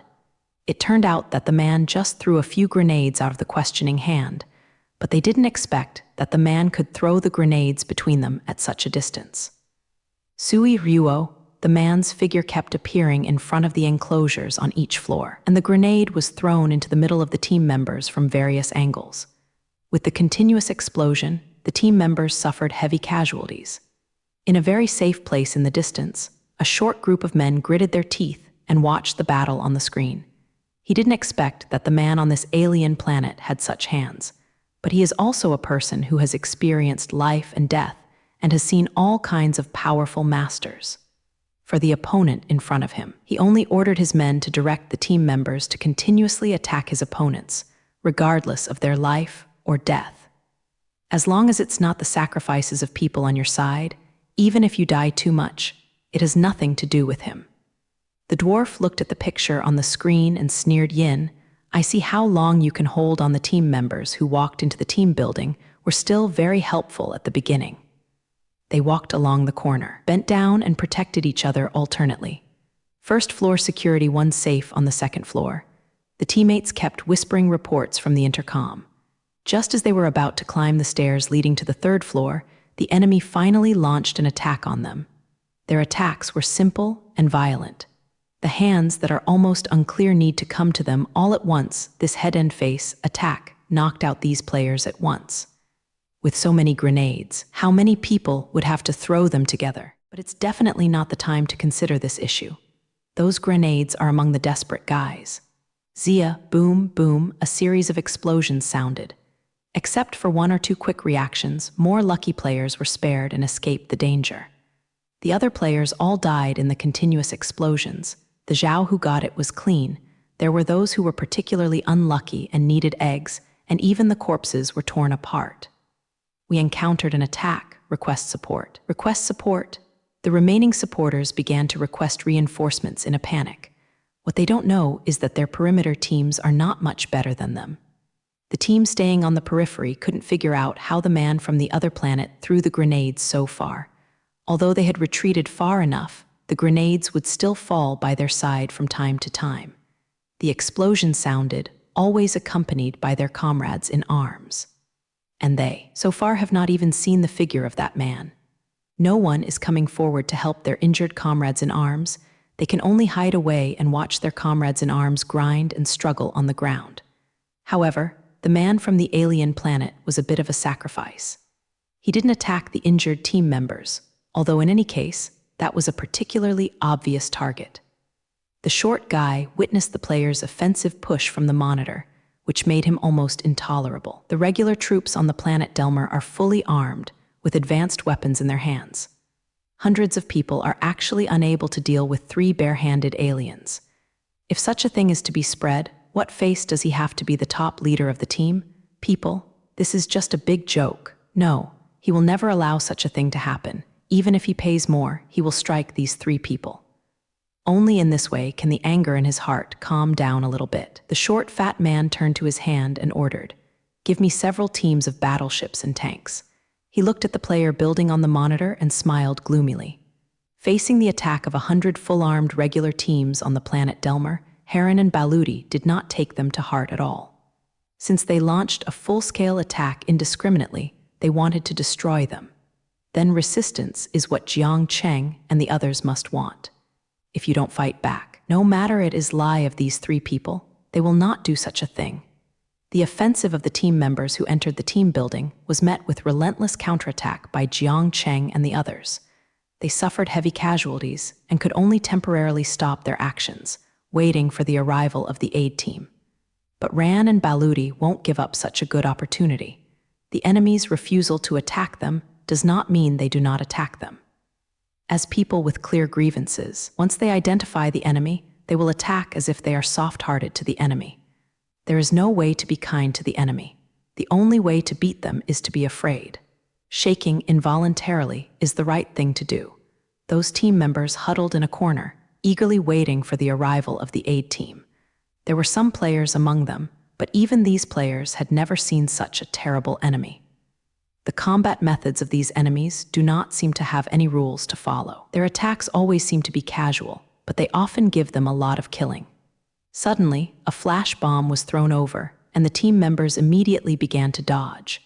One or two of them were panicked and started firing randomly before the enemy's direction was clear. After the chaos, when they came to their senses, they discovered that there were two more young girls beside them. This is exactly what they want to capture. If they appeared more than 10 minutes ago, these players might be ecstatic. Unfortunately, after this continuous blow, they now realize that their mission is how huge. The two girls are like ghosts, and they are spinning among the players like a light smoke. The weapons in their hands seem to touch the bodies of the players lightly, but every time they touch, someone will yell, "Fall down." In a blink of an eye, several team members were on the ground, and some of them groaned dyingly, and the blood soaked where they were in a blink of an eye. Facing the attack of Guo Ran and Ba Lu, these team members hardly had any chance to fight back. Although they also had considerable fighting skills, they were almost only able to parry under the attack of these two alien girls. With fewer and fewer companions they could stand up to, their will finally collapsed. Some of the team members randomly waved the first part of their hands, yelling and thinking about running in, facing a strong enemy.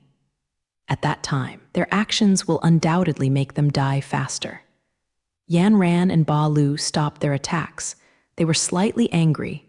Almost all of their faces and bodies were covered with blood from the enemy. Beside them, the bodies of the players twisted and fell to the ground in various postures. Perhaps they had never thought that one day they would die in such a posture. The two looked at each other and smiled, their bodies stretched, and they rushed to the location of the other group of enemies, and they had to remove the roots. To treat the enemy, you must kill them all. Jiang Cheng leaned against a window on the 5th floor and looked at the opposite enemy blankly. Originally, the planet Delmer was just the place they passed by. I didn't expect to fight them here, and the scene was not small. This was really unexpected. If the Delmer people follow his proposal and deal with those who use their private power and do evil, things will not be so uncontrollable. As a result, they will not only refuse to listen to his proposal, but will also rush to attack themselves. Well, as they wished, see what kind of effect their attack can receive. They should be satisfied now. Thinking of this, Jiang Cheng snorted coldly. Some people just say, you talk to him well, he treats you as weak, and they don't know what it is to be afraid if you don't hurt them. In the team building, the voices of the incoming enemies gradually subsided. Jiang Cheng smiled slightly. It seems that his female disciple is still somewhat capable. Looking at these well-equipped and armed to the teeth, they are actually vulnerable to the disciple with the cold tool in their hands. They only struggle, but it is funny that they have to take the initiative to attack and think about it. The enemies outside have lost their movement. Jiang Cheng wouldn't think they would stop there. Those enemies must be looking for a better way to destroy them. Jiang Cheng wanted to see how many possessions the Delmer team has and what magic weapons have not been displayed. Gently patted on the stage, made up his mind. This time, he must let the people of Daman know what fear is. The short, fat man in charge is walking around anxiously. The situation here has alarmed the supreme ruler of Delmer. It is said that his envoy is on his way here. The three people must be hit before this supporter arrives. Fatty also secretly made up his mind. For this, he will do whatever it takes, even if it hurts the generals, lest such things spread out and make him a joke among other people. When the short, fat man was anxious, his subordinates finally hurried in behind him, following two people in costumes. The dwarf breathed a sigh of relief. He knew these two men. They were members of the Capital Guard team. They led the tank brigade and battleship brigade that he urgently needed. Facing the top leader of the team, the two captains quickly stood up and listened to the leader's arrangements. After listening to the assistance of the supreme leader, they described the current situation on the battlefield. Although they were shocked by the fact that they had used hundreds of heavily armed players, they were still unable to defeat the three invaders. However, the two captains still there is a right calculation. According to the opinions of these two captains, there is no need to sacrifice the lives of the innocent team members when dealing with the three people from different planets. They should directly lead the tanks and battleships under their hands to form a three-dimensional attack from the air to the ground, using powerful artillery to completely destroy the building. In this way, even if the three aliens do not die, even though they think this is absolutely impossible, they will no longer have a place to hide. As long as these three people are exposed to the powerful firepower of the team, then they have only one result, and that one is death. After thinking about it for a while, the short, fat guy felt that the methods provided by the two captains were indeed worth trying. Isn't it just a waste of more energy? The price was completely worth it. So he agreed with the two captains. See you. After a salute, the two captains hurriedly left, and they began to lead their men to attack the personnel building where the three aliens were located. The top leader of the team doctor on the planet Delmer personally commanded the battle to annihilate the three aliens. Unfortunately, even though he has a large number of well-equipped players, they are still not the opponents of these three aliens. The offense they launched not only did not receive the expected target, but on the contrary, the opponent made a strong counterattack and lost a lot of players. Even their precious team members were killed or injured in the building of the team building, with very little left. The short, fat man who refused to give up was eager to restore the situation that was unfavorable to them, so he recruited the tank brigade and the combat spaceship brigade, ready to give these three aliens a devastating blow. The rescue team he needed urgently arrived. After a brief discussion, the tank team and the combat spaceship team went into battle. Standing by the window on the 5th floor watching the entire battlefield, Jiang Cheng suddenly felt that the ground seemed to be trembling, and the sound of machinery was heard in the distance. It seems that the enemy has used heavy weapons. This time, they really lost their money. Jiang Cheng sneered. Since these people on Delmer don't care about the death of their people, they are a passerby, so why worry about them? Ran and Ba Lu stood behind him. Not only were these two girls not afraid of the situation in front of them, but seeing their faces flushed with excitement, they knew that they regarded the battle before them as a kind of experience for themselves. Jiang Cheng shook his head and thought secretly that fortunately, these two female disciples followed him. If they go astray and are controlled by a bad guy, they will surely become robots that both humans and gods will be angry with. Thinking about their previous experience, and then looking at their methods, Jiang Cheng's worries are definitely not unnecessary. First of all, let's talk about Ma Ran. It stands to reason that this Zaya Zhenyang came from the Tong family. Before her planet was destroyed, she always existed as an outstanding athlete. But who could think that when the smugglers were threatening the safety of her pets and herself in the nameless planet, she felt merciless towards those smugglers after a little softening of heart attack. Jiang Cheng still clearly remembers those county apprentices who died under her. Then, in the process of teaching and helping little Flamingo, at least dozens of people in the Yonglisi group died in her hands. From the little girl's expression, she didn't know people. And the other disciple, Ba Lu, is an incredibly well-behaved guy. He grew up in the black world and began to receive sound training from the day he could walk. He finally became an important figure in the Hailongzi group, a cold-blooded gesture. If such two people are used by other bad guys, they will surely make alliances on various planets. Jiang Cheng shook his head. Now is not the time to think about this past. He casually used 2 protective shields on Ran and the Ba Lu gang, reminding them that they must pay attention to their own safety. The protective wells on the grounds cannot absolutely protect their safety. When the light of the protective shield begins to dim at that time, they must return to him in time. Jiang Cheng's expression was so solemn, which made Huron and the Balu gang not take lightly to the upcoming enemy. The people knew that this time the enemy was definitely more dangerous than the enemies they had encountered before. Seeing Yan Ran and Ba Ludi no longer looked like before, Jiang Cheng finally breathed a sigh of relief in his heart. Although he is a person with superpowers, he is omnipotent in many areas, but these areas do not include him who can bring people back to life, especially those who were hit by heavy weapons and blown to pieces. Ran and Baludi went downstairs, and they returned to their positions, ready to attack the enemy that was about to appear at any time. The team building on the planet Delmer, their ammunition storehouse is comparable to the ammunition storehouse of a team. When they first entered the ammunition storehouse, Yanran and Baludi saw all kinds of guns and prepared light and heavy weapons. It is not clear why a team building is equipped with so many weapons. Is this a unique feature of the Delmer planet team building, or do they have any special needs? But they don't need to figure out these problems. They just need to know that with these light and heavy weapons, when facing those enemies, their chances of winning and even their chances of survival are greatly improved. The earth shook slightly. The figure of the enemy tank had slowly appeared in the distance, and in the air, the enemy's battleship had already appeared. A rotten light hit a corner of the building, and the tanks on the ground attacked them first.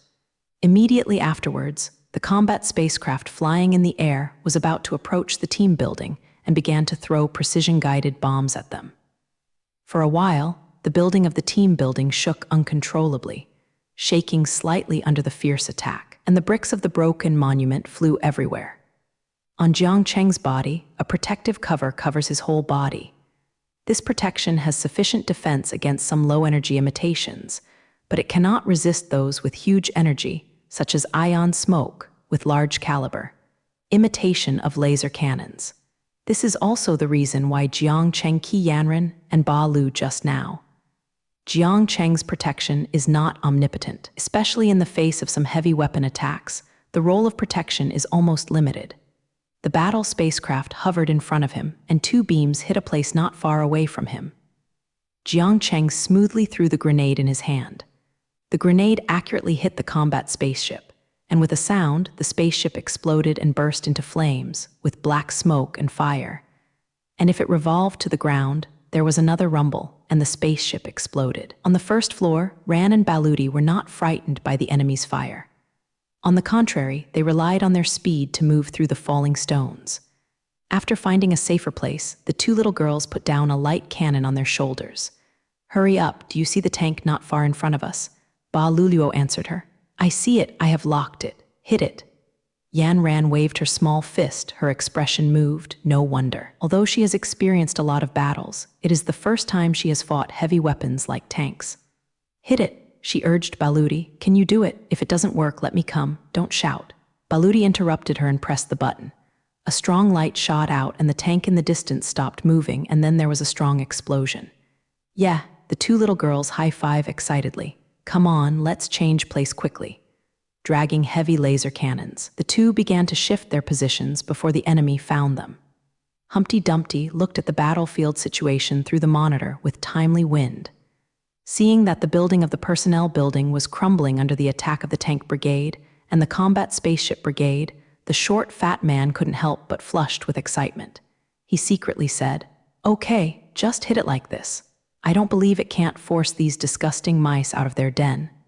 But afterwards, he also saw a combat spaceship falling from the sky and sending out a shocking explosion. Under such circumstances, the people on the spaceship did not even want to survive. Immediately afterwards, a tank was also hit by an enemy's laser weapon and saw the head of the tank separated. Needless to say, the people in the tank didn't want to live. The chunky guy gritted his teeth and looked at all of this. The enemy was dead and he hadn't seen it yet, but there were already casualties on their side. Is it so difficult for people from these different planets? These heavy weapons are already the highest level weapons he can mobilize. Can these tanks and combat spaceships still not solve them? Are these people on alien planets who have superpowers? As if to answer his question, on the display, another battle-flying sun was shot down. Jiang Cheng retracted his fist. Don't let a shock wave that he sent out and knocked down the ordinary combat spacecraft. Now his figure is constantly walking through the building. Only when he has the right opportunity, he will launch against the enemies he can see. Attack. Yanren and Ba Ludi had already ran out of the personnel building. These two little girls, who didn't know the height of the sky, started fighting and forgot their teachers. There is only one thought in their minds, that is, kill the enemy. At this time, they have given up the heavy laser cannon, and they now have DS-type attack missile launchers on their shoulders. This kind of missile has great attack power. One missile carries 3 sub-guided warheads. It is very powerful. It is almost the standard weapon of all star teams in the universe. It is on the boat that they drove from the headquarters of Heisei. There are also missiles of this type. A combat spacecraft found the whereabouts of the 2 of them. In the spacecraft, the hand tooth pressed the button of the light cannon, and several dead lights exploded next to them. With a cry of exclamation, Ba Lu was blown over by the blast of death light and fell to a far place. The whole person was buried under the mud. She stood up desperately, and the missile launcher she was hitting on her shoulder pointed at the combat spacecraft and began to aim. The exposed figure attracted the enemy's artillery fire. For a while, various weapons fired on her. She gritted her teeth and put her own life and death out of her mind, her life-threatening transmitter's purchaser, and finally, with the sound of Diddy, the spaceship was locked by her. Press the switch of the launcher, and a missile was shot out. When it was about to approach the spacecraft, the missile separated 3 small warheads. Although the combat spacecraft sent out various interferences one after another, it could not escape its grief. Fate. There was a loud noise. The spacecraft exploded after being hit by the missile, and it disintegrated directly in the air, and the residual acid of the spacecraft flew around. Before she could have time, another combat spaceship flew at low altitude, and a series of beams hit in front of her. And for a while, danger was everywhere in front of her. Although she kept tumbling and jumping, the spaceship just bit her tightly. Although she used her whole body solution, she couldn't use it. However, she was forced to a dead end by that spaceship, and she was about to die under the spaceship's attack. At this moment, Jiang Cheng saw Yan Ran's danger, and he leaped from the rooftop and showed a long sword with mental strength in his hands. He held the sword in both hands and leaped down into the air, like a god. He only heard him shout, and the long sword slashed towards the spaceship at an indescribable speed. There was hardly any sound. The spaceship was cut in 2, rolled down from midair, and exploded when it hit the ground, sending out a sky full of fire. In the spacecraft, a member's helmet fell off, and the spaceship captain's face was full of surprise, as if he didn't believe what he was seeing, until he swallowed his last breath. His eyes were wide open. Jiang Cheng fell by Yan Ran's side, gave her a fierce look, and then rushed to the position where the enemy tank was. In his heart, he was a little afraid of the danger that Yan Ran encountered just now. If he hadn't found out in time, even if he was a little late for a second or 2, Yan Ran might have died at this time. Without free time to blame herself, she rushed to the place where Ba Lu's figure disappeared. Ran's tears flowed down, and she saw Ba Luluo's whole body was covered by mud and gravel. Only one hand was exposed outside. Her slender and pale fingers were bent, and her wrist was weakly pulled down. Yanran almost didn't let her trusting eyes go. She whispered, rushed forward desperately, and began to pull the dirt on Ba Ludi. The body of Ba Ludi, who was buried, slowly exposed. Ba Lu's petite body shrank, as if only in this way could she minimize the imitation she received. Her face was buried in her elbow, and she didn't move anything. The breeze blew and her hair swayed gently, but kneeling weakly beside her, she didn't expect that this battle would have such serious consequences that she would lose her best friend. The battle is still going on, but she has lost her fighting spirit.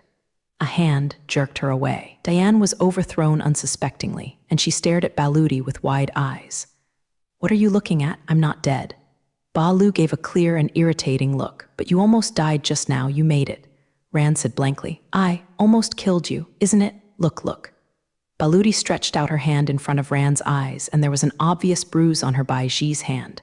"Hungry, you just stepped on my hand and hardly hurt me to death." Ba Lu finished speaking, squeezing Xiang Puoren with narrow eyes. Only then did Yan Ran realize that she had been fooled by this little fox, and she was embarrassed by her and even let go of jokes on such occasions. "Hey, no, don't you think our teacher is killing the enemy? Do you want to come together?"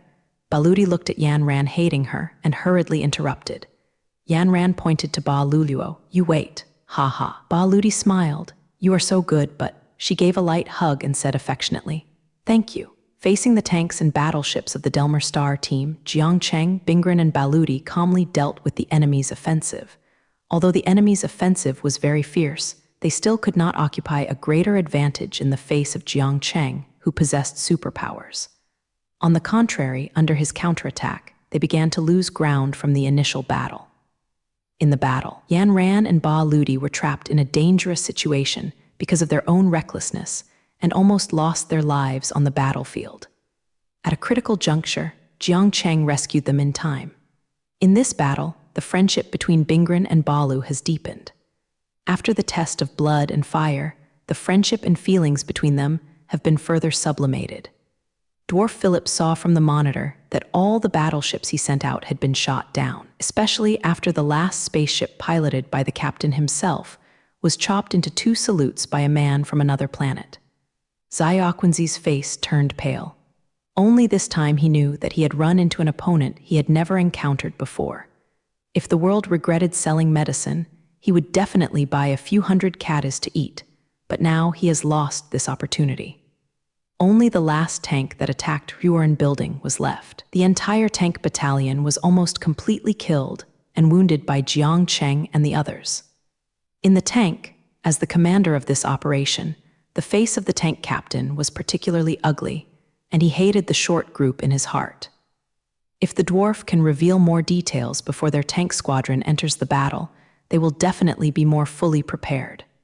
They will not be passively attacked like they are currently, and they will definitely not fall to the current end. The tank captain looked at the remnants of the tanks scattered everywhere and felt a burst of colic in his heart. These tank crews are all their own children, Bing, who have followed him for several years. Everyone gets along with each other, works together, and entertains together. During festivals, each of them will bring his own home together. Emotionally speaking, they are no longer the relationship between ordinary elders and team members. They are real brothers. But because of this short, fat man, now his brother and their tank are all buried in the flames. Thinking of this, the tank captain couldn't wait to blow the short, fat man into the sky. The tank captain knew that he could not escape bad luck this time. I was afraid that his only building was to die here. Seeing other members in his tank, he couldn't help sighing. In the periscope of the tank, the man from another planet appeared in his lens again. Although the tank captain forced himself not to be afraid, his heart was still chilling. Is this a human? Is this a robot with a human shell? The tank captain saw a man from this alien planet leap from a tall building, and the next one cut the battleship captain's spacecraft into 2. Guaranteed at that time. Captain Tank knew that they would definitely fail this time, and they will lose very much, not for their own reasons. No matter in terms of equipment, combat personnel quality, etc. Their entire brigade is first class on the planet of Delmer, but the enemy that appears in front of them is too powerful. He didn't know how that short, fat man got into such a powerful enemy. If it were him, he would rather make peace with this enemy. Such a thing has nothing to do with dignity, and the difference in strength is too great. Such a battle can only make his team members die in vain. The most important thing about this defeat is what is the purpose of this battle. For what reason, hundreds of people were actually used in the city of Delmer planet. There were only 3 opponents in this team, and it is ridiculous that hundreds of people were beaten by these 3 to the extent that they required reinforcements. In the end, they actually mobilized heavy weapons like tanks and combat spacecraft to participate in the war. It's just that no one thought that, well, even if they all joined the war, the result of the battle would end in their defeat. A whole tank team led by him, under the joint blow of this man and his female disciple, was the only one left. This man was so powerful, the tank captain saw him forcibly open the hatch of the tank and put a pack of grenade into it. I have also seen this man holding a light shield and literally blocking the attack of the tank owner. Then he waved a sword and chopped the tank's main gun into 2 sections. Not only was this man terrifying, his 2 female disciples were also very fierce. The tank captain couldn't help sighing. What kind of teacher there really is? What kind of disciple? He saw with his own eyes the two girls who were supposed to be walking down the street and watching movies. Now each of them is carrying a missile launcher on his shoulders. If he hadn't seen it with his own eyes, the tank captain would not believe it. Such a thin body can actually carry such a heavy missile launcher. Moreover, the weight of the missile launcher does not seem to cause any burden to them. They rely on their agile skills to pierce through the bullets and wait for an opportunity to attack their tank battalion. The tank battalion leader personally saw that no less than 5 tanks were affected by these 2 tanks, wrecked by people. This is what the 3 masters and apprentices are really demonic. Thinking of this, the tank captain had lost the will to fight. He looked at the tank crews under him, and their faces were equally unsightly. No matter who it was, it would be uncomfortable to see a terrifying existence like Jiang Cheng. Of retreat. The tank captain gave the final order. Hearing the command from the chief, his subordinates immediately started to act. At the juncture of life and death, no matter how difficult it is to escape, are they really alive? However, on the current battlefield, only their lone tank is left.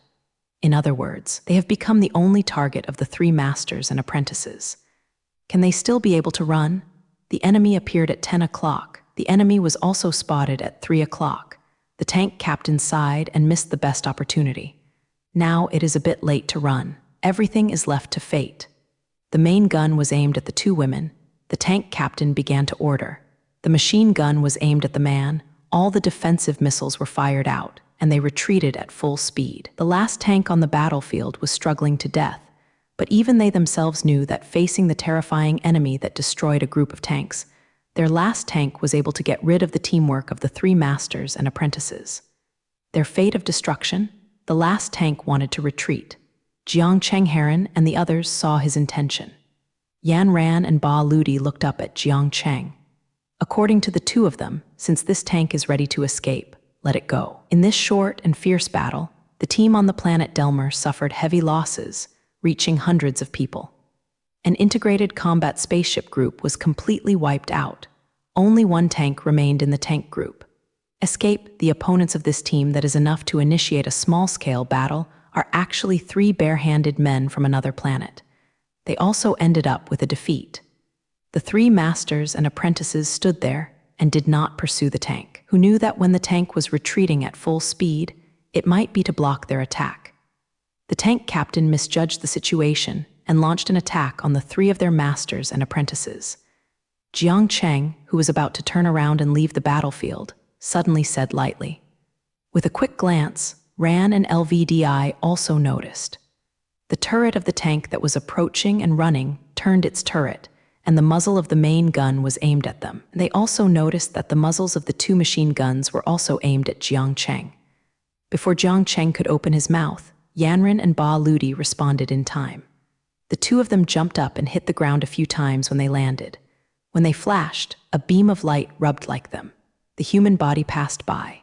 At the same time, 2 machine guns also opened fire on Jiang Cheng. It's really no one will hurt the tiger, but the tiger has cannibalism. Seeing his 2 female disciples stumbling and forcing the tank's main gun, Lun Zissou felt relieved. A light shield appeared in front of him, blocking the shooting of the 2 machine guns. At the same time, in his hand, the long sword condensed with supernatural power appeared in his hand again. Jiang Cheng held the light shield, greeted the enemy's muzzle, dragged the long sword behind him. The tip of the sword kept rubbing against the stones on the ground, emitting small sparks. Ran and Ba Lu knew that their teacher was really angry. They had already decided to let go of the last tank, but what they didn't expect was that the tank would actually attack them while escaping. This situation not only surprised them, but also made them intolerable. The facts in front of me proved that you must not be soft with the enemy, and being soft with the enemy can only bring you more ma shun or even imitation. If it weren't for them to keep enough of their hearts just because they were on the battlefield, maybe the tank that had run in their eyes would have been stolen from them. And all this is just because they have such a little passion for the enemy who is running away. What they didn't know was how regretful the tank captain was. The 3 aliens in front of them had already beaten them up. They were all frightened now. when they saw a little movement from these three people, will be regarded as an attack on them. So when the tank captain saw these three alien planets appearing in front of their tanks in two ways, his first reaction was that the attack on the enemy was too strong, and he had to act first. When he saw the three aliens standing in place in the king's mirror, and there was no sign of pursuing them, he let out a deep breath, and he completely relaxed, because he could see that these three aliens did not attempt to attack them. He relaxed, but the other members of the tank didn't know what he was thinking. They still followed the instructions of the tank captain just now and launched a counterattack against the three alien planets. When the light beams from the tank's main gun shot out, the tank captain knew what was wrong. Their attack would bring him to the point of death. Sure enough, he saw the man on the other planet stand up. The light shield withstood the machine gun's blast on him, dragged his fearsome longsword, almost angered, and chased him. The tank captain sighed, but he didn't blame the other members. He knew that this moment would be a critical moment related to their survival. Increase horsepower and go back at full speed. All defensive measures are activated. The main gun is aimed at the man on the other planet, and he will pierce at my command. The tank captain locked his eyes on Jiang Cheng, who was periscoped. At this moment, the man on the alien planet hastened his pace and is rushing towards them. Release. With the Ruo tank captain's fierce command, the tank's main gun returned to Jiang Cheng, and the moment the tanker pressed the button, Jiang Cheng disappeared from the tank captain's periscope. The tank captain turned his head in surprise to search for the figure of the man on this alien planet. No.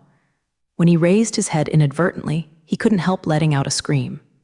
Above his head, Jiang Cheng held a long sword on his head and feet, with the tip of the sword facing his tank straight down. For one thing, the tank captain wanted to shout, and he wanted to run away, but he didn't do anything. He just looked at the man on the other planet, holding a long sword and swooping down from the air. Bang! The short, fat man who was in charge of the team's operation this time slammed his head on the table and made a bang, which shocked the men standing near him. They are not asking what happened to their moody boss. They can only say a word: undefeated. The room where they left quietly Humpty Dumpty saw the destruction of the last tank from the monitor. When he saw the man on the alien planet, he jumped into the air with a slight jump, then turned his body upside down, with his hands on his head and his hands stretched straight on his body. Before, when holding a long sword straight down from the sky, Humpty Dumpty couldn't help sighing. Facts have proved that the man on this alien planet in front of him is indeed not an ordinary person, but a strong man with superpowers. People with such abilities, let alone this little Delmer galaxy, have never seen such a powerful person in the places they have been. He was deeply regretful. He didn't know the situation in detail before rushing to hit the boss. If he stayed as the boss, the situation might be different. In fact, it is no wonder that because he was afraid that the boss of the staff would tell the two team members that he had bribed himself in order to save his life. So he had to order the sniper to kill the team leader with one shot. At that time, he did not regard this person from another planet as a master. Since they killed a lot of team members and destroyed the personnel building, they should accept the severe punishment of the law. As for why they killed Yi, why did they destroy the medical team building? This was not what he wanted to know. This magnificent excuse made him feel a little arrogant about his actions. These three men destroyed the peace of Delmer planet and the solemn sacrifice of justice on Delmer planet. As the top leader of the team, then he has the power to eliminate these foreign invaders who are trampling their laws under their feet. So when he was commanding those teams to attack the three men and preparing to destroy them, he was so at ease, even if later, when he mobilized the tank brigade in the capital garrison area and the combat flying brigade to join the battle, his confidence is still very sufficient. But now the result of the battle has appeared in front of him, and the three aliens have not been wiped out by his men as he imagined. On the contrary, the three aliens not only eliminated his subordinates, but even the tank brigade and combat flying brigade he later sent were all bought by them. Only then did the dwarf realize that he was in a caked floor. In the case of very inadequate reasons, he rashly used the power of the team to launch an attack on three aliens from alien planets. This attack not only destroyed the personnel in the area, but also destroyed some residential buildings, resulting in the death of some ordinary people. The key point is that in the case of their loss of Bing, they did not achieve results, which is impossible to justify in any case. A large group of well-trained and heavily armed team members, supported by tanks and combat spaceships, under such an absolute advantage, they did not defeat the three enemies and were beaten by these three people. It is unbelievable to say it. And the question that Humpty Dumpty faces now is, how should he explain all this to the supreme leader of Delmer? How did he get around, and why did these three people rashly attack the team building and kill the Lu inside? How did he explain that he was mobilizing the crowd and even used heavy weapons to eliminate these three unarmed aliens? How did he explain? Why did he fail this time? Now this short fat man completely felt that he had fallen into a distressed situation, and he was walking around the house annoyingly, but his men came to report to him again. Sir, the special envoy of the boss has arrived, and he is waiting for you in the living room. Pansy sighed, the one that should have come is here after all. Since he can't escape, go out and face the envoy. It was the opposite of the dejected feeling of this short, fat man here, and in front of the now abandoned team building, it was a beaming scene. Yeah, Ran and Ba Luluo hugged each other, with smiles on their faces, and the two bright faces were covered with dirt and dust. But they didn't care about it, they were both hands-on, holding hands, leaning together, looking at the battlefield of wolves. This was the first time that the two of them fought hand in hand. This was the first time that they faced an enemy hundreds of times their own. This was the first time they had achieved victory in the face of an enemy's heavy weapon attack. They did not expect that something unexpected happened to them when they were about to leave the planet Delmer tomorrow or the day after tomorrow. However, it was only the planet Delmer that was damaged. For them, the card stolen by Xiolan was lost and recovered.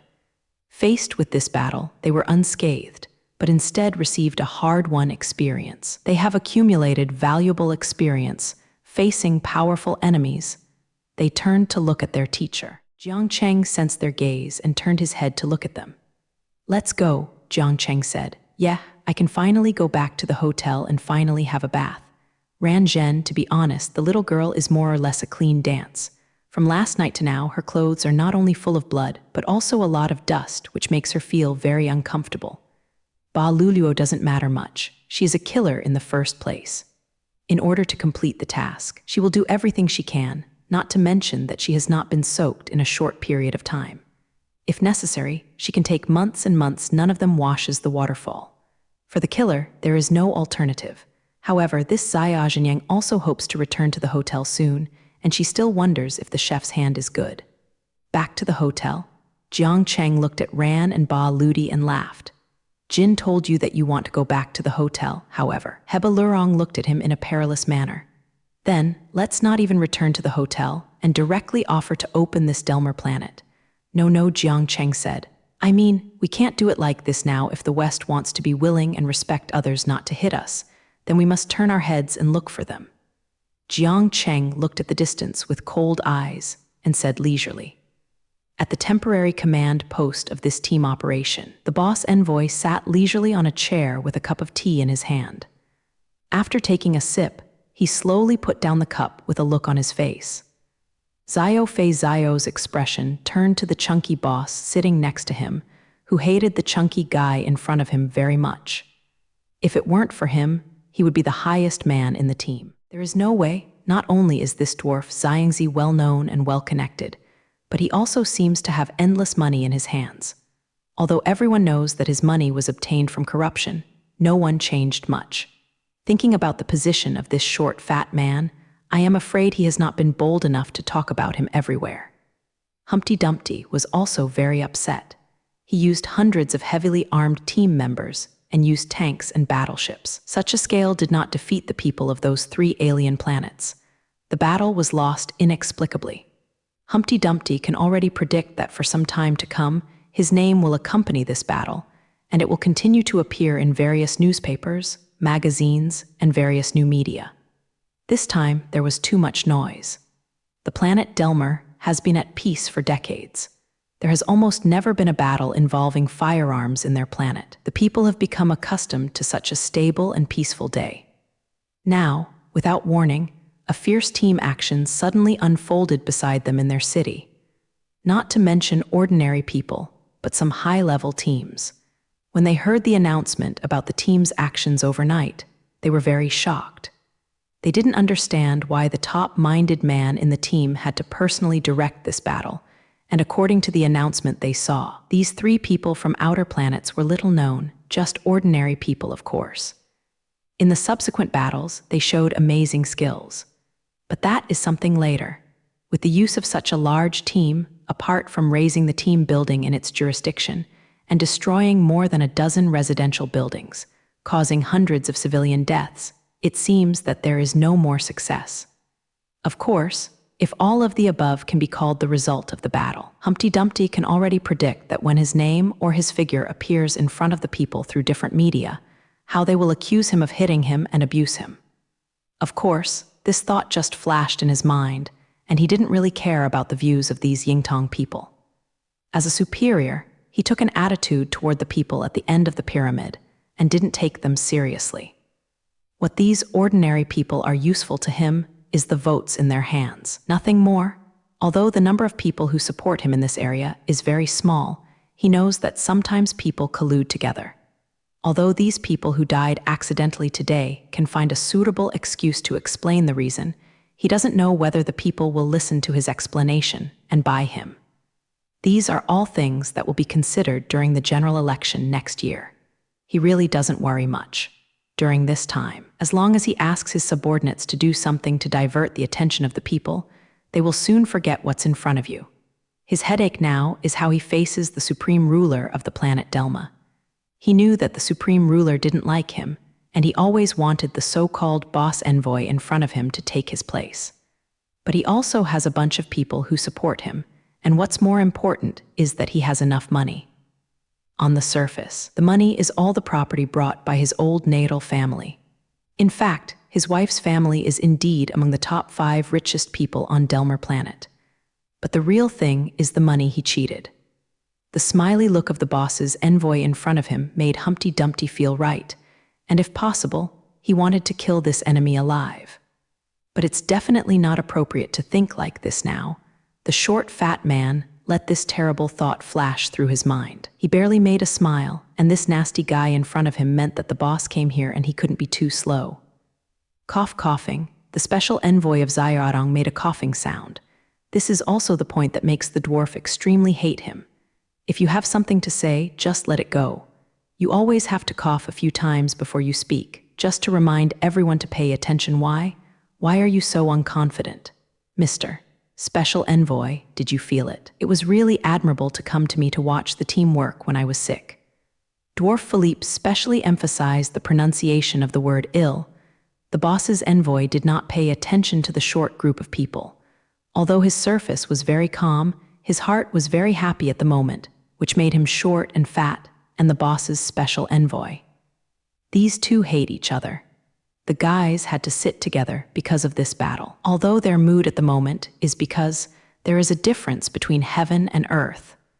One thing must be admitted, that they are both senior officials in the Planet Delmer organization. The boss's envoy stopped, watching the short, fat man push the cash check in front of him. The special envoy of the boss raised his head, with cold eyes like a short, fat man. "What are you doing?" Humpty Dumpty smiled and said nothing. After pushing the check in front of the boss's envoy, he specially turned the check to an angle so that the boss's envoy could clearly see the number of the check as soon as he lowered his head. The reason why Humpty Dumpty is so sentimental and fearless is, of course, that he is a righteous enemy in front of him. He could not help but curse secretly in his heart. What kind of pretense? What's more, in his mind, there is no one who doesn't like money. Those who say they don't like money are often because the money has not reached the amount they want. If they can meet their requirements, they can even do anything for the money. As a colleague in the highest organization, although Dumpty Dumpty and the boss's envoy do not belong to the same department, don't forget the identity of Dumpty Dumpty. He is the highest-minded person in the bacteria system. Therefore, he took advantage of his position to study the special envoy before him. On the planet Delmer, there may also be such a sentence. If you want to defeat your opponent, You must first understand your opponent. Of course, the short, fat man knew what threats the boss envoy would have to him, so he conducted a serious study on him and found out that the boss envoy had some little secrets, even though they were all leaked out. Clues, but still enough for the short, fat man to see the heart of the boss envoy. Therefore, the current short, fat man was not at all intimidated by the cold look of the boss envoy. Next is the celebrity in front of Mr. Boss, please say something for me. The short group laughed and said, of course, if there is anything I need to help in the future, please don't hesitate to say it. After speaking, the humpty fat man's hand lightly ballasted the check twice. This slight movement attracted the attention of the boss's envoy, and he involuntarily looked at the check. Humpty Dumpty smiled. He watched the boss's envoy inadvertently jumping twice with satisfaction. To be honest, he was very heartbroken when such a huge amount of money was taken out, but it was easy to use on the blade. Going out, the effect of the recovery must exceed the effect of the money. Right now, not only does he need the boss's envoy to cover some facts for him in front of the boss, but he also really wants to form a loose alliance with the boss's envoy. The special envoy of the boss smiled and put away the cash check on the table. It is said that you can be a man. I saw it today, and it was really good. After stuffing the check into the pocket of his shirt, he patted it again and turned his head to the short group. This time, his smile seemed more sincere. Actually, although my brother's actions were a bit rash, it was also for the people of Delmer Planet. Don't worry, in front of the boss, I will definitely minimize the damage caused by this incident to you. Moreover, I will ask the boss to continue to support you until the 3 aliens are captured or eliminated. Are you talking about me? Suddenly, a voice came in. The boss's envoy was interrupted, and he was trying to see who had such courage and was casually inserting it. Fortunately, he responded quickly and stopped in time. Humpty Dumpty has stood up. He backed away with a look of horror and kept saying, "Helper, helper, you don't need the city anymore. Your guards have been locked up by us." Jiang Cheng looked up at the 2 people in the house. It's not that I suddenly felt sad, it's because after your helpers saw us, take the initiative to disarm and surrender. In this case, we don't want to embarrass them more. The fact is, of course, not as simple as Jiang Cheng said. They will leave obvious clues based on the large-scale personnel transfer of the line element one by one, especially when they think they are sure of victory. So they found it easily.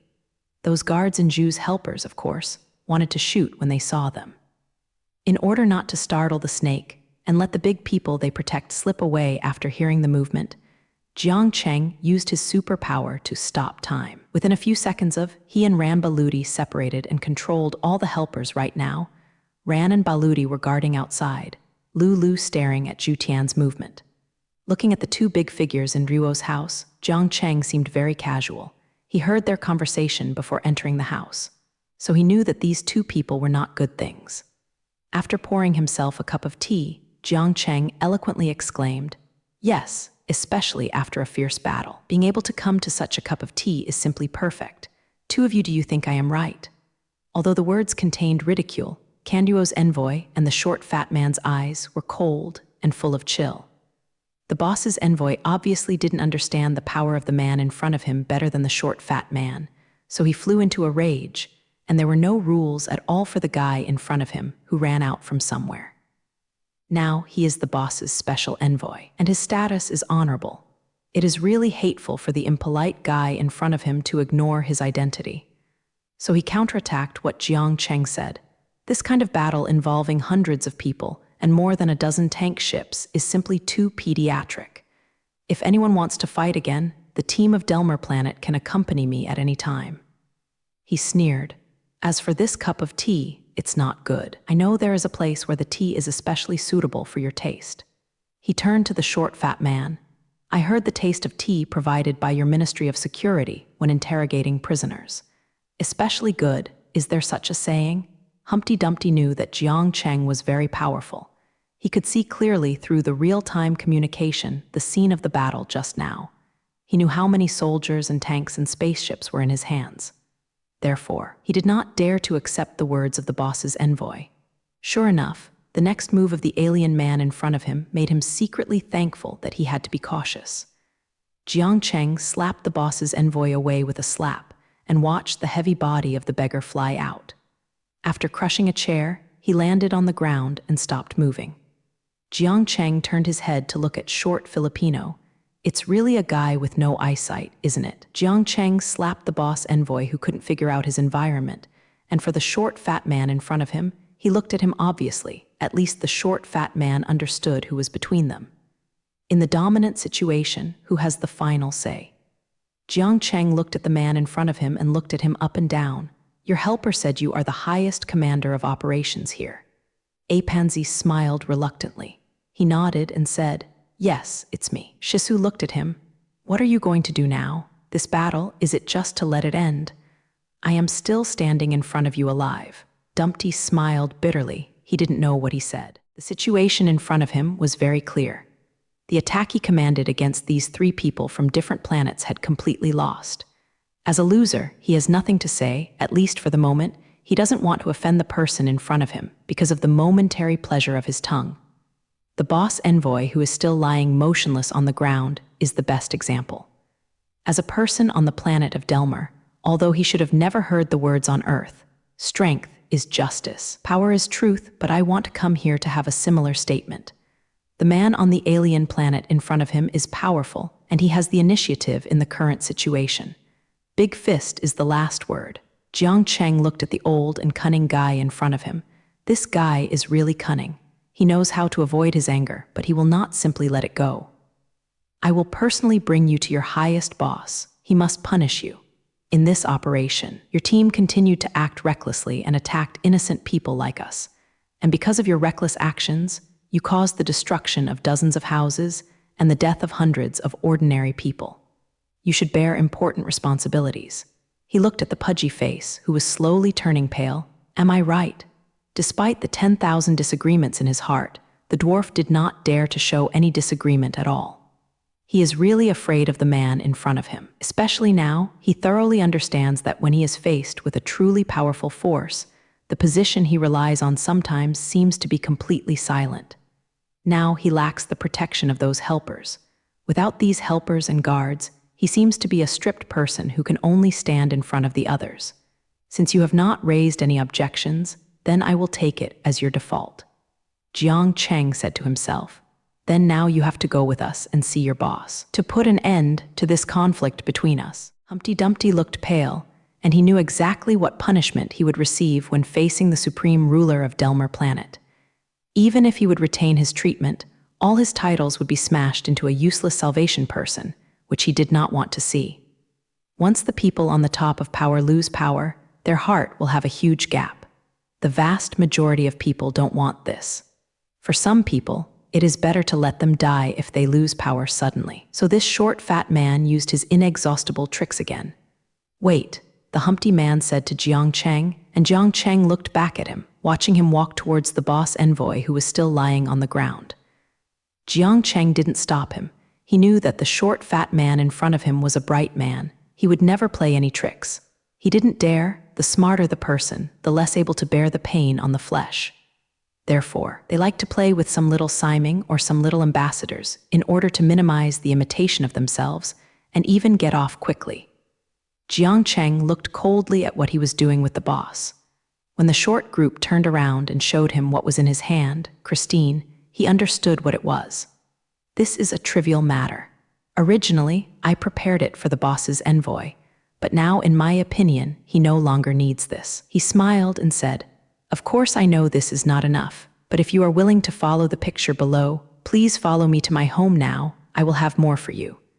Jiang Cheng shook his head. It's not that he didn't know the important sacrifice of money.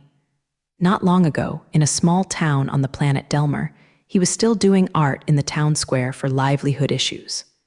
Fortunately, there was his beautiful and capable female disciple. She was the only one who earned the accommodation fees for both the master and the apprentice by performing the archery art in the square.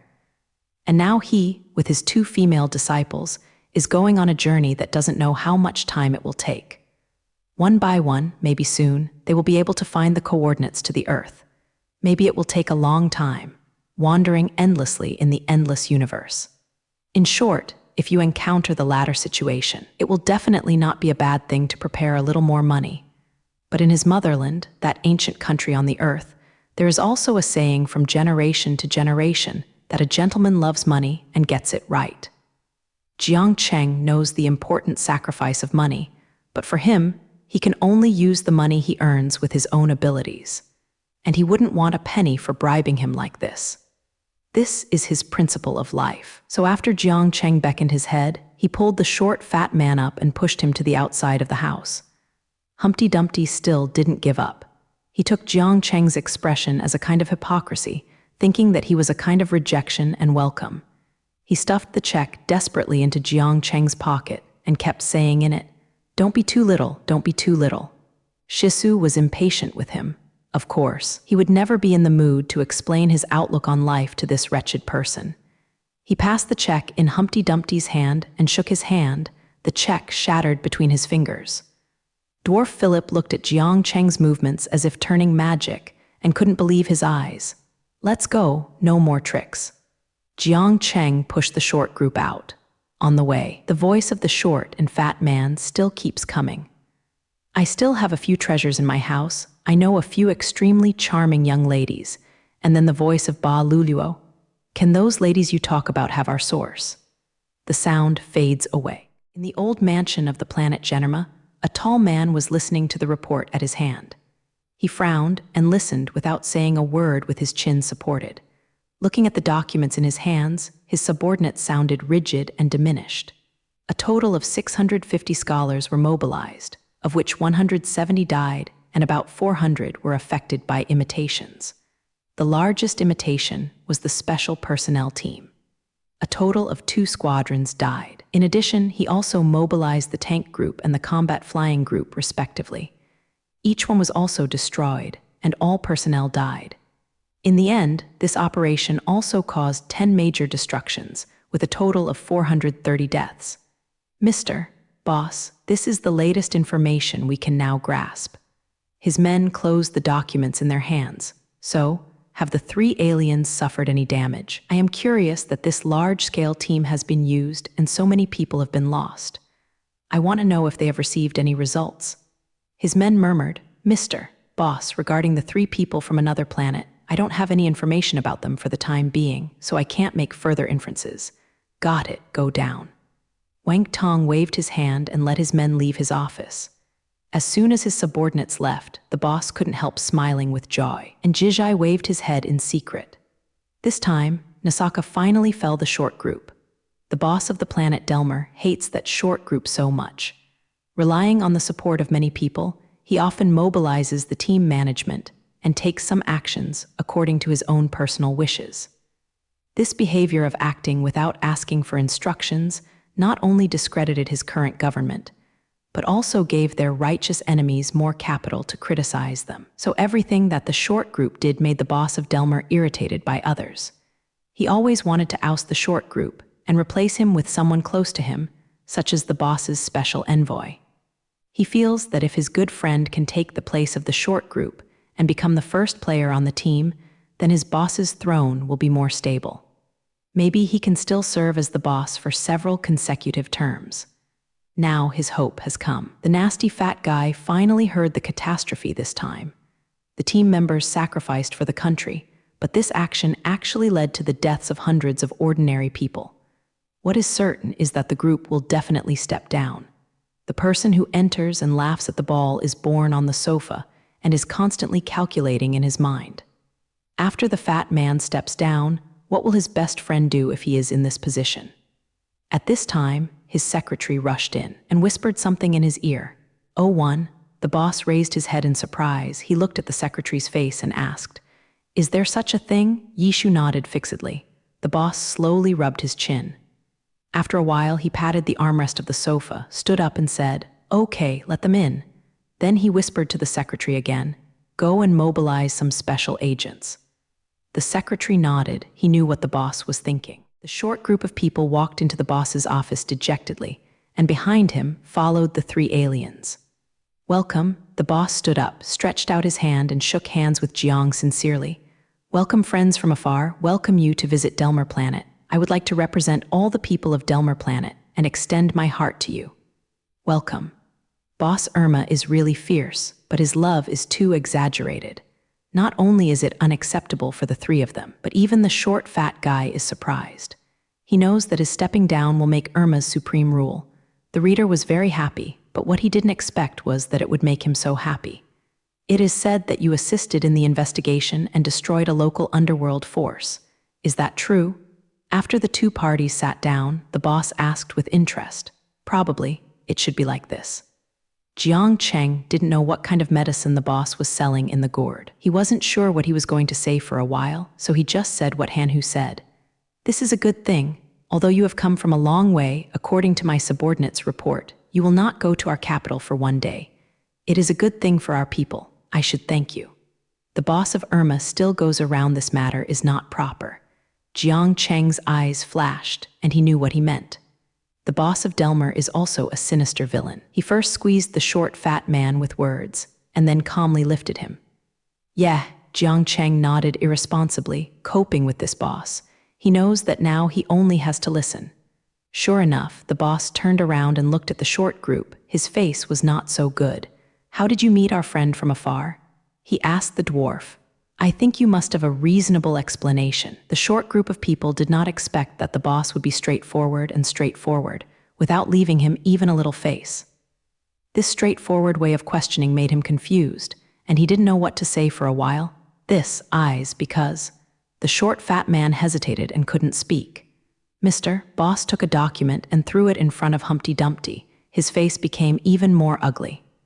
This is a report on your team's action this time, the boss said. You want me to read all the detailed data above? Humpty Dumpty sucked and whimpered and was speechless. The boss said to him, for your team action this time, I have ordered a meeting. I hope that at the meeting, you have enough reasons to ask others to give a reasonable explanation. He checked his watch. Lai Hao, let's go now. Before leaving, the boss turned around and shook hands with Jiang Cheng enthusiastically, once again feeling their contribution to the planet Delmer, and he assured them that this short group would definitely be punished. In addition, he also promised that the ordinary people killed in this team action will get reasonable pensions. As for their destroyed houses, they can get another compensation in addition to the house. Compensation. The boss promised to be refreshed and sincere. He was very thoughtful, and he took into account all the small details. When he said goodbye to Jiang Cheng, when he knew that they were about to leave Delmer, he smashed it with shame and felt that a hero like him could not live on Delmer for a long time. When Jiang Cheng and the others left the old mansion, Jiang Cheng couldn't help but cursed. A hypocritical villain. No matter what, the conflict between Jiang Cheng and Delmer finally ended. The result was barely tellable. First of all, the cards that Yan Ran and Ba Lvdi had been taken by the thief to stretch Fengju were retrieved by them. After checking, there was no less money on the above. Second, through this small-scale battle with the Delmer team, Ran and Baludi got a good experience, and they accumulated more experience in fighting with the team. Thirdly, for the dead fellow of the boss, the tallest boss of the Delmer team, the pudgy man's punishment was also guaranteed by their boss himself. Ye Japanese letter heard the conversation between this short, fat man and the special envoy of the boss, and he also understood that the boss of Delmer really did not care about this short, fat man. Now that the short, fat man has committed a crime, this boss will definitely not be easy let him go. This is also the reason why Jiang Cheng didn't directly punish the short group, but sent him to the boss of Delmer. Now Jiang Cheng and the three of them have returned to the hotel. After some washing up, Bingren and Ba Luma went to bed comfortably. According to what they said, they wanted to wake up naturally. Not only did they fail to sleep last night, they also paid a large number of teams. After fighting for a long time, it was indeed a bit dark. Jiang Cheng didn't care. After lying on the bed for a while, he walked out, however. Ba Ludi was not as exaggerated as they said. They didn't look up for a few days and nights. When Jiang Cheng came back from outside for the second time, the two of them were already there. Teacher, are you out for a walk? Yan Ran asked. Seeing you sleeping soundly, I was bored alone, so I went for a walk. Jiang Cheng replied, but looking at his expression, he seemed to have something to say. Baludi discovered something wrong with her teacher. After this little girl grew up in the dark world in order to survive, she is very good at observing words and colors. Teacher, have you seen something outside that makes you unhappy? Balu asked him. Jiang Cheng raised her head and Bai Wai sighed. Now she even found that he didn't move very much. She also put down the things in her hand and walked in front of Jiang Cheng. "What's the matter? Teacher, don't want to be like this, just tell us." Yan Ran asked. She has followed their teacher for so long, and she has never seen him sigh. In her mind, her teacher is not the kind of person who can only sigh, solve the same problem if there is a way, and the same problem that cannot be solved. As long as you do your best and have a clear conscience, let it go. This is the old practice. So, his old man is certainly not a blind optimist, but he is also a relatively optimistic person, so he rarely sees when he has yuang. In addition, his teacher has super abilities, but it is almost impossible to imagine what is his teacher cannot solve. At most, spend a little more time and see two female disciples keep asking him to catch up. Jiang Cheng told them what he saw today. Although the boss of Delmer assured me that Ying Dandan promised that he would never say to those residents who were injured or died in this operation. But honestly, I don't believe what the old fox said. Jiang Cheng sneered. The regular guests like this are all old foxes who have been working for years, and the city is extremely deep. You can't guess them with a human mind. Jiang Cheng continued. Just in Bigang, it was so sad that I went to the place where we fought yesterday. Now it seems that this has something to do with us. Ran and Luluo glanced at each other. Of course, they knew that in the conflict with the Delmer team yesterday, hundreds of ordinary people died under the attack of the team. These ordinary people were not happy to die, but if it weren't for conflicts with some Delmer teams, these ordinary people wouldn't have caused such a scourge. So what are we waiting for? Let's go and take a look over there. The Ba LV gang is an urgent animal. She dragged Jiang Cheng, and Yan ran out of the hotel without any explanation. When they were about to arrive at the place where the Guanjing conflict occurred, they felt an atmosphere of sadness. On the way, they saw many ordinary people with dust and soot on their faces. Their expressions were very tired, and some women were crying loudly. More people are sitting on the side of the road. Beside them, there are some kinds of daily necessities, but in their eyes, the joy of these daily necessities is obviously not enough. They should be brought out when they die. The closer you get to the location of the incident, the more sad things will happen. In front of the three of them, there was a large area of destroyed buildings. Among the fragmented walls, thick smoke and flames were still emerging. There are many ordinary people walking among these fallen houses. They see if they can search the numbers to find the survivors and also look for the bodies of the victims by the way. Not far in front of them, there was a small square. Now the square was surrounded by crying. All the bodies of the victims were found in the square. Some corpses identified by relatives were taken away, and many corpses were not claimed at all. This is not to say that the corpses had no relatives or that their relatives did not come to the scene. But want to claim these corpses, it is too national. This corpse was either Lu Shao, or the whole person could not recognize it. Even their closest relatives might not be able to recognize Song from these households. The three of Shisu and the others stood here silently watching, and their hearts were not feeling like. If their attitude was not so fervent yesterday, they might not have imitated these common people. But now that everything is a courtyard, then, what should they do? A surviving person was found in the waste of the former unlucky place. Everyone went up, and Jiang Chengharan and Zhu Ludi also followed. Among the piles of bricks and tiles, there is indeed one person who did not die. Everyone carefully removed the woods, bricks, and other things around his body, only to find that this person's big smashed in the two big ones. In the middle of a stone. Although more than a dozen people came forward and wanted to take these two stones away, the first one was too heavy, and the second one was too light to start, so they didn't have any good solutions for a while. All the injured were humming in pain, and Zhao's breath became weaker and weaker. Because of the fierce conflict last night, the people in front of them were harmed. Jiang Cheng and the three of them felt very sorry for them. They decided not to leave the planet Delmer for the time being, or stay here, to see what can be done for these disasters. What do the people do to eliminate the internal attack in their hearts? In the disaster area over there, when they saw a citizen's leg sandwiched between two big rocks, because the rocks were heavier and very smooth, it was not easy to start the group of people holding the two rocks. Can't think of it. For Jiang Cheng and the others, This kind of thing is definitely a trivial matter. Asking the people of Guogyun to stand farther, Jiang Cheng stretched out his hand, gently lifted the bottom of the stone, lifted the 2 stones, and threw them far away. The injured impersonator who was held down by the stone had to be taught. The others expressed their gratitude to Jiang Cheng and the others, and at the same time they were very surprised that they had such a powerful force. To be honest, Jiang Cheng and the others are really ashamed. Although the imitation of these people was not caused by Jiang Cheng and the others, it is clear that the Delmer team did not look at these people in their eyes and let them fight. The depressive result of scale expansion, recklessness, and random attacks. But after all, they are the other side of the conflict with the Delmer team. Seeing that if these ordinary people suffer unwarranted disasters, Jiang Cheng and the others decided to stay and help them. Because Jiang Cheng has a strong sensing ability, he can easily sense whether there is life in the collapsed waste. Relying on his powerful induction, many people buried in the waste were discovered by him. If time passes, it is still unknown whether these people will survive.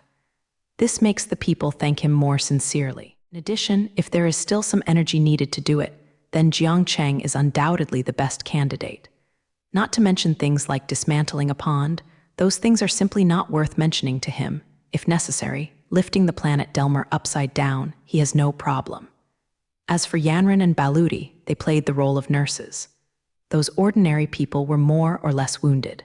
Of course, the severely wounded had already gone to the hospital to save their relatives. In order to find something useful from their collapsed house, they had to take the imitation to work here. Bingren has been growing up in the harsh environment of the nameless planet and will inevitably be imitated by the beasts.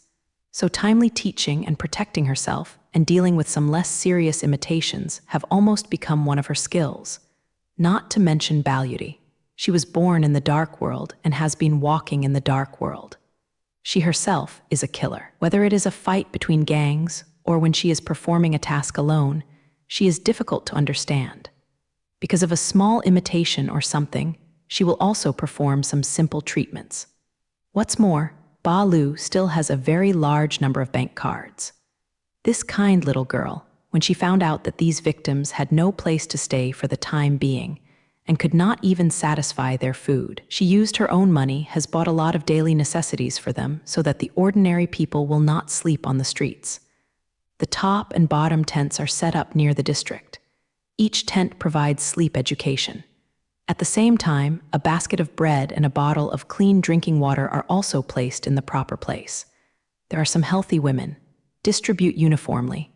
In this way, there are food, some, and housing. Although the conditions are relatively simple, food can only fill the stomach.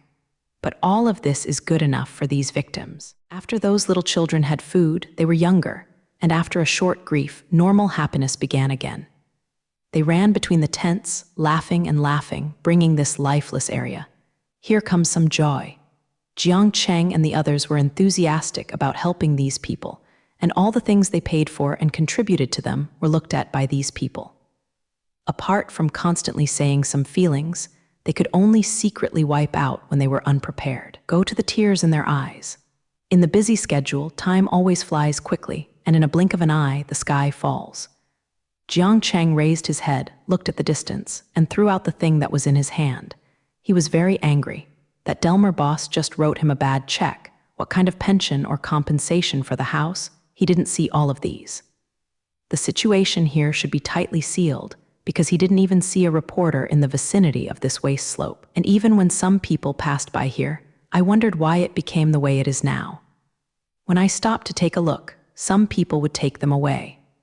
Although those people were wearing plain clothes, Jiang Cheng saw the short guns they hung around his waist at a glance, and from their actions, it could be seen that they were some trained people. Although Jiang Cheng was very angry that Delmer Palace was so insensitive and didn't treat his people to help others, but he didn't want to embarrass those plainclothes people. He decided to observe for a day or two before talking. When they returned to the hotel after a busy day, a news on TV made him the anger exploded his lungs. They could see clearly.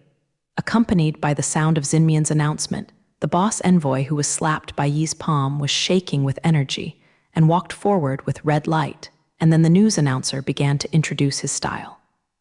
In the end, finally speaking of his current position, the boss special envoy became the team's first boss. And what about that dumpy fat man? The announcer continued to broadcast, probably meaning that the original team's top boss made some behavioral mistakes, so he is not suitable for the position of the team's top boss at present, and he has already dropped his position. He became the second boss of the team. This is what always promised to Jiang Cheng himself, the severe punishment to this short, fat man. The lives of hundreds of people and the lives of hundreds of ordinary people are not worth anything in the eyes of these people. If you die, you die. They have more team members and there are more people. What impact will there be less? Jiang Cheng, Yanren, and Ba Luluo watched Xinjian on TV without saying a word. The announcer on TV didn't care about the mood of the three of them and continued to report regardless. Tonight, under the auspices of that short group of people, they held a grand cocktail party at the most high-end hotel on the planet Delmer to welcome the boss envoy to become their new boss. Jiang Cheng shook his head, and after some simple grooming, he sat cross-legged on the bed and performed the daily simulant training. Except for special circumstances, it is of course inconvenient for him to live in a room with his two female disciples, so after greeted him, Ran and Ba Lu also returned to his room. During the day, they were busy with the disaster-stricken people for a whole day, and from beginning to end, they did not see the personnel in the main palace of the planet Delmer appearing. This made Jiang Cheng and the others very angry. When they returned to the hotel, they saw the culprit of the incident on the TV. The boss of Delmer kept saying that he would be severely punished, but he was only downgraded by half. And as a good friend of Delmer Planet Boss, the boss's envoy got his wish and became the star's tallest boss. This kind of punishment is simply infuriating. In the face of the people affected by the disaster, they did not make any response, but they promoted personnel very quickly. After exchanging good night with their teacher, Ma Ran and Baludi returned to their rooms. The two of them sat on the edge of the bed sullenly. Although they were a little tired, their hearts were filled with fire for the victims, and they really didn't want to stop thinking. Just forget about Jindao. Yan Ran seemed to be talking to herself. Baludi heard what she said clearly, but she didn't say a word either. Yanran raised her head. "Hey, talk to you," she said to Barudi. "Did you hear me talking to you?" "Heard it," Balv said and fell on the bed. "Hey, what do you mean this is how it leads?" Then he asked Ryuo. Ba Luluo sat up again. She looked at Ma Ran's expression. "Looking at you like this, it seems that you have some thoughts." Yanran raised her hand and hit her. "What do you mean, bad things? Do I have to tell me?" Ba Lu smiled. "But look at our teacher. He didn't have any reaction. You said that if we do something, will he fine us?" Bingren cut and said, "That's because you don't know him. He is definitely the kind of hatred and hatred. I think he didn't say his views, but in his heart here, he must know what we want to do." Ba Luluo stood up, changed herself into black clothes, took out a pair of knives from a drawer and stuck them on her belt, took out 2 short guns and said to Ran, "What are you waiting for? Since the teacher won't punish us expensive, there is nothing to be afraid of." When she took up her bow exhaustively, the 2 little girls who were not afraid of misfortune quietly left the hotel. This time their goal was a high-end hotel on the planet Delmer. There is a very short time there now, because there is a master who held a cocktail party there. He invited many guests to celebrate his promotion and to celebrate his becoming the tallest boss of the Delmar Star team. The ordinary people who were attacked by the Delmar Star team, the reporters did not pay attention, and their figures did not appear there at all. However, in this large hotel where people gather, they are holding words in their hands and are constantly running. After running forward, make specific reports on the scene. The dwarf was holding a glass of wine in his hand. Although he was demoted, he was in a particularly good mood. It's no wonder that although he stabbed such a big losie this time, the punishment for him was only to prevent him from being the first boss. It can be said that the punishment was quite light. Especially, through this incident, he and the original boss became the first-line people, even the boss of Delmer Planet. The short group of children gave a mysterious smile. The smile made people think that he was a little unpredictable, and it seemed that there was a little irony in the smile. However, even though Humpty Dumpty was punished, his identity was still very gooey, so other experts saw him respectfully greet him. The short group of children smiled and nodded one by one, but his mind returned to the moment of facing the boss of Delmer. He clearly remembered that when he sent the huge check to the boss of Delmer, the look on the boss's face was simply too funny. It may be that he has never seen such a large number of checks, or that the short, fat guy is bribing him, or that he clearly wants the money but is not thinking. In short, the expression on the boss's face at the time was really wonderful. Especially when the short, fat man whispered a few words in the ear of the boss of the boss had eyes widened and looked at the short sign with an incredible expression. Dumpty smiled humbly and nodded affirmatively at the boss. Then the supreme of the planet Delmer put away the check, and the next time is when they described their friendship. The expression on Humpty Dumpty's face has not changed, but his heart is happy. It's worth it, the money is so worth it. Now he and the boss of the planet Delmer, as well as the current team's tallest boss, have become comrades in the trenches. It can be said that without his reckless action, there might not be such a chance. After drinking the wine in the glass, the dwarf smiled and walked towards the protagonist of tonight's party, the former boss of the special envoy, and now the first person on the team. To be honest, the dwarf doesn't get up to his boss at all. This guy is worthless in any other place, except for being a good friend of the boss. This is why he can only circle the boss so far. But the compliments that should be said are still to be said, especially on occasions like tonight. Tonight's protagonist's corner is always up involuntarily, especially when he sees the short, fat guy walking towards him. His mood is even better. The position of the person in front of him already belongs to him, and he also gave him a lot of money. How could the newly promoted team boss be in a bad mood? The two elders touched their cups quietly, and the short, fat man slightly wasted. Congratulations to your promotion, and wish you a great future. The highest boss Jing did not get overwhelmed by this, or took this opportunity to hit his opponent.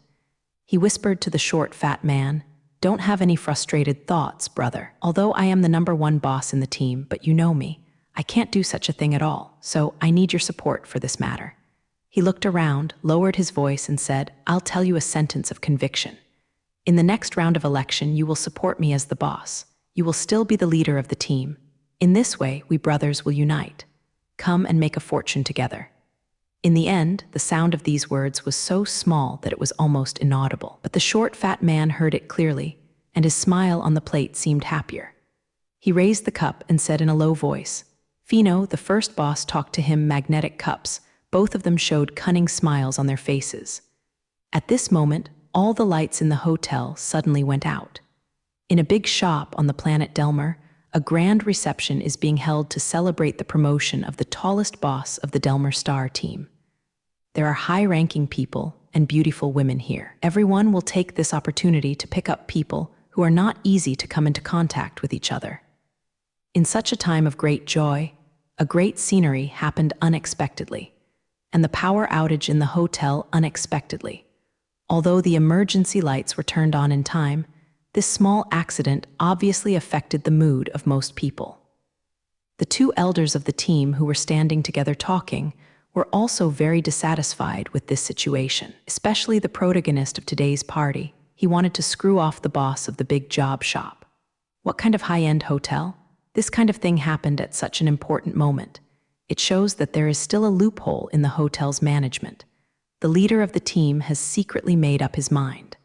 After a few days, he must let this hotel be punished, and he doesn't want to borrow anyone else's hand for this matter, so he will do it himself. Only in this way can the anger in his heart be eliminated.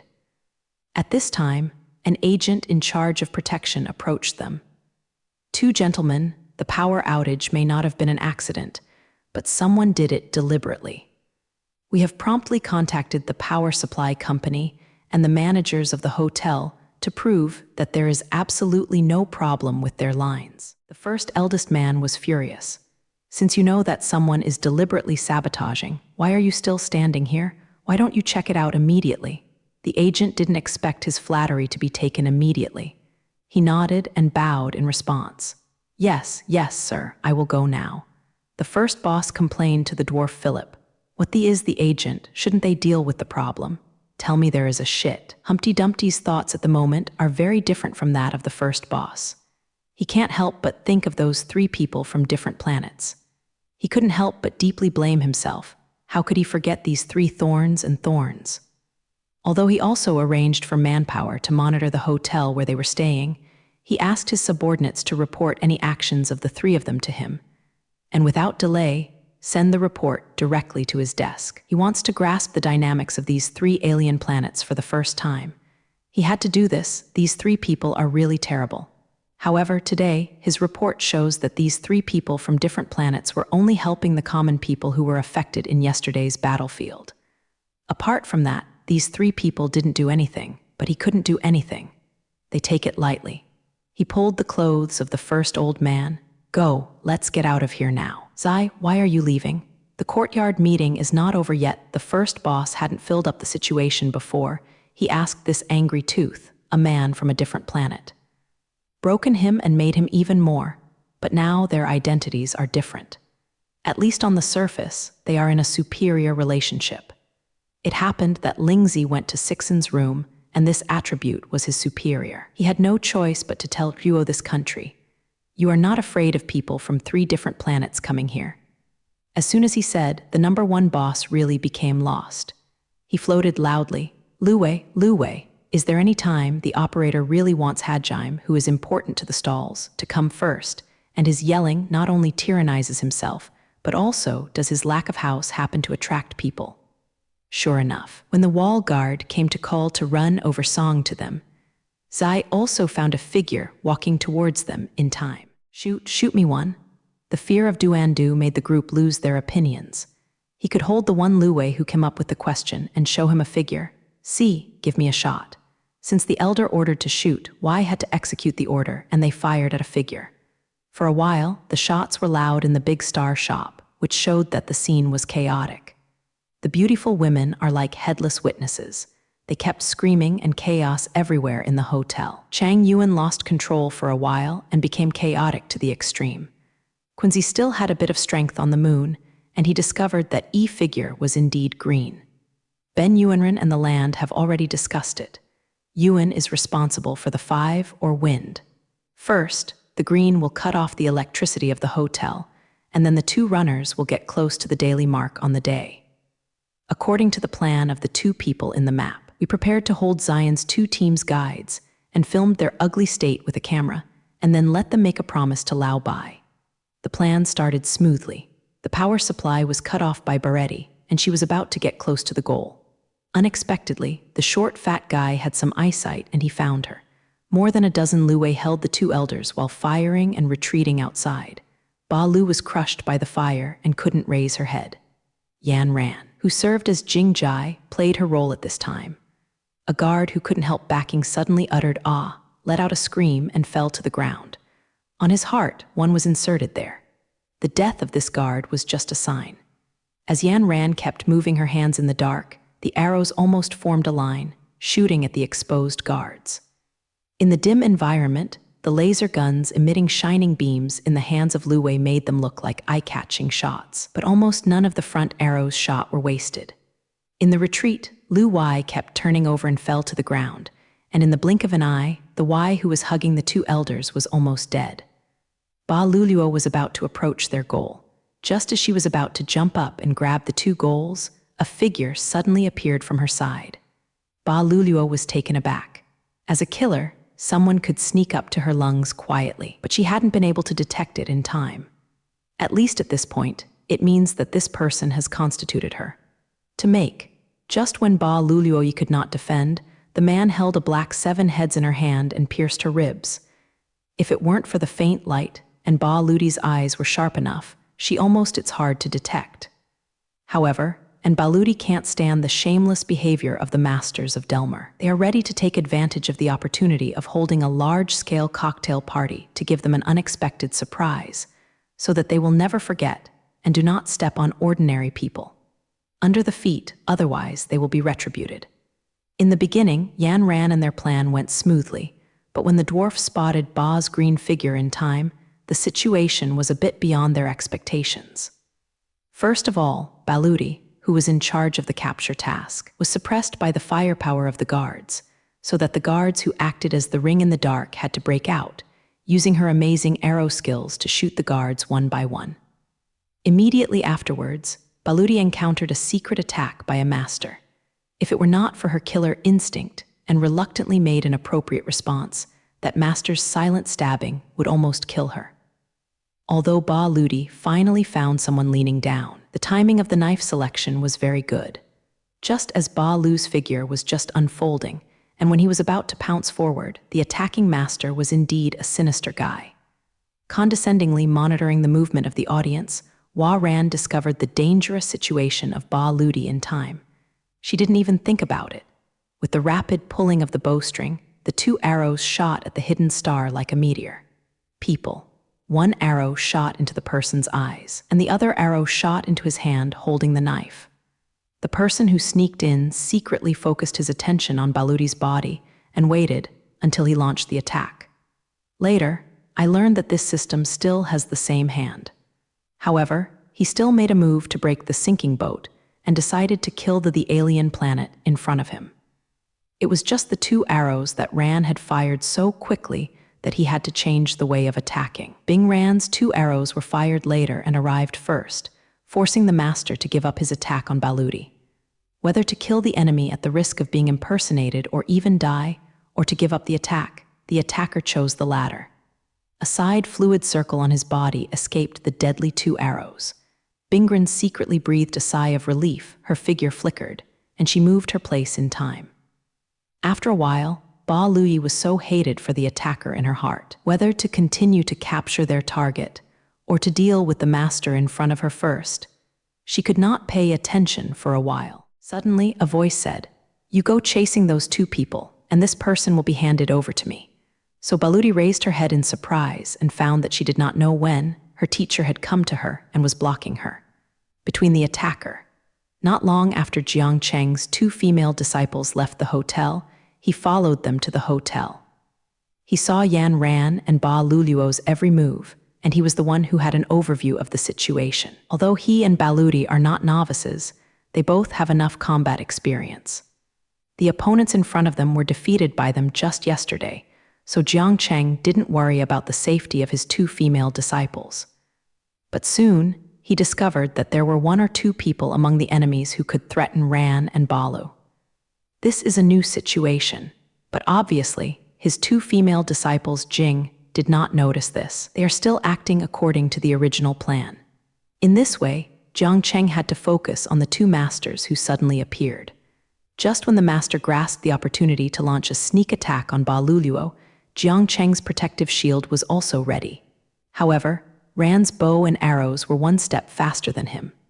Ran's emperor skills made Jiang Cheng sigh from the bottom of his heart. From the very beginning, when he met Ma Ran, Jiang Cheng discovered that if he hadn't had a strong spiritual power as a backing, but only with archery skills, Hua Ran was here it's even a little more effective than him.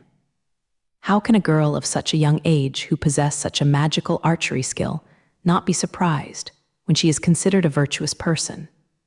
Thinking of Yan Ran's superb archery skills, Jiang Cheng couldn't help but think of the two portraits shown to them by the people of Ran, the casting master who has entered the year in that small town on Delmer. Zhang is the two gods worshipped by their people, and the weapons of those two gods are bows and arrows and steel claws. However, she has the ability to understand these two weapons without a teacher, and no one has given her any guidance.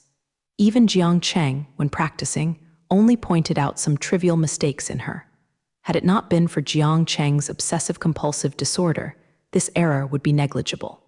If it hadn't been for Yanran to show other signs, Jiang Cheng would almost think that the two gods in their clan had reincarnated on her. Now, his female disciple once again demonstrated her magical decoration skills.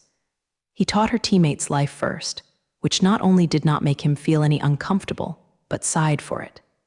Taking advantage of the gap where Jiang Cheng was full of thoughts, the master once again attacked the alien man in front of him.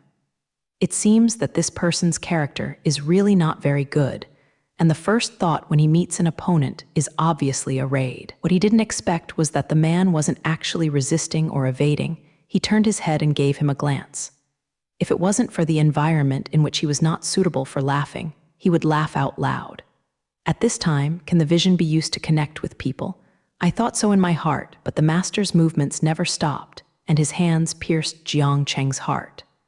Suddenly, lies. He was horrified to find that his movements seemed to be frozen. Although the tip of his knife was infinitely close to his opponent's heart, he couldn't leave that little distance. He watched his opponent easily took the head of his hand and said in his mouth, "I hate the person who is happy. As a warrior, why don't you have the courage to face your opponent?" Then he watched his opponent slowly insert the head into his own wall. He could feel the coolness of the dagger.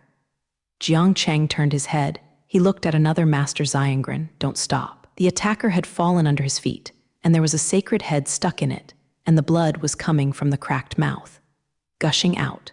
After the man died, his eyes opened wide, as if he couldn't believe what he was seeing. Yan Ran and Ba Ludi couldn't bear the bad breath in their hearts, and decided to go to a big hotel where they were holding a grand cocktail party to celebrate the promotion of someone.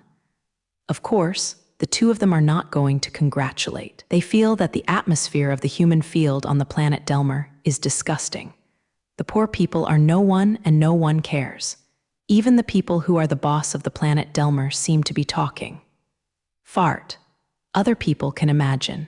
So the two of them sneaked into this big hotel, prepared to catch the two culprits, exposed their ugly attitude to the common people through the news media, and let the common people see what kind of people they voted for. At the beginning, everything was pretty good, but as the enemy had two masters suddenly attacking them, Yan Ran and Baludi had to resist the attacks of these two men, and they had to catch the target that was about to run.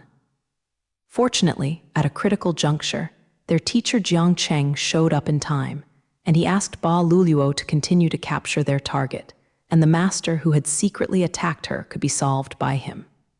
Sure enough, in front of Jiang Cheng's powerful superpowers, the master had no power to fight back.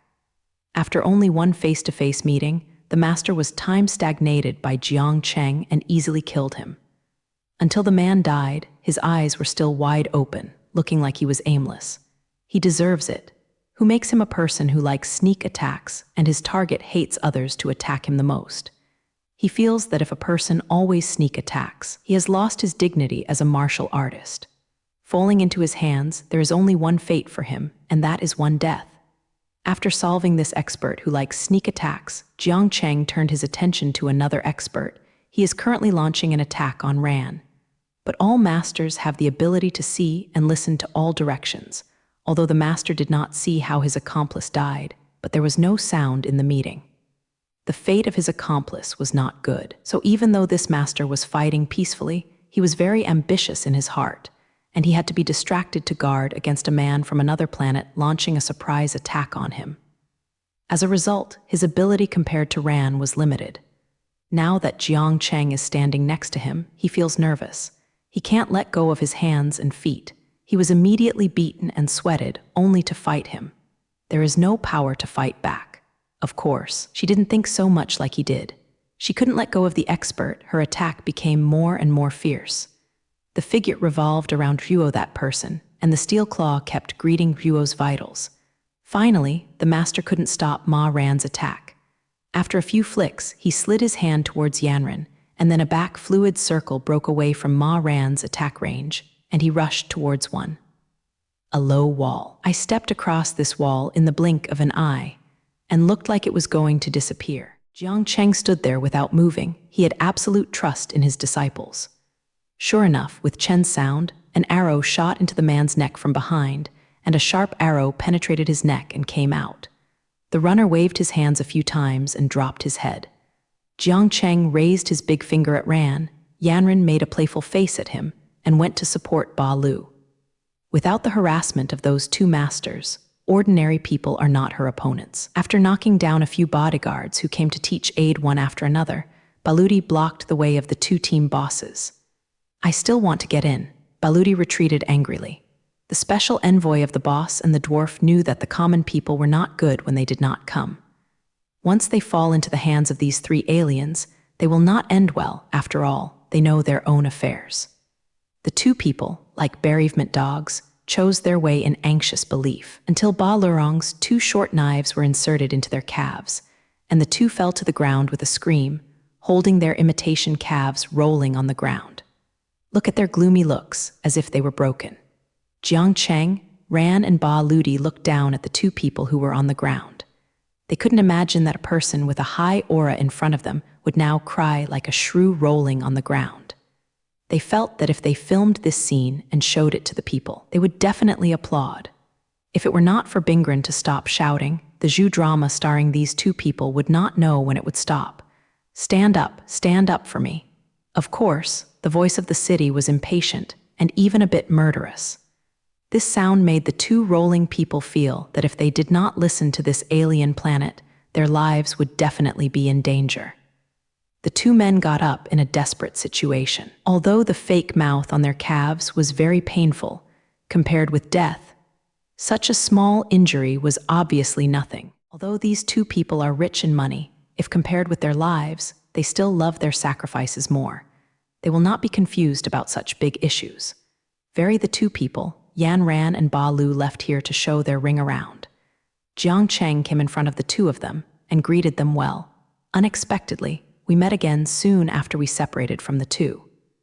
The boss of the team revealed that the man who saw this alien planet couldn't help but cover his face. When he was the boss's special envoy last time, because he pretended to be a wolf in front of Jiang Cheng, he slapped Jiang Cheng. After flying, he lay on the ground for a long time and did not get up. No, the face he beaten still hurts. And that short, fat man is not much better than him, although he has not suffered Jiang Cheng's suffering, but Ran and Ba Lu have suffered under the hands of him, so he was scared to see the 3 masters and disciples. I really can't blame them. Although they are also people who have seen big winds and waves, but facing the 3 stars, they will do anything if they don't agree. Even money and beautiful women can't afford it. What can you do? Jiang Cheng looked at them. To be honest, I really don't know what to do with you. He walked a few steps in front of them. Let you go. It must be impossible. Send you to yours, the boss who doesn't count. Jiang Cheng shook his head when he said this. Your boss, I will go to see him soon, Jiang Cheng said coldly. After some magnetic warfare, the 2 big figures on the planet Delmer fell into Jiang Cheng's hands again, and Jiang Cheng already had an idea in his heart as to how to deal with them.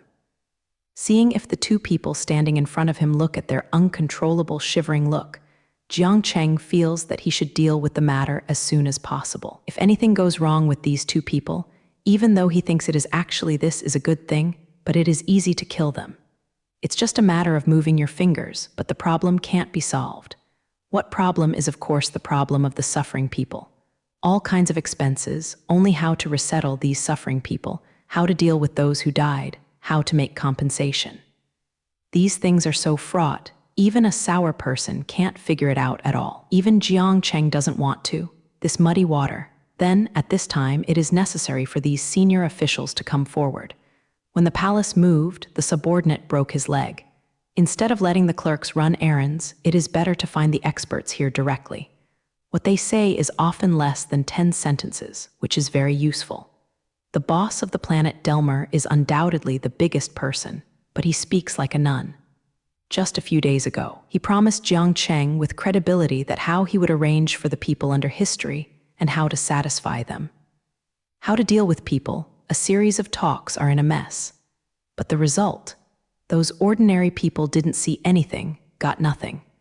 Not to mention all kinds of compensation, not even a government official came out to offer condolences to them, even if there was not even a word. And the man whose boss vowed to be severely punished actually attended the promotion party for his boss with a smile on that night.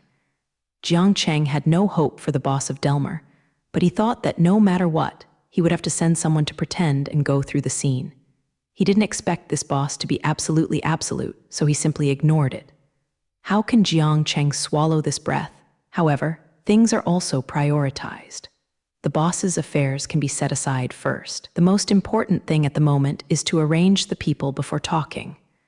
So if the 2 people in front of him are acquainted, he doesn't want to have trouble with them. If they can safely obey his instructions, he will not hold them accountable if they arrange the people. If they don't know each other, such as a good friend who thinks he's great, the boss of Delmer, the former boss's envoy, and the current boss of the team's equipment. He can't distinguish the situation at hand like the last time. He really will teach him to be a man. What the two promised me seems to have not been done yet. Jiang Cheng stared at the two of them. Would you like me to remind them of what it is? No, the short group of people still react quickly. I know what it is, but you know this kind of thing. It is really not going to be done at a short time, and it needs to involve many departments. Zai thought that Jiang Cheng didn't understand these things in the official department. Although he was not blatant, but he also made a speech. Jiang Cheng sneered in his heart. This dead group is still talking nonsense to himself at this time. Is his life long? He deliberately asked. Oh, like this matter won't have to be dealt with for a long time, is it? But I can't stay for so long on Delmer. The dwarf took Ming's life for a while. Seeing Jiang Cheng embarrassed, he couldn't mention how proud he was. Of course, the relationship between us is so familiar. I will let those departments take the time to deal with your affairs first, but you also know those guys usually procrastinate. It's okay to be faster, but it's not easy to be faster. Jiang Cheng nodded. Yes, what you said makes sense, but I think there is a way to make them faster. Impossible. Humpty Dumpty categorically rejected. The officials of the universe are like this. If there is a good way, their faults will have been corrected long ago. Oh, is that so? Jiang Cheng's expression suddenly changed. Then what I ask you to do, will it take a long time? The fat man knew it was bad, but he bit his head and said, I try my best, I try to make them faster. With a slap, Jiang Cheng slapped the pudgy's face with a bright slap. The slap was heavy. Not only did the pudgy spit blood, but also slapped a few teeth in the pudgy's mouth. Looking at the short, fat man who fell on the ground and kept spitting blood in his mouth, Jiang Cheng convincingly said, If this is the case, then I won't bother you. The dwarf is the commander of the Alliance and their battles, and this man is sullen and greedy, relying on his ability to speak well, good at observing words, and a little clever, so he is taking risks when he is in danger. When he caught this guy last time, because he still had the value to use, Jiang Cheng didn't make him more embarrassed, but he just punished him and finished his meal. Today Jiang Cheng slapped Humpty Dumpty, not to mention how comfortable he was. After hitting Humpty Dumpty, Jiang Cheng brought the top boss of the team over. You didn't hear what I said to this guy yesterday, so I will raise my request again and see if you can have any good way to help. I solve it. The team's highest boss was slapped by Jiang Cheng yesterday. He hasn't helped God for a long time. The experience is still a little bit painful. Although I hate Jiang Cheng to death, I really see Jiang Cheng himself, but he is scared. Terrible. Now he was pulled in front of him by Jiang Cheng. Looking at his sharp eyes, his legs had begun to weaken. Jiang Cheng coldly told him, You saw the battle yesterday. The team's highest boss kept nodding. Yes, I saw it. So, what do the civilian houses destroyed by the team's tanks and battleships? What do the people who made the team kill? Tell me, let me see what solution you have. The boss of the team who had just taken office looked at the gloomy alien man in front of him, and then looked at the short group of people who were still lying on the ground and humming themselves. Had it not been for the clothes on Jiang Cheng Tilaruo, he would have sat down. When a person really has the potential to be a person, he suddenly becomes smarter at this time. Such a thing, of course, should of course be handled immediately. How can the ordinary people live such a life? His words became more and more fluent. In this way, if this matter is let me take care of it, one day, as long as one day, can now make a qualitative change in the lives of the people. Jiang Cheng and Murin caught their goal, facing the man from this alien planet who was stubbornly angry. The two masters of Delmer knew that he was the one who came, and the one who was not good would not come. Jiang Qingli slapped that ignorant, short group of people. At this moment, he actually took Jiang Cheng in front of him to play with his cleverness. It was really intolerable. And the old man of the team who just took office, when facing Jiang Cheng, his mind was much more flexible, and he immediately assured Jiang Cheng that he would settle the victims in at most one day.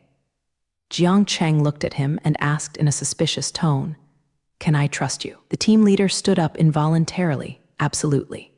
As soon as his voice fell, the dwarf next to him connected. Impossible. It is impossible to arrange all these victims in one day. The boss of the team doctor turned his head to the short, fat man.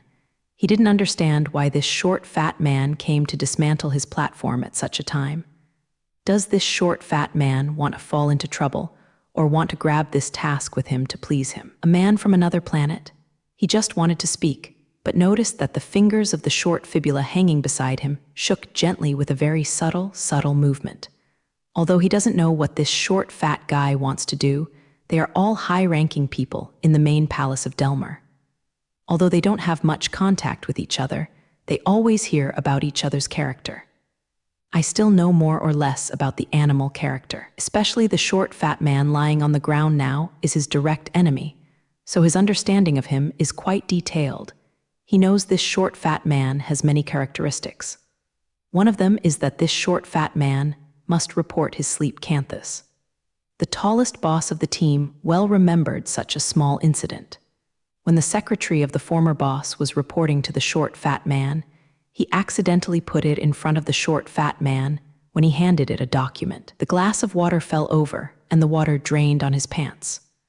Although the secretary wiped the water in front of him immediately, the well kept saying money to him, and the short, fat man waved his hand again and again, and said with a smile that it was all right. Everyone present thought it was a trivial matter, since everyone, for this reason, they thought it was really all right. However, Humpty Dumpty didn't think so in his heart. The handy secretary actually put a glass of water and wine on the berry he likes to wear, so even though he was smiling on the surface, he hated the secretary very much in his heart. After about a month, the secretary was instructed by him to move away from the boss with a small excuse, and then a series of retaliations followed, until the transfer book was expelled and forever not hired. This matter is only mentioned occasionally when they are secrets between their colleagues, and they are also not letting the short, fat man know that they are talking about him in private. Another characteristic of Xiaoquanzi is that he is very cunning, but anyone who knows him, whether it is his enemy or his friend, has to admit this. Humpty Dumpty is an extremely cunning person. So, now Humpty Dumpty made a subtle gesture to the top boss of the team doctor. Although he didn't know what the dwarf group meant, there was still a tacit understanding between them. The team didn't say anything, showing the old intention. Xiaoquanzi said, "In one day he will never complete the resettlement of the victims. Especially, he is just the boss of a star department. The resettlement of the victims is beyond his control." The dwarf paused and then went on. "Even if he can promise, the resettlement work of the victims can be completed in one day, but it will be done carelessly. Instead of this, it would be better to give him a few more days, and the best way to solve this problem once and for all." The short group added. Shisu had to admit that there was some truth in what the short group said, but he also keenly felt that this short, fat man must be preparing to play some tricks. Although he was not interested in what kind of tricks this short chubby wanted to play, and did not take him to heart, he still wanted to know that this short chubby had suffered their suffering one after another, and he was still smart as a person. People, why can't he think so? He must be right with the three of them. Do you think what he said makes sense? Jiang Cheng turned his head and looked at the top boss of the team. Roar, there is a reason. As he said, I am really just the boss of a team department. I need to ask the boss to report to the boss, and then he can assign the relevant department to be responsible for this. Things. The team leader looked at Jiang Cheng happily and saw that he did not have any unhappy expressions, so he went on with confidence. Especially, the resettlement of the victims requires a unified action by several relevant departments. I know, he rubbed his hands. Many times, the effectiveness of the government department is really poor. Okay, Jiang Cheng waved his hand and interrupted the leader of the team. Then you two will discuss it and give me an accurate time, but his tone became harsher. Don't think again. Count me. This is the second time I have given you a chance. If you ignore what I said, then you will never be like this next time. Fortunately, Makoto said leisurely. If you can't speak, I will leave it to you. The impression will not be very deep, you ask. Do I leave a mark or something for you, lest you don't take my words to heart? Let me come. I don't know when. Yan Ran walked to his side. She lifted the short, fat man from the ground. She grabbed Yi Yin on his neck and slowly stretched her right hand to his eyes. The short, fat man watched in horror as if a layer of metal was covering Ran's hand. Slowly, that layer of metal turned into a claw-like weapon, and the pointed claws approached his eyeballs. The short, fat man leaned back his neck desperately, and he shouted vigorously that I promised to complete what you explained. Please let me go. I will definitely do it. But looking back at her teacher, Jiang Cheng nodded. Yan Ran let go, and the short group of people sat on the ground again with weak legs. Teacher, there is a team from outside here. Ba Luluo, who was in charge of the ring, told Jiang Cheng about the situation. Jiang Cheng turned his head to look at the tallest boss of the team on the planet Delmer. Teacher, there are a large number of teams outside. They have already contracted here. Balvidi, who is holding Gijingji, reported to Jiang Cheng. Jiang Cheng turned his head to look at the top eldest man in the team on the planet Delmer lying on the ground. The short, fat man reluctantly got up. Let me come, let me come. In this situation, he can't let his boss speak up. At the first level of the National People's Congress, he can only be the second eldest man to give orders. He called over a subordinate. In order to prevent Jiang Cheng and the others from being suspicious, he said in a loud voice, "You, tell them immediately, thank you for saying that the old man and I are here to talk about the same important thing as a few friends. Let them go back immediately, don't come to disturb us." When he said this to Ruo's subordinates, he really had the style of being a person. If you didn't see the wimpy look in front of his Jiang Cheng just now, you would definitely be coaxed by his now majestic face. The subordinate cringed and looked at Jiang Cheng. He didn't speak, but he didn't walk away either. Everyone could understand what he meant. Didn't I tell you? We are talking about a very important thing. You tell them immediately. Humpty Dumpty was very angry, and he wished to slap the ignorant subordinate in front of him. Why is there such an idiot by his side? Didn't you see that he and the tallest man in the team are now prisoners of people from these 3 different planets? Although there are already their teams out there, what's the use? The last battle used a lot of people. Tanks and battleships were used, right? Haven't he and the Supreme Elder, who was the special envoy of the boss at the time, easily captured by others? What's the use of more people? It's just a bunch of waste. The ignorant subordinate who was driven away, the short, fat man turned around angrily, complained to Jiang Cheng and the top boss. Look, we are all around us like this. They are just like fools. Although you are constantly teaching them what to do, they just don't understand and need you to repeat with them repeatedly. He turned to Jiang Cheng. You said, with such people, can you expect them to complete the work of resettling the victims in one day? This is not my boast. Don't take office as my boss. When it comes to understanding his subordinates, he does not know as much as I do. His boss nodded nonstop beside him, admitting that Dwarf Yeast was saying yes. Disturbed by this small accident, the atmosphere became a bit relaxed. Let's continue with the topic just now, the group said, and he looked up at his boss. I just simply forgot it. I think it takes at least 4 days for the placement of Shimin. This is what I have done, the fastest time you can think of. What do you think his boss thinks about it? Nodding his head. I guess it will take about this many days, but since you have said it will take 4 days, then I think you can't go wrong. The 2 of them turned to look at Ruo Jiang Cheng. Okay, then, as you said, 4 days. Jiang Cheng stared at them with cold eyes. You set the date. If I haven't seen that batch of Shimin be appointed 4 days later, you'd better flee as far as you can and don't let me. Caught. Humpty Dumpty nodded with his boss, full of compliments. What we say is effective. What we will not violate our promise, don't worry, and many more. Now that the affair here is over, Jiang Cheng took Yanran and Ba Lurong and was about to leave. When they were about to walk out of the door, 2 more ignorant subordinates actually blocked their way. Go, Zisheng said exhaustedly. He has made up his mind. When this matter is over, starting tomorrow, he will replace all these subordinates. As a wise man, he can't stand the idiotic behavior of these subordinates. Why are there no eyesight after following him for so long? Are these 3 people in front of them that these idiots can stop casually? The 2 subordinates stepped aside in a shameless manner, and Jiang Cheng and Hunren left. Humpty Dumpty stood by the window upstairs. His sullen eyes followed Ruo's back until their figure disappeared, and the short sign heaved a sigh of relief. He picked up a teacup and slammed it against the wall, breaking it. Unexpectedly, the cracking sound of the teacup attracted their subordinates again, and they came to their eldest again to check if something happened again. Xiaopazi was like crazy, constantly hitting his subordinates, on the one hand, of course, to vent the anger he had just felt in his heart. On the other hand, he was really angry with these foolish subordinates. Those subordinates are not moving. They can only stand there properly, letting their superiors beat and scold them.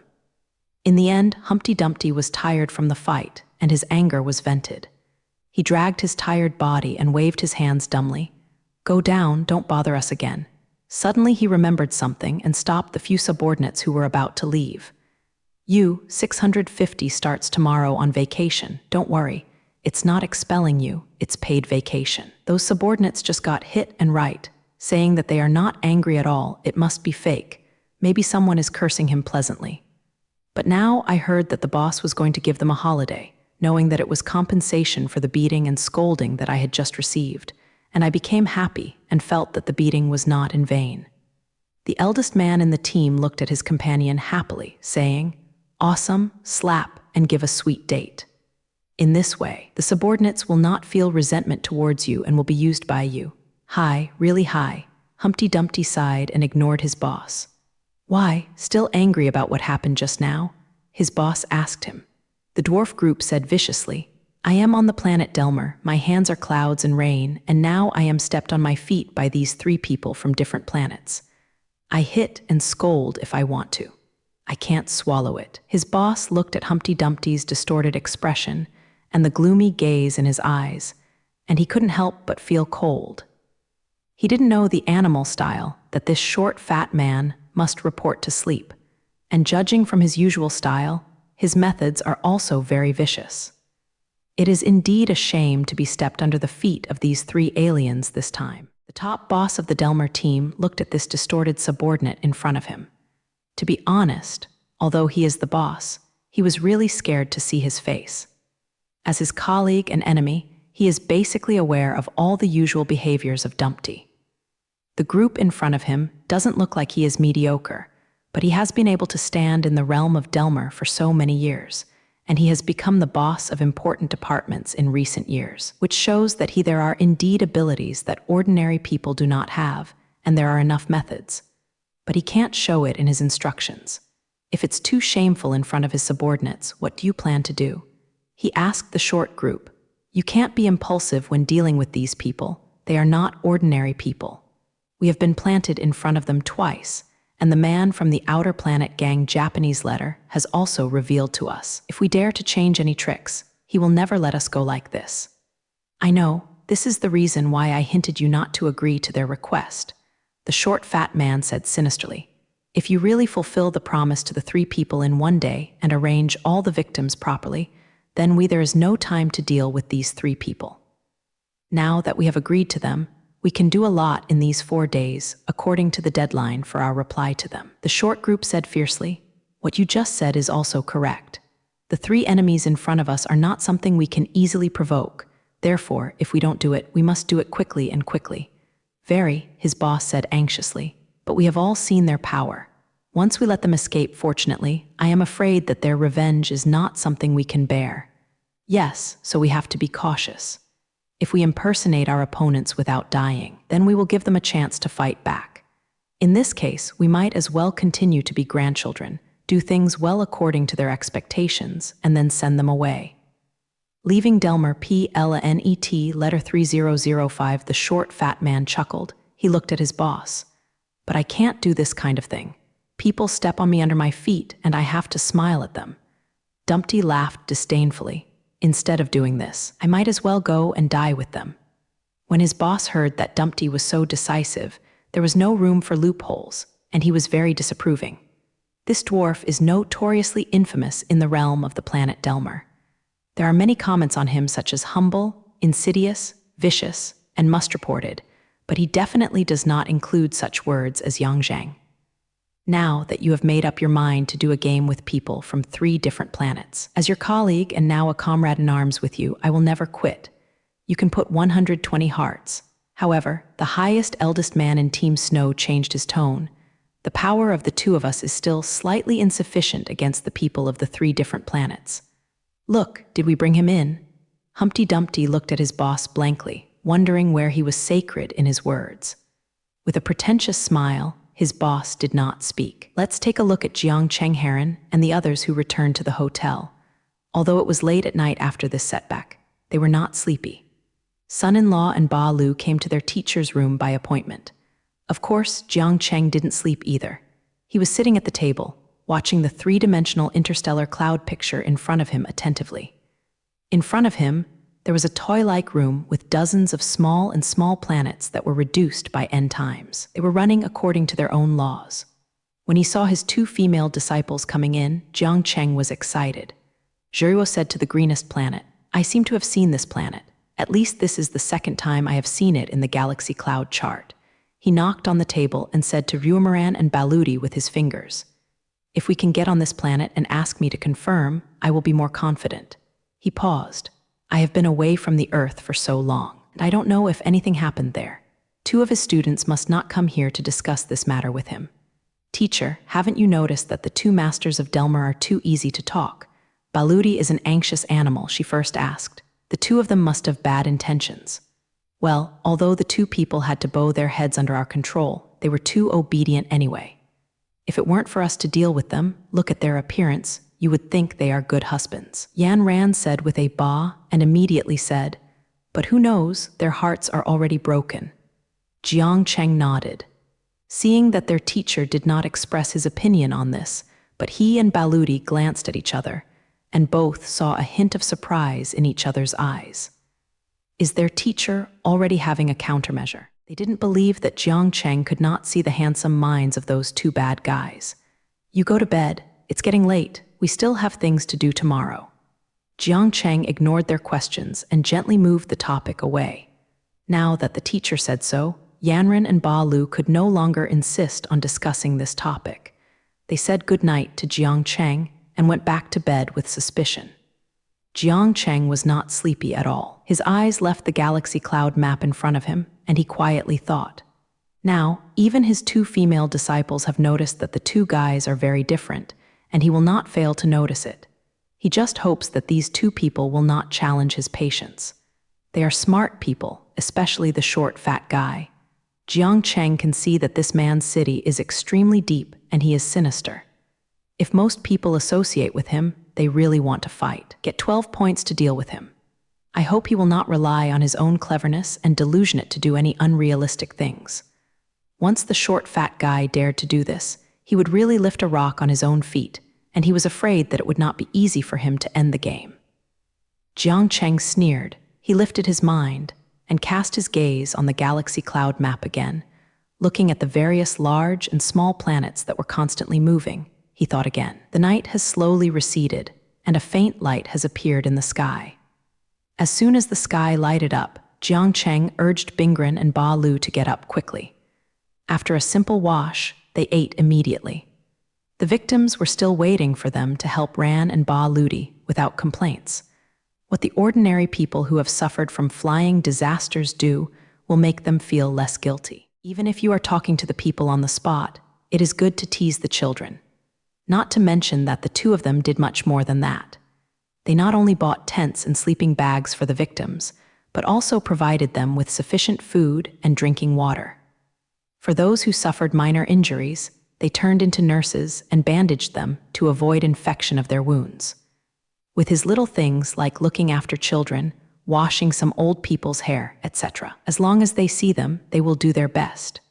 Those victims of the disaster felt from their hearts. These three people from different planets, their teams in their local mansion launched a reckless attack, did not strictly control the scale of the battle, destroyed their home, and left them strange some human lives. This was all because of the case caused by the mansion team, and the mansion didn't care about them. Not only did it not help them rebuild their homes, but it did not even provide them with the necessary daily necessities. Although some of them stated their encounters on the street and called people from all walks of life on the planet Delmer to pay attention to them and put pressure on the mansion, these people were often caught by those teams. He was detained for a few days in the name of disrupting the city, and near their destroyed homes, there are often people with weapons in them and plain clothes on them. On the surface, they seem to be maintaining order. In fact, their job is to drive away people who are interested in this deserted slope. As for those reporters who like to focus on what entertainment celebrities wear and what they eat, they have a few dogs in their homes, but they don't even have a shadow. In the past, when they encountered some car accidents and some criminal cases, they had already started rushing to report. now that there is such a big incident here. But no reporters have come to interview the victims or report on this incident. It shows that the reporters have been controlled by the relevant departments of the mansion, and they no longer speak for these people. Just when these victims were desperate, the 3 men and women from another planet showed great sympathy for them. Not only did they give them generous assistance in terms of materials, they also gave them great motivation in spirit. Jing and they also personally worked with the victims to rebuild their homeland. How can such people not move the victims? Early this morning, people from these different planets came to the people of Shaoxi early. They joined the disaster victims as usual and got busy with them. At about 8 or 9 o'clock, the situation on the scene had changed compared with yesterday. Several ships with flying edges sprayed with the mansion department logo stopped beside them, and more than 10 people walked off the spacecraft. Judging from the different uniforms on them, they should belong to different departments. The headed man held a document in his hand, and he led his hand to the middle of the victims. You, all together, find a few people who can talk to Song. Although the headed little Taoru's tone is not harsh, the victims still have some letters in their hearts. What do the people from these mansions want to do? They are now busy building their homes, and they don't have much illusions about the mansions. They came to teach, but the people in the mansion department in front of them will no longer interfere with their actions, right? Seeing that the victims did not move, the little head became a little impatient. He was in a piece of waste, with broken walls in front of him, and the smell of all kinds of garbage returned in his nostrils, even mixed with those who had died. The smell of animals. The environment of this place is so dirty. Hey, you guys should hurry up and find some older people who are somewhat hopeful to come to me. I have something to tell them. Little Tudu urged, what is it? One of the victims couldn't help but ask. The little head scratched his head. He thought it was better to make the matter public. After all, it was not a shameful thing. That's it. The little head looked at the documents in his hands. That's it. Regarding your disaster this time, our mansion, several departments have discussed and decided to give you appropriate compensation.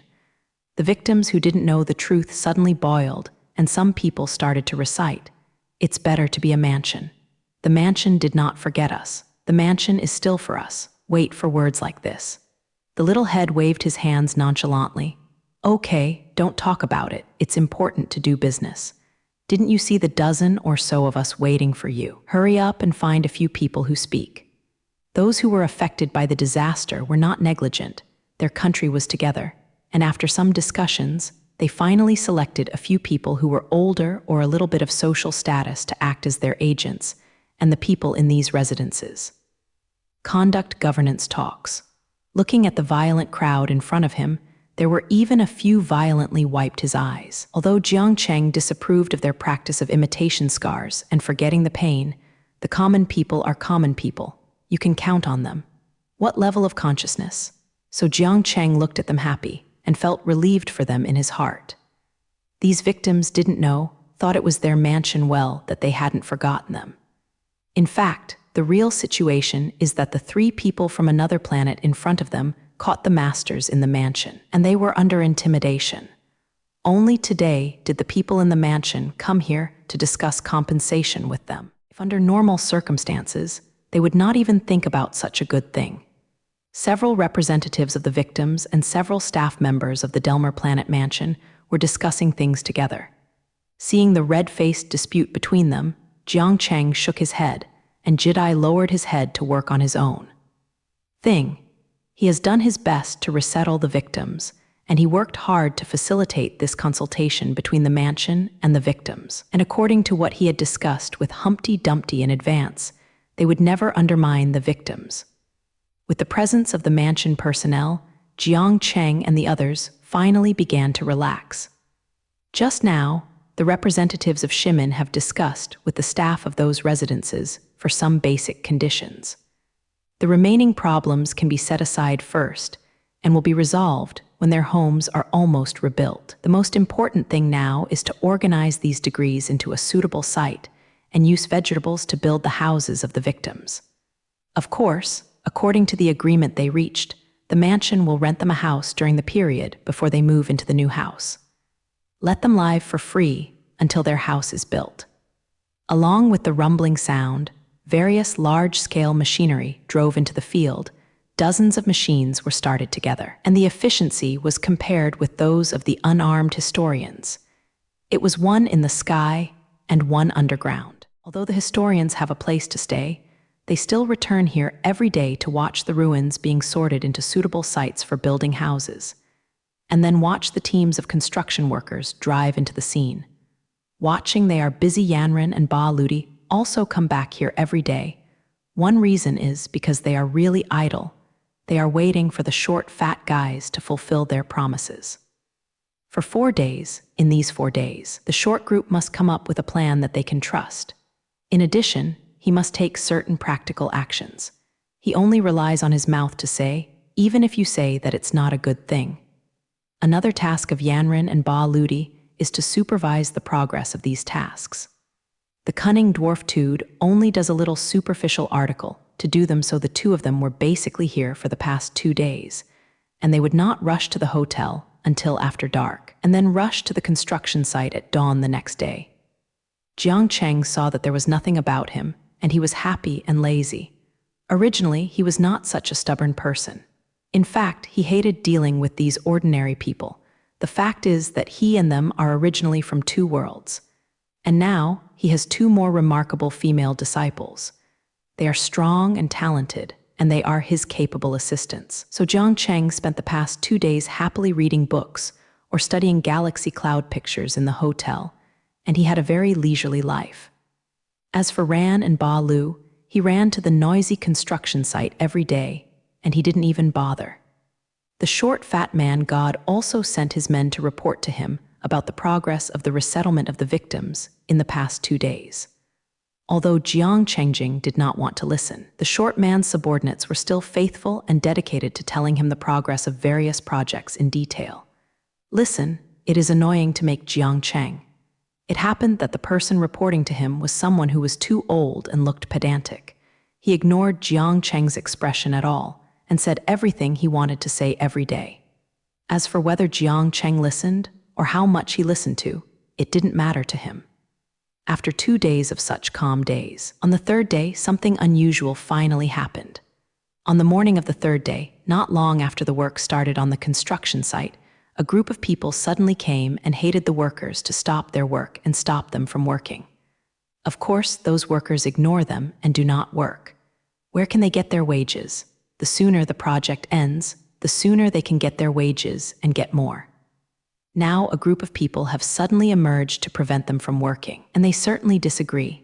First, there was a quarrel, and then they fought, and as the situation progressed, they actually used their weapons.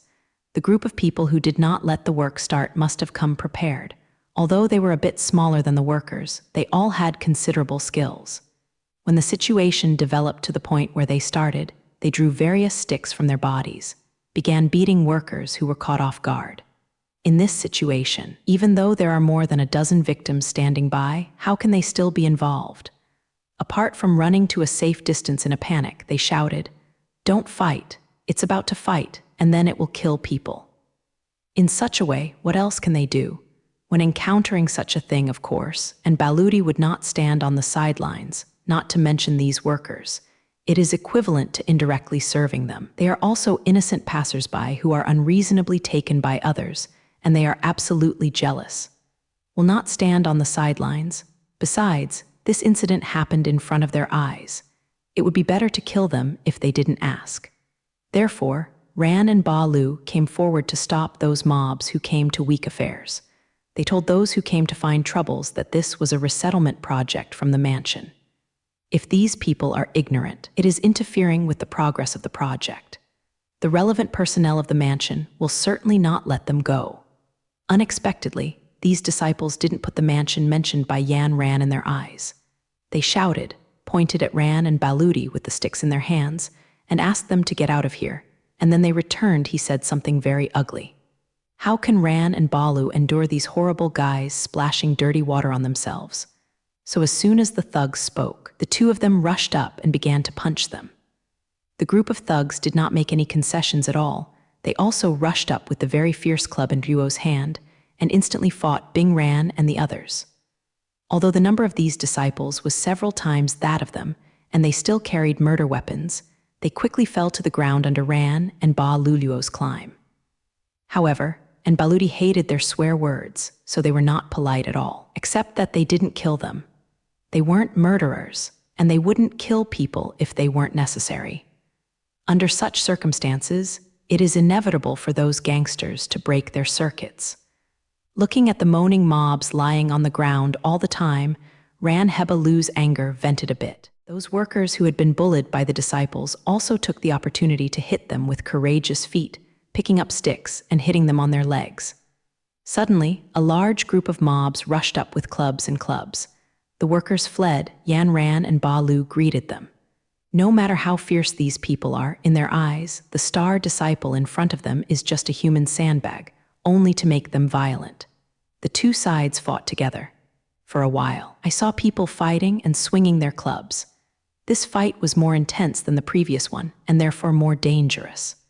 The fighting power of this group of thugs is much stronger than that of the other group of Dogang. In time, they have the upper hand slightly.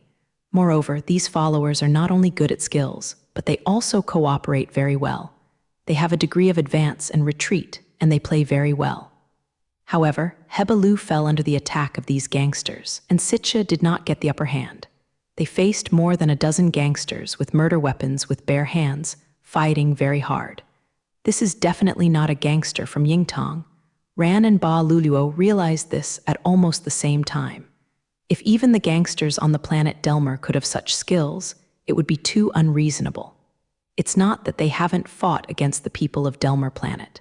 Just like last time in the small town of Delmer, Ran was an endorsement for a sports agency. As a result, when the sports agency saw that Ran would bring him unlimited business opportunities, he actually repented of the original agreement and wanted to force Ran to continue to act. Other things. When Warren categorically refused, the agent had a wrong idea after seeing the action and saying that it had no effect. He believes that these two men and women from different planets seem to be gentle, and such people will definitely not be dealt with. So he invited the local gang in the dark world to deal with Jiang Cheng Heron. He thought that after facing these arrogant people in the dark world, he and Jiang Cheng would obediently submit to me. The fact is, of course, not what he imagined. When Bingren couldn't bear it, she started to fight back angrily. Needless to say, the gangsters who were cancerous in the ground were assaulted. This was the result of her mercy, so some gangsters in the county just ran away with imitations.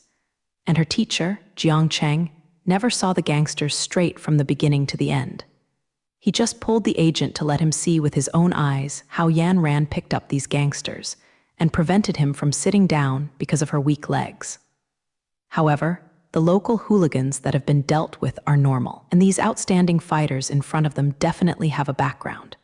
You must know that the opponent of these thugs, Ran and Baluti, is an extremely rare sports genius in the human world. She is born with outstanding physical strength and has shown her ability to excel in sports from an early age. I don't know why, but I'm not very interested in other sports. My favorite is not. Jing Kaijing has been able to shoot her archery in the Galaxy Games, and even her teacher Jiang Cheng can't help but wear it. Later, when she was on the unknown planet, she used this bow and arrow to go out early and return late every day, hunting and killing all kinds of things, so as to feed more than a dozen companions, large and small, who lived with her. During this period, the harsh environment, fierce weirdness, and complicated climate peculiar to the nameless planet had unexpected benefits for her skills, especially Tang Lion in will, and brought her realm to a new height. And another girl, Ba Lu, who lost her parents since she was a child, was adopted by a high-level member of the High Dianzi group, which belongs to the first echelon in the dark world of the school. She has received various combat training under the guidance of different teachers since she was a child. She later became the most important killer in the High Jizi group and was often sent to perform some very handy tasks. It can also be seen from this that Baluti is also an opponent that does not tolerate mice. But it is these two girls with outstanding combat effectiveness. When facing these gangsters who don't know where they came from, they can't get the upper hand with their bare hands. That shows a problem. These gangsters know who they are, and they came prepared. Seeing these gangsters with fierce light in their eyes, they waved their sticks and attacked the important parts such as their heads. It was clear that they were going to be put to death. Where would they be making trouble? Just in Begang, even with the same god, a gangster stabbed her little boy with a sharp stick while she was not on guard. At the same time, another gangster behind her a silent stick to her neck. If it weren't for Baludi's timely pull, the two thugs' cooperative attack almost succeeded. Such a poisonous and insidious style of play, a terrible trick coupled with such a degree of tacit cooperation, shows that these gangsters are definitely not ordinary people, and Ba Lu glanced at each other, and the two of them accelerated their attack speed. Zhu Tian's enemies forced a few steps away, and through this gap, they jumped out of Yuanzi, who was surrounded by the criminals. Yan Ran said, "Who are you guys?" A gangster smiled sideways and said, "Want to know who we are? Then you call two uncles to listen to me. Maybe if I am happy, I will tell you who we are." The other gangsters burst into laughter, and some of the gangsters were even more embarrassed. In fact, these thugs are all veterans with considerable combat experience.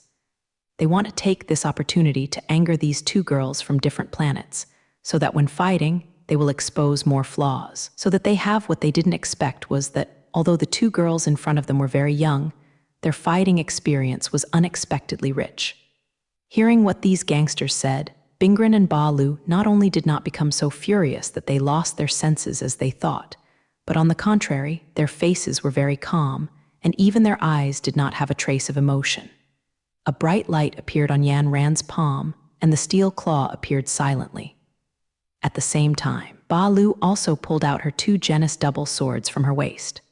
The two girls have already moved to kill, and since the enemy is recruiting terribly, then they have no reason to be patient with them everywhere. Killing, especially those opponents who are cruel to themselves, for these two girls, there is no difficulty at all. Seeing the two girls holding weapons in front of them, their expressions were useful, and they put on an offensive posture without rushing. The thugs stopped talking, and they also looked calmly waving like clubs and preparing for another life and death. Kill, the battle is on the verge. This time, once the battle occurs, it will inevitably be divided into birth and death. It is not these thugs who survived, but Yanran and Ba Lu. With Ran and Ba Luluo on one side, the fight of the mob on the other side is about to begin. Both sides showed heavy expressions, and they both knew that if they started again, they would definitely be born and die. This battle will truly end if one side dies and exits. Just when the two parties were about to trigger, suddenly a voice came over. "Stop, what are you doing?" The voice shouted angrily. "In broad daylight, your enemies are fighting openly in public places, and they are still fighting. You, separate me all and throw away the weapons in your hands." Everyone raised their heads to see, don't just when they were fighting, because their attention was not distracted. I don't know when they were actually covered by a group of chasing. It was the Jingren who led the team who didn't talk to them. "You guys, don't run away. Follow me to the bureau to give a statement." The man in the lead is probably in his 40s and 25. He is not tall and the door is not small. At this moment, his face was serious and his brows were tight, making his subordinates step forward and grasp what was in front of him. "Is there anyone here who wants to be caught by Jing Cha and back to the police station? Those mobs want to run for a while, but Jing Cha Jiping can't stop them." The leader of the team drew a short gun and unceremoniously hit the mob who ran in front. Don't say that his marksmanship was really accurate. He was accurately shot in the calf by the guy. Japanese letter, with a sound, the escaping thug fell to the ground. This one really shocked everyone present, including Huron Ran and Ba Luluo, also couldn't figure out what was going on. Originally, they thought that these scouts and these thugs were all in the same group, and if they both cooperated to perform a wonderful show, and the audience was the two of them. But as soon as the gunfire sounded, looking at the mob who fell to the ground and calling out, and then at the man's murderous expression, Bingren and Ba Luluo groan. Could it be that this is what bitter tricks? But she can clearly remember that her teacher from the earth explained to her the 36 tricks. She remembered that there was a lesson called Kuraoji, which roughly meant that she hurt herself so as to deceive his goal, gain his trust, and then achieve the goal he wanted to achieve. The members and disciples in front of them seemed to be playing a tricky trick. "Run, show me the tortoise again." The man didn't let the mob who fell down on the ground calling out, and with his move, the star disciple screamed even more you. Ma Ran arrived at Ba Luluo. Ba Lukian nodded slightly, meaning she saw it too. Someone was lying on the small wound of a gangster, and his piercing skin was constantly pressing on his feet, and the mob was crying in pain on the ground. His accomplices were standing by, holding their heads tightly with their hands, but at such a close distance, facing the members of the gunpoint at them, they really didn't make any moves to stab them. If this showman is really a disciple, and they collude to lure Ran to be fooled by Shang Ludi, then this kind of acting is too superb, too funny, and they have nothing to say about being compiled. After the exposed person tortured the poor disciple, he leisurely came to Yan Ran and Ba Lu, facing the two beautiful girls. His expression still did not seem to loosen up. You also hand over your weapons. The man said coldly. We don't have weapons. Ran clapped hands. Look, we don't. There is indeed no weapon in her hand. Although there is a pair of silver gloves in her hand, no matter what, the glove is not a weapon. The man snorted. He turned to look at Baludi. Baludi smiled and handed him the two short knives in his hand. Jianren, we are defending ourselves. You have seen more than 10 of them. Beat our two little girls. You said we are all self-defense anyway. That Jing Sheng said stiffly. Whether it is self-defense or over-defense, this has to be a legal person. I just arrest people. Ba Lu didn't say anything much like this wood-like guy, but repeatedly dinged the well man and remembered to return the knife to her after waiting for things to settle, because it was the knife she used for fruit. The person ignored her, and after confiscating her double knives, he left here with everyone present. The position of the exposed team that Luda is on is relatively safe, and there are only a few sparse players in the exposed team, some of which are old in the eyes of Guo Ran and Baal Viju. They are about to retreat. Age, an old team member watched that so many of the most suspects were brought in at once, with a painful expression on the beckoning, and seeing that it was time for lunch, but suddenly so many people were caught back. Needless to say, don't want to eat this lunch. It's stable. However, the leader of the team was not too much. After handing everyone to the players, he easily extended a fake warmer and walked outside the excellent team. Where are you going? And veteran said, you threw these guys to us like garbage. Do you want to go out and have fun? Pleasure? I think too. The man scolded angrily. Will they give me this opportunity? They only use me like a dog. The veteran smirked and smiled. Oh, you are so capable. Don't those who are humans just like capable men like you? Look, you can still catch so many people when you go out on a street tour. 240, the veteran couldn't help it anymore. He whispered. But this is about to have lunch, and some of my old buddies are still waiting for me to have a drink with them. That's none of my business. The man said irresponsibly. Either you speed up the progress, or you can notify your old buddies now and talk to them, and the appointment is canceled. The veteran smashed a ball of paper at the man viciously, and the man flashed past. He made a gesture to the veteran and left the team. The old player shook his head, came to Ran and Ba Luluo, looked at them a few times. Come with me in the eyes of this old player Zarin and Baludi. Any disguise could not help him hide anything. So the two of them knew at a glance that this old player was indeed an old man. Moreover, although they don't know the age of retirement of the personnel at the Delmer Planet Mansion, the old man in front of them is probably out of luck. The new interrogation room with so many people seems to be able to use the new interrogation room, said the veteran Nandi. He waved his hand to show the two girls in front of him to keep up with him, and he told them, you better behave, don't try to run, then I won't have to give you a hand. Everyone is convenient. Ran and Baludi were brought into the well team because of a fight with the thugs. At first, they suspected that this was a collusion between the campers and the thugs, and played a scene specifically for the two of them. But as things progressed further, they found that all this did not seem to be a yin lesson. Is all of this really a coincidence? Yanran Abakwaga. Vip and Ba Lu have been watching with cold eyes. If it is a coincidence, it is really a coincidence. If there is a pre-class, unless the members here are all actors and actresses, and all of them are movie kings, otherwise everything they do will never escape Ran and Baludi's eyes. Now that they are in the team, and the crime is nothing more than fighting, at most it is a crowd fight. For Ran and Balu, who have experienced the sword and shadow, this is just a piece of cake. Putting things in your eyes, since it's here, then they will just as they come.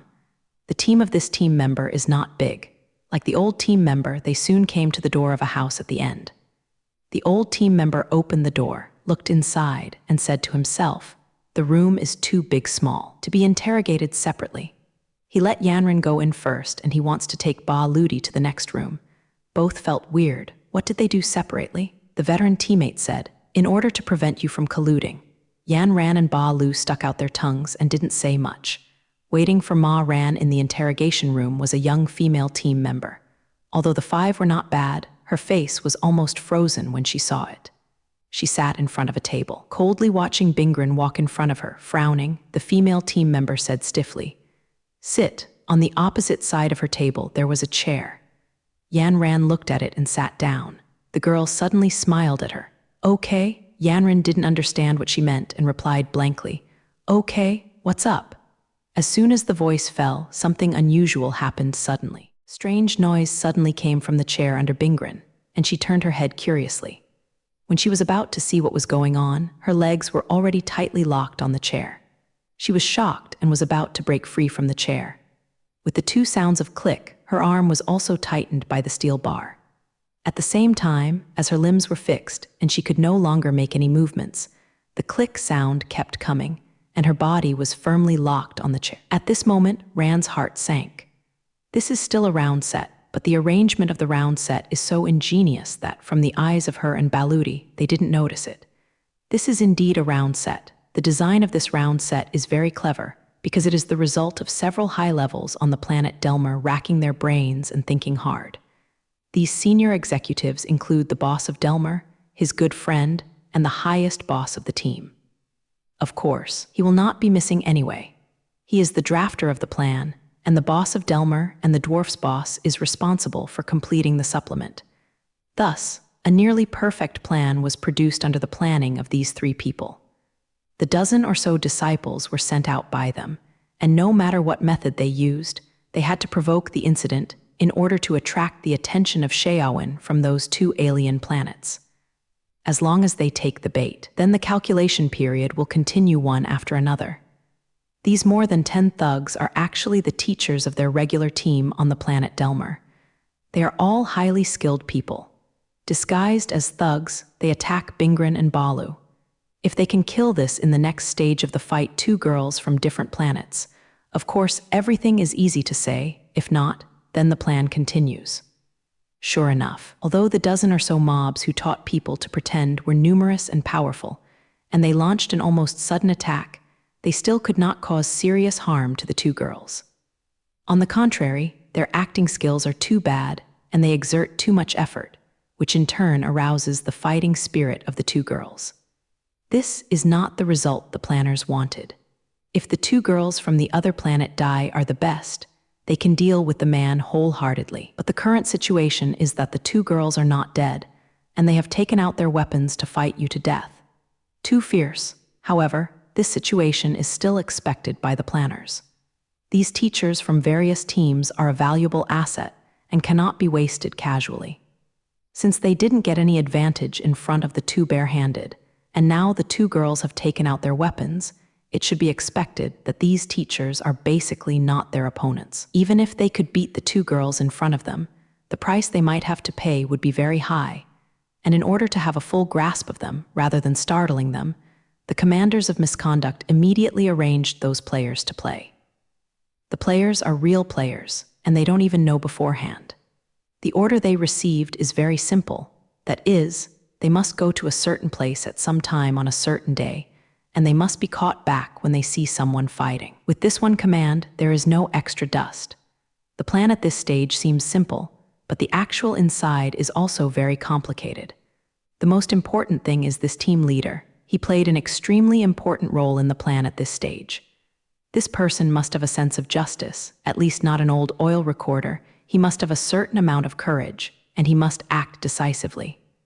It seems that although the conditions, good Zhao's, are simple, they still find such people by choosing QZ.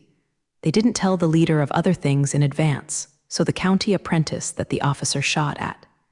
This all happened naturally, and there was no artificial arrangement.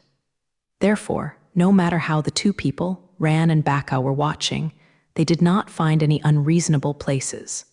Then all of their fighting people were taken to the team, and the players inside were indeed real. Just to make the girls from these two different planets more at ease, they found an excuse to transfer a group of players away, leaving only a few older veterans garrisoned the team to further relax their sacrifices. At this time, even if there was something unreasonable, they estimated that the two girls would not care much. Sure enough, Bingren and Ba Lu fell in love. However, Hebalu was still young after finishing, and he lacked social experience and had no experience with human sacrifices, so he fell into the hands of a few insidious families on the planet Delmer and was imprisoned on a special chair. The woman smiled triumphantly, and if she could not move, she coldly hummed, "Huh, the elders pay much attention to you. If you repeatedly modify the plan, you will find that there are any flaws in it. Same, but that's all." She lifted Rand's chin and said viciously, "You are unlucky, no one can come to cheer you and your comrades anymore." She scratched her yellowish face with her sharp nails. "Yes, this face looks pretty good. If I use a knife to make a few cuts on it and tattoo it with a pattern, maybe it will be more beautiful, okay?" Although she didn't answer her, she just stared at her with cold eyes. The woman was completely hairy when she saw her. When she didn't even want to take any further action against Chen Ran, a secret door opened with a lie. "Get out," the man who came out of the Wenman said coldly to the woman. When the woman saw the man in front of her, she didn't even say a word. She bowed to him and then walked out ashen. The person who walked out of the secret door walked to knowingly and deliberately pretended to be a Kunchi and said hello. "Hi, we meet again?" Although his tone deliberately pretended to be very plain, Rand still felt a trace of unsuppressed excitement in his words. Sure enough, a smile slowly appeared on his face. "Ha ha ha, aren't you very cunning? Are you very powerful and able to fight? Can't you escape my palm? Ha ha ha ha." The short fat man laughed loudly, hugging him with great grudges in his laughter. The short group of people is indeed going crazy with joy. The plan he and the few people have worked out so quickly, even he himself has a slight surprise. Moreover, the effect of this plan is particularly good, far beyond his expectation. He didn't give his idea to that alien planet man for the time being, but he didn't expect to be fooled by the two alien planet girls at once. His original plan was to catch one, so he would be very satisfied. Now that I caught two of them at once, how could the photographer not be very happy? He can no longer control his mood in the face of being locked up tightly. In the past few days, he has been psychologically and physically devastated by people from these three alien planets. It almost made him about to post. For example, he has lived in a high-ranking family since he was a child. He is a veritable second-generation man. At home, he is a real young master. From his parents to all the servants in the family, they are all like stars. Even his parents would not give him any face, let alone other people. Ever since he was on the road to official career, he has been even more stubborn. In the past few decades, he has been the only one who beat and cursed others, and there was not even a person who opposed him. As for the number of people who confronted him, there is no such thing. Who knew that after meeting these three people from different planets, he was not only spiritually repented by them, but Jijai was treated roughly, and he was actually slapped several times by that man. What a shame! If he can bear such a deep hatred, he might as well die. Now that he has finally caught two of the three women, his plan has been realized 2/3. Why is he not ecstatic? Humpty Dumpty proceeded and stood in front of his exhaustion. His eyes were frantic and gloomy for a while, and he looked straight at her. He couldn't make up his mind for a moment, whether he was embarrassed to be slapped now or wait until he got that. Should the men take revenge together after they are caught? Rand looked at him coldly, watched the short, fat man in front of her several times, raised his slap to slap her, and fortunately put it down. "Haven't you gotten the master?" But asking him, her tone was calm. She continued, "If you don't want to do something now, I'm afraid you won't have another chance." Humpty Dumpty was irritated by Rand's words. He rushed to Yan Ran with a distorted face and his eyes full of anger. "Is there no chance? Ha." Humpty Dumpty raised his head and slapped Ha. "My opportunities will only increase. If he said, 'Wait until I catch the man who is with you, I will show you what will happen to the person who offends me. Are you sure?'" I was not frightened by his words, and there was still no expression in her eyes. She didn't avoid the short, fat man at all. She stared straight at him. The short group of people have never felt burned in such anger. Although the girl from this alien planet is already his prisoner, her expression is calm, and her tone still carries an indescribable sense, as if he has become the same as their parking. Rand's attitude made Fatty almost crazy. He had never seen someone like this in front of him. In the past, when he stood in front of the people he was about to deal with, all he saw in their eyes were cringe and despair. Those who deeply knew that once they were caught by the person in front of them, their fate, how sad it will be. If they still look at him at this time, look at his authority, and look at the power of life and death he holds over them, then not only will they die sadly, but their families will be affected by them. Therefore, when facing this short, fat man, the only hope of his prisoners is to plead guilty, begging him to give them a happy death. And when facing these prisoners, whenever these prisoners looked at him with begging eyes, and didn't even have the courage to beg him to let them go, the pudgy heart would swell like a god. Degree. But the girl in front of me didn't. Not only did she fail to confess his guilt to him, begging him to forgive herself, on the contrary, she looked at him with a gaze, as if he was the prisoner caught by her, as if she was the one who decided his life and death. All this really makes the short, fat man mad and angry. He decided to show the color of the alien planet, who was full of inexplicable self-confidence before him, so that she could know who it was and the master here. The short, fat man gritted his teeth and slapped his face, thinking hard to look at the bright and lovely face in front of him, but it was very annoying. Humpty Dumpty even imagined that his slap would leave 5 deep fingerprints on the battered face in front of him. Although the fat man caught Bingren and Ba Ludi, Ran Jing did not lose his dignity because of falling into the enemy's hands. Facing the triumphant short, fat man, she was calm, did not deliberately provoke him, but was neither humble nor overbearing, nor did she lose her own opinion in the slightest. The group did not expect that this seemingly weak little not-mother was so difficult to deal with. He was so angry that he did not admit defeat, but had a strong attitude. He could not understand how the girl from this alien planet in front of him was already at his 4th grade. Why is he still such a slapstick? Rand's attitude made the dwarf very angry. He was even more pleased to see the cold gaze in the girl's eyes.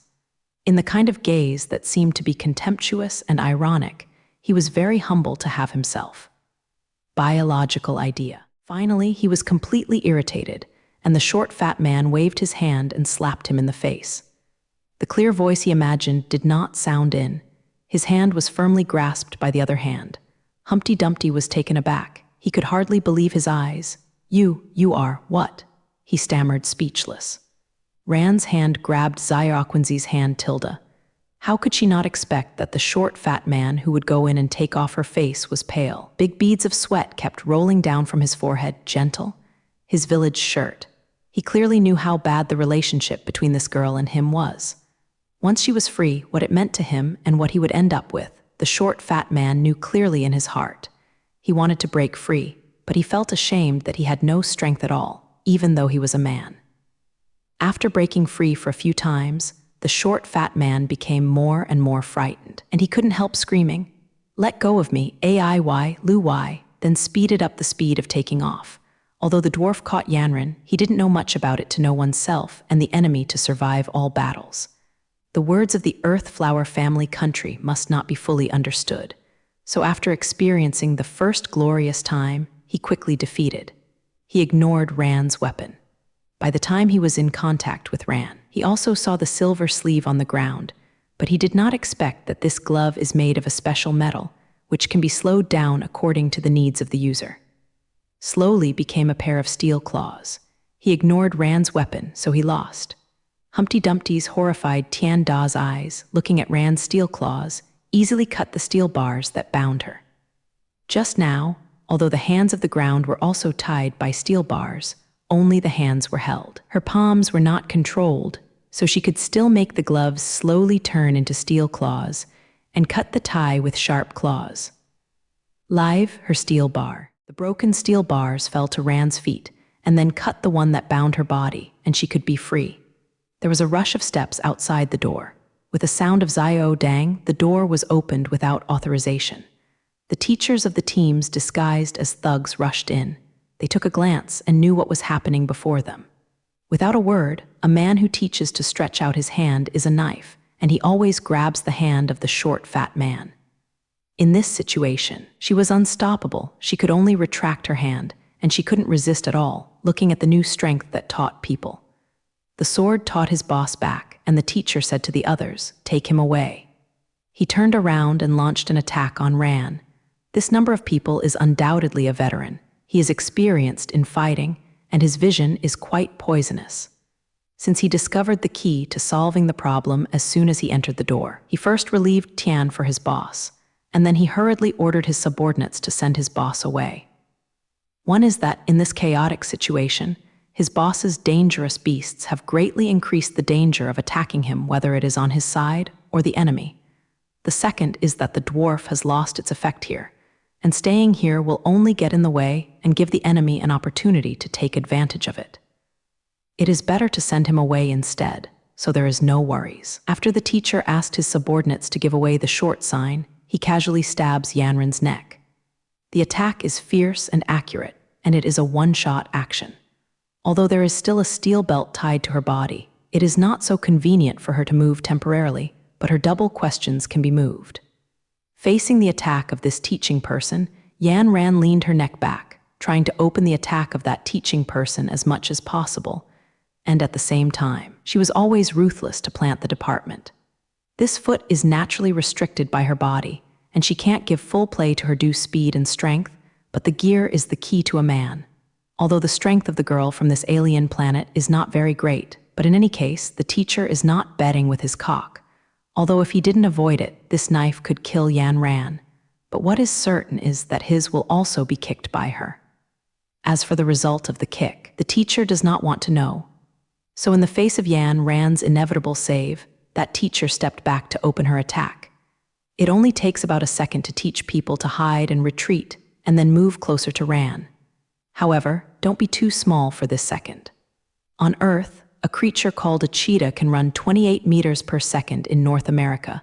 A small hummingbird, its wings around 70 times per second. In the universe, light has traveled 300,000 kilometers in 1 second. Ordinary people don't think time is precious to them. They just live in chaos and have no special concept of the disappearance and departure of time. Anyway, the sun rises and sets every day, and when I open and close my eyes, the day has passed.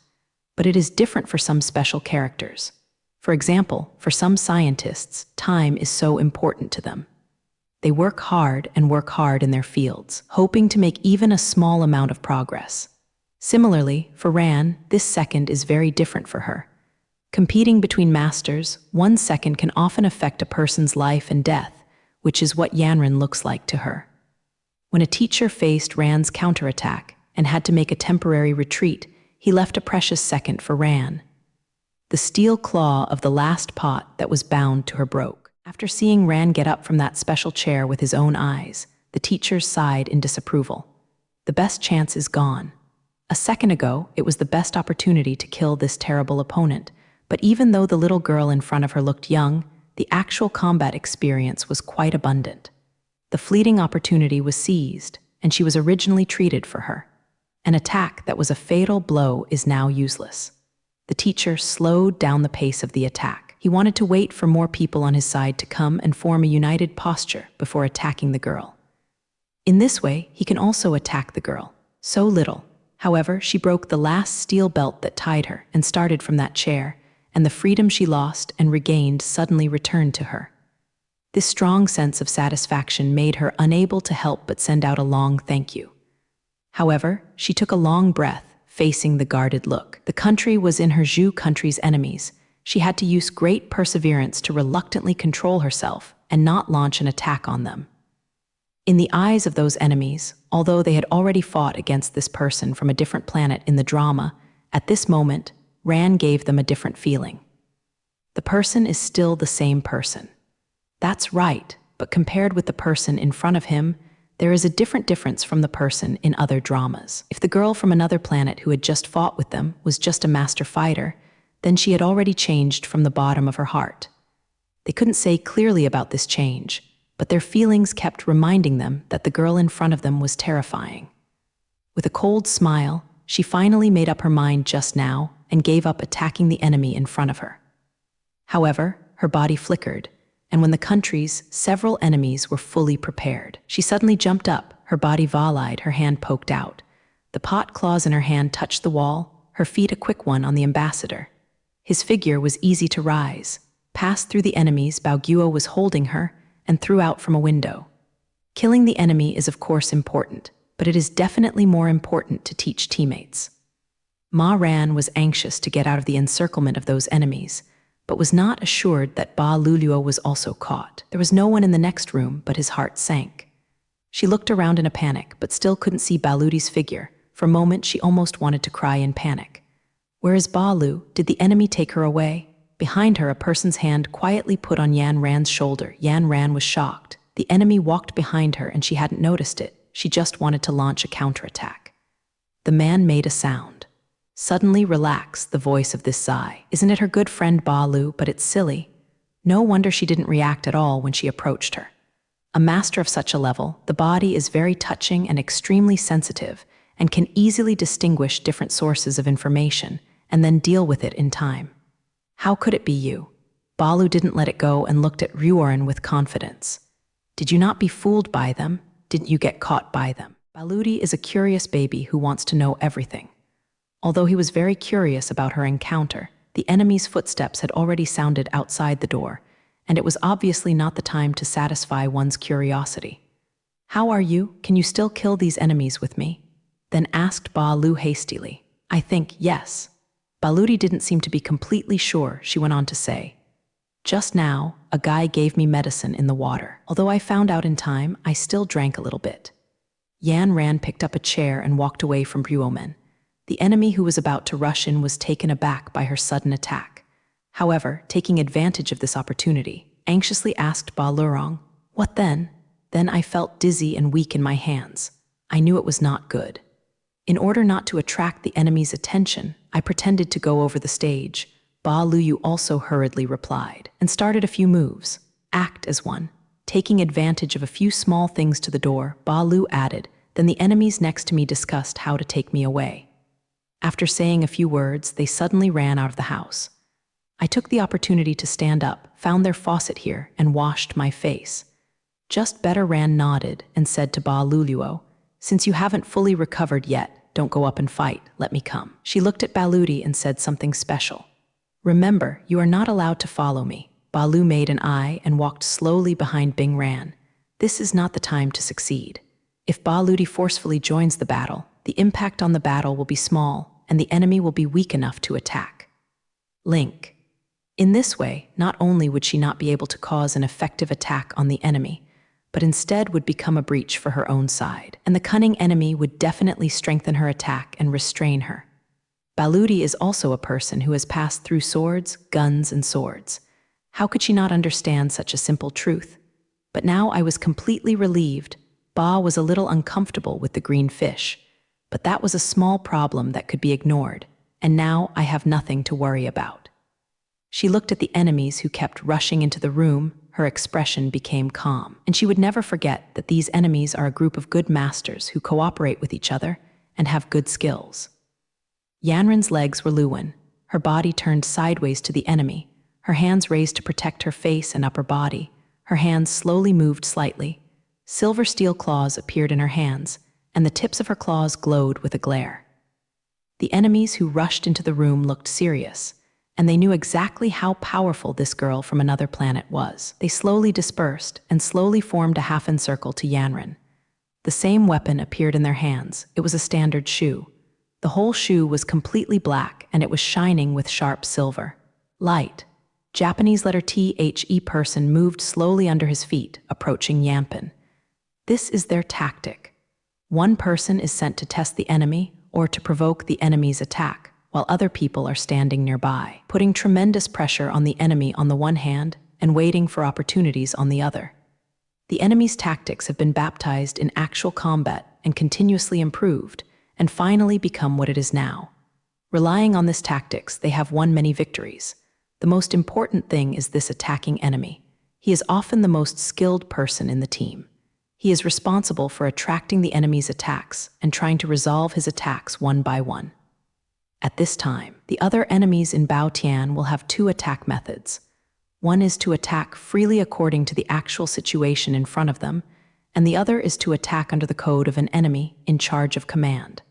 The purpose of the attack. This plan of fighting more with less has gone through many actual battles. A certain enemy who can defeat any of them in a single fight will often be defeated when facing their Bao nation. Now, they use this method to deal with the situation. Can their tactics succeed? Can their attacks work? Facing the slow approach of the person in charge of Ruo, she did not do anything to dodge, and she coldly looked at Ruo's opponent who was approaching her. The closer he gets to this alien planet, the more pressure on the person leading the attack. He can clearly feel that the cold sweat has slowly rolled down his seniority. He is a special person in the team, and he must be strong. Otherwise, how can he bring out a special person like a wolf? He also faced various opponents, various smugglers and robbers in the dark world, team members and special personnel commanded by hostile forces, as well as various prisoners who were arrested at the request of the personnel department. In the process of fighting these enemies, he has been imitated more than once, and on several occasions he even almost lost his life. But under his leadership, their squad still defeated the enemy, killed the target, and completed the victory. Task? At that time, he was not afraid of facing his enemies. Yes, he was not afraid. This is not because of his blind optimism or self-confidence. He is really not afraid. Because he saw the enemy's weakness, he saw the enemy's fear, he saw the enemy's fighting spirit slowly disappearing. So he was afraid that he would be imitated by the enemy or even bear heavy imitation. He had never been afraid of the opponent, and he firmly believed that they would surely get the final victory. But the girl in front of him made him lose his confidence in winning, looking at the opponent in front of him, looking at her lifeless face, looking at her eyes with no trace of emotion. If not for her slightly shaking hands, he felt that he was fighting with a lifeless statue. The teacher smiled bitterly in his heart.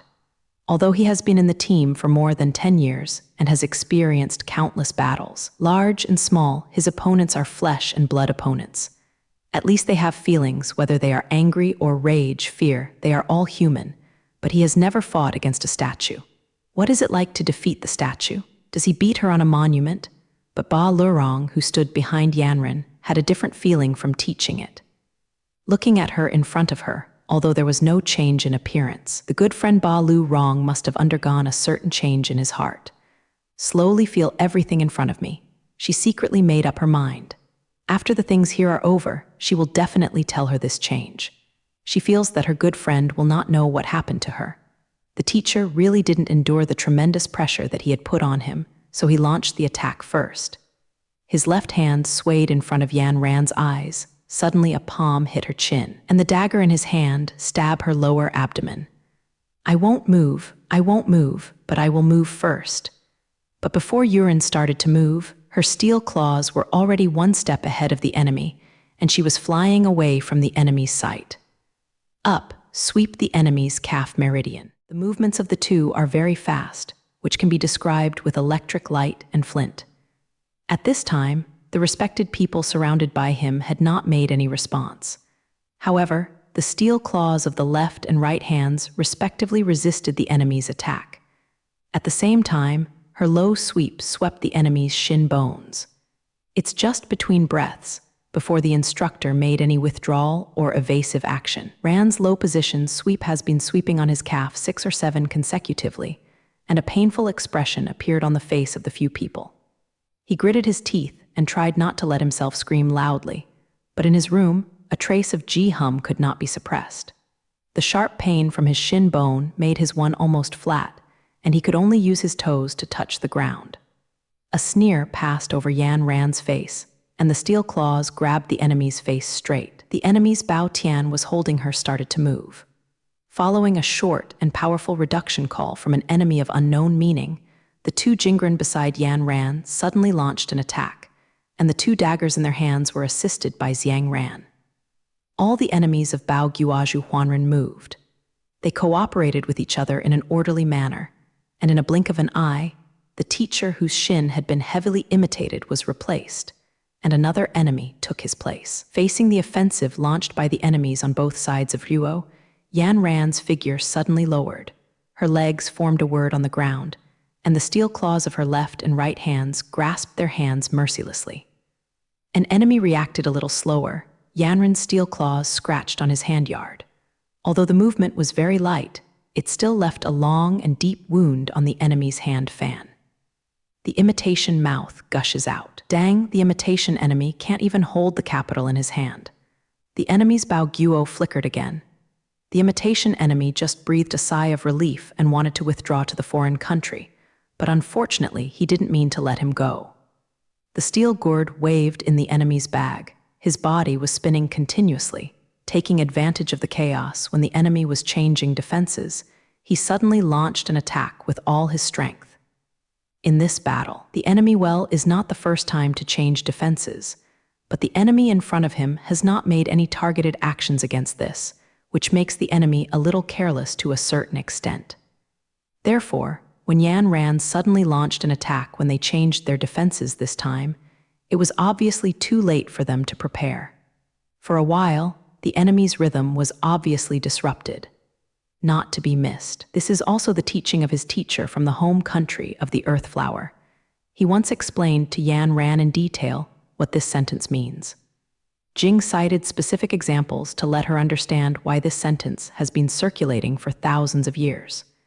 His cultural sacrifices did not leave him a chance to survive. The enemy's attack suddenly stopped. He used his hands to enclose his own head, blood spurting out of it, meaningless noises from his mouth, and his whole body facing the sky, falling to the ground. It's just the first enemy to die on the enemy side. Of course, this is just the beginning. Because of the lack of a person, these enemies have more flaws in their tactics, and in the constant battle with them, they have become more and more familiar with their attack methods. I.e., another enemy fell tragically to the ground. His ribs were opened by the claws, and blood spurted out of the fake mouth with broken body tissues. The injured man touched the ground for a few steps, put his legs together, and stopped moving. Although 2 teammates have been killed one after another under the hands of the girls on this alien planet, these teachers have not been confused and lost their fighting spirit. They just look more solemn and more cautious in their actions. Yanran immediately understood their purpose. On the surface, they were trying to protect themselves, but in fact, they wanted to delay time and wait for the arrival of the aid team. He snorted, but where would leave them such a good opportunity? They have been out for such a long time this time. If they hurry, they can still have time for lunch. Yanran accelerated the attack. Another enemy screamed, but his luck was good. Under the attack of this alien planet, he took a step back in time to avoid the danger of being broken by the steel claws in her hands. Suddenly, an enemy did not retreat, but instead moved forward. He tried his best to avoid Ran's attack on his vital parts and slowly approached Yanran. At the same time, his companions also stepped up their offensive. 2 people even took a parody of it, but they still did not retreat and attacked desperately. A bad omen suddenly appeared in her heart, barely making any pause. Yanran's figure was tall, saying that it was too late, and then soon, the enemy who risked his death to approach him has opened his double pair and is struggling to be attacked by Bingren. Have to live her tightly. The enemy's attack method can be described as all-in-one. When they face the situation, like many enemies, they all know that they will also attack their weakness with the shortcomings of small strength. It's a pity that Yanran's sacrifice was too high and Jai jumped up in time. The enemy couldn't hug her, and the enemy who hugged a Kong couldn't help raising his head to look at Ran, who was jumping in the air. After breaking away from the enemy's Bayoshan, after leaping up, she waved her hand and inserted the steel claw into the ceiling. After a while, she was in the air and fell outside the enemy's Baogoyuan. If the enemy has not yet organized an attack formation, he will not miss the opportunity to attack the enemy again. After being separated from the enemy's Bao Tianyuan, the enemy's attack was greatly reduced. Under Yanran's powerful attack, he could no longer organize effective resistance. There were 2 plops, and 2 more enemies fell to the ground. A hole was exposed in their hearts, blood was poured, and Liang Hong took a big shot on the ground after a meeting. The teacher who had just acted as an attacker, ignoring the imitation pain of the shin bone, struggled and rushed up. At the same time, he gave an order, "Get out." Several people in the country attacked as if they hadn't heard them, and they still kept their heads down and attacked. Retreat, the leading teacher roared with an indisputable tone in his voice. Under the cover of his companions, several enemies slowly withdrew from the battle group. The few remaining people were even more dangerous under the attack of the violent storm and were struggling. The instructor rushed up, holding his head with both hands, and his movements were wide open. He blocked all Yan Ran's attacks alone and covered the rest of the recruits and retreated. Retreat! Those few people were dumbfounded. If they retreat again, then their captain can't even think about retreating. Yan Ran and Ba Ludi were trapped in the team. Although by chance, neither of them allowed the enemy's conspiracy to succeed, but they also fell into the enemy's package. Moreover, these people from Bao Guo and them are teachers of special people. Not only do they have outstanding skills, they also have a strong sense of teamwork. They don't care about personal gains and losses, and even make sacrifices for the collective or team. Consciousness. This is the case for the current teacher. As the captain of the team, he has a certain degree of understanding of his opponents. He knows that if he doesn't quickly get his players out, I'm afraid they will all be here today, so he successively give an order to order his men to retreat quickly. Under his arrangement, the first group of team members retreated. Although Yan Ran was unwilling to do so, she did not want to let the enemy go so comfortably, but the remaining enemies desperately resisted for a while, and she had no better way to stop her. They retreated. When the captain ordered the second batch of team members to retreat, everyone understood that their captain wanted to sacrifice him alone to protect the rest, but the more he was like this, the more they could not leave him. Under such circumstances, how could they abandon him? The captain was holding 2 daggers. His face was 123 fierce. His eyes were full of firmness. He was desperately attacking Ruoren, and he only slightly blocked the steel claws that Yanran stabbed. He was quickly on the passive side of the team. His ability was already so much worse than before, and now attacking in this way with a body imitation is tantamount to looking for death. If he adopts a tight defensive position, it will happen for a while. Bingren may still have nothing to do with him.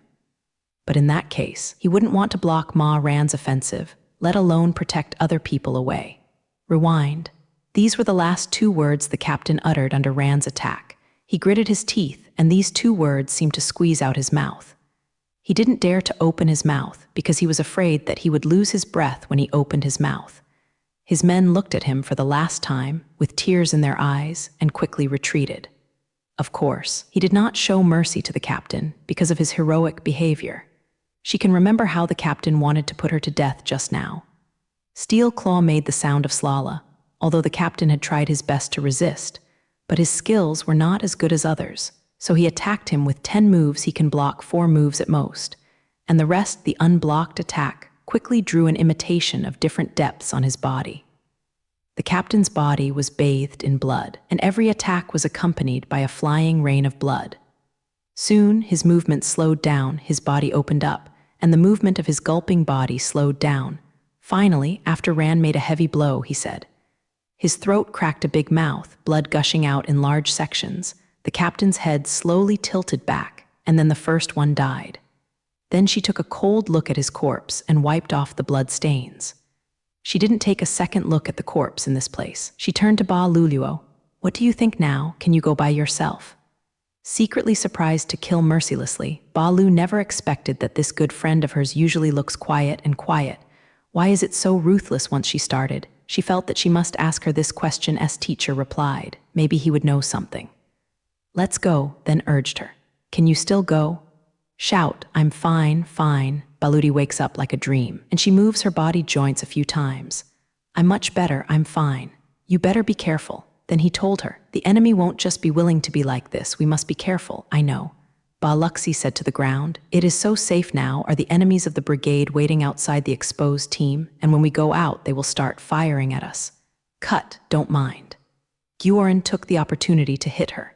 Your little head knows how to eat. Ranzai Obaludi, the enemy will not be like last time, they have already learned a lesson. Except for some people in close combat with us, they will never send teams to fight us like last time. I know that they are afraid of overwhelming things, and they are flying and tanking, and they will alarm our teacher, right? Green asked. Quan nodded. Let's go out and see how Quan can go back and don't guess here. She urged Ba Green, you pick up 2 weapons on the ground than the first one. Although it's not the original hand, it's better than nothing? Good. According to what Rand said, Ba Lu picked up the Bishu who had fallen in a pool of blood from the ground. Okay, let's go. The 2 people were careful and walked out of the room slowly, but there was not a large group of people waiting for them as they thought outside, ready to stop them and fight to the death with them. It was quiet outside, not even a single person. Ran and Ba Luluo glanced at each other, and both saw a hint of shock in each other's eyes. This is abnormal. Duan has spent so much effort trying to catch everyone. Is it just because they defeated the teachers? The enemy gave up attacking. Although the situation in front of us is very strange, it is true. That is, in this small well team, it is quiet and empty, not to mention that there is no one, not even a little movement. Yan Ran and Ba Ludi became more surprised as they walked. The gate of the team was right in front of them. They walked a few steps quickly and arrived at the gate.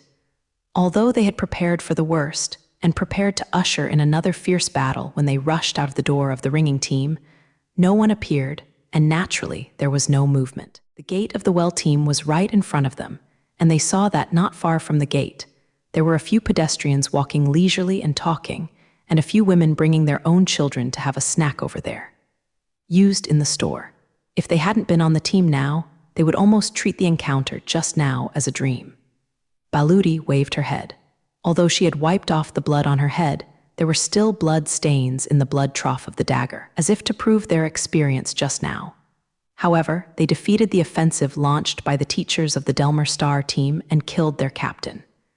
Now they are about to leave this well team, but there are no longer any enemies in front of them. The whole team is quiet. No one can see this phenomenon is really weird, but even with Ba Lurong, they didn't expect them to come to such a thing quickly.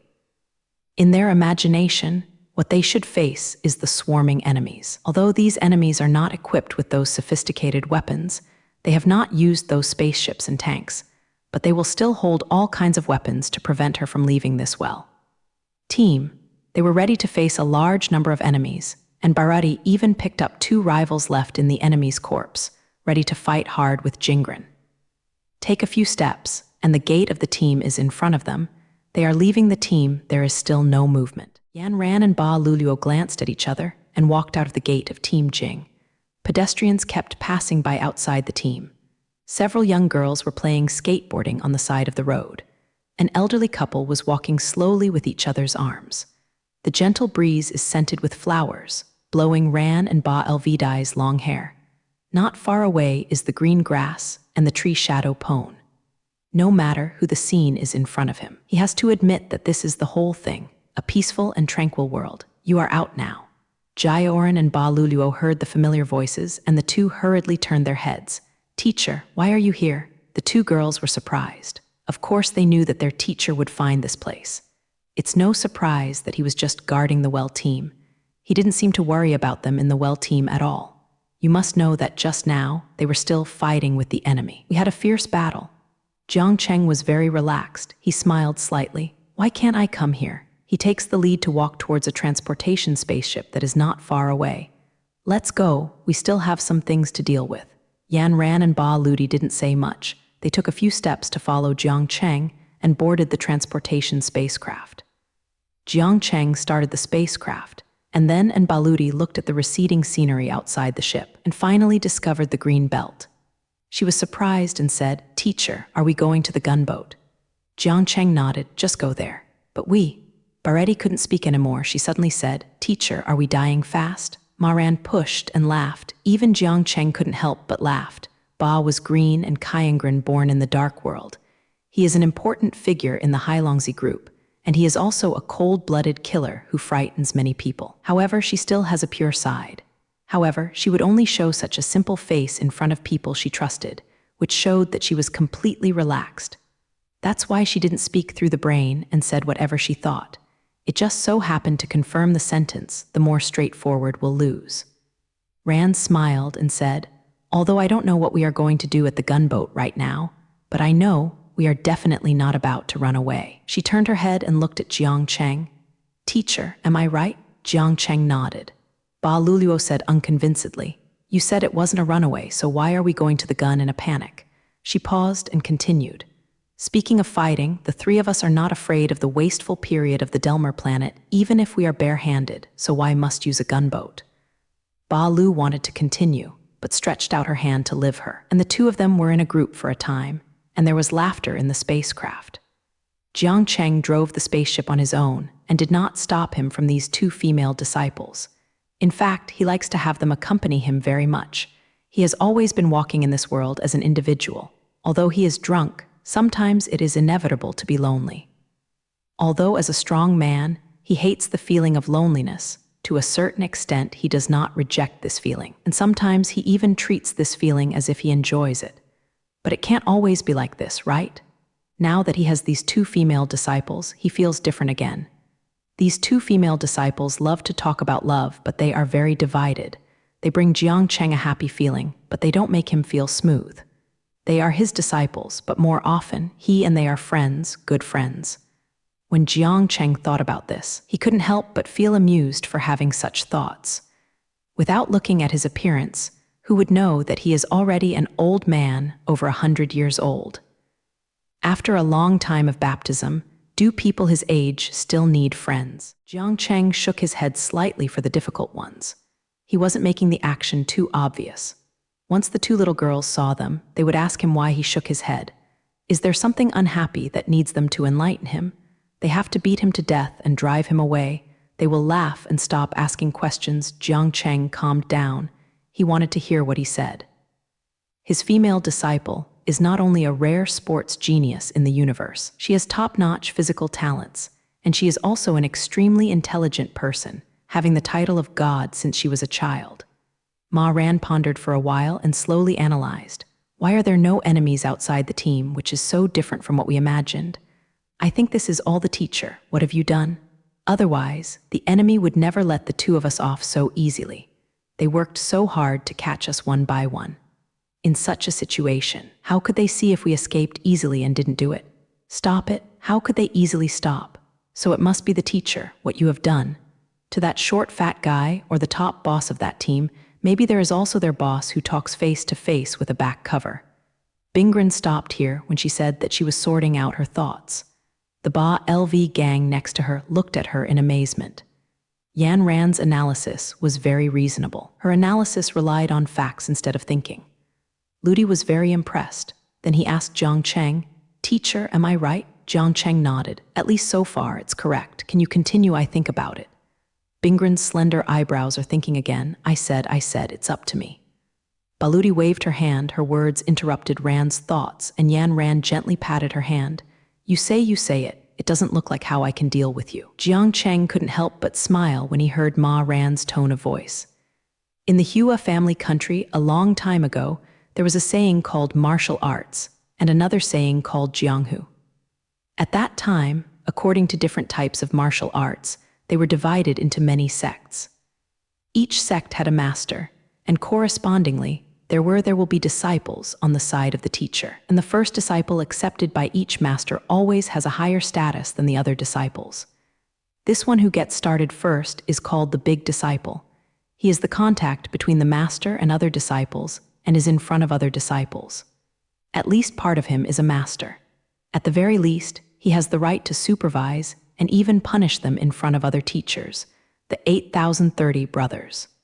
And the tone of Yanran's speech to Baludi just now, although it contains a spoiling for Baludi, but there is also a hint of threat in the words. This tone sounds like a big disciple of ancient times. Up. When Bharati heard Yanran say this to her, she imitated a grimace at her, and then she cleared Kingzi and spoke slowly. First of all, I told Cheng Bingren that the teacher must have done something. Hearing Yan Ran sticking out her tongue at her, Ba LV ignored her and continued speaking.